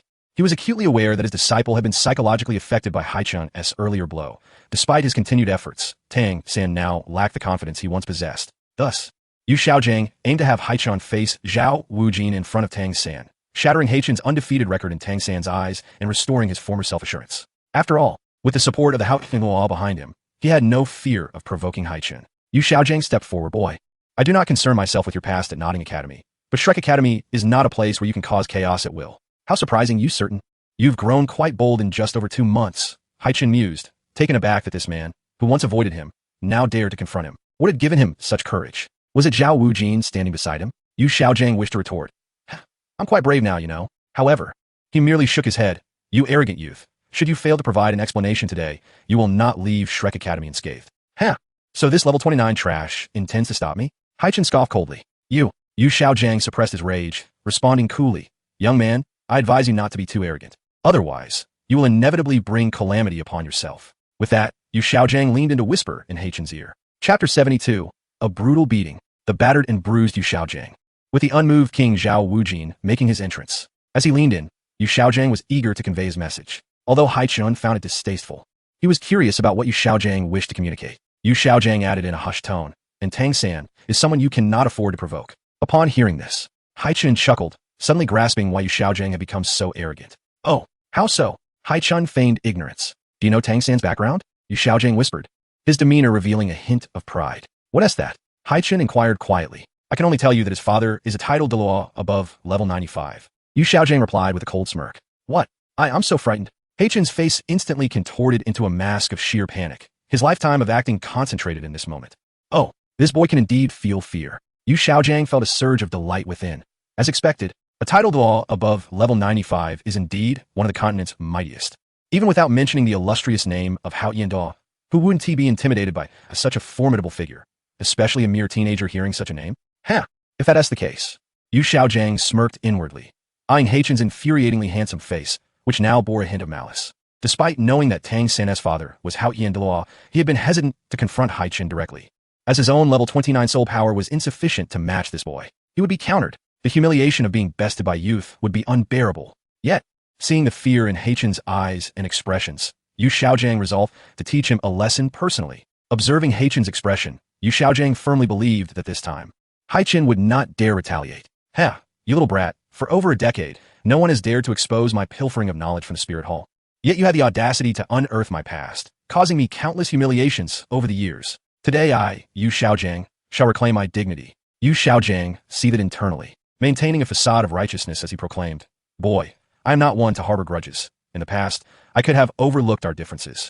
However, today, you have disrupted our academy and assaulted others. You must face the appropriate consequences. This slap is your lesson. With that, Yu Xiaojing lunged forward, aiming a slap at Haichen's face, reveling in the anticipation of delivering his punishment. He had begun to envision the unparalleled genius Haichen being struck by himself, unable to retaliate, and forced to endure the humiliation. The gazes of those around him, including his disciple Tang San, were equally scrutinizing.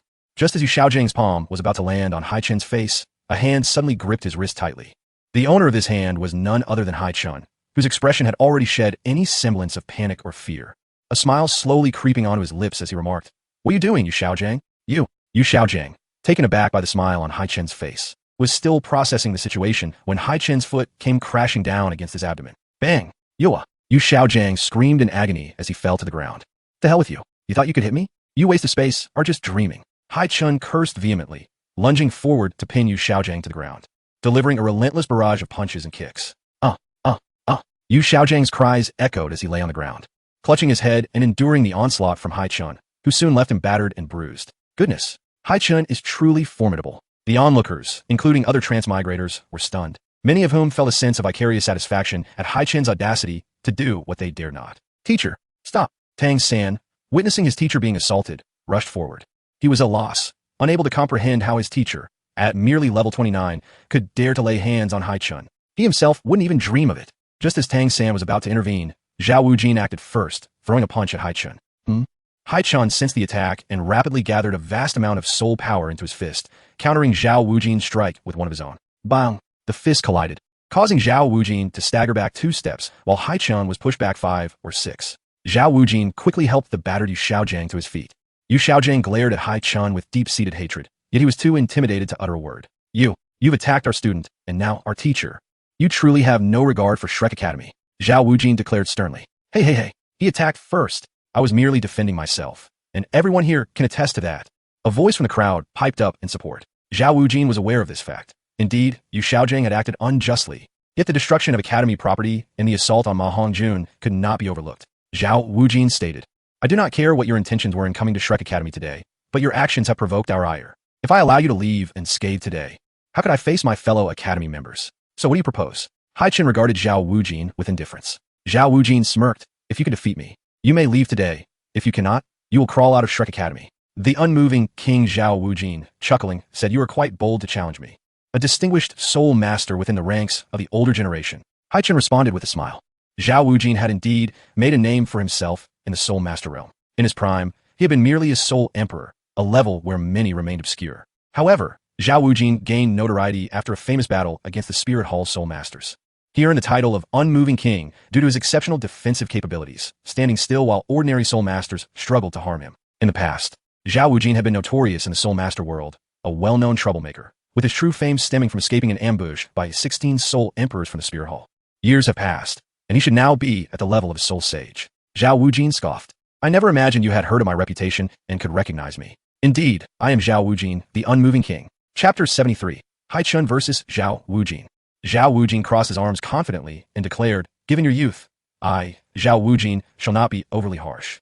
I will refrain from using my seventh soul power in its true form. All you need to do is last for the time it takes to burn a stick of incense, and I will allow you to depart. How does that sound?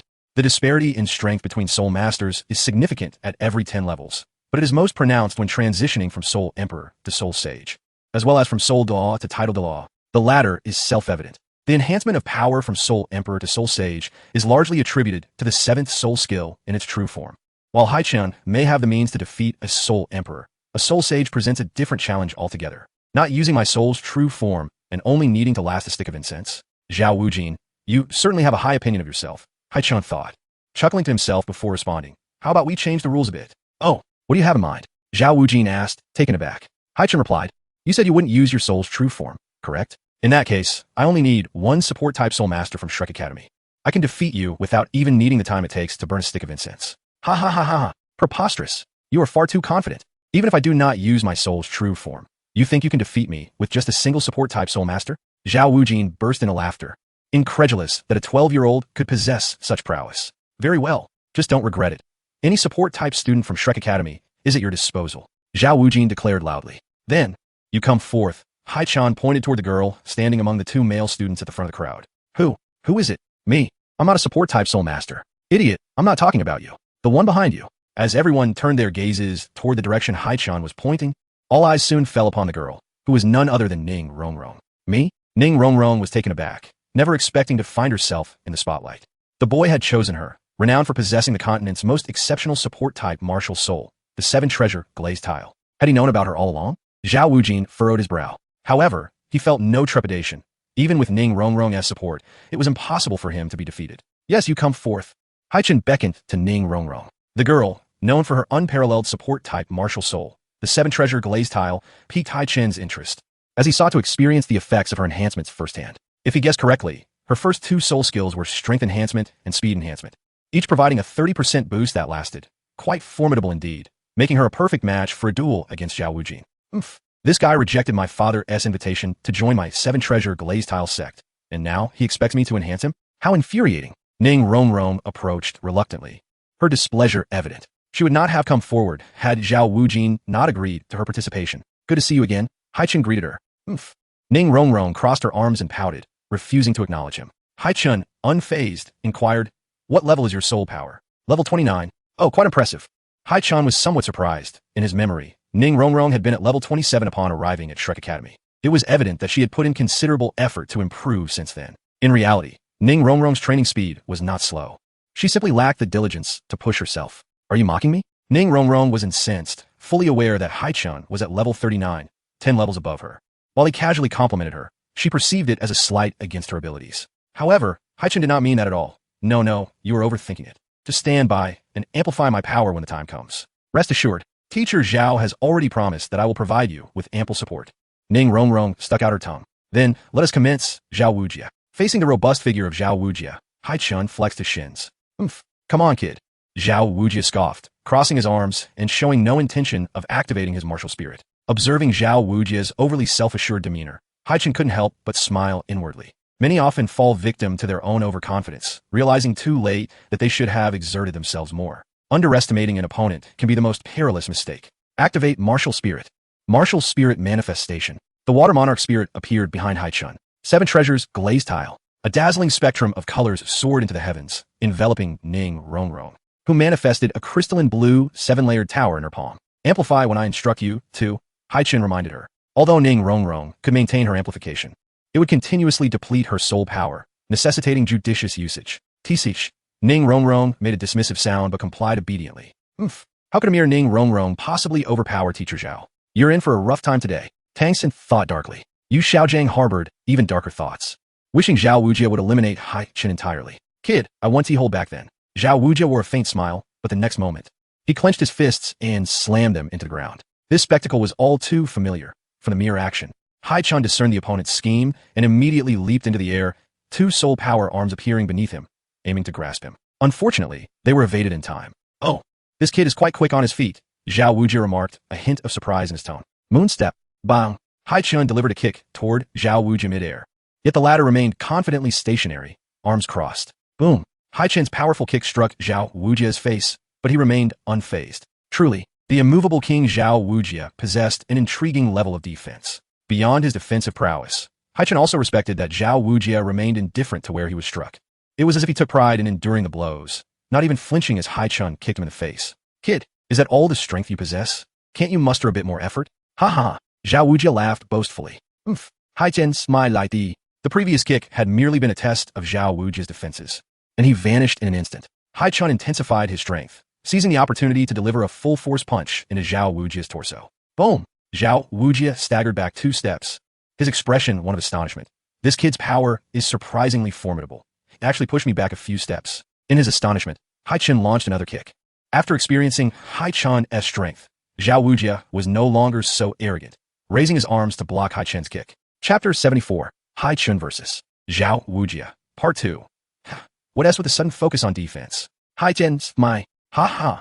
I admit your strength is indeed commendable, but still just barely sufficient. Zhao Wujia scoffed dismissively. Is that so? Haichen executed a backflip, creating distance between them, and a circle of purple soul rings appeared. First soul skill, water source protection. Instantly, Haichen's speed, strength, and defense were amplified. At this moment, the battle was truly underway. Oh, a self-enhancing amplification skill. Interesting, Zhao Wujia remarked nonchalantly. Haichen's face ignited with battle fervor, and in the next heartbeat, he vanished, launching a kick aimed at Zhao Wujia's temple from the left. Bang! What? Zhao Wujia's eyes widened as his body tilted, nearly collapsing under the force of the kick. What terrifying strength! It nearly breached my defenses. Zhao Wujia thought in shock, though he maintained a composed facade, retaliating with a punch aimed at Haichen. However, Haichen deftly dodged it. Observing this, Haichen couldn't help but smile, although Zhao Wujia's counterattack appeared lackluster. He had begun to warily regard Haichen's strength. Still pretending? Let us see how long your martial spirit can hold out. Slice. Moonstep. Haichen unleashed a fierce offensive. Zhao Wujia's defense was formidable, yet his speed was a vulnerability. Haichen, utilizing the 6 styles of body technique, completely overwhelmed Zhao Wujia's speed in an instant. If Zhao Wujia refrained from activating his martial spirit or using soul skills, he could only defend, becoming a target for Haichen's rapid assaults. Is this kid a speed-type soul master? His swiftness is truly terrifying. Zhao Wujia had intended to showcase his defensive abilities, but now every punch and kick from Haichen inflicted considerable pain upon him. While he could not breach Zhao Wujia's defenses, the pain was becoming unbearable. Just as Zhao Wujia prepared to unleash his martial spirit, Haichen's finger shot out. Zhao Wujia dismissed it, having grown accustomed to Haichen's strength, thinking it merely painful but incapable of causing real harm. However, Haichen's finger jab was no ordinary attack. It was the most penetrative technique within the 6 styles of body technique, the finger gun. Finger gun. Bang. Uft. Haichen's finger pierced through Zhao Wujia's defenses, embedding itself into his flesh. What? He actually breached my defenses. This is impossible. It can't be. Ugh. The finger gun carried significant power, launching Zhao Wujia backward. Haichen wasted no time, swiftly following up with his next move. Second soul skill, Wave of Water. Damn it. First soul skill of the Great Strength Diamond Bear. Immovable King Body. Roar. A massive yellow bear materialized behind Zhao Wujia, who immediately activated his first soul skill. A brilliant golden light erupted from him. He managed to block the attack, but not entirely. The overwhelming force still slammed him to the ground. Simultaneously, Haichen was also propelled backward by Zhao Wujia's first soul skill, landing 3 meters away, but sustaining no significant injury. Heavens! Holy crap! Haichen nearly defeated teacher Zhao just now. This is utterly astonishing. A soul respect fighting a soul sage like this? Is this truly the strength of the number one on the heavenly rankings? The surrounding students were left dumbfounded, engulfed in shock. That fool Zhao Wujia. Yu Xiaojiang clenched his fists tightly, aware that Zhao Wujia had not exerted his full strength. His initial underestimation of Haichen had led to his current injured and passive state. He knew that should Zhao Wujia unleash his full power, it would undoubtedly affect the outcome. Moreover, he was acutely aware of Haichen's terrifying potential. Coupled with the assistance of the 7 treasures glazed tile, this battle's outcome was truly uncertain. What a pity, Haichen sighed softly. Had Zhao Wujia not activated his defensive soul skill in time, he would have surely collapsed just now. Nevertheless, although it is regrettable, he does not concern me too much. Zhao Wujia is, after all, a relatively powerful presence among soul sages. If he were so easily dispatched by me, would he still be a soul sage? Very well, kid. You have completely piqued my interest. Zhao Wujia's expression darkened, his body battered, yet he managed to rise in a disheveled manner. Now he was serious. With his martial spirit activated, Zhao Wujia in this state was the true immovable king. Yet, regardless of how formidable his defenses were, Haichen had his methods to breach them. The key to defeating Zhao Wujia lay in his third soul skill, Water Moon Blade Slash. A technique possessing greater penetration than the finger gun, making it a natural nemesis to any defensive type soul master. However, Haichen would not reveal it prematurely. He would wait for the opportune moment to strike. Kid, now, this battle must come to an end. If you can compel Zhao Wujia to employ his true strength, then you can consider it a worthy defeat. Third soul skill, Gravity Enhancement. Zhao Wujia was now fully earnest, preparing to swiftly eliminate Haichen. Suddenly, Haichen felt as if his body had become leaden, his feet seemingly trapped in a mire, making it difficult to move. Fourth soul skill, Target Tracking. Zhao Wujia hurled his fourth soul ring. Go. Whoosh, whoosh, whoosh. Upon witnessing the unfolding events, Haichen's expression grew serious. Shave. With a sudden explosion of physical prowess, he propelled himself into the air, deftly evading the soul ring hurled by Zhao Wuji. However, the force of gravity remained. Zhao Wuji's fourth soul skill was notoriously troublesome. Once the soul ring ensnared an opponent, it would lock onto them. Within 100 meters, he could instantly close the distance with his leaping power, making it akin to a swift assault-type soul skill. To have eluded this young man was indeed a remarkable feat. Zhao Wuji charged forward, delivering a powerful punch. Iron block. Boom. Haichen braced against Zhao Wuji's blow, landing firmly. Your strength isn't all that impressive. How is that possible? Such a resilient body. This level of defense is astonishingly on par with my own. Zhao Wuji was once again taken aback. This was the true might of the 6 forms. Through sheer mastery of them, Haichen possessed defensive capabilities rivaling those of a defense-type soul master while maintaining speed that could match an assault-type soul master. Coupled with his inherent strength as an attack-type soul master, he embodied a rare combination of offense, agility, and defense. Zhao Wuji continued his relentless assault, and an intense battle ensued between the two. Ningrongrong and Hanseme.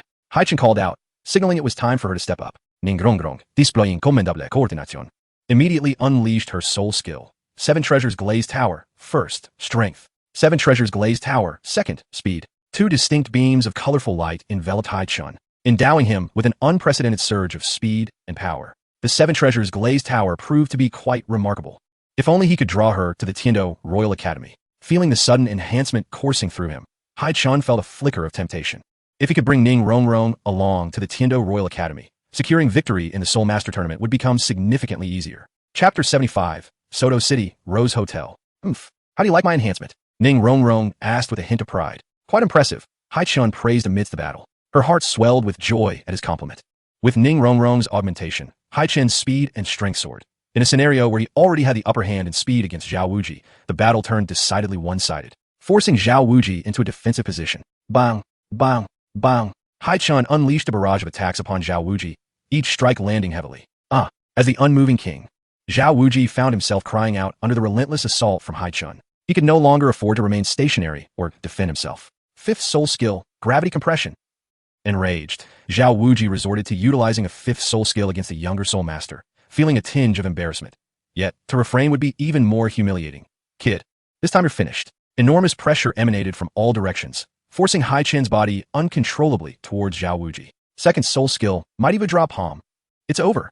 Zhao Wuji roared, putting all his strength into a punch aimed at the gravity-compressed Haichen hurtling towards him. In this moment, he believed Haichen had no chance of escape. Yet, Haichen had not yet revealed his true trump card. At this critical juncture, A colossal demonic hand emerged from behind him, exuding an aura of dread and impending doom. Demonic arm. That is an external soul bone. In that instant, Zhao Wuji's face betrayed a hint of fear. Bang! The demonic arm collided with Zhao Wuji's mighty Vajra palm, and the two forces unleashed a terrifying wave of soul power, causing those in the front rows to be knocked down by the sheer force. Zhao Wuji spat a mouthful of blood and collapsed to the ground. Haichen was similarly pushed back several meters, feeling the intense backlash, yet he remained largely unscathed. Rest. Haichen surged forward once more, his strength reaching its pinnacle, augmented by Ning Rongrong's boost. Every punch he threw shattered Zhao Wuji's defenses with resounding impacts. Bang! Bang! Bang! Zhao Wuji cried out in despair, thoroughly trapped in Haichen's onslaught, his body covered in bruises and blood. Seizing the opportunity, he prepared for his final strike. Third soul skill, Water Moon Blade Slash. Whoosh! Whoosh! Whoosh! Zhao Wuji, battered and bruised, looked on in horror at the incoming Water Moon Blade. Seventh soul skill, Martial Soul True Body. Zhao Wuji broke the rules by unleashing his Martial Soul True Body, yet was futile against the penetrating force of the Water Moon Blade, which ultimately inflicted grievous harm upon him. You have lost, Zhao Wuji. Haichen ceased his assault, for his opponent had been thoroughly defeated. Why you? Zhao Wuji, filled with resentment, gazed at Haichen, ultimately collapsing to the ground, battered and unable to rise. Teacher Zhao. Zhao Wuji. Zhao Wuji has been defeated by Haichen. Teacher Zhao is gravely injured. Quick, someone, heal Teacher Zhao. Chaos erupted in an instant. He actually defeated Teacher Zhao. Ning Rongrong thought, utterly astounded, standing frozen in place. Not only had Zhao Wuji lost, but he had also violated the rules. He no longer had the face to obstruct Haichen. Shrek Academy could not possibly restrain him, had it not been for the looming presence of Haichen. Haichen would not have wasted time battling Zhao Wuji here. If Zhao Wuji had gone all out from the start, defeating him would have required considerable effort. Alas, he had underestimated his opponent. Let us depart. Haichen withdrew his power, taking the hands of the Zhu sisters as they prepared to leave. Upon reaching Ning Rongrong's side, he paused. Hey, what's the point of staying at Shrek Academy? Why not come study at the Tiendo Royal Academy, where I am? Why should I go there? Ning Rongrong stammered. It's entirely up to you. I'm merely offering a suggestion. Whether you go or not is your choice. Farewell. Haichen waved his hand, gradually disappearing from Ning Rongrong's sight. He attends the Tiendo Royal Academy? Ning Rongrong pondered, contemplating his retreating figure. Soon, news of Haichen's victory over Zhao Wuji spread throughout the global chat channels. This battle would undoubtedly make Haichen a renowned name, not merely among the traversers, but throughout the entire Soul Master world. Within a few days, his fame would begin to resonate within the realm of Soul Masters. After leaving Shrek Academy, Haichen, along with Zhu Zhuqing and Zhu Zhuyu, made their way to Soto City to settle accounts with Dai Bai. Haichen, Soto City is so vast. Where shall we search for Dai Bai? Zhu Zhuqing inquired. Soto City, one of the largest cities within the Tiendo Empire, could rival the capital. Tiendo City, as a first-tier metropolis, its soul fighting arena was the largest in scale, quite renowned. Finding someone in such a city was indeed a challenge. Yet, Haichen knew of a place where he should be able to locate Dai Bai. Let us first check the Rose Hotel, Haichen replied. Rose Hotel? The Zhu sisters exchanged glances, pondering how Haichen knew that Dai Bai frequented this hotel to woo girls. Is there something special about the Rose Hotel? Have you been there with other girls? Zhu Zhuyu's question was piercing. Ahem, I don't know if it's special or not. I certainly haven't been there. Haichen hurriedly clarified. The three exchanged conversation, and after several hours, they arrived at Soto City, just as night fell. Meanwhile, Dai Bai remained blissfully unaware, having just finished dinner with two maidens, preparing to head to the Rose Hotel for a room. My lovely beauties tonight. Your big brother Dai will take good care of you. Dai Bai, embracing the waist of the two maidens, grinned lecherously. Stop it, Dai Gongzi. The maidens giggled, their attire and demeanor alluring. Ha. I love your playful spirit. Come on in. Dai Bai laughed heartily, pushing both women into the reserved hotel room before closing the door. Moments later, Haichen, accompanied by Zhu Zhuqing and Zhu Zhuyu, arrived at the Rose Hotel. Welcome to the Rose Hotel. The receptionist greeted them warmly at the entrance. Excuse me, sir, are you here to book a room? One room? The receptionist greeted warmly, her expression revealing a hint of familiarity with such inquiries. The two sisters from the Zhu family felt their cheeks flush, embarrassed to be accompanying Haichen to a hotel, fully aware of the receptionist's misunderstanding. No, I am here to find someone, Haichen politely responded as he approached the front desk. The receptionist discreetly assessed Haichen and the two stunningly beautiful women beside him, internally scoffing. Another romantic playboy has arrived. Chapter 76, caught in the act, viciously beating Dai Bai. Yet, the two girls accompanying him were far more exquisite than the girl who was with the earlier young Master Dai. Understanding the situation, the receptionist promptly stated, Sir, you wish to book one room, correct? Haichen replied, Yes, one room. Wait, Haichen, what are you doing? The two sisters blushed at once, feeling anxious and puzzled as to why a room was necessary. After the matter is settled, we need a place to rest, or where will we sleep tonight? Haichen explained. Then, you should book 2 rooms, Zhu Zhuqing stammered, her face reddening. Sharing a room with 1 man and 2 women would only lead to further misunderstandings. The thought of how the hotel staff might misconstrue the situation made her feel utterly embarrassed. Don't worry, under special circumstances. It's safer for you to share a room with me tonight, Haichen assured, his intentions clear. He turned back to the receptionist. Please select the largest room for me. Certainly, sir, the receptionist nodded, then continued. We have a VIP room available, the Rose Night Suite, for a total of 30 silver soul coins. That's quite expensive, Haichen mused, as 30 silver soul coins equated to 3,000 RMB. After settling the payment, he inquired about a certain individual. Could you assist me in locating a young man with blonde hair, surnamed Dai, named Dai Mubai? The receptionist's demeanor shifted slightly, her smile faltering as she explained. Oh, sir, you must be referring to young Master Dai. I have indeed seen him. Is he currently in the hotel? Haichen's expression darkened. The receptionist, now visibly uncomfortable, replied, I'm sorry, sir, but our establishment has strict policies against disclosing guest information. I cannot inform you whether he is here or not. I hope you understand. Come, extend your hand, Haichen insisted, slipping 3 gold soul coins into her palm. Can you speak now? The receptionist's eyes sparkled with delight, her hands trembling slightly at the unexpected fortune. 3 gold soul coins were worth an astonishing 30,000 RMB, a sum she would take 10 months to earn. Young Master Dai is on the 6th floor, room 607, she divulged. Thank you. Haichen smiled faintly before turning on his heel, his expression instantly transforming to one of cold fury as he swiftly ascended to the 6th floor. Upon arriving at room 607, Haichen was met with indecent sounds emanating from within. Little darlings, I'm coming. Dai Mubai's voice echoed, clearly engaged in inappropriate activities with 2 women. Suddenly, the door was kicked open with a resounding crash. Bang! The force startled the women inside, eliciting terrified screams. What is happening? Who the hell is it? Dai Mubai cursed. Taken aback and momentarily stunned, Haichen stepped forward, his face expressionless. The occupants hurriedly grabbed blankets to cover themselves, while Dai Mubai was left in nothing but his underwear. Caught off guard, recognizing Dai Mubai instantly, Haichen glanced at the 2 women get dressed and leave. The girls, sensing the gravity of the situation, hastily complied and exited. Hey, who the hell are you? You're asking for death. Dai Mubai esse anja ignited. It was his first time being interrupted in such a manner, leaving him rattled.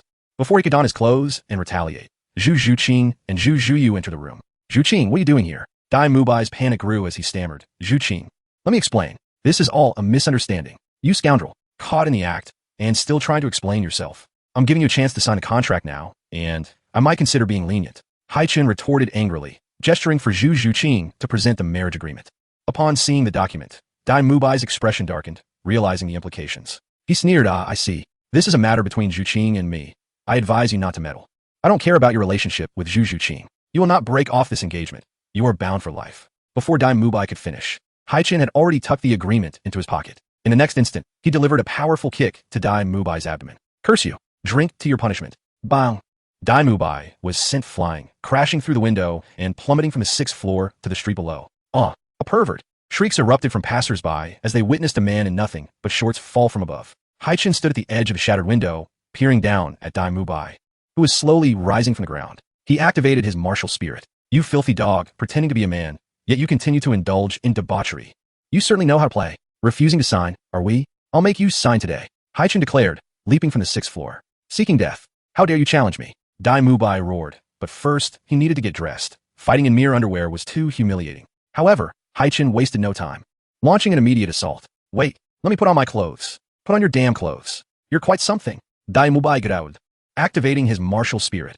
Evil demon, white tiger. Dare to challenge me, Dai Mubai? Allow me to remind you, you're only digging your own grave. Dai Mubai's expression was haughty. Second soul skill, white tiger's radiant wave. Haichen summoned his martial spirit. 3 soul rings appearing beneath him, effortlessly countering Dai Mubai's attack with his purifying power. What? Wait, soul sovereign. 1,000-year, 20,000-year soul ring. How is this possible? Fear and shock washed over Dai Mubai's face. In a flash, Haichen vanished, catching Dai Mubai off guard. Slap. Ugh. Haichen delivered a merciless slap, sending Dai Mubai reeling, blood spilling from his mouth as a tooth flew out. My tooth. You bastard. I'll kill you. First soul skill, White Tiger's Guard. You think you can kill me with your pathetic abilities? Haichen's eyes glinted with coldness. First soul skill, Water Shield. With that, Haichen charged forward, unleashing a fierce punch. Dai Mubai barely managed to defend himself before receiving another devastating slap. Slap. Boom. Dai Mubai was sent flying several meters, collapsing to his knees before Haichen. Chapter 77, Street Chase, Public Beating. Third soul skill, White Tiger's Diamond Transformation. Dai Mubai, in a panic, stood and activated his martial spirit once again. Roar. Second soul skill, Water Wave. Boom. The two forces collided, but Dai Mubai was no match for Haichen and was hurled several meters down the street, finally coming to a halt. How is this possible? We are both soul sovereigns, yet there is such a vast disparity in strength. Dai Mubai couldn't fathom being utterly crushed by Haichen. Haichen swiftly approached Dai Mubai, stomping down hard on his left arm. Ah! Dai Mubai's screams echoed as the sound of shattering bones filled the air. His arm was broken beneath Haichen's foot. He was utterly terrified. The person before him was ruthless, clearly intent on ending his life. I am Dai Mubai, the third prince of the Star Luo Empire. How dare you treat me this way? You shall undoubtedly meet your end. Dai Mubai completely lost his will to fight, attempting to intimidate Haichen with his royal status. Ha ha ha, a prince. Haichen chuckled derisively.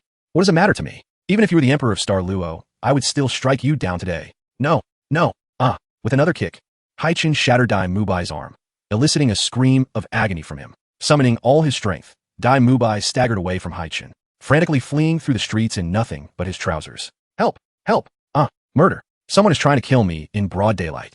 The dread of death enveloped Dai Mubai, and he could no longer afford to be concerned about his dignity as he raced through the night streets of Soto City, crying out for assistance. Along the way, a mother and child spotted the half-clad Dai Mubai sprinting in panic. Mom, look!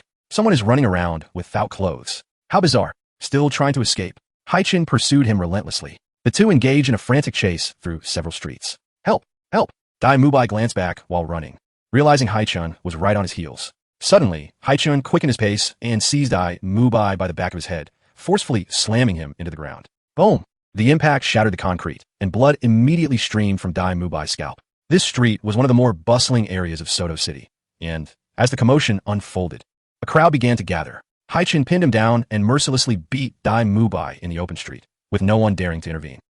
Before long, Dai Mubai was left barely conscious, bloodied, and sprawled on the ground. I already warned you to sign the agreement. I would have shown you some courtesy. Are you comfortable now?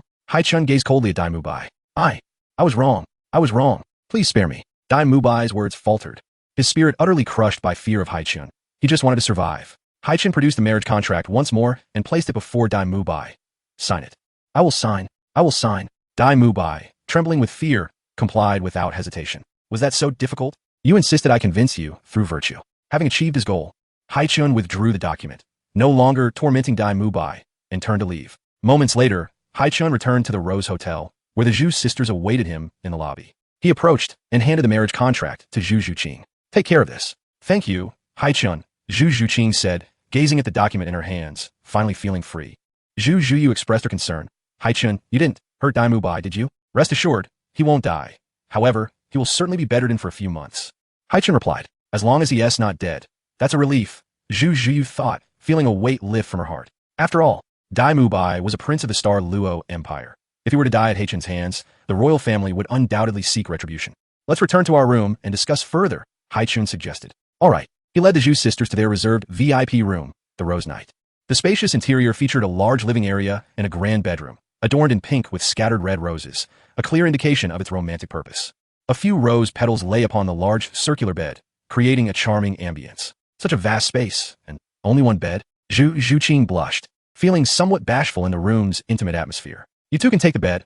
I'll sleep on the sofa. Okay. The three of them settled on the sofa, and Haichen inquired, what are your plans moving forward? The Star Luo royal family has always maintained a bond through marriage with the ghostly spirit cat family, and it has never been the case where the woman sought to dissolve the engagement. This is unacceptable to both the Star Luo royal family and the Zhu family, which is why Zhu Zhuqing paid a price and was expelled from her family. In such a brutally competitive and cold family environment, Zhu Zhuqing no longer wishes to remain. She is essentially homeless now. The sisters exchanged glances, uncertain of their future path. Observing their plight, Haichen proposed, come with me to the Tiando Royal Academy, Zhuqing, Zhiyu.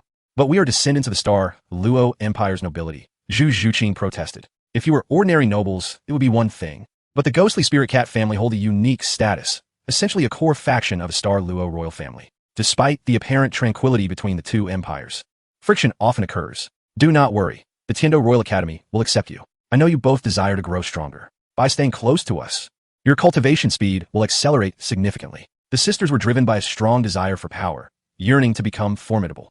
Haichen had already decided to help those he deemed worthy to cultivate alongside him, intending to take them to Sea God Island, where they could rapidly enhance their soul power under the light of the Sea God. The sisters reached a decision. All right, we will go to the Tiando Royal Academy. Then we shall set off tomorrow. Let us rest well tonight. After taking turns to shower, Zhu Zhuqing and Zhu Zhuyu climbed onto the circular bed to rest, while Haichen settled on the sofa. Unbeknownst to them, time slipped into the depths of night. Haichen rose from the sofa and quietly made his way to the window in the living room. At that moment, a sea warrior stood outside the window. Haichen opened it to let him in. Young master, as you suspected, someone has been secretly investigating and following us. They are likely to take action. As for the Shrek Academy student, Haichen, we have yet to locate him, the sea warrior reported. Understood. Instruct the others to maintain their distance. Haichen nodded. No need to search for Haichen anymore. We will depart the city for the Tiando Royal Academy tomorrow. They will likely act along the way, so everyone should be prepared to lure them in. Yes, young master. Meanwhile, in another room, Haichen lounged on the sofa with his legs crossed. Soon, a Soul Doloa appeared beside him. Young sect master, I have thoroughly investigated the situation. Indeed, there's only one soul saint following Haichen, and no other powerful individuals are present. Good, very good. Haichen laughed maniacally, a hint of malice creeping onto his face. Haichen, causing a ruckus at Shrek Academy by challenging Zhao Wujia and publicly beating Dai Mubai in Soto City. Truly impressive. But alas, you will ultimately die by my hand. And the title of the first on the heaven ranking shall be mine. Haishan's laughter echoed through the room, his ambitions extending beyond mere divinity. He sought to dominate the entire continent. The journey to Sea God Island is fraught with peril, and many have perished before even reaching the island. Most who traverse this path fear the dangers that lie ahead. Others know that the Sea God 9 trials have already been claimed, and even if they arrive, a second Sea God 9 trials is unlikely. Those like Haichen, who believe their talent and background are sufficient, disdain lower-level trials, focusing solely on eliminating Haichen to lead the Black Tiger Sect's elites to Sea God Island. The next day, Zhu Zhuqing and Zhu Zhuyu awoke early, preparing their hair and makeup in front of the mirror, deliberating on what to wear. Meanwhile, Haichen remained asleep on the sofa. Shortly, the Zhu sisters completed their preparations and called for Haichen to rise. Haichen, it's time to wake up. Zhu Zhuqing gently nudged his arm. Just a little longer. Just a little longer, Haichen mumbled, glancing at the time, realizing he had plenty of time left. Unexpectedly, Zhu Zhuyu yanked the blanket off him, inadvertently catching sight of his exposed physique. The two sisters stood before the sofa, immediately covering their eyes and squealing. You, how could you? So early in the morning. Oh my goodness. Haichen hurriedly pulled the blanket over himself, expressing his exasperation as he said, Hey, could you all refrain from overthinking? It's quite normal for things to be a bit tense in the morning, you know? The two young ladies blushed profusely. Indeed, you two truly lack experience. As for Zhuqing, that is one thing, but Zhuyu, you should know better. I'm getting up now to wash my face and brush my teeth. Let us head out for breakfast together afterward. With a casual wave of his hand, Haichen dispelled his drowsiness at the sound of the two sisters calling him. He rose, dressed, washed up, and then joined the Zhu sisters for breakfast in a hotel restaurant. Afterward, he summoned a carriage and set off for the Tiando Royal Academy. During the ride, Haichen deemed it necessary to remind them, Zhuqing, Zhuyu, the journey ahead may not be entirely safe. If anything happens along the way, just stay in the carriage. I will handle everything. Is someone going to pose a threat to us? They inquired. Yes, Haichen nodded. Is it Haichen from the Black Tiger sect? The sisters quickly became alert. Indeed, if all goes as expected, they will likely ambush us on our way to the Tiando Royal Academy. However, rest assured, I have already made arrangements. Haichen will surely meet his demise this time. As he spoke, the determination in Haichen's eyes intensified. Haichen gazed silently out of the carriage window. The previous day, he had studied the terrain leading to the Tiando Royal Academy, deducing potential ambush points and preparing accordingly. The sea warriors in the shadows had long been in position. As dusk fell, the atmosphere grew heavier, and the carriage reached a desolate gorge, where an unsettling silence prevailed, interrupted only by the occasional caw of crows. This somber ambience was typical of the territories beyond the cities of Doloa continent, which were often desolate and lawless, where robbery and murder were commonplace. Haichen had anticipated danger upon entering this gorge, and now his instincts screamed that something was amiss. Just as he suspected, this was the likely ambush point. He signaled to the sea warrior accompanying him, who promptly vanished. As the carriage ventured deeper into the gorge, the tension in the air escalated, and night began to envelop the surroundings. Soon, boisterous laughter echoed through the gorge, wild and exuberant, reverberating against the stone walls. Ha ha ha ha ha. The Zhu sisters' expressions shifted to one of anxiety as they turned to Haichen. Haichen and his men are here. Haichen remained composed, a faint smile gracing his lips. Fear not, I've got this. With that, he gradually stood and stepped out of the carriage, lifting his gaze towards the cliffs on either side of the gorge. Suddenly, figures began to materialize on the stone walls, a dozen or so Black Tiger sect soul masters, alongside the seventh on the heavenly ranking, Haichen himself. At last.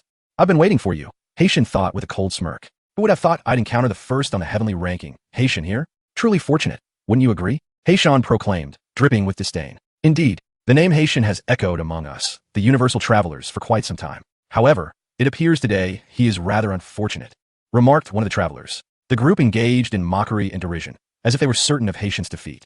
Haichen quietly accessed the virtual screen to review the information on these individuals. Aside from Haichen, 2 others ranked within the top 1,000, considered formidable among the universe's travelers, had attained the Soul Master level. The others were all ranked within the top 100,000. Given that there were billions of travelers, being in the top 100,000 was a mark of prominence. All these individuals shared a common goal, to eliminate Haichen, having been summoned by Haichen. Haichen smiled lightly. Oh, what seems to be the matter, everyone? Are you feeling unlucky?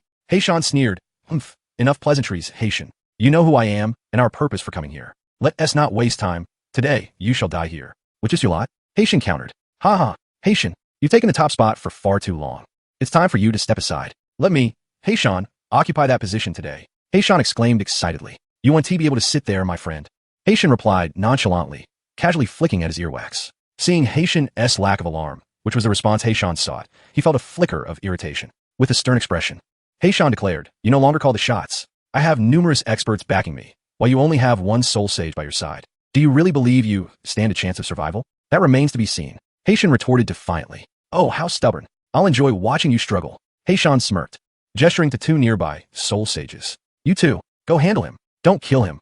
I want to enjoy this myself. As you command, young sect master. The 2 Black Tiger sect soul sages immediately activated their martial spirits and advanced toward Haichen.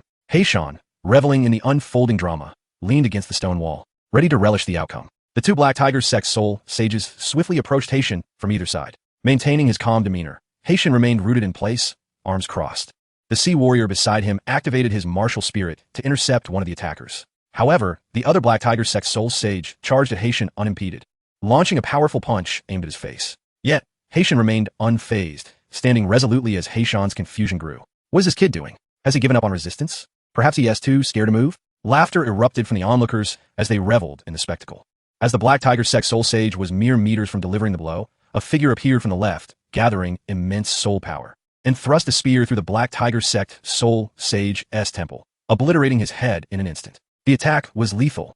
The body was propelled into the stone wall, creating a significant crater and raising a cloud of dust. No one anticipated such an event, and the laughter from Haichen and his cohorts abruptly ceased, replaced by anxiety. Did you truly believe you could harm my young master? Highway stood protectively in front of Haichen, casting a dispassionate glance at the Black Tiger sect soul sage he had just dispatched. What? Highway's appearance sent shockwaves through Haitian's group, causing panic to set in. How could this be? I thought he only had one soul sage with him. Who is this? Haichen turned to the soul Delaw beside him, who also wore a grave expression. He had indeed conducted a thorough investigation and had not detected this soul sage's presence. No wonder Haichen had remained so composed. He had someone hidden in the shadows. Haitian's expression darkened. The situation was slipping from his grasp. Quickly, everyone attack. Eliminate him. Yes. Young sect master. The Black Tiger sect soul masters surged forward, all rushing toward Haichen. As fate would have it, an increasing number of formidable soul masters converged from all directions, appearing before Haichen, their ranks surpassing those of the Black Tiger sect by a considerable margin. A myriad of soul rings encircled them, each one manifesting a unique marine martial spirit behind them. It was inconceivable. How could so many experts be at his side? Witnessing this assembly, the members of the Black Soul sect grew increasingly tense, with Haichen in a complete state of panic. It dawned on him why Haichen had remained unfazed and devoid of any anxiety or fear since his arrival. Haichen, achieving the 7th position on the heavenly rankings was no small feat, but alas, your greed has undone you. Haichen slowly activated his martial spirit, preparing for the impending battle. Haichen, upon hearing Haichen's words, became even more unsettled. You, are you drawing me into your web? You have known all along. What do you think, Haichen? Haichen's eyes glinted with murderous intent. Warriors of the sea, let us fight together and vanquish these foes. Yes, young master. In an instant, chaos erupted as the 2 factions clashed. The sea guards engaged the soul masters of the Black Tiger sect, while others fought fiercely. Haichen charged directly at Haichen. A dozen or so transgressors, witnessing the unfolding chaos, turned tail and fled, leaving only 6 or 7 to confront Haichen alongside Haichen. With a flourish, Haichen summoned a ferocious black tiger, the prestigious martial spirit of the Black Tiger sect, signifying its high quality. The 7 transgressors unleashed their martial spirits to assault Haichen. 3rd soul skill, heart extraction. Haichen furrowed his brow at this repugnant technique. 2nd soul skill, waves of water. Boom! Haichen and Haichen collided head-on, and it was evident that Haichen was outmatched, sent flying with a single strike. The 6 surrounding him simultaneously unleashed their soul skills, launching 6 distinct attacks. Devil's Arm.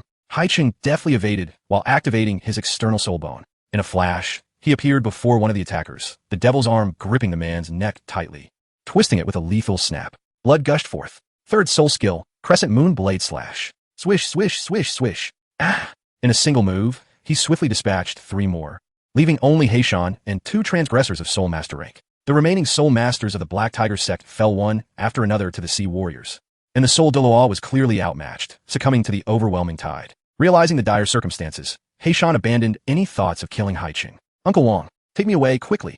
Haichen called out to the Soul de Loa. However, the Soul Doll was ensnared by the sea guards and unable to break free. Haichen, indifferent to the fate of his subordinates, turned and fled, prioritizing his own survival above all else.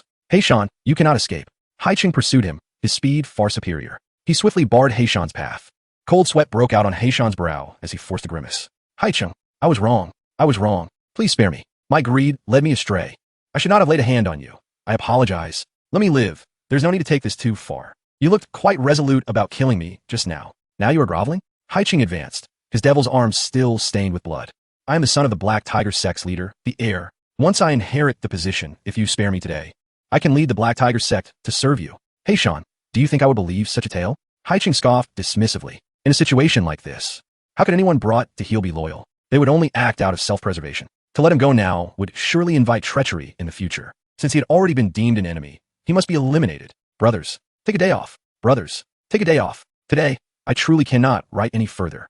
Chapter 80. Elimination of Haichen, the 7th on the heavenly rankings. The wrath of the Black Tiger sect. You cannot kill me. You cannot kill me. If you slay me, you shall face the wrath of the Black Tiger sect. Haichen screamed frantically. Do you believe I fear a mere Black Tiger sect? Haichen's murderous intent surged. In the next moment, Haichen's devil's arm pierced through Haichen's chest. With a sickening sound, Haichen withdrew his blood-soaked arm. I am not willing. Haichen gazed at the gaping wound in his chest, blood spilling forth as he slowly collapsed, devoid of life. The 7th on the heavenly rankings had thus fallen. Young master. The Soul de Loa of the Black Tiger sect was consumed by boundless rage and profound sorrow. Haichen was a once-in-a-millennium genius, one upon whom the entire sect had pinned their hopes, expected to lead them to greater heights. Yet today, he had perished right before their eyes. How could he face the leader of the Black Tiger sect upon his return? Haichen was the son of the sect's master, a paragon of talent, cherished and protected like a treasure by the sect. Today, you have slain the young master of the Black Tiger sect. Whoever you are, the Black Tiger sect will ensure that you pay dearly. You will bear the brunt of the Black Tiger sect's unending wrath and vengeance. The Soul de Loa of the Black Tiger sect shrieked in madness, his eyes bloodshot. Haichen sensed the fervor in the words and eyes of his adversary. Realizing that Haichen held an unparalleled position within the Black Tiger sect, a prodigy with innate soul power, who had cultivated to level 35 by the age of 12, was indeed remarkable. If he reached his full potential, becoming a title de law was undoubtedly within reach. The Black Tiger sect, merely inferior to the 7 great sects, could easily ascend in status if they produced even a single title de law. This would allow them to displace a lower-ranked sect, securing their place among the upper echelons. Slaying Haichen was tantamount to severing the root of the Black Tiger sect's rise. Observing the Soul de Loa's fury, it seemed that even if the Spirit Hall had slain Haichen, they would seek retribution. Is that so? Then the Black Tiger sect need not exist on this continent. Haichen retorted loudly, now that they were sworn enemies. He had no qualms about wiping out the Black Tiger sect. Just wait, you. The Soul de Loa of the Black Tiger sect summoned every ounce of strength, severing his own arm to escape Haichen's grasp, fleeing into the distance. The remaining Soul Masters of the Black Tiger sect were all swiftly vanquished by the Sea Warriors. Excellent.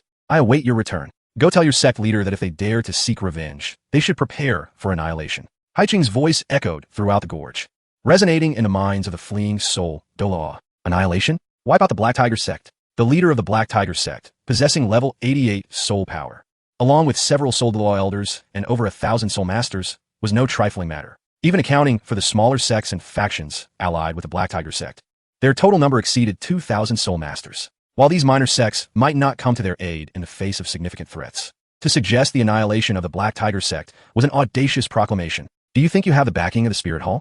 Do you believe you have a title Dolua at your disposal? Outside the Spirit Hall, the title Doluos were predominantly held by the upper 3 sects and the 2 great empires. How many title Doluos could there even be? The audacity to declare the destruction of the Black Tiger sect was beyond comprehension. Once the Soul de Law of the Black Tiger sect had completely vanished, Haichen turned away, hastening to the side of Highway. Commander Highway, have there been any casualties among our brothers? Rest assured, young master, not a single Sea Warrior has perished.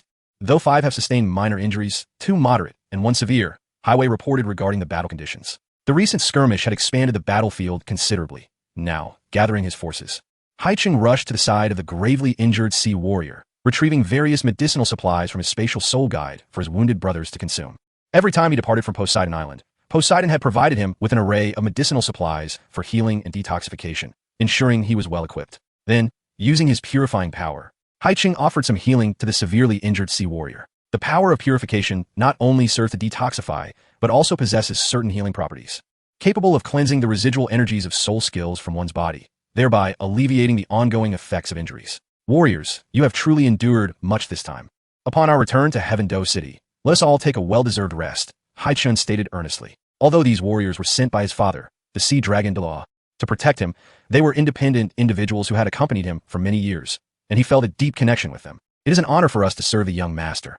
How could it possibly be a hardship? The sea warriors replied with unwavering loyalty, for in their eyes, Haichen was not merely the son of the sea dragon Delaw, but the heir to the sea god himself, the future sea god. All soul masters from Sea God Island revered the sea god, and to follow the heir of the sea god was considered a supreme honor. Noticing their sentiments, Haichen chose not to elaborate further, instead advising Highway, let the injured warriors rest in the carriage. Once we arrive in Heaven Do City, I shall summon the finest healers to tend to them. Understood, young master. Haichen cast a final glance at the deceased Black Tiger Sex Soul Master and the fallen Haichen before boarding the carriage. With Haichen's demise, changes were evident in the rankings of the heavenly rankings, sending ripples of shock through the entire community of transmigrators. In the initial years, the top 10 of the heavenly rankings experienced considerable fluctuations, but over time, the leading figures became relatively stable, with only occasional shifts. The disappearance of Haichen from the top 100 made it clear to all that he had perished. At this moment, within the Heaven Do Royal Academy, Yi Qian, feeling a bit bored, suddenly realized he had advanced in rank. What? I'm in 8th place now? Good heavens, who killed Haichen? The carriage continued on its journey.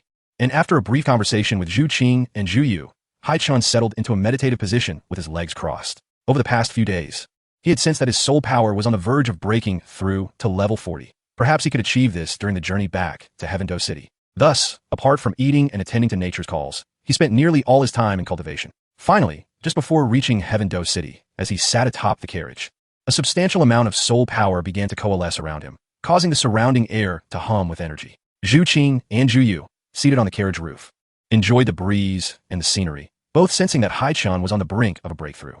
Haichen is about to break through. They exchanged glances. Excitement mingled with a hint of disappointment. They were both aware of their own levels.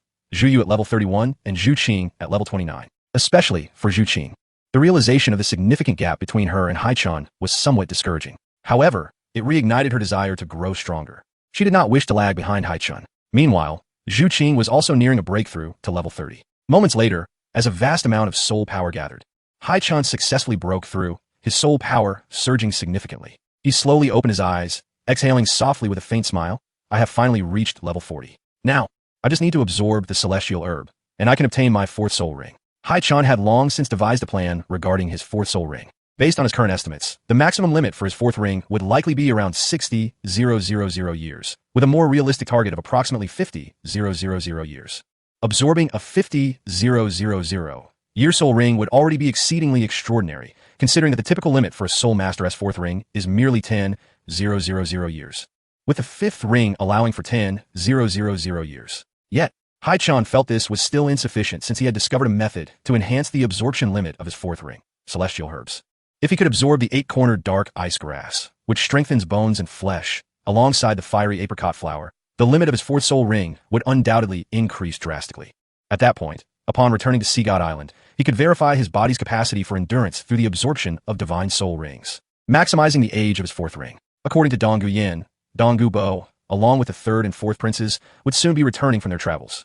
As soon as Dong Gubo returned, he was confident he could secure the celestial herbs. We have arrived, Zhu Qing remarked, gazing at the resplendent city ahead. It was her first visit to Heaven Do City. Shall we return to the carriage? Yes. The 3 of them descended from the top of the carriage and entered inside. Moments later, the carriage entered Heaven Do City and proceeded towards the Heaven Do Royal Academy. Haichen, how about we stay at a hotel tonight with Zhu Yu? And come over tomorrow morning? Not a problem. The dormitory for the heavenly class students at the Heaven Do Royal Academy has 2 bedrooms and a living room. You can stay in my dormitory and use the extra room, Haichen replied, leading the 2 sisters into the academy. Since it was already evening and classes had concluded, they could not complete their enrollment procedures until the following day. Despite the late hour, numerous students were still strolling about the campus, some diligently practicing. Haichen's return did not go unnoticed. Somehow, the news reached Xiao Wu and Dong Guyan, who excitedly set out to find Haichen. You can sleep in this room tonight. I need to step out for a bit. All right. After leading them back to the dormitory, Haichen left alone. Shortly thereafter, Haichen arrived at the door of Yi Lingling's dormitory and knocked. At that moment, Yi Lingling was lounging on the sofa in a sheer white nightgown, engrossed in a book. Hearing the knock, she closed her book and coolly inquired, "Who is it?" "Lingling, it's me. Open the door. I need to discuss something with you." "Haichen, what could he want at this hour?" She wondered, a flutter of nervousness washing over her as her imagination began to run wild. "What should I do? I'm feeling a bit anxious." Yi Lingling quickly stood up, hurried to the mirror to tidy her hair and outfit, then ran to the door, taking a deep breath before opening it. "Haichen, what brings you here?" she asked shyly. "I wanted to ask you for a favor," Haichen replied. "What kind of favor?" she inquired. Haichen spoke candidly. "A friend of mine has been injured, and I would like to request your assistance in healing him." Yi Lingling, possessing the nine-heart Sitang soul, was renowned as one of the finest healers in the realm. Her family had a long-standing tradition of medical expertise. If Yi Lingling were to attend to the injured sea warriors, they would surely recover swiftly. "Is this the reason you sought me out?" Yi Lingling felt a tinge of disappointment. "Is it convenient?" Haichen added, noticing her momentary daze. "Oh yes, I can do it. Should we go now?" Yi Lingling snapped back to attention and nodded in agreement. "Yes, now." "All right, then I'll change into something else. Please wait a moment," she said, returning to her room to change into a beautiful outfit. Haichen couldn't help but admire her, though she could not compare in figure to Zhu Qing. Her slender legs were strikingly beautiful, and her features radiated a pure charm, exuding an innocent allure. Unlike Zhu Qing's voluptuous figure, Xiao Wu's cute demeanor, or the alluring elegance of Hu Laina and Dong Guyan, she possessed her unique charm and beauty. "Why is he looking at me like that?" Yi Lingling felt even more bashful under his gaze. "Shall we go?" "Yes," Yi Lingling softly replied, following Haichen like a little wife. Together, they exited the academy grounds and made their way to the location where the sea warriors were recuperating. Upon arrival, the sea warriors greeted young master. Then, they discreetly observed Yi Lingling, internally marveling, "Wow, the young master has another stunning companion." "Lingling, I'm counting on you," Haichen said. "Leave it to me," Yi Lingling replied, glancing over the high-ranking soul masters without asking too many questions. She immediately summoned her martial soul. A nine-heart Sitang appeared between her hands. Nine-heart Sitang, absolute healing. In the next instant, a beam of white light shot skyward, accompanied by a gentle fragrance. The light, remarkably shaped like flower petals, floated gracefully down, landing directly upon the gravely injured sea warriors. Soon, the grievous wounds and injuries on the sea warrior were miraculously healing at an astonishing rate, and his complexion had markedly improved, allowing him to stand. My goodness, there exists such a formidable healing soul master on the continent. The surrounding sea warriors were astonished. Haichen was also slightly taken aback. Although he had witnessed Yi Lingling employing healing soul techniques before, it had always been during team training for minor abrasions. To witness such severe injuries being restored in such a short span of time was truly remarkable. The efficacy of this healing was astounding. With her around, they would possess unparalleled endurance in future battles against adversaries. Truly, the nine-hearted sea poppy lived up to its esteemed reputation as the foremost healing martial soul. Haichen found himself increasingly fond of Yi Lingling. "Thank you, Lingling. It's nothing. We are classmates. Should you require assistance in the future, do not hesitate to seek me out," Haichen replied. "Actually, there's been a question I have long wished to ask you," Yi Lingling said, her cheeks flushing. "What question?" "Let us discuss it on our way back. There are too many people here, and I feel rather embarrassed to broach such a topic," she continued. "Very well.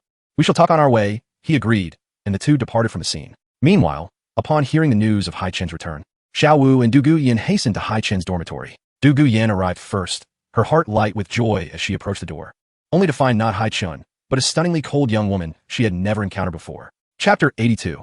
The Smoke of Women. The girl before her possessed a beauty and figure that were by no means inferior to her own. Instinctively, Du Guyan felt a surge of rivalry towards the woman in Haichen's dormitory. "Who are you?" she demanded. The girl, Zhu Zhuyu, met her gaze with equal intensity. "And who might you be?" "I am here to see Haichen." "Where is he?" "How did you come to be in his dormitory?" Du Guyan retorted coldly. "Mind your own business. He is not available. Come back tomorrow," Zhu Zhuyu replied, arms crossed defiantly. "You, I intend to enter. Can you stop me?" Du Guyan shot back, her displeasure evident. "Humph. Let us see if you can," Zhu Zhuyu challenged, and the atmosphere grew tense. A confrontation between women seemingly imminent. "Zhuyu, what is going on?" At that moment, Zhu Qing emerged from within, having heard the commotion outside. "There's another one. Are you twins?" Du Guyan noted, glancing at the girl inside, who bore a striking resemblance to the one at the door, yet seemed even more alluring and voluptuous. Such allure. Goodness. Du Guyan felt an overwhelming sense of envy and jealousy. How could one possess such beauty and poise? Instinctively, she straightened her posture, hoping to bolster her confidence. Zhu Zhuqing approached slowly, scrutinizing the girl before her expression cool. You must be Xiao Wu? She had heard Zhu Zhuyu mention a girl named Xiao Wu several times in reference to Haichen. Thus, she was aware of this girl's existence. Everyone yearns for a man who is wholly devoted to them. But since her time spent with Haichen in the Stardow Forest, she had developed feelings for him. After returning to Xingluo City, Haichen's visage lingered in her mind daily, and Zhu Zhuqing realized she had irrevocably fallen for him. Even knowing that other girls surrounded him, she found herself hopelessly ensnared in the throes of passion, despite her struggles. It was only when Haichen reappeared at Shrek Academy, rescuing her from peril and bringing her to the Heaven Do Royal Academy, that she firmly resolved to claim him as her own. Having chosen her lifelong partner, the presence of other girls would not sway her determination. What Xiao Wu? Yi Amdu Guyan, she declared, hands on her hips. So you are Du Guyan, the granddaughter of the poisoned Doloa? Zhu Zhuyu remarked, recalling conversations from the chat channel. Indeed, the poisoned Doloa is my grandfather. Du Guyan confirmed. Just then, another girl's voice rang out from behind. I am Xiao Wu. Du Guyan, what are you doing here? And who are you? Xiao Wu, who had come bouncing in joy to find Haichen, was taken aback to see Du Guyan in front of the door, along with two other girls inside. This guy. How could he be flirting with so many women again? Xiao Wu fumed.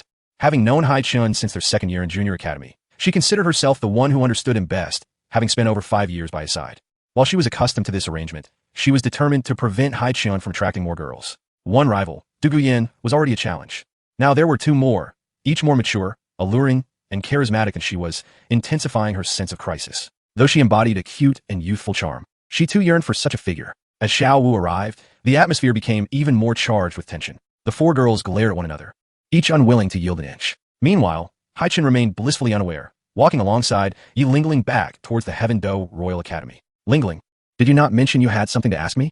Haichen prompted. Yi Lingling, fidgeting shyly, struggled to muster the courage to voice her query. However, as Haichen brought it up, she bit her lip and, blushing, stammered. Why did you say that protecting me is your responsibility? Is that what you wish to ask? Haichen replied with a smile. You are the most outstanding healing soul master at the Heaven Do Royal Academy, and my ambition is to become a key member of the Academy's team.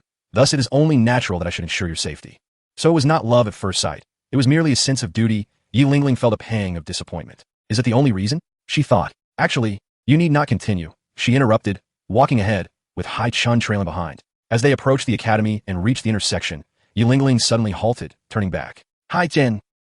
Without warning, Yi Lingling rose onto her toes and pressed her lips against his. Under the moonlight on the quiet street, her soft, delicate lips carried a faint, sweet fragrance. At that moment of contact, Haichen was electrified, his heart racing wildly. Yi Lingling was equally lost in the sensation, wishing to prolong the kiss. But her shyness compelled her to swiftly withdraw, turning away in embarrassment.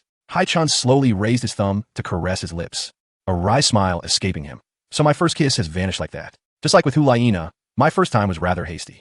He gazed at Yi Lingling's retreating figure, finding himself quite taken with this pure, bashful girl, although he deemed it merely a fondness. Yet, that kiss this night stirred something deeper within him. As he made his way to his dormitory, Xiao Wu, Du Guyan, Zhu Zhuqing, and Zhu Zhuyu were all gathered below, unaware of the events that had transpired, the air thick with tension as they prepared for a confrontation. What are they all doing here? Haichen exclaimed, rushing forward. Stop! Stop! Upon his arrival, the four girls retracted their martial souls. What is the meaning of this brawl? Haichen questioned sternly as he approached. We were merely sparring. Xiao Wu replied, hands on her hips, sulking. What hour is it? Sparring? You can do that tomorrow. For now, return to your rest. Oomph. The four girls huffed disdainfully before dispersing. Thank goodness he returned in time. Had a fight broken out, it would have been difficult to manage. With that thought, Haichen returned to his dormitory. Zhu Qing and Zhu Yu had already settled in for the night. Although he had words for them, he refrained from interrupting and retreated to his own room to rest. The following morning, Haichen escorted the two sisters from the Zhu family to enroll in school, and with their exceptional talents, they successfully joined the Celestial class. Chapter 83. The Strength and Composition of the Tiando Royal Academy. At noon, all the students of the Celestial class gathered in the training ground, awaiting the arrival of Oya. While Haichen resumed his training at the academy, Yi Qian approached Haichen and inquired, Hey, Haichen, are you aware that Haichen, ranked 7th on the heaven list, has died? Haichen glanced at him and replied, Yes, I killed him. It seems the rumors circulating in the chat channel are indeed true. It was you who did it. Thanks to that, my ranking has risen to 8th. Yi Qian had heard the news earlier. He merely sought to confirm it. After a moment of contemplation, he asked, How strong was Haichen? Not bad, his soul power is a level higher than yours, but in terms of actual strength, he may not surpass you. Haichen responded, So weak? If that's the case, those ranked above me aren't that impressive either. Yi Qian chuckled. As their idle chatter came to an end, Yi Qian turned to more pressing matters. Haichen, Even with both you and me in the Tiando Royal Academy, it seems quite challenging to secure victory in the Soul Master competition 2 years from now. Why do you say that? Haichen in Guit. I've received news that aside from Huiyu, ranked second on the heaven list of the Fire Academy, the 3rd, 4th, and 5th rankers have all joined the Spirit Hall. The Spirit Hall team, consisting of Xiaoyu, Hulaina, and Yin, is already formidable. Now, with 3 top 10 experts joining, they are becoming an unstoppable force. Yiqian explained. The 3rd national assessment, accompanied by a nationwide task, is to participate in the Soul Master competition. The higher the rank, the greater the final rewards. Naturally, a strong team like the Spirit Hall will attract many aspiring experts. Haichen was not surprised. Yet he held great confidence in the current team of the Tiando Royal Academy. As long as he could acquire some celestial herbs, he would not hesitate to distribute a few to the main team members, dramatically enhancing their overall strength, making victory almost inevitable, even against the Spirit Hall. In reality, the strength of the Spirit Hall team primarily lies in the martial soul fusion techniques of Hulaina and Xiaoyu, which are exceptionally powerful. In the original text, the Tiando Royal Academy was nearly crushed by them. However, Haichen had already devised a method to counter this martial soul fusion technique. He smiled faintly. Don't inflate their momentum while diminishing your own. The Spirit Hall isn't as terrifying as you imagine. As the two conversed, Oya soon arrived. The students promptly stood in an orderly manner. Oya announced, "Today we welcome 2 new students to the Celestial class, Zhu Zhuqing and Zhu Zhuyu. Let's give them a warm welcome." The sisters smiled slightly, introduced themselves briefly, and joined the line. Oya continued, "In addition, there's another new student who should be arriving shortly." "Another new student? Who is it?" The students murmured. Just as they were speaking, a figure approached from afar. Haichen turned to see Ning Fengji, the Sword de Law, and Ning Rongrong, and it was likely that the new student mentioned was Ning Rongrong. Oh, she really came. Haichen's When he casually mentioned an invitation to Shrek Academy, he had not held much hope, yet Ning Rongrong had indeed chosen to attend the Tiando Royal Academy.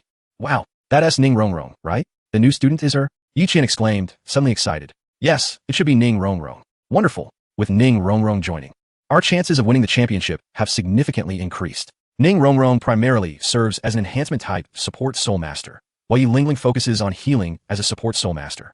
Both possess some of the continent's finest support martial souls. With one enhancing and the other healing, the addition of these 2 support soul masters along with myself, you, and the 3 strong attackers, Yu Qianheng, makes our lineup invincible. Yiqian grew increasingly animated, although Haichen was confident in leading the Tiando Royal Academy to championship glory. He did not assert it with absolute certainty. With Ning Rongrong's addition, everything felt different. The Tiando Royal Academy excelled in prolonged combat, demonstrating exceptional endurance. However, when it comes to strong assaults and swift attacks, they were comparatively weaker, as aside from Haichen, other team members did not possess advantages in speed against top-tier teams like the Spirit Hall. Nevertheless, with an enhancement-type support soul master like Ning Rongrong, the overall combat effectiveness of the team could be amplified, bridging the gap in soul power and strength. This would make the entire team much more formidable in terms of speed, rendering them nearly devoid of weaknesses. Ning Rongrong glanced at Haichen and introduced herself. "Hello everyone. My name is Ning Rongrong, the young lady of the 7 Treasure Glazed Tile School." Wow, she actually came to our academy. TSK, another beauty has arrived. Our celestial class is indeed blessed with many lovely ladies. Many male students beamed with delight, as training alongside beautiful girls brightened their spirits. Ning Fengji smiled and said, "I hope teacher Oya and all the students will take good care of Rongrong during her studies here." Oya assured him, "Rest assured, Sect Master Ning." "All right, we won't disturb you further." Ning Fengji nodded, casting a discreet glance at Haichen before leaving with the Sword de Law. Once they departed, the two engaged in a private conversation. "Sword Uncle, why do you think Rongrong suddenly left Shrek Academy to study at the Tiando Royal Academy?" Ning Fengji asked. "Initially, I was puzzled by her decision, but after discovering that this boy Haichen is also here, I began to understand," the Sword de Law replied. "Oh, do you believe Rongrong came here for Haichen?" "To some extent, yes," the Sword de Law nodded silently. "Haha, Sword Uncle, what do you think of this child?" "Haichen?" Ning Fengji inquired again. "His talent is beyond question. I recently assessed him covertly and found that his soul power has already reached level 40 at the age of 12. This child is destined to become a title de law, and his future achievements may rival my own." "Such high praise from you, Sword Uncle. What do you think of his character?" "His speed of soul power growth is remarkably rapid. One could call him a genius with the potential to become a title de law. However, reaching the realm of title de law requires not just talent, but also destiny, opportunities, and a certain mindset, comprehension, and mental fortitude. Perhaps an extraordinarily gifted individual can break through to title de law, but achieving level 95 and above, like the Sword de Law, is beyond mere talent," the Sword de Law said earnestly. "He is both righteous and wicked." "Oh, what do you mean by that?" "To friends, he embodies righteousness. To foes, he represents wickedness." "Is that so?" Ning Fengji pondered silently. He had always been keen on recruiting such a talent, but previous attempts had been rebuffed. Now, seeing Haichen at the Tiando Royal Academy. A new idea began to form in his mind. If recruitment was unfeasible, perhaps a marriage proposal would suffice? As the Seven Treasure Glazed Tile School is a support sect with relatively weak strength, the requirements for the sect leader's spouse are to find a powerful soul master. Chapter 84. The appearance of Dugubo and the third prince, Shui Guangxin. Haichen fits Ning Fengji's criteria for a prospective son-in-law perfectly. If his daughter, Ning Rongrong, could form a bond with Haichen, Ning Fengji would genuinely welcome a son-in-law of Haichen's caliber. Once Haichen matures, the Seven Treasure Glazed Tile School would boast 3 titled Doloa. As for the several girls around Haichen, Ning Fengji was unconcerned, as long as they treated his daughter sincerely. After all, in his youth, he too had been a charming and dashing young man. In reality, the world of Doluo continent permits polygamy, much like the ancient emperors of China who had countless beauties in their palaces. In this world, the acceptance of polygamy is notably high, and the perspective on such matters differs greatly from modern viewpoints. Ning Fengji discreetly kept this matter in mind, but he was not hasty to make a decision. He needed to observe for a while longer. As Ning Fengji was on the verge of departing from the academy's entrance, Dugu Bo returned from his travels accompanied by the third and fourth princes. Dugu Bo, who held a deep affection for his granddaughter Dugu Yen, intended to escort the 2 princes back to the Heaven Do Royal Academy before visiting his beloved granddaughter. Unexpectedly, he encountered the sect master of the Seven Treasure Glazed Tile sect. The 2 exchanged glances, and, out of courtesy, it was necessary to extend greetings. Ning Fengji approached with a smile, clasping his hands. Your Highness, third prince, Your Highness, fourth prince, Elder Dugu. It is quite rare to see you, Sect Master Ning, visiting the Heaven Do Royal Academy. Dugu Bo, a man of considerable pride, displayed an unusual politeness, despite being a titled Doloa. He felt dwarfed in the presence of a sword Doloa. To be frank, my granddaughter Ning Rongrong is currently studying at the Heaven Do Royal Academy, Ning Fengji said amiably. Oh, it is said that Sect Master Ning dotes on Ning Rongrong the most. Surely, you wouldn't part with her for the sake of her education? Dugu Bo chuked. Indeed, she has been rather indulged at the sect. A bit of hardship in the outside world would serve to temper her mind. Ning Fengji smiled in response, then inquired.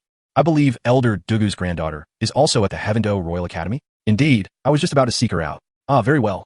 I shall take my leave then. Farewell. Third prince, fourth prince, let us depart, Dugu Bo declared. The 3 made their way into the academy, where students of the Xian and Huang ranks looked upon them with trepidation. The ancestral figures have returned. We're doomed. The academy will be left in utter disarray. The students lamented, their faces etched with worry. Their fears stemmed not from Dugu Bo himself, but from the 2 princes of the Heaven Do Empire.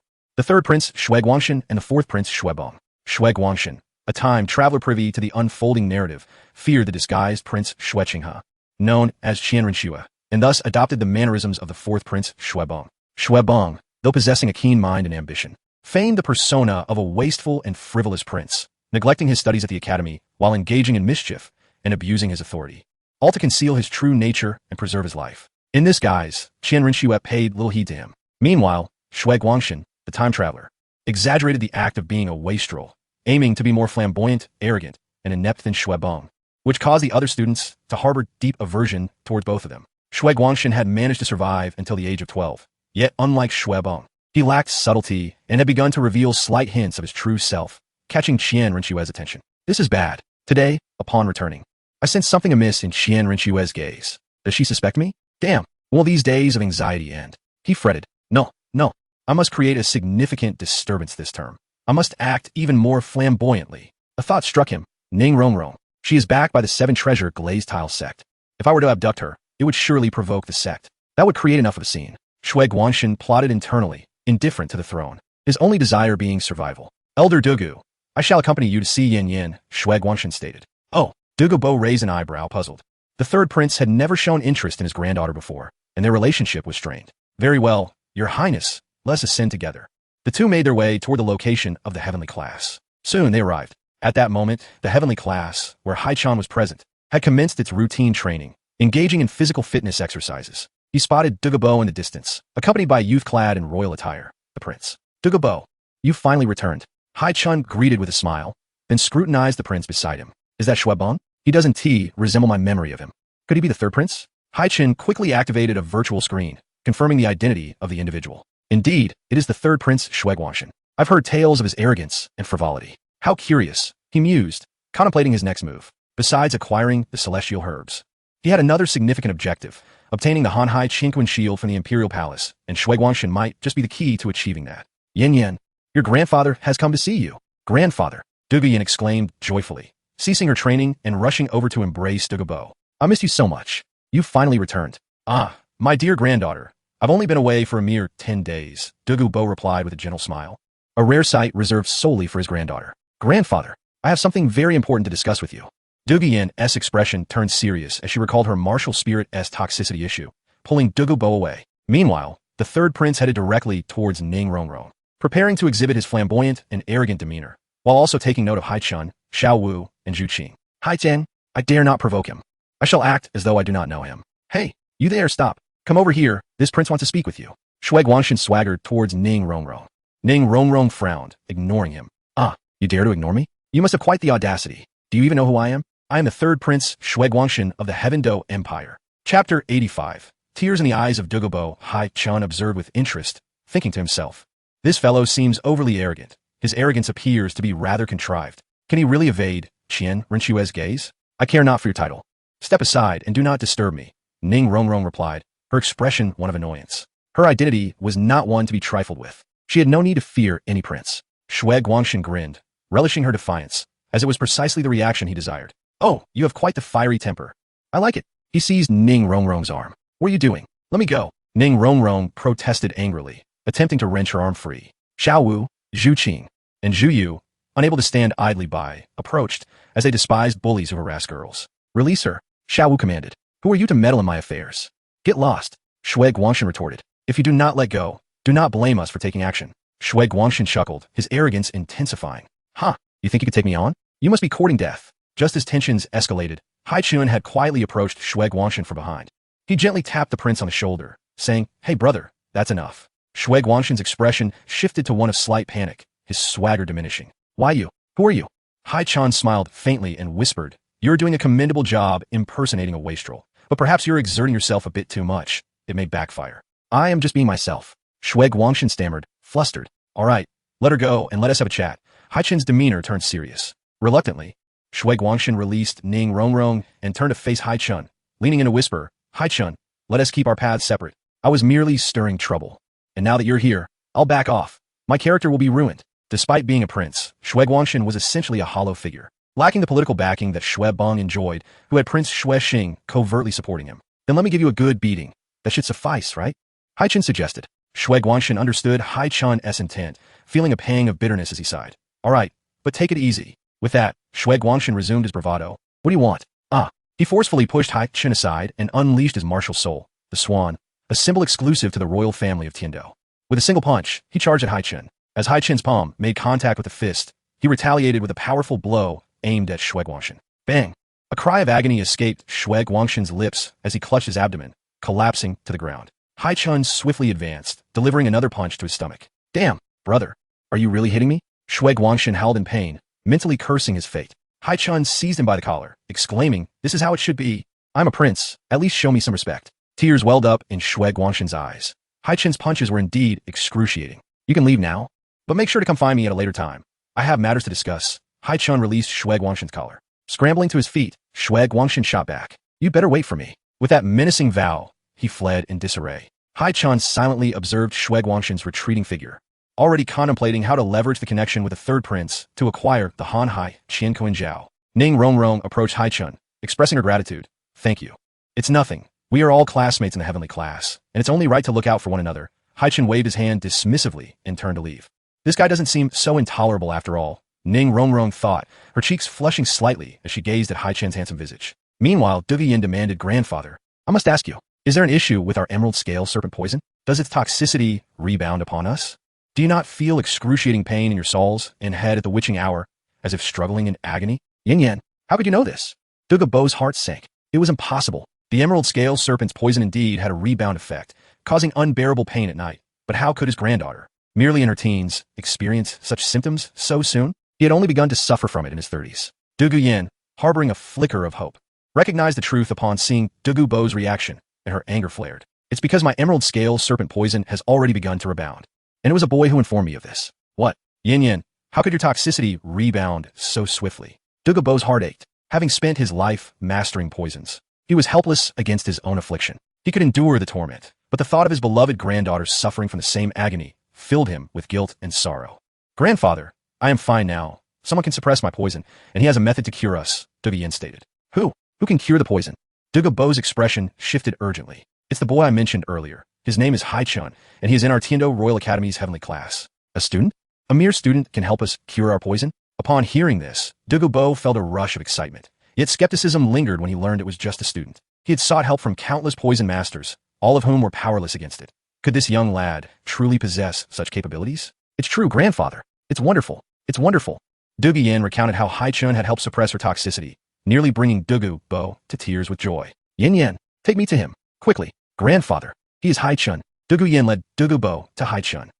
Bo promptly approached Haichen, saying, "Young man, may I have a word?" "Very well." Haichen nodded, having anticipated Bo's visit. The three of them moved to a secluded area, and Haichen took the initiative to inquire, "What brings you to me?" "Senior Bo mused. This young lad does not seem intimidated by my presence at all. Although he was not particularly powerful among the title de law, his lifetime of expertise in toxins had instilled fear in many. Yet this youthful boy showed no trepidation. Bo directly stated, "My granddaughter tells me you can cure our emerald scale serpent poison." "Indeed, I can," Haichen replied confidently. Chapter 86. Entering the Sunset Forest, the celestial herb awaits. Bo asked, "How confident are you?" Haichen glanced at him. "I believe you have heard from your granddaughter that I can only suppress the rebound of your poison for now. However, I am 100% confident I can completely eradicate the residual toxins in your bodies once I obtain the two herbs I mentioned." Bo felt an exhilarating rush inside, yet maintained a facade of composure, boasting a hint of arrogance. "I possess a variety of rare herbs in my garden. Even I, Bo, may not have recognized those two herbs, but first, I must see if you possess the capability." "Grandfather, he is helping us." Yin tugged at Bo's sleeve, imploring him to remember their current position as those seeking Haichen's assistance. "There's no need to worry," Haichen said with a smile. "The emerald scale serpent poison is notoriously lethal, and it's not so easily resolved. Additionally, concerns about the herbs potentially causing complications are valid. Indeed, an unsuccessful treatment could worsen the toxicity." Bo's cautiousness in assessing Haichen's abilities was understandable, and Haichen acknowledged it. "So, Senior how would you like to proceed? If you can pass my test, I will believe in your ability to cure us. Furthermore, should you succeed in curing the poison afflicting my granddaughter and me, I, Bo, will not let you assist us for free. I will grant you 3 requests. As long as they do not violate my bottom line," Bo declared with pride. "Ah, this scene feels oddly familiar," Haichen thought with a smile, responding earnestly, "I'm not fond of the number 3. Let's make it 5 instead." "What? You dare to negotiate terms with me?" Bo's expression hardened, displeasure evident. "It is a great honor for a title de law to agree to 3 requests. How dare a mere level 40 soul master impose terms on me? It's not a condition. I simply have an aversion to the number 3. 4 is also unlucky, so 5 it is. Moreover, even if you were to offer me nothing in return, I would still find a way to cure Yan's poison," Haichen asserted. "Grandfather," Yin pleaded, tugging at Bo's sleeve with an air of innocence. "Well done, young man. I accept your terms. Now, let us proceed to my herb garden." With that, Haichen followed Bo and Yin as they departed from the Tiendo Royal Academy, heading towards the city gates. Upon leaving Tiendo City, they arrived at a vast forest, the Sunset Forest, where Bo practiced his poison techniques and where the celestial herbs resided. "So, this is the Sunset Forest." Haichen felt a surge of excitement. From the moment Bo appeared, he knew the celestial herbs were within his grasp. He followed closely behind Bo, stepping into the depths of the Sunset Forest. The exterior appeared as an ordinary forest, but within the inner region lay a habitat for various poisonous soul beasts, predominantly venomous scorpions and snakes, some age hundreds to thousands of years. Toxic mists enveloped the entire inner area. Even a title de law would find it challenging to navigate through the toxic fog, which was why Haichen had no intention of confronting it directly or attempting to steal. He planned to enter properly. The trio swiftly traversed the outer zone, arriving at the edge of the toxic mist. Suddenly, a scream pierced the air. "Ah, ha! Another reckless fool has come to meet their demise," Bo scoffed, tossing a pill to Haichen. "Take this to resist the toxic mist." Haichen glanced at the pill, swallowed it, and then the 3 stepped into the thick fog together. The recent shriek was likely yet another unfortunate soul attempting to intrude upon the realm of the celestial herbs, only to meet their demise in the process. Haichen mused as he ventured deeper into the forest. However, after traversing only a short distance, he began to uncover a multitude of white bones strewn across the ground. In certain areas, dozens of skeletal remains lay scattered, and within less than a kilometer, he had already encountered over 100 corpses. How many lives had been claimed within this toxic fog forest? These bones varied in size, a testament to the countless traversers who had perished here over the years, not to mention the subordinates of various factions sent by other adventurers. "Boy, are you curious as to why so many have perished in this toxic fog forest?" Bo suddenly inquired. "Why is that?" Haichen was acutely aware of the answer. "They all come seeking my medicinal garden. Yet I cannot fathom how they learned of the extraordinary herbs within, risking their lives to venture forth. Dugubo scoffed with disdain. If you understood, you would likely find yourself guarding these celestial herbs day and night. At last, the trio emerged from the toxic fog forest, revealing a vast pit resembling a volcanic crater, encircled by towering stone walls, with only a single cave leading into its depths, where the celestial herbs and the eye of ice and fire awaited. Haichen's heart raced with exhilaration. The celestial herbs were within reach. Follow me, Dugubo beckoned as he led his granddaughter and Haichen into the cave. Exiting the cave, they found themselves at the edge of a precipice, shrouded in mist, with a bottom that was unfathomably deep. Such a location would be nearly impossible for an ordinary person to locate celestial herbs. Dugubo activated his Lin snake, King Martial Spirit, and the three rode upon the serpent's head as they descended. Haichen, isn't this place beautiful?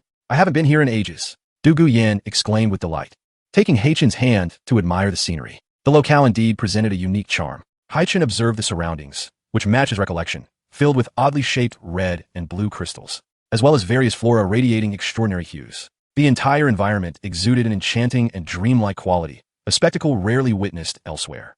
What is the relationship between this boy and Yin Yan? Dugubo pondered as he observed his beloved granddaughter holding Haichen's hand. Miraculous Tong Tian chrysanthemum, vermilion lotus, celestial herb.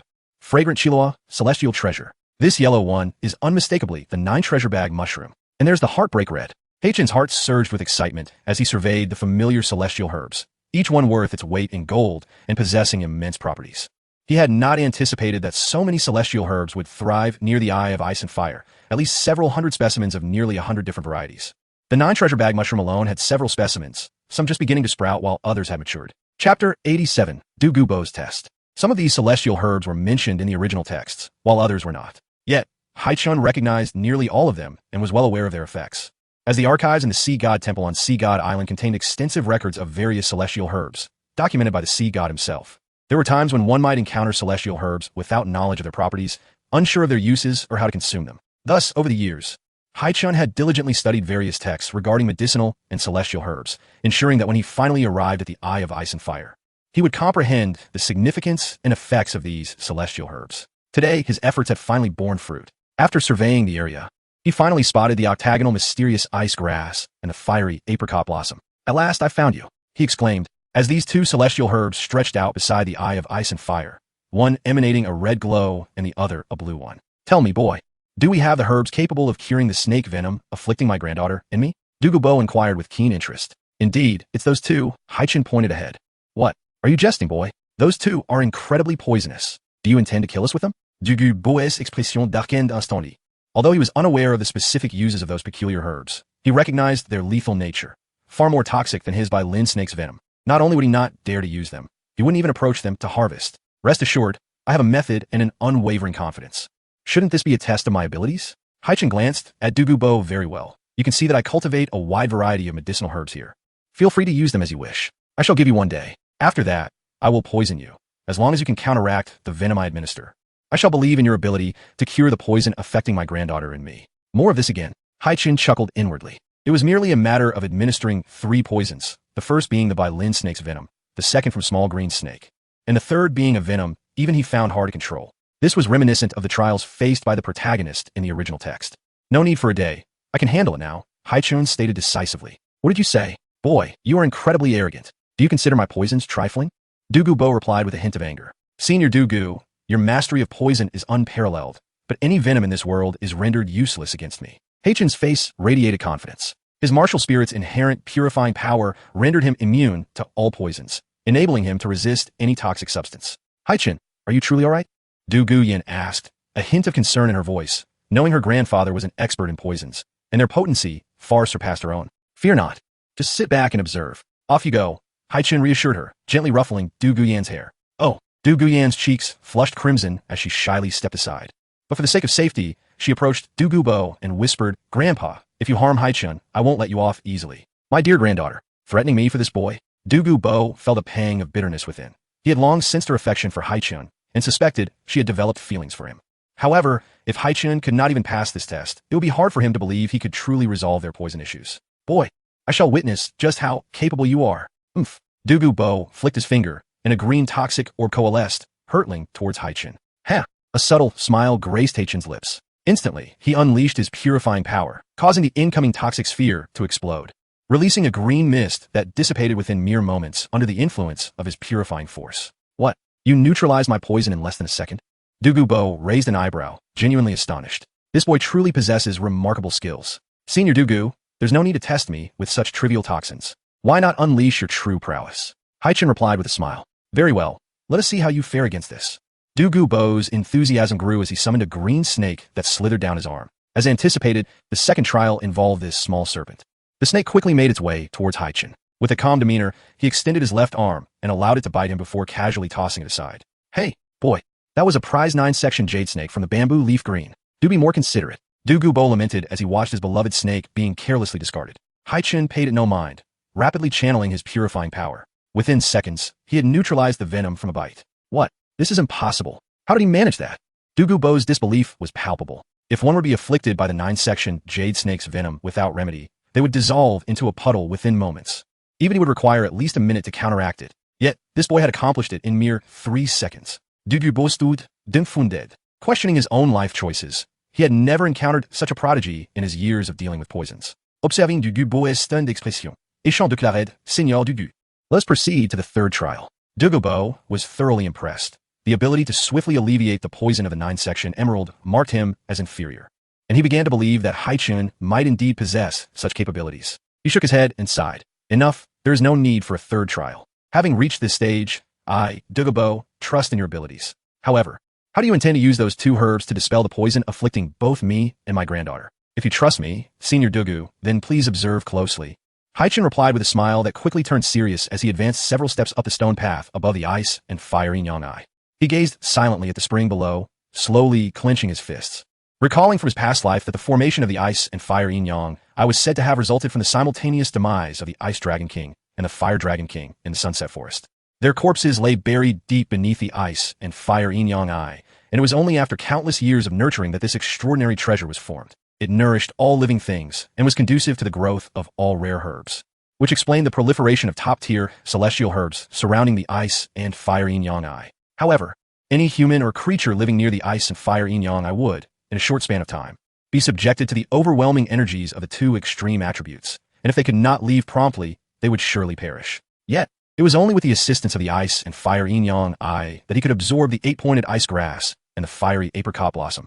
You belong to me now. Chapter 88. Absorbing the 8-pointed ice grass and the fiery apricot blossom. Now you're mine. With a smile, Haichen withdrew 2 daggers from his spatial soul guide and swiftly hurled them forth. At that moment, one herb exuded an overwhelming chill while the other emanated intense heat, forming 2 layers of energy that seemed to ward off any intruders, as if warning others not to approach. The daggers pierced through these energy layers, simultaneously severing the roots of both herbs as they fell to the ground. Instantly, within a 10-meter radius, everything froze and ignited, showcasing their formidable nature. Gulme, Haichen extended his hands, channeling his soul power through the water element to absorb both herbs at once. Bang! In the next moment, the 8-pointed ice grass and the fiery apricot blossom collided. The clash between extreme cold and extreme heat led to a mutual suppression and neutralization, greatly diminishing their potency and toxicity at that moment. This was the most opportune time to consume them. As the ice and fire yin-yang, I would allow him to completely absorb the medicinal properties of these 2 herbs.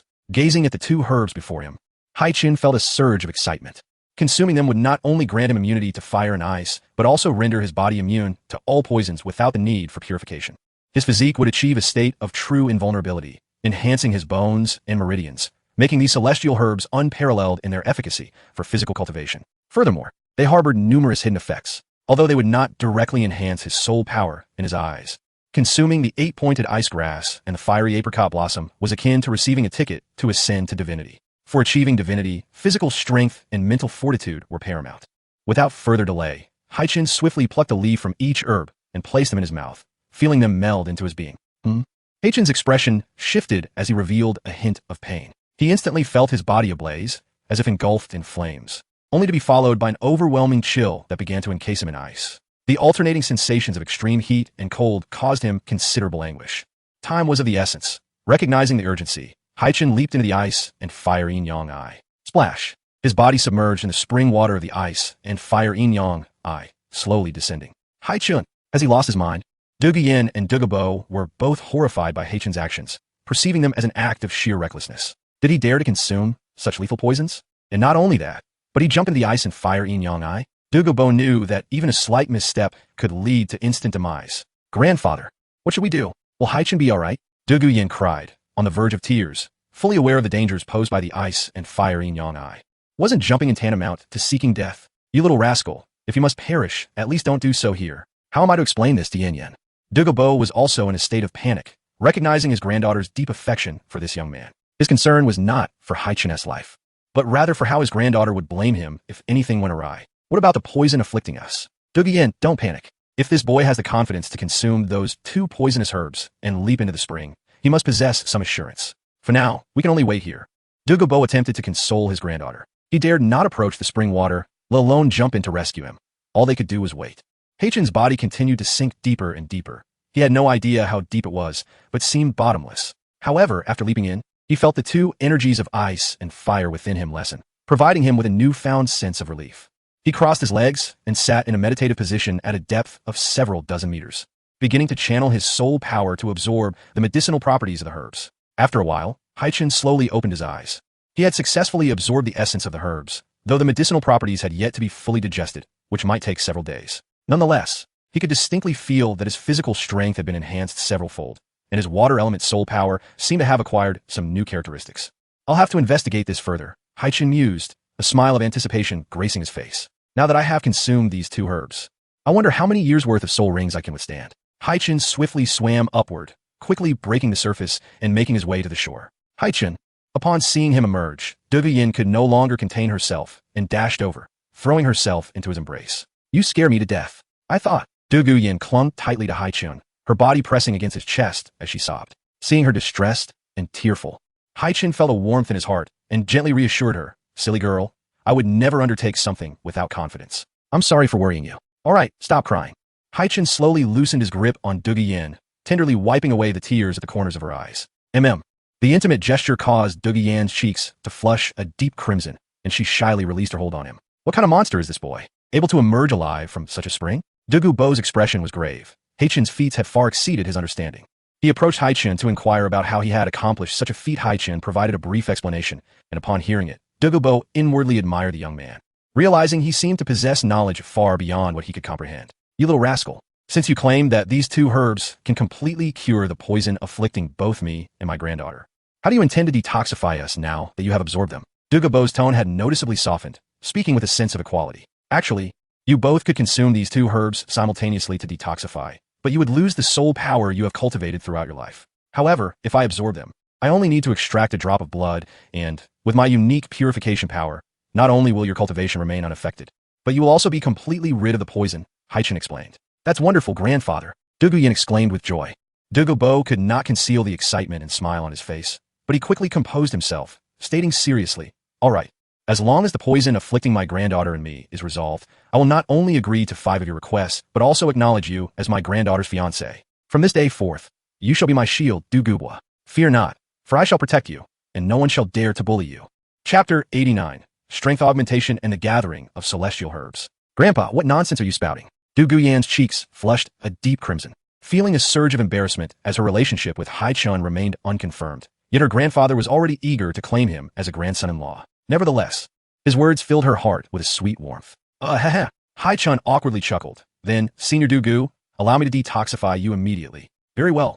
Let me take the lead. Du Gubo volunteered eagerly. Haichen understood his intention. He wished to test the waters first, ensuring that if any mishap occurred, his granddaughter would remain unharmed. All right. Haichen approached Du Gubo and placed a palm upon his chest, the purifying power surging into Du Gubo's body instantaneously. By first suppressing the toxicity with the purifying force, and then infusing his own blood, they could prevent the 2 toxicities from clashing, thus safeguarding Du Gubo's toxic abilities and cultivation. Oh, marvelous. This feels incredible. Du Gubo couldn't help but emit a rather unrefined moan, reminiscent of the pleasure Du Guyan experienced when Haichen subdued her toxicity. Is my purifying power truly that delightful? Haichen furrowed his brow. While Du Guyan's sounds were somewhat comforting, the old man's exclamations were rather off-putting. Senior Du Gu, I implore you to restrain yourself. Such vocalizations are rather nauseating. Haichen remarked, rolling his eyes. Apologies, Du Gubo replied, feeling quite embarrassed. It was unbecoming for a dignified poison law to behave so indiscreetly. Du Guyan completely empathized with her grandfather's reaction, as she too struggled to contain the pleasurable sensation of Haichen's soul power flowing within her. Before long, Du Gubo perceived that, Aside from euphoria, the toxicity that had lingered within him for years was gradually dissipating, and his entire spirit and physique felt considerably lighter and more invigorated. What astonished him most was the instantaneous surge in both his cultivation and toxic abilities, giving him an inkling that he was on the verge of breaking through to level 93. Du Gubo was immensely thrilled. He had been stuck at level 92 for over a decade, unable to progress any further. Yet now, he sensed that within a month, he would surely make the leap. After a while, Haichen withdrew his power and let out a sigh.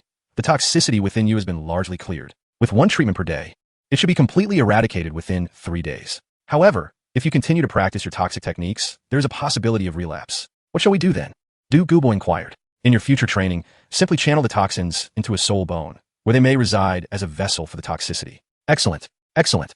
Du Gubo nodded fervently, now fully convinced of Haichen's capabilities. Whatever he said was gospel. Next, Haichen proceeded to detoxify Du Gu Yin, while Du Gubo busily paced back and forth, frequently breaking into silly grins.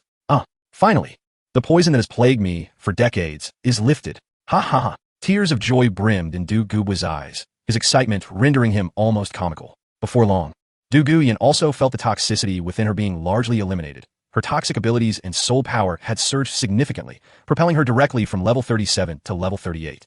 I've broken through? Du Gu Yin exclaimed with a hint of delight. After a brief rest, Haichen turned to the still jubilant Du Gubo. Senior Du Gu, may I take some of the herbs from your medicinal garden? By all means. Take whatever you wish. Du Gubo responded généreusement. Then I shall not hold back. Haichen thought mischievously. The old man truly had no idea the value of what he was offering.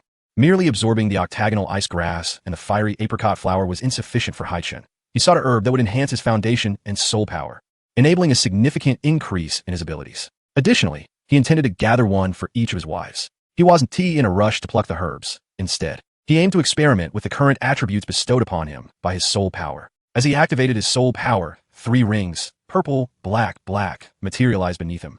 Du Gubo's expression shifted to one of shock. What? This lad possesses a 1,000-year ring for the first and 10,000-year rings for the second and third? He hastily assessed Haichen's soul power, realizing that he had reached level 40 without absorbing a 4th soul ring. Good heavens! This young man is truly a prodigy in cultivation. Du Gubo was astounded. He had never anticipated this. He had previously thought that if Haichen were to marry his granddaughter, it would be a blessing for him. Now, it appeared that having Haichen as a grandson-in-law would be a considerable boon. Such talent would surely lead to him becoming a titled Doloa. Du Gubo quickly relayed what he knew of Haichen's background to his granddaughter. Though the details were sparse, he mentioned that Haichen was protected by a titled Doa. No wonder this boy was so unafraid in my presence, Du Gubo thought, shaking his head and smiling. He had firmly accepted Haichen as his grandson-in-law. Second soul skill, water source fluctuation. Third soul skill, water moon blade slash. Haichen unleashed 2 soul skills in succession for testing, his expression radiating joy. As I suspected, the octagonal ice grass amplifies the potency of water element's soul power and soul skills, additionally bestowing an extraordinarily tyrannical freezing effect. With my current state of power fully activated, vanquishing a sage-level soul master is well within my capabilities. Haichen gradually retracted his energy, preparing to gather the celestial herbs. Meanwhile, Du Gubo, eager to break through to level 93, settled down to begin his meditation. Du Guyin accompanied Haichen as they harvested the herbs. You seem quite knowledgeable about these herbs? She inquired curiously. Indeed, I once came across information about them in a book, Haichen replied, carefully gathering a premium 9th-grade treasure herb. And what purpose do these serve? They enhance one's foundation, dramatically boost soul power, and possess certain properties that can elevate one's innate talent. Haichen elucidated. What? Such miraculous effects? Du Guyin was utterly astonished. Indeed, shortly, I shall select a herb for you. Once your soul power reaches level 40 and you absorb the 4 soul ring, you can take it. Haichen chuckled. Why wait until level 40? You're already at level 38. Without a 4th soul ring, absorbing it now would only get you to level 40, which seems a waste. Du Guyin was even more shocked. For her, a 2-level increase was monumental. What? Then, how much can absorbing one raise my level? I will choose the most suitable one for you. Once absorbed, it should elevate you by at least 4 or 5 levels, Haichen assured her. Goodness, is that truly possible? Du Guyin gasped, covering her mouth in disbelief. Indeed, Haichen smiled as he continued to help her collect the celestial herbs. Soon, he located a red flower. At last, I have found you, the heartbreak red. He grinned as he took it, quickly gathering dozens of celestial herbs from the area. Chapter 90, Capturing Du Guyin. These celestial herbs would be distributed among Du Guyin, Xiao Wu, Zhu Zhuqing, Zhu Jiu, and Yi Lingling, with each receiving one. Even Oya had a package prepared, which might allow her soul power to surpass level 91. Haichen kept one for himself, though he could not consume it just yet. After leaving the setting sun forest, He planned to return to Sea God Island to absorb a divine bestowed soul ring before taking the celestial herb, which would lead to a rapid surge in his soul power. For the next 3 days, Haichen remained near the ice and fire yin-yang, diligently cultivating to swiftly digest the residual energy from the 2 celestial herbs within his body. The toxicity in both Du Gubwa and Du Guyen was now completely eradicated. On the eve of their departure, Haichen and Du Guyen sat atop a crimson crystal, admiring the enchanting nightscape within the ice and fire yin-yang. After 3 days of inseparable companionship, their bond had rapidly deepened. They sat side by side on the crystal, gazing up at the starry sky and engaging in light conversation. Suddenly, a shared glance ignited a spark between them. Facing each other, Du Guyen felt her heart race, her cheeks flushing as she stammered, Haichen, why are you looking at me like that? Is there something on my face? There is nothing, he replied. Haichen gazed deeply at the girl before him. Her deep purple hair exuding an air of youthful vigor intertwined with an enchanting allure, akin to a delicate blossom. As a thought flickered in his mind, he began to inch closer, gently pressing his palm against the back of Du Guyen's hand, which rested upon the crystal. A slight shiver coursed through Du Guyen's body, and instinctively, she recoiled a fraction, sensing the impending moment that awaited them. A mix of tension and anticipation swelling within her. Don't move, Haichen murmured softly, continuing to draw near to her face until their noses nearly touched. He could distinctly perceive the fragrant essence that emanated from her and the faint whisper of her breath. Haichen, Du Guyen's breathing quickened, her chest rising and falling subtly as she slowly closed her eyes, signaling to Haichen that he could act upon his desires. As a young man brimming with unrestrained passion, Haichen found himself unable to contain his impulses any longer, and he leaned in to kiss Du Guyen's lips, feeling the delicate softness of her tender mouth, which sent his heart racing. In that fleeting moment, Du Guyen flipped her hand, intertwining their fingers tightly as she began to reciprocate Haichen's affection. He held her closely, and the kiss, which no longer sufficed, transformed into a fervent embrace. The heat between them surged, and Haichen gently laid Du Guyen down upon the crystal, his garments having partially slipped away. Yin Yin, entrust everything to me. Be my woman, and I shall cherish you for a lifetime. No, Haichen, we cannot, Du Guyen exclaimed, a hint of panic in her voice. Not out of unwillingness, but due to the unsuitability of their surroundings. Why? Are you reluctant? It's not that. It's just, not here. What if Grandpa returns? Du Guyen had already prepared herself to surrender to Haichen, yet the lack of privacy here left her feeling uneasy. The thought of being discovered by her grandfather filled her with embarrassment. It's all right. At this hour, he won't come back. Even if he does, it will be tomorrow, and we have ample time. To let Haichen restrain himself at such a critical juncture was a torment for her. Though she understood the reasoning, uncertainty lingered in her heart. After a moment's hesitation, she eventually closed her eyes and nodded in acquiescence. While Haichen was anxious, he would not press her further. If she truly did not wish to proceed, he would withdraw. Upon seeing her consent, he swiftly took action. What should I do? Du Guyen, inexperienced and shy, asked nervously. Do not worry, just trust me. All right. Haichen took a deep breath, gazing at Du Guyen beneath him. She grasped his arm tightly. After a considerable time had passed, Du Guyen's expression changed. Haichen, what is that? It's a reinforced technique that can elevate my strength several-fold, Haichen explained. Unbeknownst to them, the night slipped away. As dawn broke and light gradually returned to the world, Du Guyen nestled in Haichen's embrace. They had spent the night awake. Yet the events of that evening had forged an unbreakable bond between them. Your grandfather should be arriving soon. Let us tidy up, Haichen said, planting a gentle kiss on Du Guyen's forehead. Du Guyen felt a sweetness in her heart and nodded. In no time, they had adjusted their attire. Moments later, Du Gubo descended from above on the Bai Lin Shi Huang, carrying 2 bags of breakfast. Yin Yin, Xiao Chun, come here. I brought breakfast for you. After you eat, I'll take you out, he called out cheerfully. Over the past 3 days, Du Gubo had developed immense admiration for Haichen, not only for curing their poison, but also for the wealth of knowledge he shared regarding rare flora. Now, should anyone dare to threaten Haichen, Du Gubo would be the first to confront them. Let us go, he urged. Haichen and Du Guyen exchanged glances, fingers intertwined as they jumped down. Du Gubo quickly sensed something amiss. While the two had shown affection, they did not seem this intimate before. After finishing the breakfast brought by Du Gubo, they prepared to leave. The 8-cornered ice grass and the fiery apricot blossom had been completely digested, and the poison afflicting the grandfather and granddaughter had been resolved. It was time to depart from the ice and fire yin-yang. Before leaving, Haichen selected a rare herb for Du Gubo.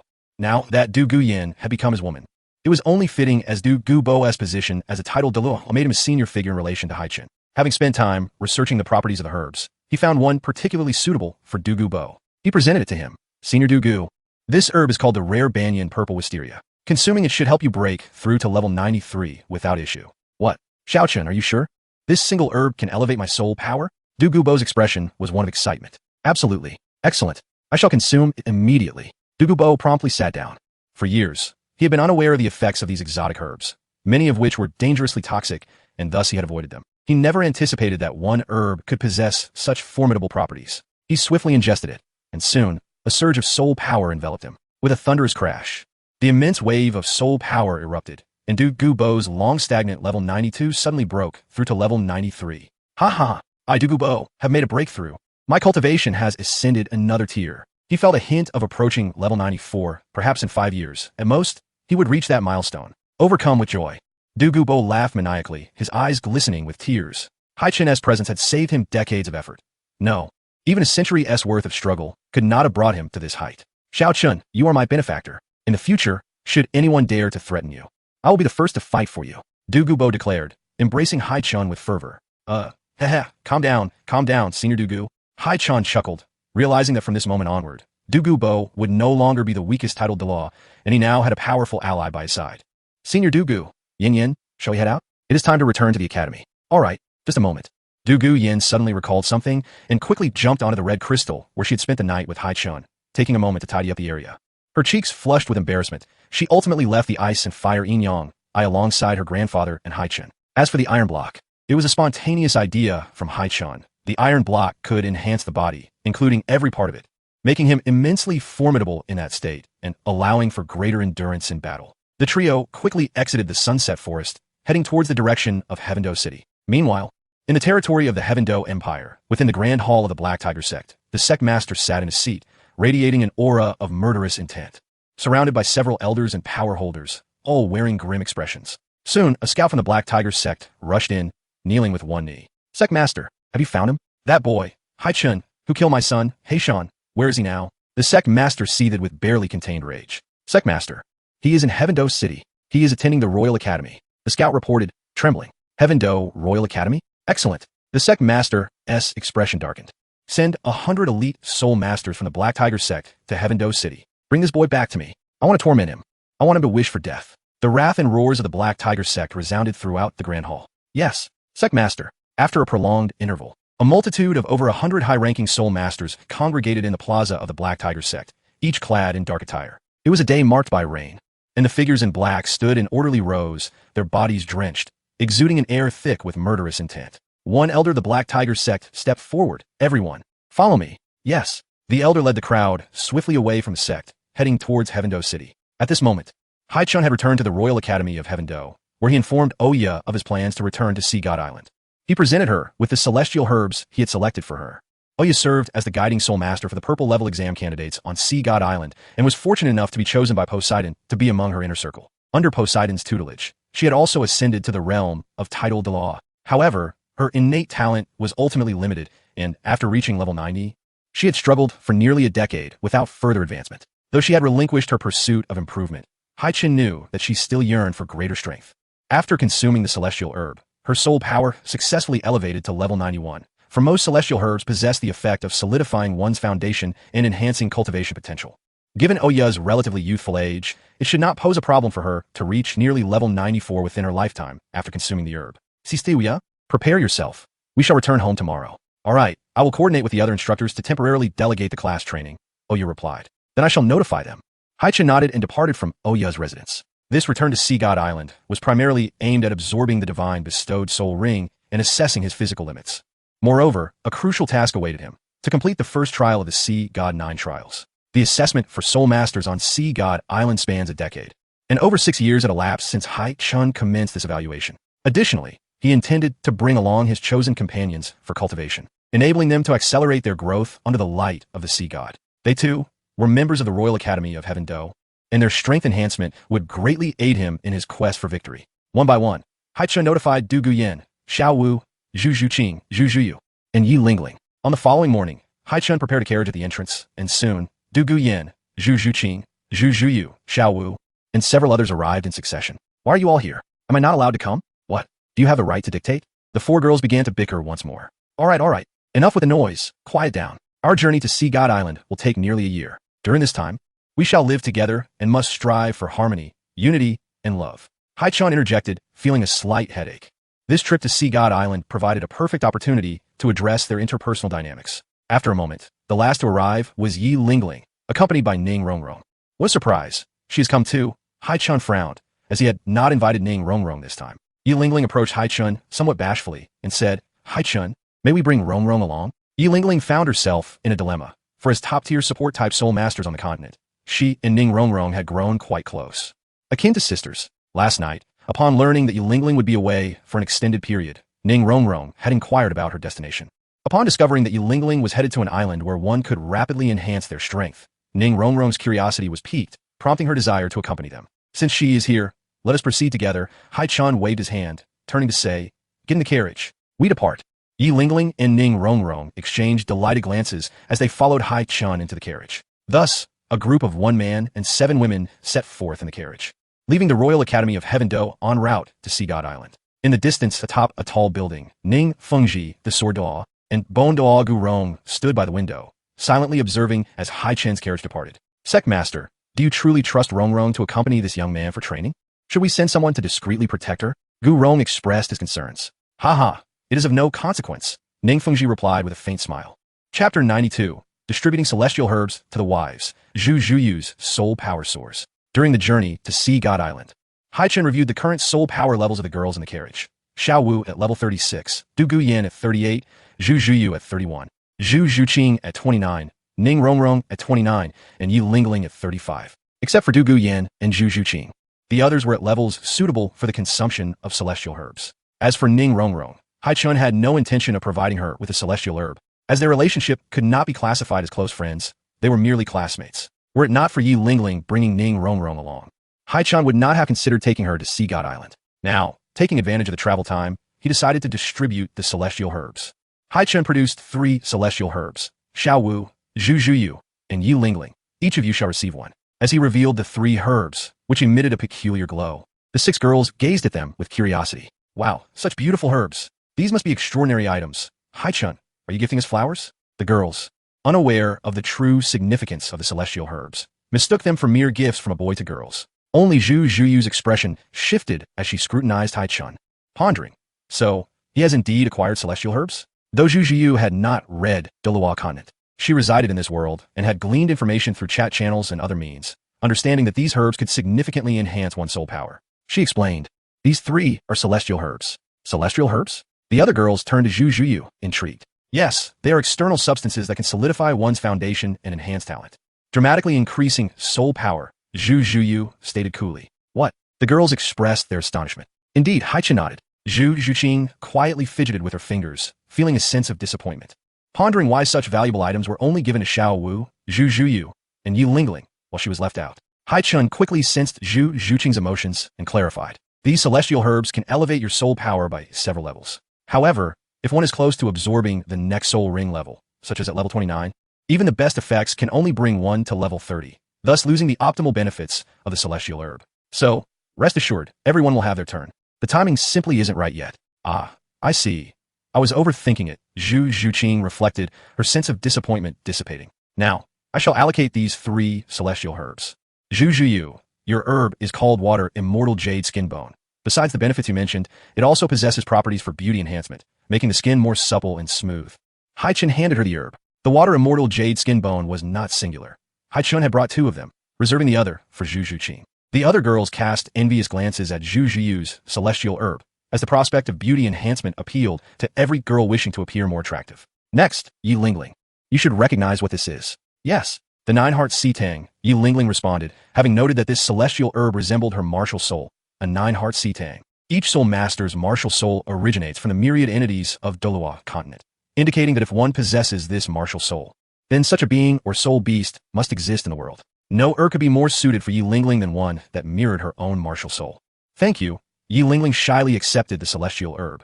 Haichen continued, Xiao Wu, your herb is called Heartbreak Red.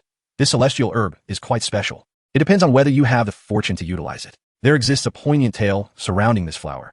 It is said that a mortal youth fell in love with a celestial maiden, their romance flourishing in blissful harmony. Yet, their idyllic existence was short-lived, as the heavenly court discovered their union and forcefully separated them. The young man, consumed by longing for his beloved, could only confide his feelings to the flower, weeping day and night until his tears ran dry and his heart shattered. Ultimately, he perished from unrequited love, and his blood stained the petals. transforming them into the heart-wrenching crimson of the bitter remembrance blossom. To harvest this flower, one must think of their beloved and let a drop of their blood fall upon the petals. Any wavering of heart would render the flower unattainable. Should one attempt to forcibly pluck it from the cursed stone beneath, the bitter remembrance blossom would lose its innate potency. Shall we give it a try? If it is possible, then consume it.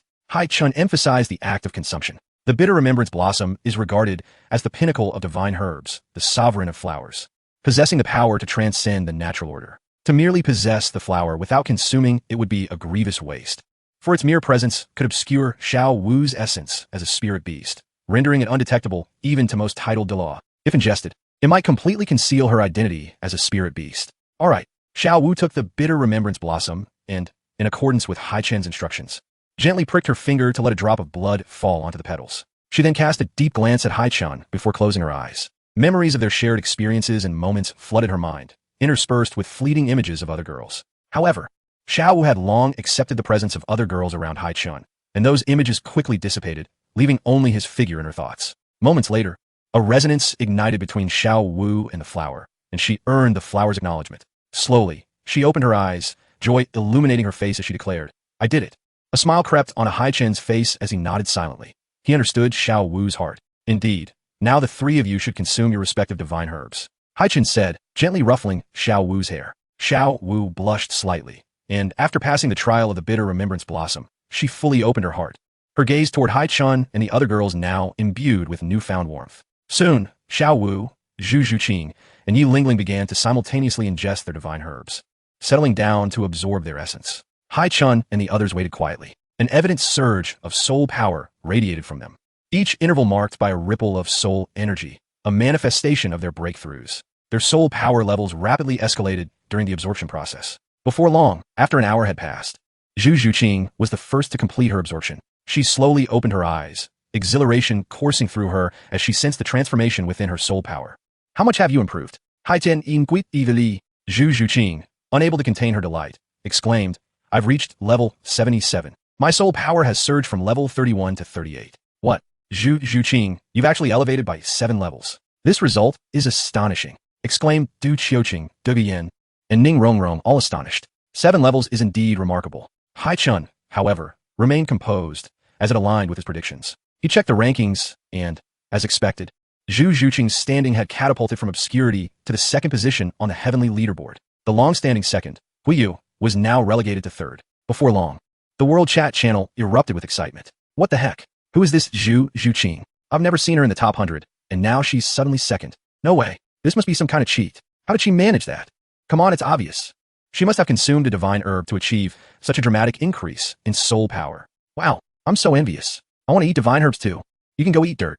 At that moment, Huiyu from the Fiery Phoenix Academy also received the news. He gazed at Zhu Zhuqing, who had unexpectedly dethroned him from third place, his fists clenched in quiet determination. Gaining strength through external means is but a fleeting victory with diligent training. I shall soon surpass Zhu Zhuqing. Though he spoke confidently, deep down, he felt genuine envy. Huiyu quickly dismissed the leaderboard and returned to his rigorous training. A man of both talent and hard work, Zhu Zhuqing had now emerged into the public eye, destined to attract significant attention and perhaps even trouble. Haichen was acutely aware that holding a high position was not as simple as it seemed. Zhu Zhuqing's skin had indeed become more radiant, smooth, and flawless, akin to a celestial maiden descending from the heavens, eliciting envy from all the girls present. "Zhuqing, let me feel your hand," Zhu Zhuqing's sister exclaimed, her eyes widening in astonishment as she touched Zhuqing's delicate hand. Du Guiyan and Ning Rongrong, intrigued, also reached out to touch her, with Du Guiyan gasping, "Oh my! Zhu Zhuqing, your skin is incredible. So soft and smooth. Is it truly this soft and smooth? Let me feel too," Haichen said, his expression serious. "Get lost." Zhu Zhuqing rolled her eyes. "It's just a hand. It won't cost you a piece of flesh. Here." Zhu Zhuqing turned her back to Haichen, extending her left hand toward him, granting permission. Haichen, upon gently caressing Zhu Zhuqing's hand, was taken aback. This sensation. It is indeed extraordinarily soft and smooth. It feels as if it were crafted from water. How enchanting would it be if it were another part? He discreetly glanced at Zhu Zhuqing and slowly released her hand. His heart stirred. "Cough, cough. Splendid indeed," Haichen said, clearing his throat. Zhu Zhuqing's cheeks flushed slightly before she quickly regained her composure. Shortly thereafter, 10 minutes later, Yi Lingling also completed her absorption. Her soul power surged from level 35 to the pinnacle of level 40, and with the absorption of a soul ring, she would soon break through. Moreover, an unexpected surprise awaited. You guys look at my martial soul, Yi Lingling exclaimed, her astonishment palpable. Haichen immediately noticed the changes in her martial soul and exclaimed, 10 hearts? The 10 hearts begonia. Lingling, your martial soul has evolved. Quickly, since if there are any differences. Still in shock, Yi Lingling snapped back to reality at Haichen's urging and felt the transformation within her martial soul, astonished. The healing effect has improved by at least 30%, plus I've gained a special ability. I can activate all my soul rings simultaneously, maximizing absolute healing. If that is the case, Lingling's healing capability is extraordinarily formidable. Haichen marveled, recognizing that Yi Lingling's 9 hearts begonia, which previously had only one skill determined by the soul ring used, could now merge all soul rings for healing. This would amplify her healing potential to an extraordinary degree. Even someone gravely injured could be swiftly restored by Yi Lingling's prowess. With such a healer, it would be akin to possessing multiple lives. Indeed, Lingling, you are destined to become an exceptional healing soul master, and there is a strong possibility you could be the first auxiliary healing title Dolua in history. Haichen rejoiced for Yi Lingling. While he was surprised by her martial soul's evolution, he accepted it, knowing that if Ning Rongrong had consumed the divine herb, her 7 Treasures Glaze Tower would also evolve into the 9 Treasures Glaze Tower. Perhaps half an hour later, Xiao Wu's absorption of the bitter remembrance blossom finally concluded. Everyone eagerly inquired, Xiao Wu, how much has your soul power increased? Xiao Wu hesitated, unsure whether to answer. After a few seconds of contemplation, she gritted her teeth and declared, my soul power has broken through to level 42. What? Xiao Wu, how can you possibly exceed the limit and reach level 42 without your 4th soul ring? The revelation left everyone utterly astonished. Xiao Wu found herself at a loss for words. She was, after all, a 10,000-year soul beast, a secret known only to Haichen and Oya. At this moment, she was reluctant to disclose this information to a larger audience. Indeed, Xiao Wu had the unique ability to break through and acquire soul rings and soul skills without the need to absorb them, a limitation that could not confine her. In a flash, Haichen came to her aid. The red heart of longing is excessively domineering, likely due to the nature of the celestial herb. Currently, Haichen was at level 40, Xiao Wu at 42, Yi Lingling at 40, Du Yin at 38, Zhu Zhuqing and Zhu Zhuyu both at 38, and Ning Rongrong at 29. This disparity created significant pressure for Zhu Zhuqing and Ning Rongrong, causing them to speak less and engage in intense practice throughout the journey. Unexpectedly, Xiao Wu's demeanor underwent a profound transformation. She became much more amiable towards the other girls, ceasing her previous quarrels and starting to interact harmoniously with everyone. As Xiao Wu's attitude shifted, Du Yin, Zhu Zhuqing, and the others also became less domineering, resulting in a significant change in the overall atmosphere. Observing this, Haichen silently nodded, sensing the harmonious family dynamic was within reach. As they traveled, laughter and conversation filled the air, fostering an increasingly pleasant ambience. Unbeknownst to them, 10 days had passed, and they were nearing the coastal region of Hanhai City. During this time, Zhu Zhuqing had also achieved a breakthrough to level 30, reaching the stage where she could obtain a soul ring. Ahead lay a sizable soul-hunting forest, prompting Haichen to decide to halt their journey temporarily to allow Zhu Zhuqing and Yi Lingling to acquire their soul rings.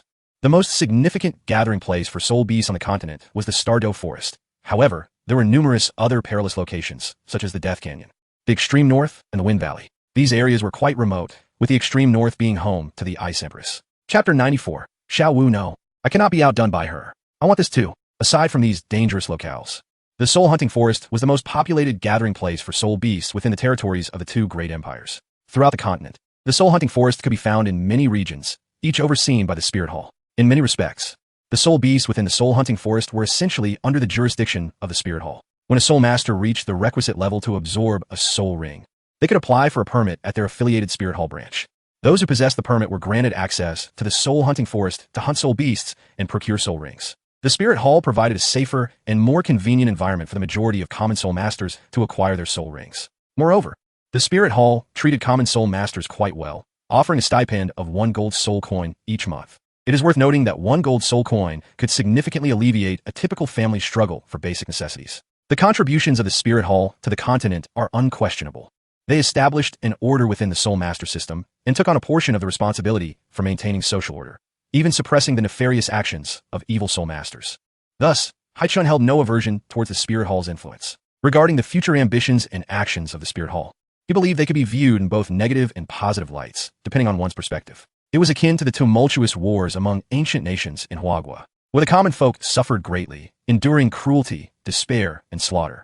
Warfare is inherently a game of deception, and the struggle for empire must be brutal. Any force possessing the capability to dominate the continent would naturally aspire to unify it.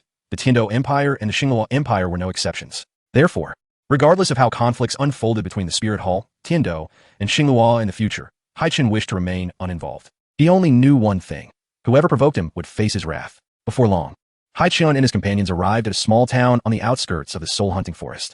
It was modest in size, but had essential amenities such as a blacksmith shop, inn, and restaurant. As night fell, Haichen decided to lodge at the inn for the night before entering the hunting grounds the following day to assist Yi Lingling and Zhu Zhuqing in obtaining their soul rings. As the group of 8 disembarked from the carriage, they attracted the attention of several men nearby, who regarded them with expressions of surprise, lewdness, and ill intent. Some even whistling and leering at the stunning women accompanying Haichen. Sighing inwardly, Haichen lamented the complications of traveling with so many women. As a man, he could certainly empathize with the behavior of the surrounding males. Imagining the allure of encountering a singular stunning beauty was manageable. But encountering a group of 6 or 7 such beauties, each with their own unique charm, was altogether overwhelming, especially in a world like Doloa continent, where law and order were tenuous. The image of one beautiful woman passing by was entirely different from that of a gaggle of beauties. During the journey of merely a few days, Haichen had already encountered 8 attempted assaults by nefarious individuals seeking to exploit the situation. It was indeed challenging to protect a group of women in such a world without considerable strength. He had a premonition that their visit to the soul-hunting forest would certainly attract more trouble. Upon entering the inn, Haichen approached the front desk. The attendant greeted him warmly. "Young master, how many rooms would you like to book?" Casting a glance at Yin, who blushed and lowered her gaze, he considered the implications of sharing a room with her. Among the girls, only he and Dugu Yan had shared a deeper bond, while his interactions with the others had been limited to gentle embraces and hand-holding. Having tasted the sweetness of intimacy, Haichen naturally wished for more. However, it felt somewhat inappropriate to openly share a room with Dugu Yan. After some contemplation, he decided against it. 8 rooms, please, 1 for each of us. Very well. Young master, please hold on a moment. Soon, the rooms were prepared, all located on the same floor and adjacent to each other. Haichen returned to his room, took a shower, and lay down to sleep. In the dead of night, he found it challenging to fall asleep, contemplating whether to quietly slip into Dugu Yan's room. Suddenly, a gentle knock echoed at his door, the sound cautious, as though the visitor feared detection. Yin Yan? Haichen thought, quickly rising to open the door. To his surprise, it was Xiao Wu. Xiao Wu, what brings you here at this hour? Shh, keep your voice down. We mustn't let them know. Xiao Wu blushed deeply as she hurriedly pushed Haichen into the room, gently closing the door behind them. Come here. I need to ask you something. She firmly pulled Haichen to the edge of the bed. Throughout their journey to Sea God Island, they had hardly paused, either sleeping in the carriage or camping outdoors, leaving them nearly inseparable. Xiao Wu had long since sensed that her relationship with Dugu Yan was different. With a serious expression and a hint of embarrassment, Xiao Wu inquired, Have you, with Dugu Yan? Which that are you referring to? That, just that. Without warning, Xiao Wu straddled Haichen's knees, wrapping her arms around his neck and kissing him fervently. Her heart raced, and she felt a surge of vulnerability, quickly retreating in embarrassment and realizing her boldness. Yet, having crossed that line, she braced herself and said, Do you understand now? You mean kissing? Haichen was momentarily taken aback, surprised by her sudden assertiveness. Not that. Just that. Xiao Wu stammered, struggling to articulate her thoughts. All right, Haichen chuckled, having grasped her meaning. Yes, it is precisely what you were thinking. Exactly. Upon hearing his affirmation, Xiao Wu's expression shifted, a mix of anger and sadness overtaking her. She had known Haichen first. Yet another girl had gotten the jump on her. I won't accept this. No, I cannot lose to her. I want it too, Xiao Wu declared, reaching to unfasten Haichen's belt. What's happening? No, wait. Such matters concerning Xiao Wu should not be approached with rivalry. Haichen promptly grasped Xiao Wu's hand. She had become one of the future brides in his heart, and ultimately, he intended to win her over, albeit not through such means. He had always been aware of the competitive spirit between Xiao Wu and Donggu Yan, both unwilling to concede to one another, each striving to surpass the other in various aspects. Yet, such matters are of great seriousness and must arise from genuine emotions, not from external comparisons that lead to a trivial contest, akin to a game of wits. Moreover, without a proper prelude, how could they transition to the main affair? Chapter 95. Entering the soul-hunting forest, followed by a pursuer. I am not merely competing. I genuinely wish to become your woman, Xiao Wu declared with earnestness. Are you certain? Then let us proceed, but not in such a direct manner. We must have a process, Haichen replied. Process? Xiao Wu tilted her head in confusion. Come, allow me to teach you. Haichen gently embraced Xiao Wu's waist and reclined slowly, with Xiao Wu resting atop him. What should I do? Xiao Wu inquired nervously. Bring your face closer, Haichen instructed with care. Oh, Xiao Wu gradually leaned toward Haichen's face, her heart racing, her breath quickening. In the next moment, Haichen abruptly pressed his lips against hers. Xiao Wu felt her lips sealed. After a brief moment, Haichen asked, How does it feel? Xiao Wu replied softly. Is that all it takes? She innocently inquired. Not yet. Haichun's hands began to wander, resting on Xiao Wu's calves and gradually moving upward. Xiao Wu bit her lip and closed her eyes, finding it increasingly difficult to breathe. Haichen, I feel strange. My entire body feels so warm. What is happening? Xiao Wu murmured. It's nothing to worry about. It's quite normal. Now, slowly spread your legs, Haichen instructed. Oh, Xiao Wu nodded obediently, following his guidance. Seeing this, Haichen decided not to hesitate any longer and swiftly lifted Xiao Wu's summer dress, revealing her delicate form. Just as he was about to delve deeper into the matter, a sudden knock echoed at the door. Bang, bang, bang. Haichen felt a surge of frustration. Who on earth could it be, arriving now of all times? Haichen, someone is here?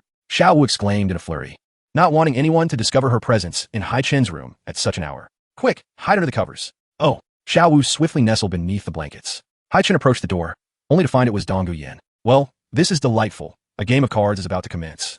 Haichen thought with a resigned smile. Dong Guyan entered shyly, her demeanor demure. Haichen, I wish to sleep here tonight. All right, but be prepared for what that entails. What do you mean? Dong Guyan asked, perplexed. Come here. Haichen took her hand and led her to the bedside, where it was quite evident that someone was already beneath the covers. Xiao Wu, unable to hide any longer, lifted the blanket and peeked out. Xiao Wu, what are you doing here? I could ask you the same. Both girls were mortified, realizing how inappropriate it was for them to be in a boy's room at such an hour, and the embarrassment of being discovered was overwhelming. Xiao Wu managed to maintain her composure, but Dong Guyan, whose modesty was more fragile, felt utterly humiliated and wished to vanish. Enough. You both need not feel embarrassed. We will all be family soon enough. You can either share this bed or return to your own rooms, Haichen suggested, attempting to ease the tension. He understood that, for the night, they would have to remain as they were. I'm not leaving, Xiao Wu declared. Then I won't either. The competitive spirit flared up once more. Soon, Haichen found himself nestled between Xiao Wu on his left and Dong Guyan on his right, and the three lay in silence, with temptation on either side, yet no opportunity to act upon it. The situation grew increasingly torturous. The two girls felt shy and refrained from making any advances in the presence of a third party. Thus, they lay quietly for several hours, unaware that dawn was approaching. Haichen, who had not slept a wink, noticed that the two girls were soundly slumbering, each leaning against one of his arms. As he stared at the ceiling, he realized that morning was nearly upon them. Hey, it's almost dawn. Shouldn't you be heading back? Haichen called softly to either side. Then we will return. Xiao Wu and Dong Guyan replied, eager to avoid any further embarrassment. They left the room, each returning to their own quarters. Sighing lightly, Haichen rose and made his way to the bathroom. Moments later, he felt much revitalized and returned to bed for a few hours of much-needed rest. By 9 in the morning, everyone gathered in the hotel lobby, ready to venture into the soul-hunting forest. Is everyone present? Yes. Good. Let us depart to assist Zhu Zhuqing and Yi Lingling in acquiring their soul rings. The 8 of them slowly made their way toward the soul-hunting forest, arriving at the entrance in just a few minutes. At that moment, outside the entrance stood hundreds of spirit hall knights, creating a solemn atmosphere. Before long, one knight blocked their path. Halt. Do you possess the hand signal? Here. Ning Rongrong produced a token for the knights to inspect. Upon seeing the 4 markings on Ning Rongrong's token, the knight's expression shifted. A level 4 hand signal. He quickly stepped aside, visibly flustered. Please, enter. The Spirit Hall's tokens are categorized into 6 levels, based on the illuminated symbols. The more symbols illuminated, the higher the token's rank. Ordinary soul masters typically apply for a level 1 hand signal to hunt soul beasts in the soul hunting forest, while level 2 hand signals are granted to select soul masters, allowing them unrestricted access. Levels 3 and 4 are generally reserved for individuals of certain status and background. A level 5 token is an elder's token, of which very few exist across the continent, while level 6 is the Pope's token. It is entirely normal for someone of Ning Rongrong's stature, as a young lady from a prominent sect, to possess a level 4 hand signal. The 8 entered the soul-hunting forest smoothly, yet soon after, 3 middle-aged men followed closely behind them. Haichen cast a sidelong glance, having noticed within 10 minutes that they seemed to be targeted by a group of formidable soul masters. Oya approached Haichen, whispering, Xiaochun, have you sensed them? Yes, what level are they? Haichen Ingui, titled Law with strong spiritual power and sensing capabilities, Oya replied. They're not too weak, 2 soul emperors and 1 soul sage. These 3 have been tailing us since we entered the soul-hunting forest. Do you think they might be the Black Tiger sect members you mentioned? Haichen shook his head. Impossible. If they were from the Black Tiger sect, they would have attacked us by now. They are likely just a group of opportunists. Shall I deal with them? Wait. Oh yeah, let us handle these 3 ourselves. We should experience a genuine team battle. Haichen interjected, believing that the 2 soul emperors and 1 soul sage would provide an excellent opportunity for training. With Haichen and 6 girls, they formed a team of 7, which is the standard number for a team competition in the Soul Master Tournament. Haichen, alongside Xiao Wu as dual assault types, Zhu Zhuqing and Zhu Zhuyu as agile attackers, Dong Guyan as a control type, and Ning Rongrong and Yi Lingling as dual support, constituted a well-rounded team configuration. Chapter 96, 7v3, a genuine team combat experience.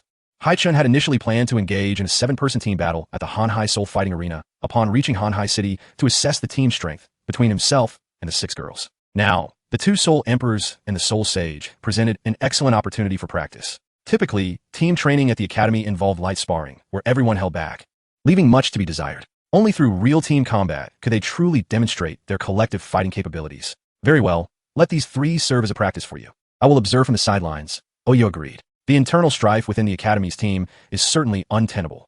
Eurasia intends to wait until the members of the Tiendo Academy team for the Soul Master competition have been finalized before leading them to the Soul Arena to undergo the true trials of teamwork. Allowing them a preliminary taste of battle is not without merit, especially with her presence ensuring swift intervention in case of danger. Currently, 2 Soul Emperors and 1 Soul Saint have set their sights on us. Zhu Qing, Zhu Yu, discreetly inform everyone to prepare for combat. This time, Sister Eurasia will not intervene. Haichen murmured to the Zhu sisters beside him. Understood. The 2 women exchanged solemn glances, tinged with anticipation, and nodded before notifying the others. Soon, the entire group was aware of the situation and entered a state of readiness. Now, they awaited the 3 adversaries to make their move. The 2 Soul Emperors and 1 Soul Saint continued to stealthily follow them. The soul-splitting forest has certain protective measures. The perimeter is patrolled by the Spirit Hall's Soul Masters during the day, but at night these safeguards dissipate. Thus, the trio planned to strike under the cover of darkness. Brother, TSK. This lad certainly attracts attention, surrounded by so many lovely ladies. Each one is a rare sight on the continent. Indeed, brother. Today seems to be a stroke of luck. Just thinking about it makes my mouth water. The 2 Soul Emperors spoke lewdly, their excitement palpable. Ha, look at you 2. Those twin sisters in black are mine. The rest you may choose from. The Soul Saint smirked, a glint of eagerness in his eyes. All right, big brother. The 3's presence did not deter Haichen and the others from searching for ordinary soul rings for Zhu Qing and Yi Lingling. Unbeknownst to them, time slipped into the midnight hour. As the 8 prepared to light a campfire, the trio that had been covertly following finally revealed themselves, approaching rapidly from a distance. They've arrived. A cold smirk crept across Haichen's lips. Oh, so many radiant young ladies. Ahem, let me introduce myself. The trio brazenly stepped forward, exuding an air of reckless abandon. Haichen slowly rose, the women standing protectively behind him. Gentlemen, after trailing us for so long, you finally decided to show yourselves. The Soul Saint's expression darkened, his brows furrowing. You knew all along? However, upon closer inspection, aside from Eurasia, the others were merely a group of teenagers. Such young soul masters with balding heads were rather uncommon. He chuckled. Interesting, but you truly are unfortunate. Oh, how so? Haichen regarded the 3 with indifference. Because you are about to meet your demise. As for these lovely ladies, I have taken quite a liking to them. If they entertain me well tonight, I might consider sparing your life, but you, lad, shall perish here. Ha ha ha. The Soul Saint laughed with enthusiasm. From the moment you uttered those words, you 3 have become mere phantoms in my eyes. Haichen's demeanor turned icy. Oh, ha ha, the lad's quite audacious. Brothers, let this boy witness our might, and see if he remains so brash. All right, hee. The trio grinned wickedly, unleashing their martial souls and soul rings. 2 wielding weapon souls and 1 a beast soul. The 2 Soul Emperors exhibited a configuration of white, yellow, purple, and black. They evidently possessed some talent, but lacked the background to secure soul rings with the aid of powerful soul masters. The Soul Saint displayed the top-tier configuration of yellow, purple, black, and black, a rarity among common soul masters. So are you frightened, lad? Why not kneel and offer a few respectful bows to me? Perhaps I shall spare your insignificant life. As for these enchanting ladies, haha. The Soul Saint's confidence stemmed from the fact that Soul Saints were few and far between across the continent, making it quite difficult for an ordinary person to encounter one. Such a level of prowess, unentangled with the machinations of major powers, could be regarded as the pinnacle of strength in the world of commoners, and this was the foundation of their arrogance. Seeking death, a cold glint flickered in Haichen's eyes. Everyone, unleash your martial souls. Yes, Haichen, unfazed, wasted no time and prepared to engage. Oh ho. You dare to confront us. Brothers, eliminate this lad, but be careful not to harm the ladies. Rest assured, boss. The 3 exchanged glances, their expressions dripping with disdain. But in the next instant, their confidence faltered as they beheld the soul ring configurations and martial souls of Haichen and his 7 companions, leaving them dumbfounded. Their smiles vanished, replaced by panic. What? These youngsters? 5 possessing 3-ring soul venerable status and 2 2-ring great soul masters, all boasting top-tier configurations. At such a young age, with such soul power, it was evident they were all prodigies. 1 ring equated to 1,000 years, 2 or 3 rings to 10,000. Impossible. This cannot be. What kind of monster is this lad? The 7 treasure glazed tile pagoda? They are, astonishingly, members of the Seven Treasure Glazed Tile sect. Brother. These individuals seem extraordinary. I think we provoked forces we shouldn't have. The trio panicked, beads of cold sweat forming on their brows. Not fearing the soul venerable and great soul masters before them, but realizing the might of the entities backing these youths. Furthermore, the calm demeanor of Eurasia, who had yet to unleash her martial soul, hinted at her formidable strength. A misunderstanding, dear friends. What we just said was all in jest. We apologize for the disturbance. The trio, sensing the shift, turned to flee. You think you can come and go as you please? Your prior words hardly sounded like mere jest. Haichen smiled, his expression suddenly darkening with murderous intent. Charge. Engage. Ning Rong Rong. Amplify us. The seven treasures are renowned. First, strength. Second, speed. Ning Rong Rong swiftly activated her first and second soul skills, two colors of four radiant beams soaring into the sky, descending upon Haichen, Xiao Wu, Zhu Zhuqing, and Zhu Zhuyu, the four primary combatants. Their strength and speed surged in an instant. Yin Yin unleashed the poison. Green scale snake venom. With a tearing sound, a cloud of green toxic mist swiftly spread around, enveloping everyone within its grasp. However, Haichen and the others had already consumed antidotes to counteract the snake venom beforehand, rendering Dong Guoyan's poison effective only against their enemies. Not good. Their S-poison.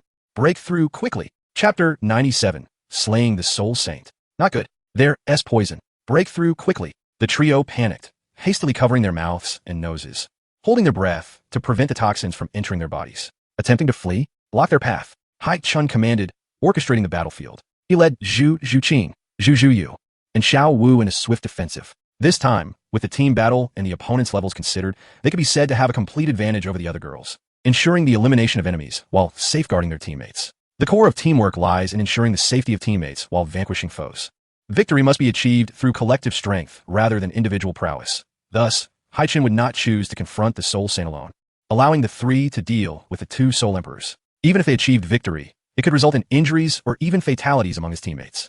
They must employ a coordinated strategy, covering and alternating in combat. Second soul skill, Netherworld 100 Claws. Simultaneously, Zhu Qing and Zhu Yu launched a surprise attack on one of the Soul Emperors. Haichen activated his demon arm and joined the fray.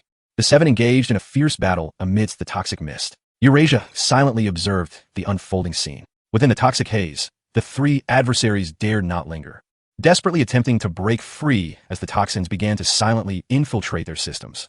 As the poison gradually spread through their bodies, their mental fortitude, soul power, and overall condition faced multiple layers of suppression and degradation. This was the essence of Dong Guoyan's control. She was not the type of control-type soul master who directly restricts the enemy's movements, but rather one who diminishes the enemy's various states, thereby weakening their strength. Eventually, if the toxin reached a sufficient level, it would lead to a swift demise. Dong Guoyan's presence served as the quintessential force for prolonged warfare. Teleport. Rest. Boom. In an instant, Xiao Wu darted in front of a Soul Emperor desperate to escape the toxins, delivering a swift kick that sent him reeling back. Zhu Qing and Zhu Yu seized the opportunity with remarkable timing, embodying the essence of innate assassins. First soul skill, Netherworld Thrust. First soul skill, Netherworld Thrust. The duo launched their rapid assassination techniques, simultaneously slicing through the Soul Emperor's throat from either side. A cry echoed through the air. The first Soul Emperor had met his demise at the hands of Zhu Qing and Zhu Yu. Second soul skill, Wave of Water. Fifth soul skill, Demon Bear's Wrath. With a thunderous crash, Haichen clashed directly with the opposing Soul Saint, their immense powers colliding in a fierce standoff. Impossible. This young man wields such formidable strength with merely his second soul skill.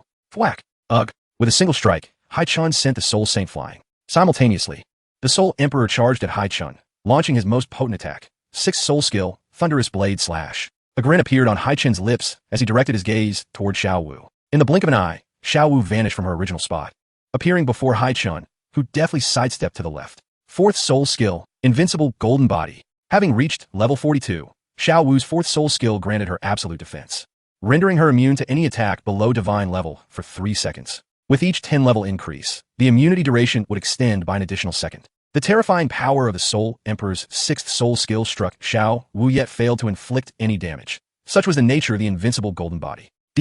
Haichen surged forward, his demonic arm crushing the Soul Emperor's neck with merciless precision. You wretched scum dare to covet my woman? You seek death.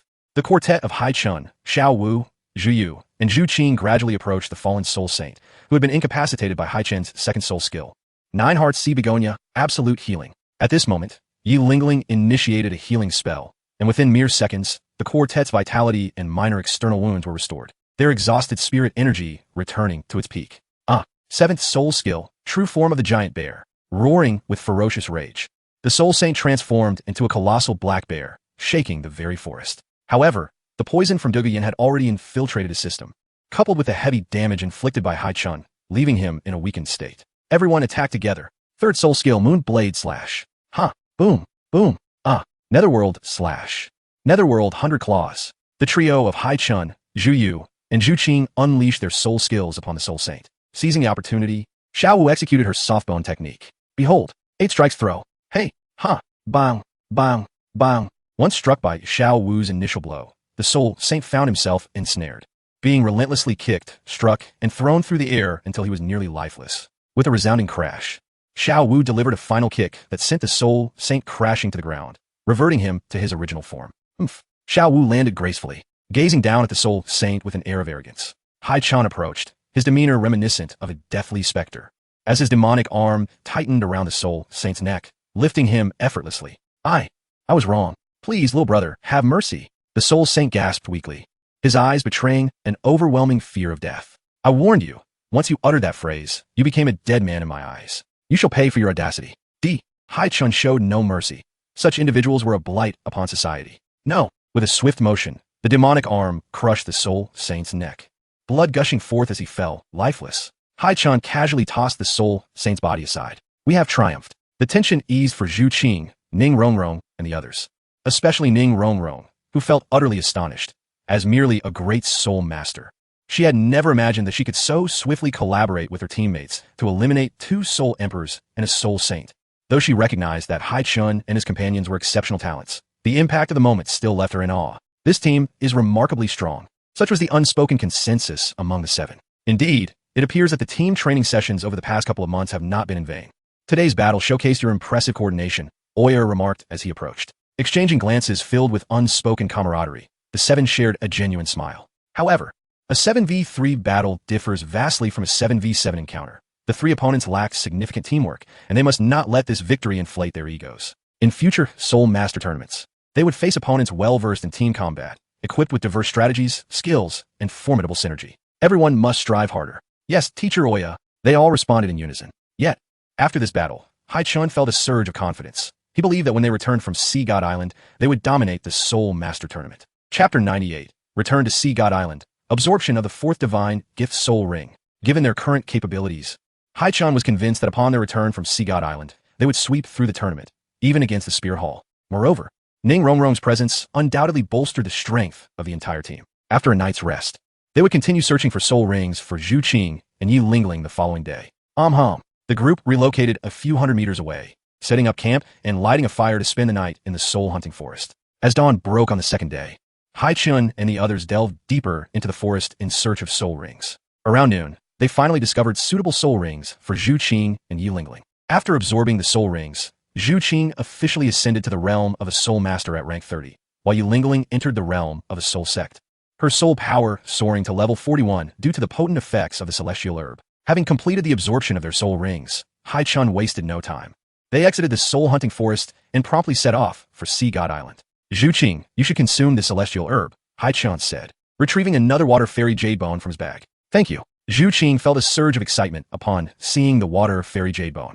Having witnessed the power boosts of Xiao Wu, Zhu Yu, and Yi Lingling after consuming celestial herbs, she had long anticipated this moment. There's no need for thanks, she replied. Once the celestial herb was in hand, Zhu Qing immediately consumed it, her soul power skyrocketing in a matter of moments. 31, 32, 33, continuously climbing until it plateaued at level 37. Zhu Qing had successfully absorbed the celestial herb, mirroring Zhu Yu's leap of 7 levels in soul power.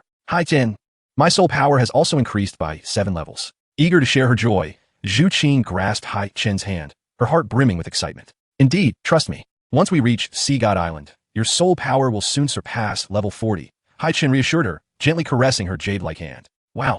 Zhu Qing's skin has become even more smooth and delicate. Zhu Qing shyly withdrew her hand, her cheeks flushed. The group continued their journey, and after several days of travel, they finally arrived at a deserted coastline near Hanhai City. Haichen had already prepared the whistle to summon the magic soul great white shark, Xiaobai. As they approached, a group of magic soul great white sharks swam toward them from a distance. Xiao Bai is here. Let us board. Hum. The 8 of them mounted the backs of the sharks, setting off for Sea God Island. The sea breeze wafted through the air as the girls, Duge Yin, Zhu Qing, Ning Rongrong, and others, experienced a new adventure, feeling a sense of wonder and curiosity about Haichen's world. What kind of place would Sea God Island be? Except for Xiao Wu, who had already been there, the other girls were filled with anticipation. At this moment, the guardians of the 7 sacred pillars and the high priestess Poseidon were welcoming at the coastline. From a distance, the sea dragon Deloa caught sight of several young women on the back of the great white shark, a slight smile gracing his lips. What a clever lad.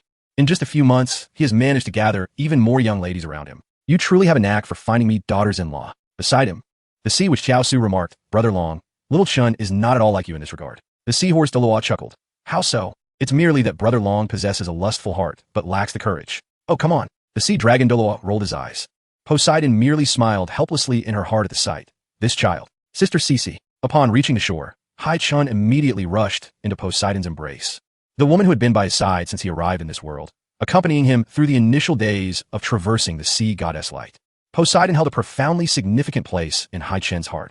He was determined to make her his woman one day. However, winning Poseidon's affection was no simple feat, given the barriers of identity, status, and the age difference between them. Many might ponder the age factor, but Haichen perceived it as inconsequential.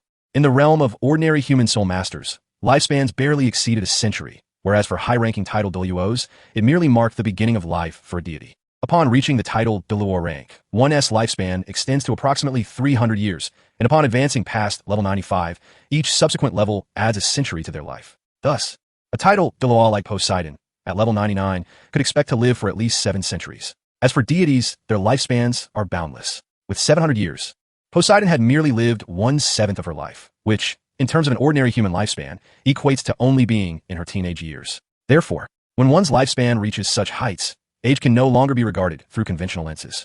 It is akin to a deity who has lived for 20,000 years dating another who has lived for 30,000. It seems entirely unremarkable. Moreover, once a soul master attains the title Deluo rank, their appearance ages at an exceedingly slow rate.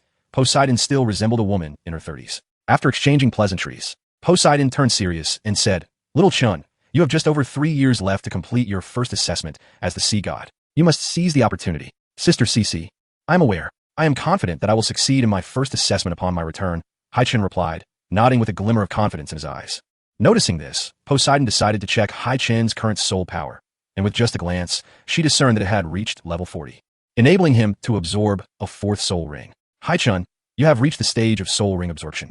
Sister Cece shall bestow upon you the God-given soul ring. God-given soul ring? Ning Rongrong and the others asked in confusion. Xiao Wu explained, it means Haichen can absorb a soul ring without hunting soul beasts, based on his body's maximum capacity for soul rings. What? It can be done this way? The girls were utterly astonished. Let us walk as I explain, Poseidon said, leading the way while Xiao Wu began to address their questions regarding the situation. Soon, they arrived at the sacred land of the sea god's light. Haichen gazed once more at the long staircase, radiating divine light before him. This time, he was determined to reach the highest point. Little Chun, are you prepared? Poseidon inquired. The girls stood around, observing, and with Xiao Wu's explanations, they had gained a general understanding of Sea God Island, eagerly anticipating how many years of soul rings Haichen would obtain. I am ready. Haichen was equally excited, through the purification power of his 4th ring. He estimated it to be nearly 50,000 years. However, having absorbed the octagonal ice grass and the fiery apricot blossoms, he believed it to be at least over 60,000 years. Chapter 99, Strength Surge, ascending the sea god's light with the ladies. Thus, the duration of Haichen's 4th ring remained uncertain. Let's begin. Haichen seated himself. Soon, a golden light burst forth from Poseidon, enveloping Haichen. In an instant, a tremendous power descended upon him, and he found himself immersed in a tranquil realm, seemingly alone in a vast emptiness, only aware of his own breathing. Time seemed to stretch for years, and a formidable soul power coalesced, causing Haichen's body to levitate into the air, a circle of white soul rings manifesting above him. The colors transitioned from white to yellow, then purple, and finally black, coming to a halt. Boom! In that moment, an incredibly terrifying surge of soul power erupted from Haichen, knocking the surrounding girls to the ground. As Haichen slowly opened his eyes in midair, the girls sat on the ground, gazing up at him. At that moment, he was unconsciously emanating a powerful soul pressure, rivaling that of Soul Sage. 75,000 years. My 4th soul ring has reached the limit of 75,000 years. Haichen was elated, already sensing the fearsome power of the 4th soul skill he had obtained, which was several times more potent than the 3rd. When a soul sage, especially one with a beast martial soul, activates their 7th soul skill. Haichun's 3rd soul skill, Water Moon Blade Slash, found it challenging to heavily injure a soul sage in their martial soul true body state. Now, however, his 4th soul skill could directly devastate or even annihilate. With his current strength, dispatching a soul sage posed no challenge. And it was even conceivable that a soul Doloa could fall before him. Little Chun's 4th soul ring has reached 75,000 years. Does that mean the 5th could reach 100,000 years? Poseidon exclaimed in astonishment. During her own red level assessment, her 8th ring had barely surpassed Haichen's current 4th ring, with the 9th ring being the coveted red 100,000-year soul ring. Is this real? My goodness, how utterly monstrous! The other girls were left speechless in their amazement. In their understanding, the pinnacle for a soul master South 4th ring was close to 10,000 years. While the 5th ring might exceed a decade, surpassing 70,000 years would typically only be achievable by an 8th ring soul Doloa, and finding soul beasts of such high age was nearly impossible. Most soul Doluos at the 8th ring hovered around 60,000 years. It seems that in the future, I will have at least 6 soul rings of over 100,000 years, Haichen thought, descending gently, a smile forming on his lips. He understood that upon completing all the sea god assessments, the age of all his soul rings would increase by 50,000 years, meaning his current 4th ring of over 70,000 years would eventually evolve into one of 100,000. Jin. Quickly tell us what soul skill you obtained with your 4th soul ring. The 6 girls gathered around Haichun, filled with anticipation and curiosity. Haichun smiled gently. My 4th soul skill is an offensive-type soul skill called Water Explosive Fist, which possesses a critical hit effect of 1 to 3 times. This means that if fortune smiles upon me and I face an opponent slightly stronger than myself, a single strike could trigger a 3-fold critical hit, greatly enhancing my power. Should conditions be normal, unless a Soul Master of Soul Duo rank or higher unleashes their 8th soul skill S offensive technique, they would not be able to match the effects of my 4th soul skill post-critical hit in direct confrontation. Your 4th soul skill surpasses the 8th soul skill, Haichen.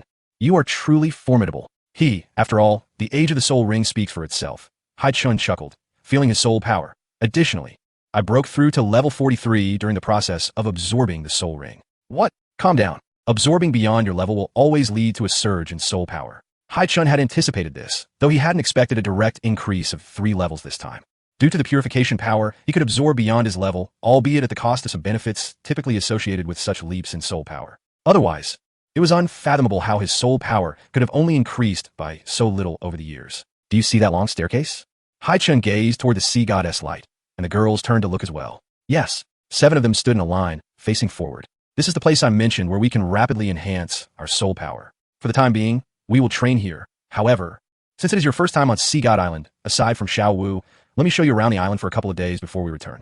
Haichen suppressed his desire to climb and first ensured that the girls were settled back at home. For the next 2 days, he guided the 6 young women through the 7 cities of Sea God Island, indulging in shopping, savoring delectable cuisine, and reveling in the scenic beauty. The atmosphere grew increasingly harmonious and joyful. From the initial stage of mutual unfamiliarity, the girls had laid aside their grievances, fostering a bond that felt akin to sisterhood. Haichen nodded silently, pleased to witness his little wives finally united in love and camaraderie. Ning Rongrong gradually integrated into the group, forming genuine friendships, and she experienced an unprecedented sense of joy throughout this journey. 3 days later, the 7 of them returned to the sacred ground of Sea God's light, filled with unwavering determination. Are you ready? Haichen inquired. Yes. The 6 girls affirmed with enthusiasm. Let us see how many steps you can conquer, he smiled. Hey, why don't we make it a competition to see who can climb higher? Sound great, they replied. You definitely won't surpass me, Xiao Wu teased, sticking out her tongue. That's not a certainty, came the retort. You all came here not just to see who can climb higher, but to adapt to the power of Sea God's light and cultivate within it, Haichen reminded them. We know, but it's fun to climb a little, the girls said as they began discussing their competition to see who could go the farthest. Haichen chose not to intervene further and was the first to step into Sea God's light, ascending steadily as though it were a casual stroll. Observing Haichen's ease, the girls inadvertently underestimated the challenge. But once they entered, they were instantly met with a crushing pressure that altered their expressions. What intense pressure, they exclaimed, glancing at Haichen in disbelief at his apparent composure. Xiao Wu, however, managed to reach the 5th tier with relative ease, turning back to stick her tongue out playfully. I told you, you can't surpass me. How did you get up there so quickly? They asked. Xiao Wu explained, it's all about adaptation. I've been here before and adjusted to the initial steps of Sea God's pressure, making it easier for me now. The other 6 began to struggle upward, while Haichen sprinted ahead, quickly reaching the 50th step. He slowed his pace, gazing upward. Last time, my limit was 130 steps. I wonder how far I can go this time. Slowly, he approached his limit, activating his purification power and the first soul skill to reach 130 steps. 131. He had once again surpassed his limits. 150 steps, 180 steps, demonic arm, 190 steps, 200 steps, 250 steps. Haichen let out a low roar, exerting every ounce of strength as he finally set foot on the 251st step. Yet he had reached his limit and was swiftly ejected from the light. He plunged into the sea. Phew, I almost stopped at 250. He quickly swam ashore, excitement surging within him as he clenched his fists. With 251 steps, I am just 82 steps away from completing 333. His goal was drawing ever closer, and he wore a smile. The girls, in their first attempts, had not surpassed 10 steps, with only Xiao Wu exceeding 20. They continued to try. Everyone focused on their own cultivation, and Haichen chose not to disturb them. He gradually sat down and took out a mystical herb. It's time. This herb, known as the Xinming Hunter Night Flower, was renowned for solidifying the foundation and enhancing soul power. Although consuming herbs too frequently is ill-advised, Xinming Hunter Night Flower, along with other herbs, serve different purposes, some for body training and others for boosting soul power. Haichen had yet to consume a herb for soul enhancement, waiting for the right moment after absorbing his fourth soul ring. Now is the time to ingest this herb. He delicately plucked a petal and placed it in his mouth. In an instant, the herb melded into his body. The medicinal properties surged through him, enveloping him in a wave of comfort as he closed his eyes to focus on absorbing the essence. 10 minutes later, a wave of soul power radiated, signaling his first ascension. Another 10 minutes passed, and another wave followed. In a brief span, Haichen's soul power soared, level 44, level 45, level 46. He reveled in the exhilarating rush of growing power, his heart pounding with excitement. Level 47, level 48. Boom, boom, boom. Haichen surged forward, achieving a remarkable increase of 5 levels. The tumultuous soul power finally settled, and after an hour, he slowly opened his eyes. Having completed the absorption of Xinming Hunter Night Flower, he found the 6 girls surrounding him, having ceased their training. As they saw him finish, they eagerly inquired, Haichen, how many levels did you gain? 5 levels. My soul power has reached level 48, he replied with a smile. That's incredible. Your results are on par with Zhu Zhuqing and Zhu Yu. The girls were astonished, sharing in his happiness while also feeling a tinge of helplessness and frustration. For this meant a widening gap between them and Haichen, especially for Ning Rongrong, who now lagged nearly 20 levels behind at a mere 29. Once proud of her talent, she had tempered her expectations upon encountering many gifted individuals at the Tiando Academy, yet the disparity with Haichen was a heavy blow. I must train harder. Ning Rongrong gritted her teeth, the first to turn back in a sea god's light to continue her training, followed by the others as they gradually returned to their own practices. Haichen felt a surge of excitement with his newfound soul power. He had ascended from level 40 to 48 in just a few days. An 8-level increase in such a short span was unimaginable, but it was the result of his meticulous groundwork to maximize benefits. Moreover, in the stage of level 40 Soul Master, absorbing the herb to enhance 5 levels was significantly more substantial than the 7 levels gained by Zhu Qing and Zhu Yun, who were level 30 Soul Venerates. Haichen gazed at the steps, a slight smile gracing his lips. Let's try again. With the strength gained from the herb, he was confident in surpassing 251 steps. He quickly ascended the steps, sprinting upward. Before long, he reached 100 steps, then 200. After a considerable time, he attained the 251st step once more, but with surplus energy, he pressed on, reaching 280 steps before being once again propelled backward. 280. Just 53 steps left. Once I adapt to the pressure at that height, I will surely ascend even higher. Haichen brimmed with confidence. This time, he was determined to complete the sea god's first trial. The finish line was drawing near. In the days that followed, Haichen spent every waking moment in sea god's light, sleeping, eating, and even attending to personal needs, all within its confines. Each day, he made breakthroughs on the steps, transforming into a relentless training machine, where every moment was dedicated to cultivation. The 6 girls, inspired by Haichen's diligence, also became more diligent in their training. Yet they found the high intensity and monotonous nature of it overwhelming, retreating to Haichen's home for rest and relaxation. From a distance, Poseidon observed Haichen quietly. This child works too hard. He should occasionally spend time with the girls. Unbeknownst to them, a month passed. Within Sea God's light, Ning Rongrong's soul power finally broke through to level 30, reaching the stage of absorbing her 3rd soul ring. Haichen approached her with a smile. Let us go. I'll take you to obtain your 3rd soul ring. Since he had brought Ning Rongrong to Sea God Island, he felt responsible for her soul ring acquisition. And after a month of camaraderie, they become good friends. Okay, Ning Rongrong nodded, accepting without hesitation. Everyone else can focus on their training here. I'll take Ning Rongrong for a quick trip, Haichen announced, leading Ning Rongrong away from the sacred ground of Sea God's light. Haichen, where are we going to obtain the soul ring? Ning Rongrong asked curiously. A small island in the water surrounding Sea God Island is home not only to marine spirit beasts, but also to terrestrial spirit beasts, offering a diverse selection suitable for one soul ring. Haichen et la bozette. Oh, Ning Rongrong said, clutching her little hands. We're leaving the island? It was her first time venturing out alone with Haichen, and she couldn't help but feel a twinge of nervousness as she followed closely behind, admiring the handsome profile of his face, which made her cheeks flush slightly. Let us set off quickly. We should return before nightfall, Haichen remarked, glancing at the sky. Most soul masters on Sea God Island typically select marine spirit beasts for their soul rings in the ocean, but that is not the only option. In fact, there are numerous small islands surrounding Sea God Island, including the one where the Purple Pearl Pirate Group resides. Some islands even harbor terrestrial spirit beasts, and their scale is not too vast, comparable to the hunting forest, making it relatively easy to find a millennium-old beast for Ning Rongrong. The duo swiftly located the clan of the Great White Shark, a type of marine spirit beast that inhabited the surrounding waters. Apart from Xiaobai, Haichen was already well acquainted with them, casually hopping onto one to journey to their destination island. An hour later, they arrived, and Haichen led Ning Rongrong deeper into the island in search of a suitable soul ring for her. Haichen, are there lantern beasts on this island? Ning Rongrong inquired. Indeed. Do you wish to acquire a lantern beast soul ring? Haichen responded. Yes. Ning Rongrong affirmed eagerly. Very well. A lantern beast suits you quite well. Haichen nodded and said. Chapter 101. A lonely man and woman spending a night together on a deserted island?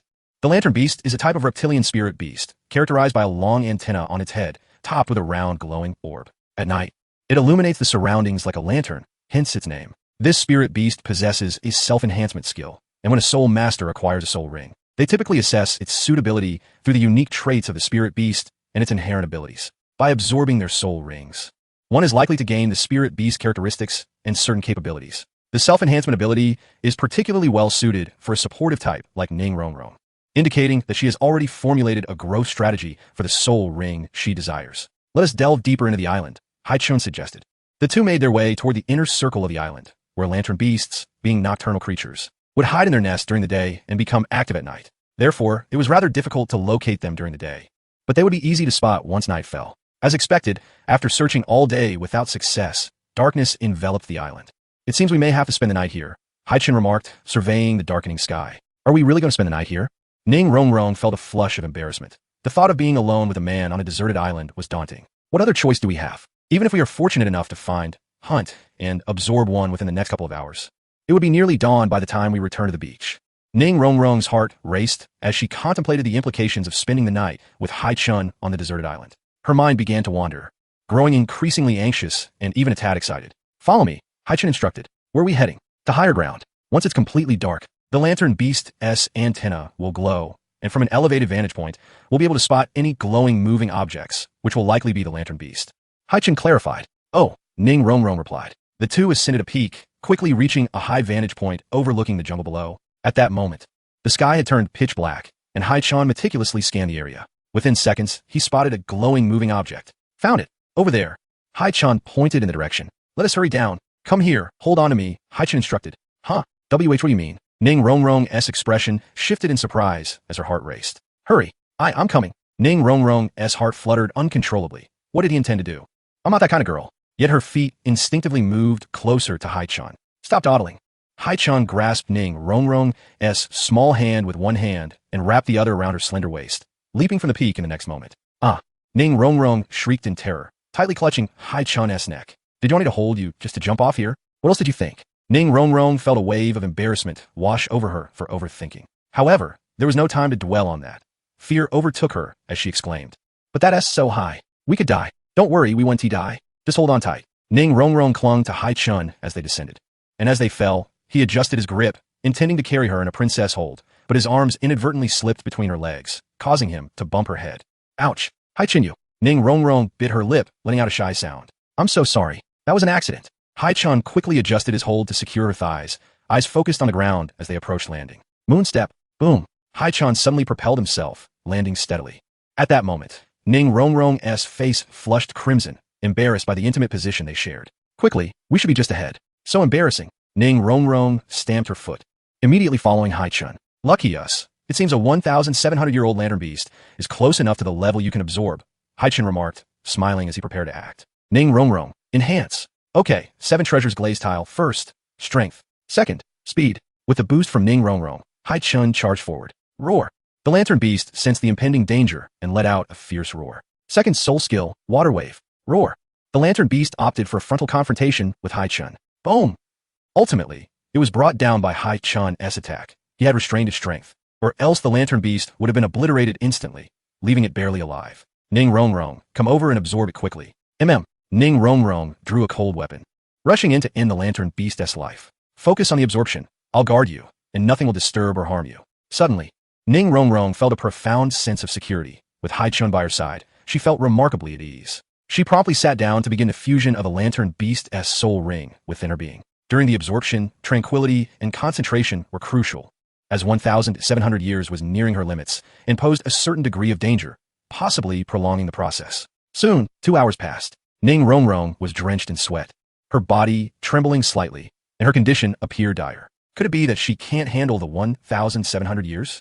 Haichen furrowed his brow, sensing something was amiss. However, she could only rely on herself in this situation. Wait, my purifying power might help her absorb beyond her limits. Perhaps it could assist others? A sudden thought struck Haichen. This was a possibility he had never considered before, but it did not seem unfeasible. Let's give it a try. Haichen promptly channeled his purifying power to envelop Ning Rongrong, and within mere minutes, her condition improved significantly. The cold sweat faded, her body stopped trembling, and her complexion regained its vitality. It really works, Haichen exclaimed in delight. If this were the case, could he help his little wives absorb soul rings beyond their limits as well? Moments later, Ning Rongrong completed the absorption of his soul power, breaking through to level 31. She opened her eyes, aware that Haichen had assisted her. Thank you, Haichen. It's nothing. Tell me, how much easier was the soul ring absorption after my assistance? Haichen ingui. After a brief exchange, Haichen gained a clearer understanding of the intensity. Indeed, the purifying power could assist others in surpassing their absorption limits. However, the intensity pales in comparison to his own, likely yielding only half the effect. Nonetheless, this is still quite remarkable, indicating that with Haichen's assistance, their fourth soul ring can absorb energy at the level of 10,000 years. Chapter 102. Ning Rongrong's Soul Ring Evolution. The 9-treasure glazed tile? What a pity. Had I known this sooner. Ning Rongrong's third ring would have undoubtedly been at least 5,000 years old, Haichen mused. However, in the future, he would be able to assist his wives with their soul rings, helping them achieve the extraordinary absorption they sought.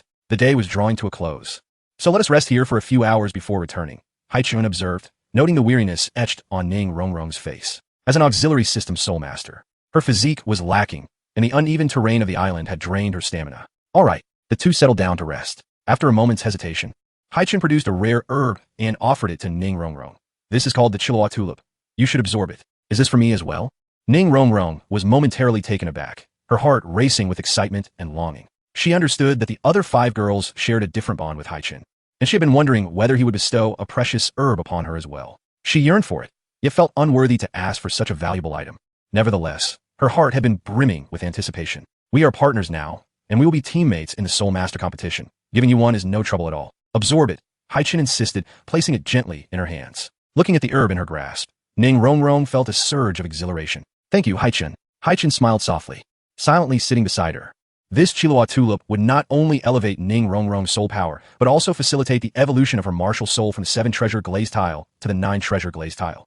This herb represented a monumental turning point in her cultivation journey. Without hesitation, Ning Rongrong consumed the herb, swiftly merging it into her being. After some time, her soul power surged dramatically, ascending from level 31 to 37, a total increase of 6 levels. At last, she no longer felt inadequate, elated by her newfound strength.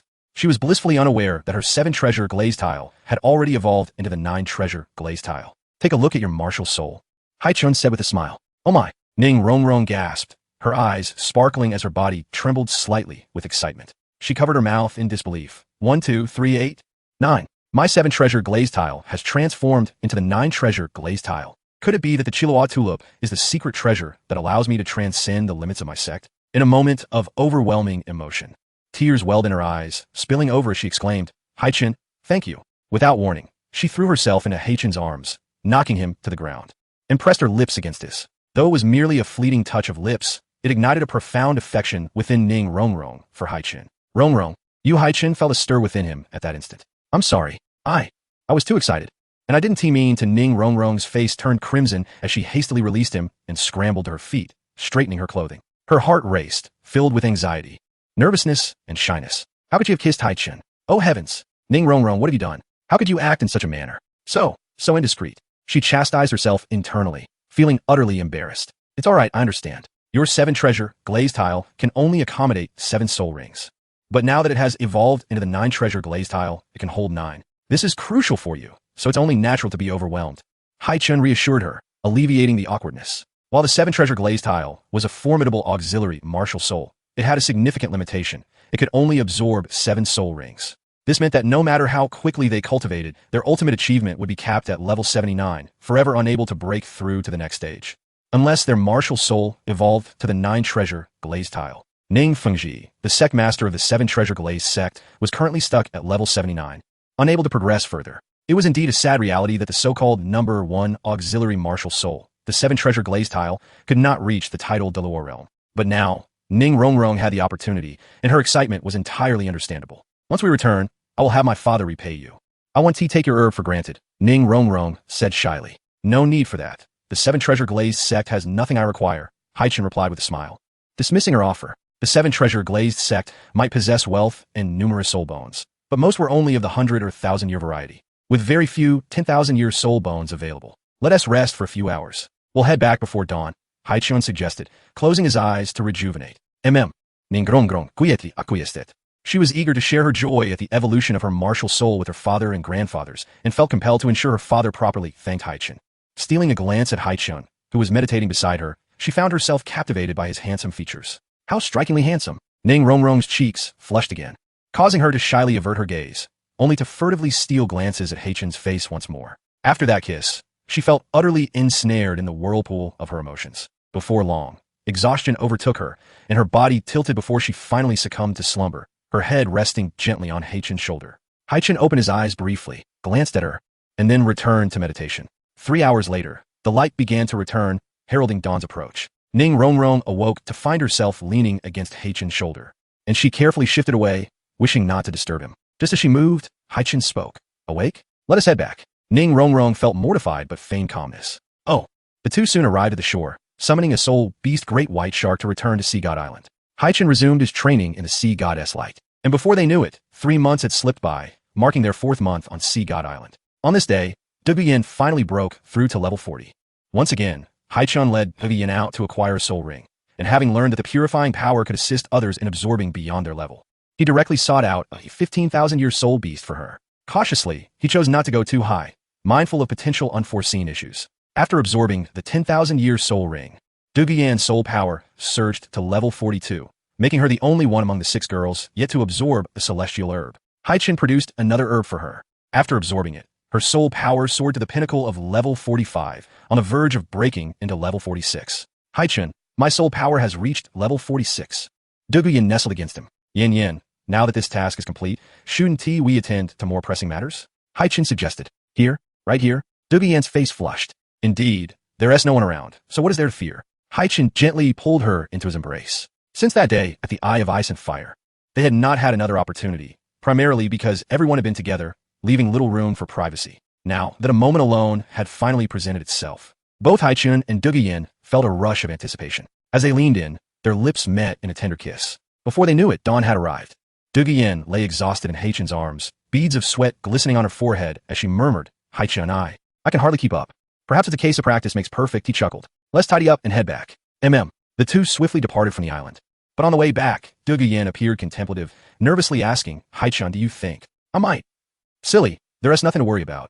Haichen reassured her. Oh, a month swiftly passed, and Haichen ascended to the 313th step, with only 20 steps remaining to conquer the first trial of the Sea God. The Sea God's light. On this day, his soul power reached a remarkable level of 50. He was ready to absorb his 5th divine soul ring. Poseidon reappeared, and at this moment, all 6 girls ceased their cultivation, eager to witness Haichen absorb his 5th divine soul ring. Xiaochun, are you prepared? Poseidon inquired. Yes. Sister Sai, I am ready, Haichen replied as he slowly settled into a meditative position, inhaling deeply, filled with anticipation. Surely this time, it would be a 100,000-year soul ring, right? A golden aura emanated from Poseidon, encircling Haichen, and he soon entered the stage of absorbing the divine soul ring. Come forth, divine soul ring. In that instant, an overwhelming force surged within him, and under the purifying energy, he experienced a twinge of pain, indicating that this time was indeed different. He focused intently on the absorption, and soon, intense fluctuations of soul power permeated the air, creating an otherworldly atmosphere. Moments later, a white soul ring appeared above his head, followed by yellow, purple, and black rings, the latter lingering for an extended duration. Finally, the soul ring above him transformed into a vibrant red. In an instant, a crimson radiance illuminated the entire realm, enveloping everything in its embrace. 100,000 years. 100,000-year soul ring. Haichen truly obtained a soul ring of such extraordinary age. My goodness! Few individuals across the continent possess such a treasure. At this moment, Xiao Wu, Zhu Qing, Zhu Yu, Ning Rongrong, Yi Lingling, and Duge Yan were all rendered speechless. Even Poseidon stood in astonishment. Xiao Chun, the fifth ring has indeed reached the 100,000-year level. Boom! A powerful wave of soul power surged skyward, and Haichen floated in the vast expanse, his aura undergoing a monumental transformation, radiating divinity, grandeur, and might. The six girls stood on the ground, gazing up at the man above. 100,000 years. At last, I possess a 100,000-year soul ring. Haichen gradually opened his eyes, excitement coursing through him as he clenched his fists. Huh? What is this? Still caught in euphoria, Haichen suddenly felt his expression change.